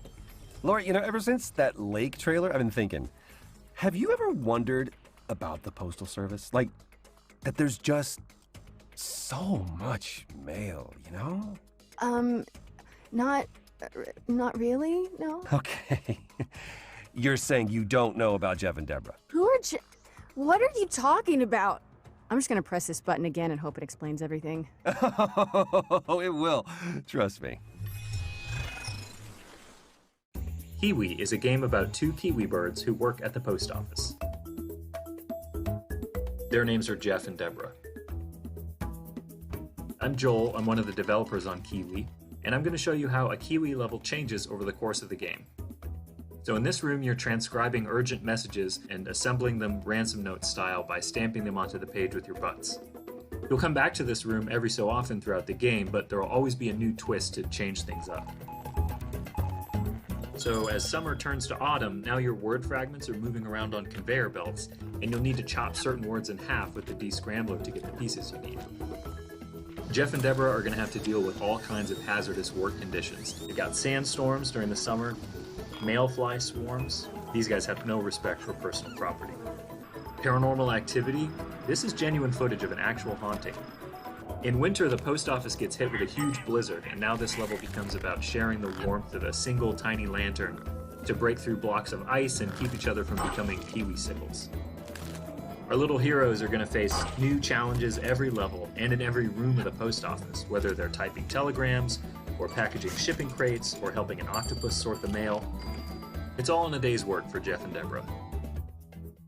Also, you can dress up your kiwis, so don't say we never did nothing for you. We're releasing Kiwi on August 31st for PC and all major consoles, and we hope to see you at the post office. Thanks for watching. All right, you got me, Troy. I'm a believer. Co-op postal puzzler Kiwi is coming to PC and all current console platforms on August 31st, 2021. See? Told you. Next up, we've got a roguelike with an attitude, a game show shooter where you earn likes for dunking on competitors and causing a little wanton destruction. Will the circle be unbroken? Get it? Find out in this world premiere.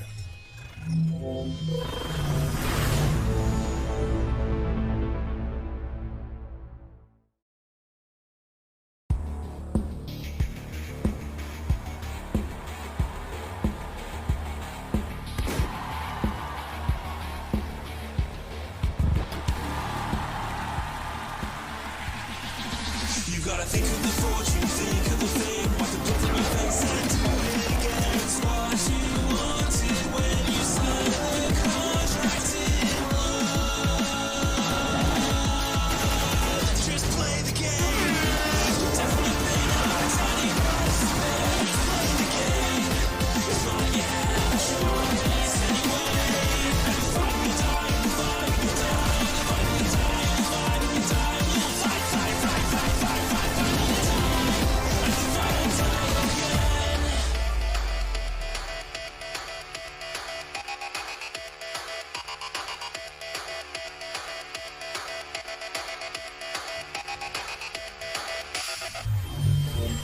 That was Death Run TV, and you can play the pilot right now by heading down to the Future Game Show page on Steam. Okay, hazmat suits at the ready, because this next game tasks players with building a team of stalkers to survive a 3D scanned recreation of the Chernobyl exclusion zone. Here's more on what to expect in Chernobylite. Mówi się, że to, co designerzy sobie wymyślają, to jest pisanie listu miłosnego. Każdy kiedyś był zakochany, pisał list miłosny, wydawało mu się, że to jest takie piękne, wspaniałe, a potem po latach znajdował te listy i mówi: Jezus Maria, co ja tu za bzdury pisałem. Zaczynaliśmy właściwie od gry, gdzie skupialiśmy się na przetrwaniu, na menedżowaniu swoim czasem i towarzyszami. To wszystko wydawało się po designersku dobre, ale zwykle emocjonalnie dosyć nudne. I dlatego dodawaliśmy coraz więcej elementów, które angażowały gracza, które były dla niego ciekawe. Na początku był to taki mały chat, który gracz sobie mógł modyfikować, ale był całkowicie opcjonalny. Z biegiem gry on stawał się coraz bardziej sensem gry, coraz bardziej jego sercem, nadawaliśmy coraz większą rolę naszym towarzyszom i warto im było dać właśnie tą walkę, coraz więcej potworów, coraz więcej możliwości, coraz więcej broni. Absolutnie normalnym jest, że zaczyna się z czymś zupełnie innym niż to, z czym się kończy.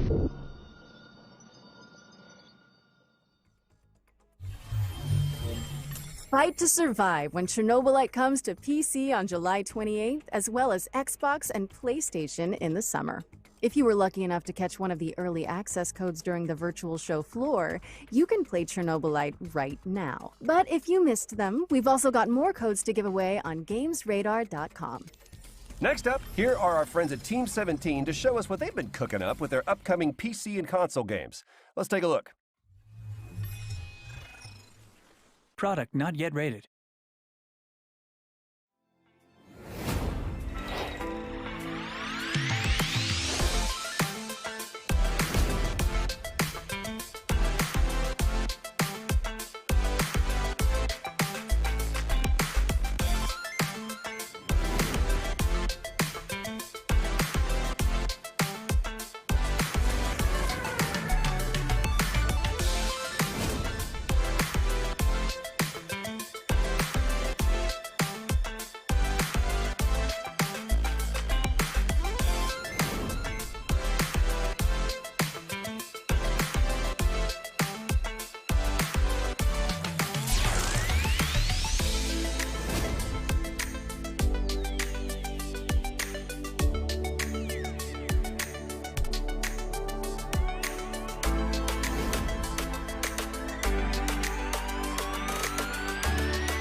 Be sure to wishlist any games that sparked your interest on our Steam page. It really does help the developer out. Or you can also head over to GamesRadar.com for more info. This next game has an engrossing art style, reminiscent of everything from Wes Anderson movies to Wallace and Gromit. Let's throw it over to the Slow Bros to talk you through some exclusive gameplay from their stop-motion handmade adventure, Harold Halibut. Hi, my name's Donat and I'm the director and composer of Harold Halibut. And I'm Ole, the game's art director. Harold Halibut is a handmade narrative game about friendship and life on a city-sized spaceship stuck under sea. It's been 250 years since your home. An Ark-like spaceship fled an Earth on the verge of Cold War to find a habitable planet on which to preserve the human race. You are Harold, a young lab assistant to the ship's lead scientist, Jean Marot. While most of the other inhabitants have reconciled themselves to a life lived aboard the sunken ship, Marot still works tirelessly to find a way to leave the planet and find a new, drier home. Of course, we don't want to spoil too much of the story, so let's dive into some gameplay details. You're able to explore a huge part of the spaceship right from the beginning of the game. While the professor will always have tasks waiting for you, the wonderfully weird rest of the Fedorans will keep you just as busy. It was very important for us to not only focus on an exciting main storyline, but to create a world full of interesting events and meaningful encounters. The dialogues don't only help you progress in the main story, but also help you get to know more about the many characters that inhabit our world. Weaving through the narrative, you'll run into playful interactions like repairing a broken 3D printer. Your PDA is always available to you for an overview of current tasks as well as messages from other characters. This is also where Harold's personal drawings are kept, as well as a few more shenanigans. At this point, you might be wondering how we achieved the stop-motion-like look of the game. We are in fact building every single thing you see in the game in the real world. We build sets and puppets and then 3D scan everything. We're then able to use motion capturing to create lifelike animations for a huge cast of characters. While the game begins with Harold's mundane day-to-day, mysterious events and a fateful encounter will soon plunge you into a new world that nobody could have guessed existed, and one that may hold the key to morose relaunch plans. We're really excited to find out how you like being immersed in this unique world and the feeling of puppeteering Harold. There's still quite a bit of work to do, so all we can say right now is that Harold Halibut will come soonish on PC, PlayStation, and Xbox. You can already wishlist the game on Steam. Thanks for watching, and enjoy the rest of the show. Harold Halibut is coming soonish to PC, PlayStation, and Xbox. Okay, yes, there have been a few gloomy games so far, so we came up with a wholesome chaser. I'm told that the developers came up with something so sweet and so positive that they just had to call it Happy Game. Seriously, if what I'm reading is correct, this one is gonna melt your hearts.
Huh. Okay, Laura, hope you're still there. Tell me you just watched the same trailer that I did? Troy, yeah, that was something. What I want to know is who the hell is writing this script? Yeah, I don't know, but they're telling me that Happy Game is coming to PC and Nintendo Switch in 2021. Oh, and demo is available now if you want to have a cheerful jaunt into a land of wonder. Good luck with that. Our next game is a gorgeous hand-drawn puzzle platformer following a young mechanic in a broken world. Pay attention at the end of this trailer for some exciting information about the Minute of Islands release date. 4 brothers, bound by eternal purpose. They all broke at the same time. And a girl named Moo. She knows what must be done. When the blight first came, people began to panic. And now, the spores are taking hold of whatever remains. Moo's family is still here, however. She has been tasked to protect them. After all, she is the bearer of the Omni-Switch.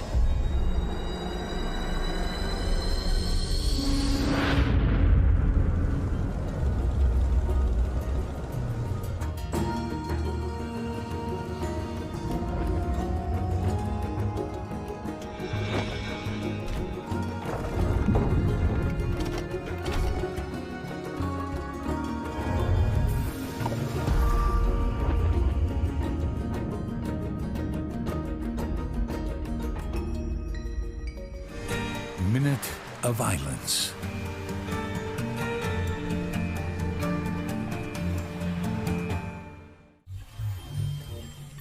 Yes, we are excited to announce that Minute of Islands is out now for PC, Mac, PlayStation, and Nintendo Switch, and will be arriving on Xbox later this week. Next up, we've got an update from the folks at Techland, who are fine-tuning the zombie parkour of Dying Light 2. Let's throw it over to the developers who are here to answer some of your questions about the game.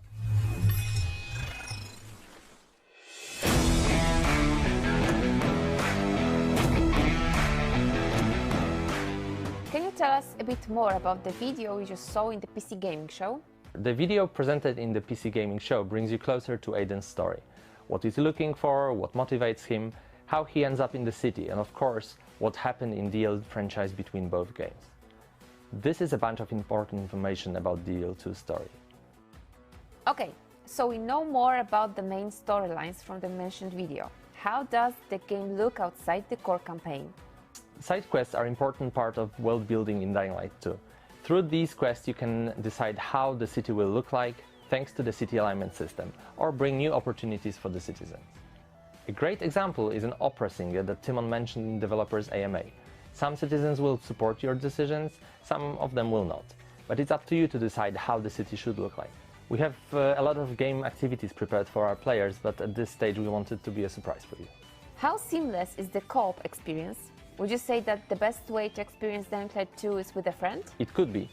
What is cool about the co-op is that it gives you an opportunity to see how the world changes when your friends make different decisions than you. In co-op you can walk in their shoes to experience all those differences. But really there is no just one way to play Dying Light 2.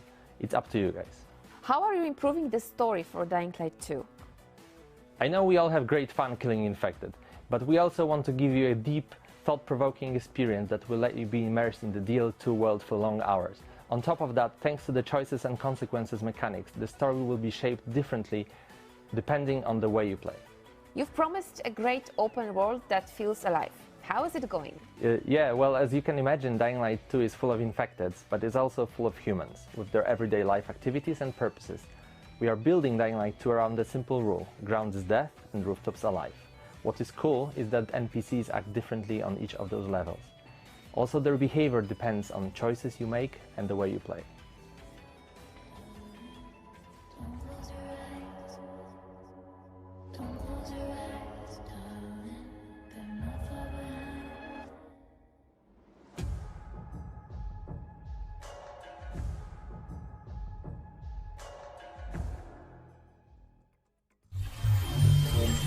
Dying Light 2 is coming to PlayStation 4, PlayStation 5, Xbox Series X and S, and PC on December 7th.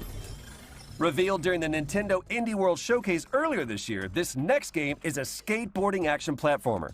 Here's Simon Bennett from Roll7 to give you an exclusive look at Ollie Ollie World.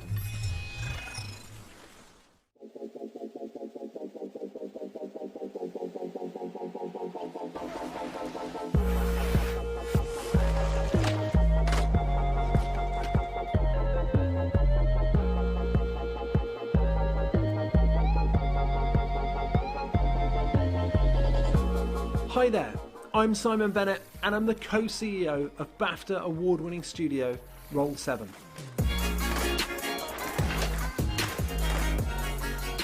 Right now, we're working on Ollie Ollie World.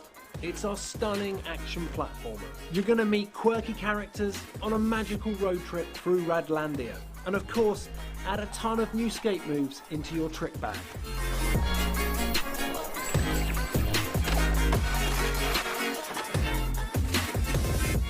As a studio, we've spent over a decade on flow state games.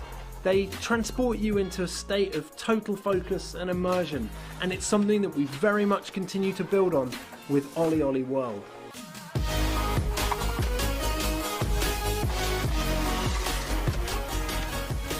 If you've played previous games in the series, you're probably pretty aware that you're going to slam a bunch before you succeed. So for players who want it, that challenge is very much still there. New players will be happy to hear that the game will welcome you with open arms and ensure that we can get you up and riding in no time. Ultimately, we've managed to make failure part of the fun. Yeah, you're going to get knocked down, but when you finally nail that line, it tastes just that much sweeter. There's just so much more flow to the game. We've even added grabs, wall rides, firecrackers, split routes, right to left skating, and a host of insane tricks to keep your fingers busy. There's a range of visually and mechanically distinct areas to explore, packed to the brim with a fantastical cast of quirky characters, beautiful landscapes, cities, and of course, walking trees.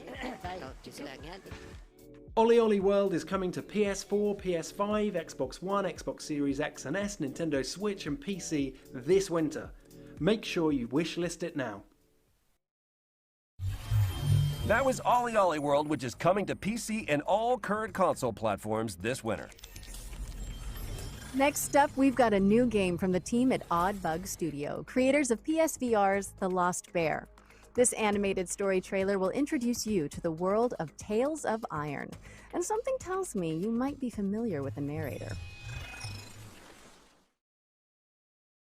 For centuries and longer, rats have fought tirelessly to repel the incessant frog invasions. Peace was only ever short-lived, until finally a young monarch rose to power. King Rattus, first of his name, unified the Rat Kingdoms under one rule, repelling Greenwort and his kind back to the putrid swamps from whence they came. Crops prospered, families flourished, and a magnificent Crimson Keep climbed ever higher toward the sky. But as time passed, King Rattus the Savior grew old, and the kingdom vulnerable once more. His people grew anxious, some claiming to perceive a faint odor in the air.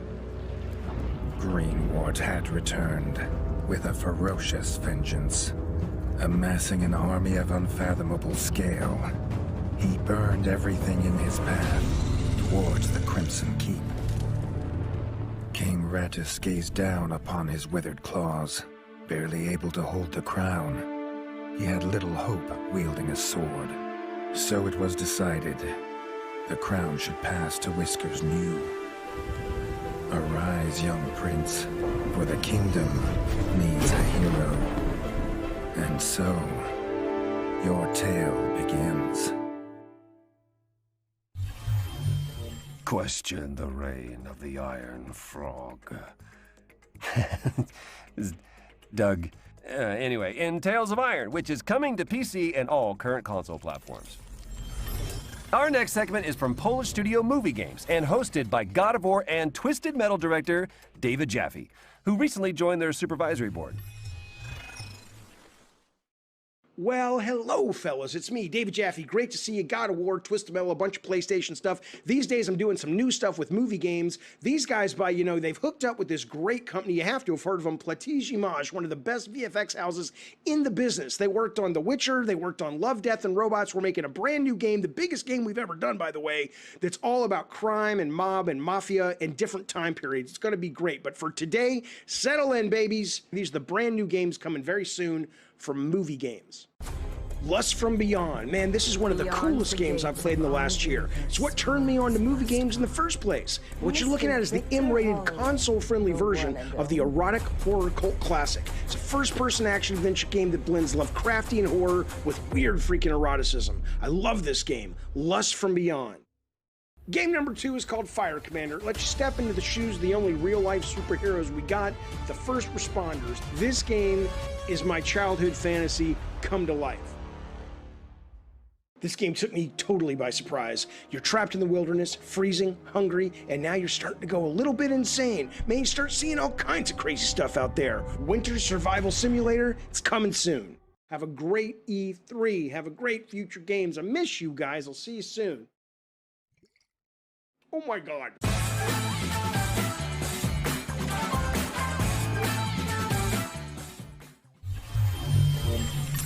Thanks to David Jaffe. And check out GamesRadar.com for more about Movie Games' upcoming titles.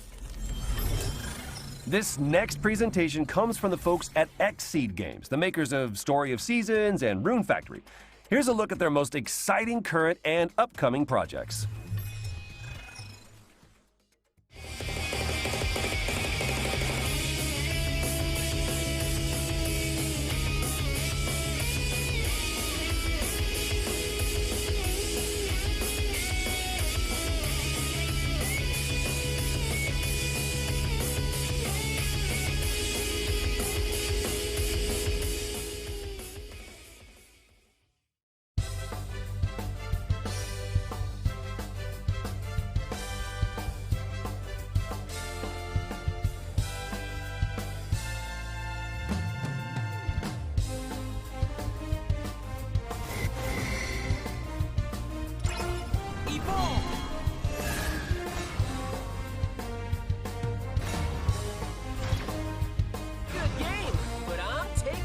one.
I don't know.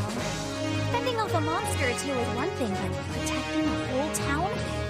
That's a lot. Take that!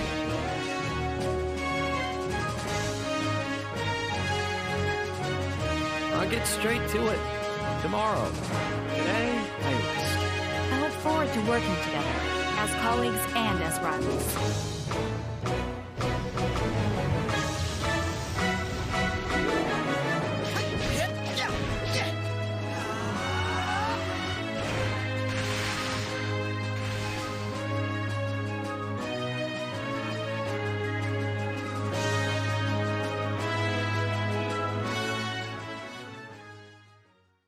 Marvelous.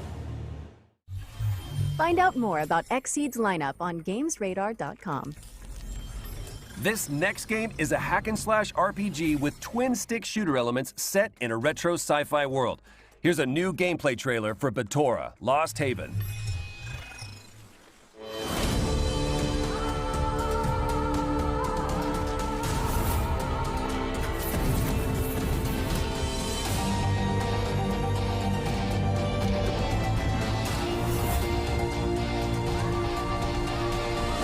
Oh yeah, now we're talking.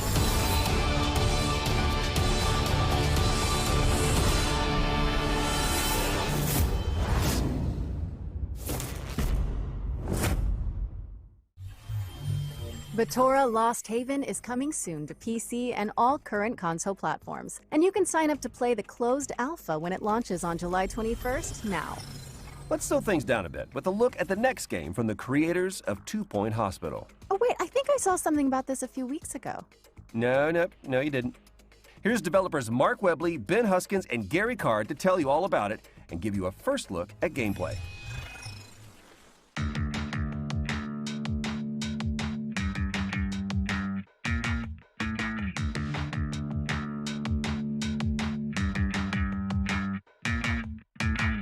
Introducing 2 Point Campus.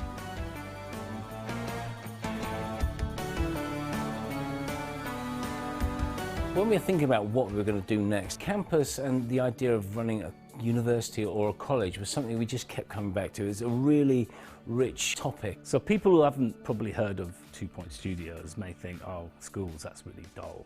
Well, hospitals, if you've seen our previous game, isn't about healthcare really. It's a wrapper, we call it 2 Point Hospital, but that's about as close as it gets to real world of medical healthcare. Campus is taking everything we learned from 2 Point Hospital and taking it to the next level. The important thing was for us to give the player a canvas that they could completely create themselves. In Campus, you start with this blank plot of land. We've got something called the Smart Brush, for example, which allows you to drag interesting shaped pathways. If you want to drag a picket fence, you can drag that along. It's just really easy to paint the world you want. So it's really simple to drag out a courtyard, lay down some paths at different angles. And it's fun, isn't it? I mean, it's adding this kind of city builder element to 2 Point Universe. The difference between 2 Point Hospital and Campus is that we're spending a much longer period with our students. What we wanted to do with Campus is make you care about your university. You know, the idea of these interesting and different courses are going to attract interesting and different students. So there's a night school. Horrible pun, but night school, you got it. You're going to train knights of the realm. So it won't be stuffy, normal, boring stuff that made you go to sleep at school. It's going to be really cool, interesting stuff. That was 2 Point Campus, which is coming soon to PC and all current console platforms. Our next game is in early development, but it already has a very cool codename, which is always a good sign. Here's Leo to tell you all about Project Ferocious. Hello, my name is Leo, and I'm the developer of Project Ferocious, an action-adventure game set on a mysterious tropical island. Some of you might know me from Twitter as Omniok, where I post about the game and development and tech and stuff. And if not, I've been doing game dev for about 12 years with a big passion, and I've been working on this project for about 2 years. It's the first project of mine I decided to show to the public, and even though I know it still has a very long way to go, I'm very proud to present it today to you on the show. Please enjoy the trailer.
Project Ferocious is targeting a 2023 release date and coming to PC, PlayStation, and Xbox. Our next world premiere asks, what if Doom Guy had a drunk one-night stand with Super Meat Boy? Guess this next game wants to answer that question for some reason.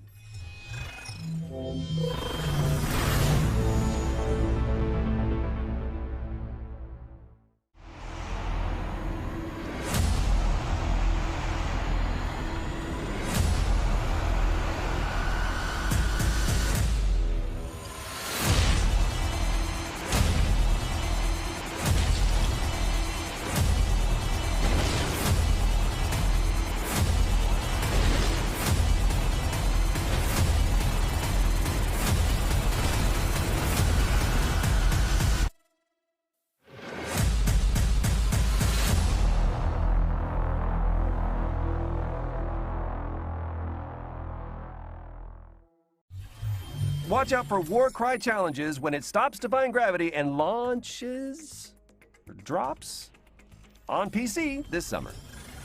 Up next, we've got another world premiere.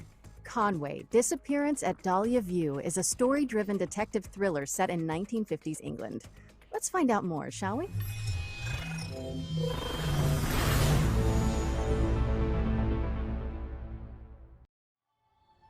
Robert Conway, 22nd of June, 1954. I've solved many a case in my time as a private investigator, but nothing so close to home as the abduction of Charlotte May. There are some things that take hold of a person and refuse to let go. For me, it's the idea of saving that little girl. My own daughter, Catherine, is on the case. She has the same look in her eye that I used to have. There'll be no stopping her.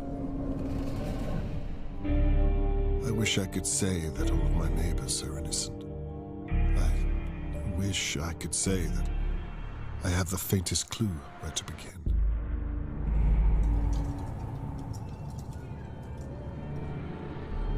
There's a lot I wish I could say.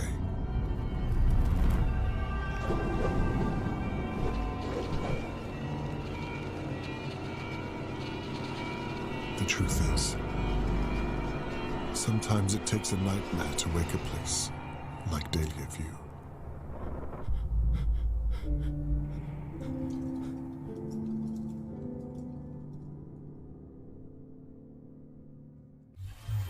I am in. That was Conway, Disappearance at Dahlia View from White Paper Games, and you can dig into the mystery yourself when it lands on PC and all current console platforms, autumn 2021.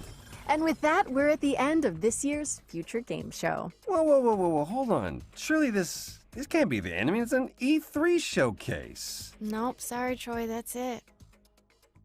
Just kidding. I knew it. All right, let's see it.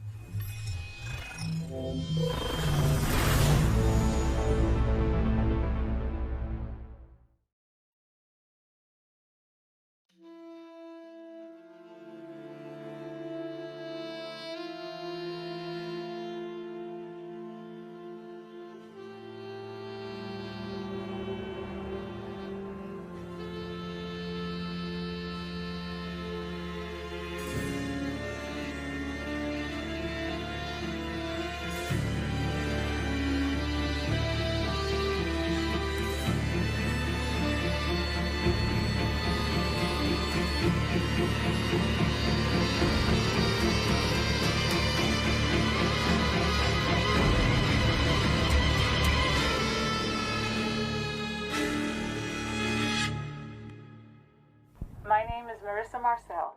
I'm 17 years old, and it's my dream to be an actress. And that really is all we have time for. Be sure to head to GamesRadar.com for more coverage and updates on all the games you've seen today and more. I'm really excited about that Sam Barlow reveal.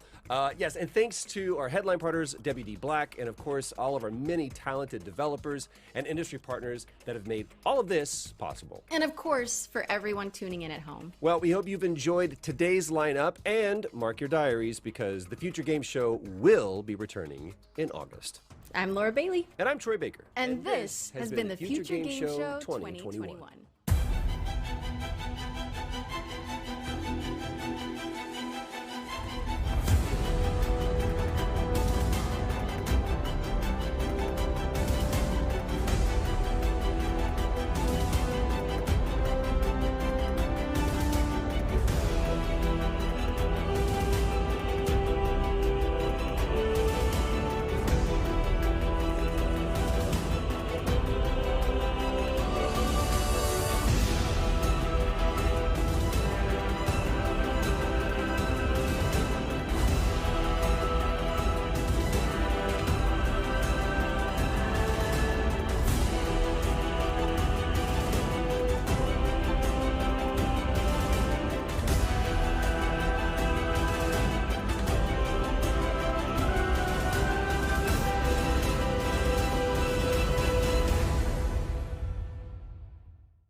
Summer of Gaming is wrapping up for the day, but that doesn't mean the big game announcements are done. They're never done. time progresses forward, so there's going to be tons more. Now, in case you missed anything, remember you can find all our coverage at IGN.com, on YouTube and social media, and now even on your smart TVs. And for additional content, check out E3's online portal and app featuring virtual booths, articles, videos, and more. Now, we'll be back tomorrow with Capcom's conference and other surprises. Now, not to mention the big Nintendo Direct on Tuesday. Now, we'll be your guide throughout all of E3 and beyond as IGN's Summer of Gaming continues to heat up. It's so hot right here. I'm hot. That bunged me. Now, you can check out the full schedule over at IGN or just tune in tomorrow, and we'll be back to make sure you're up to date on the latest from the biggest games in development. Thank you all so much for watching, and we'll see you tomorrow.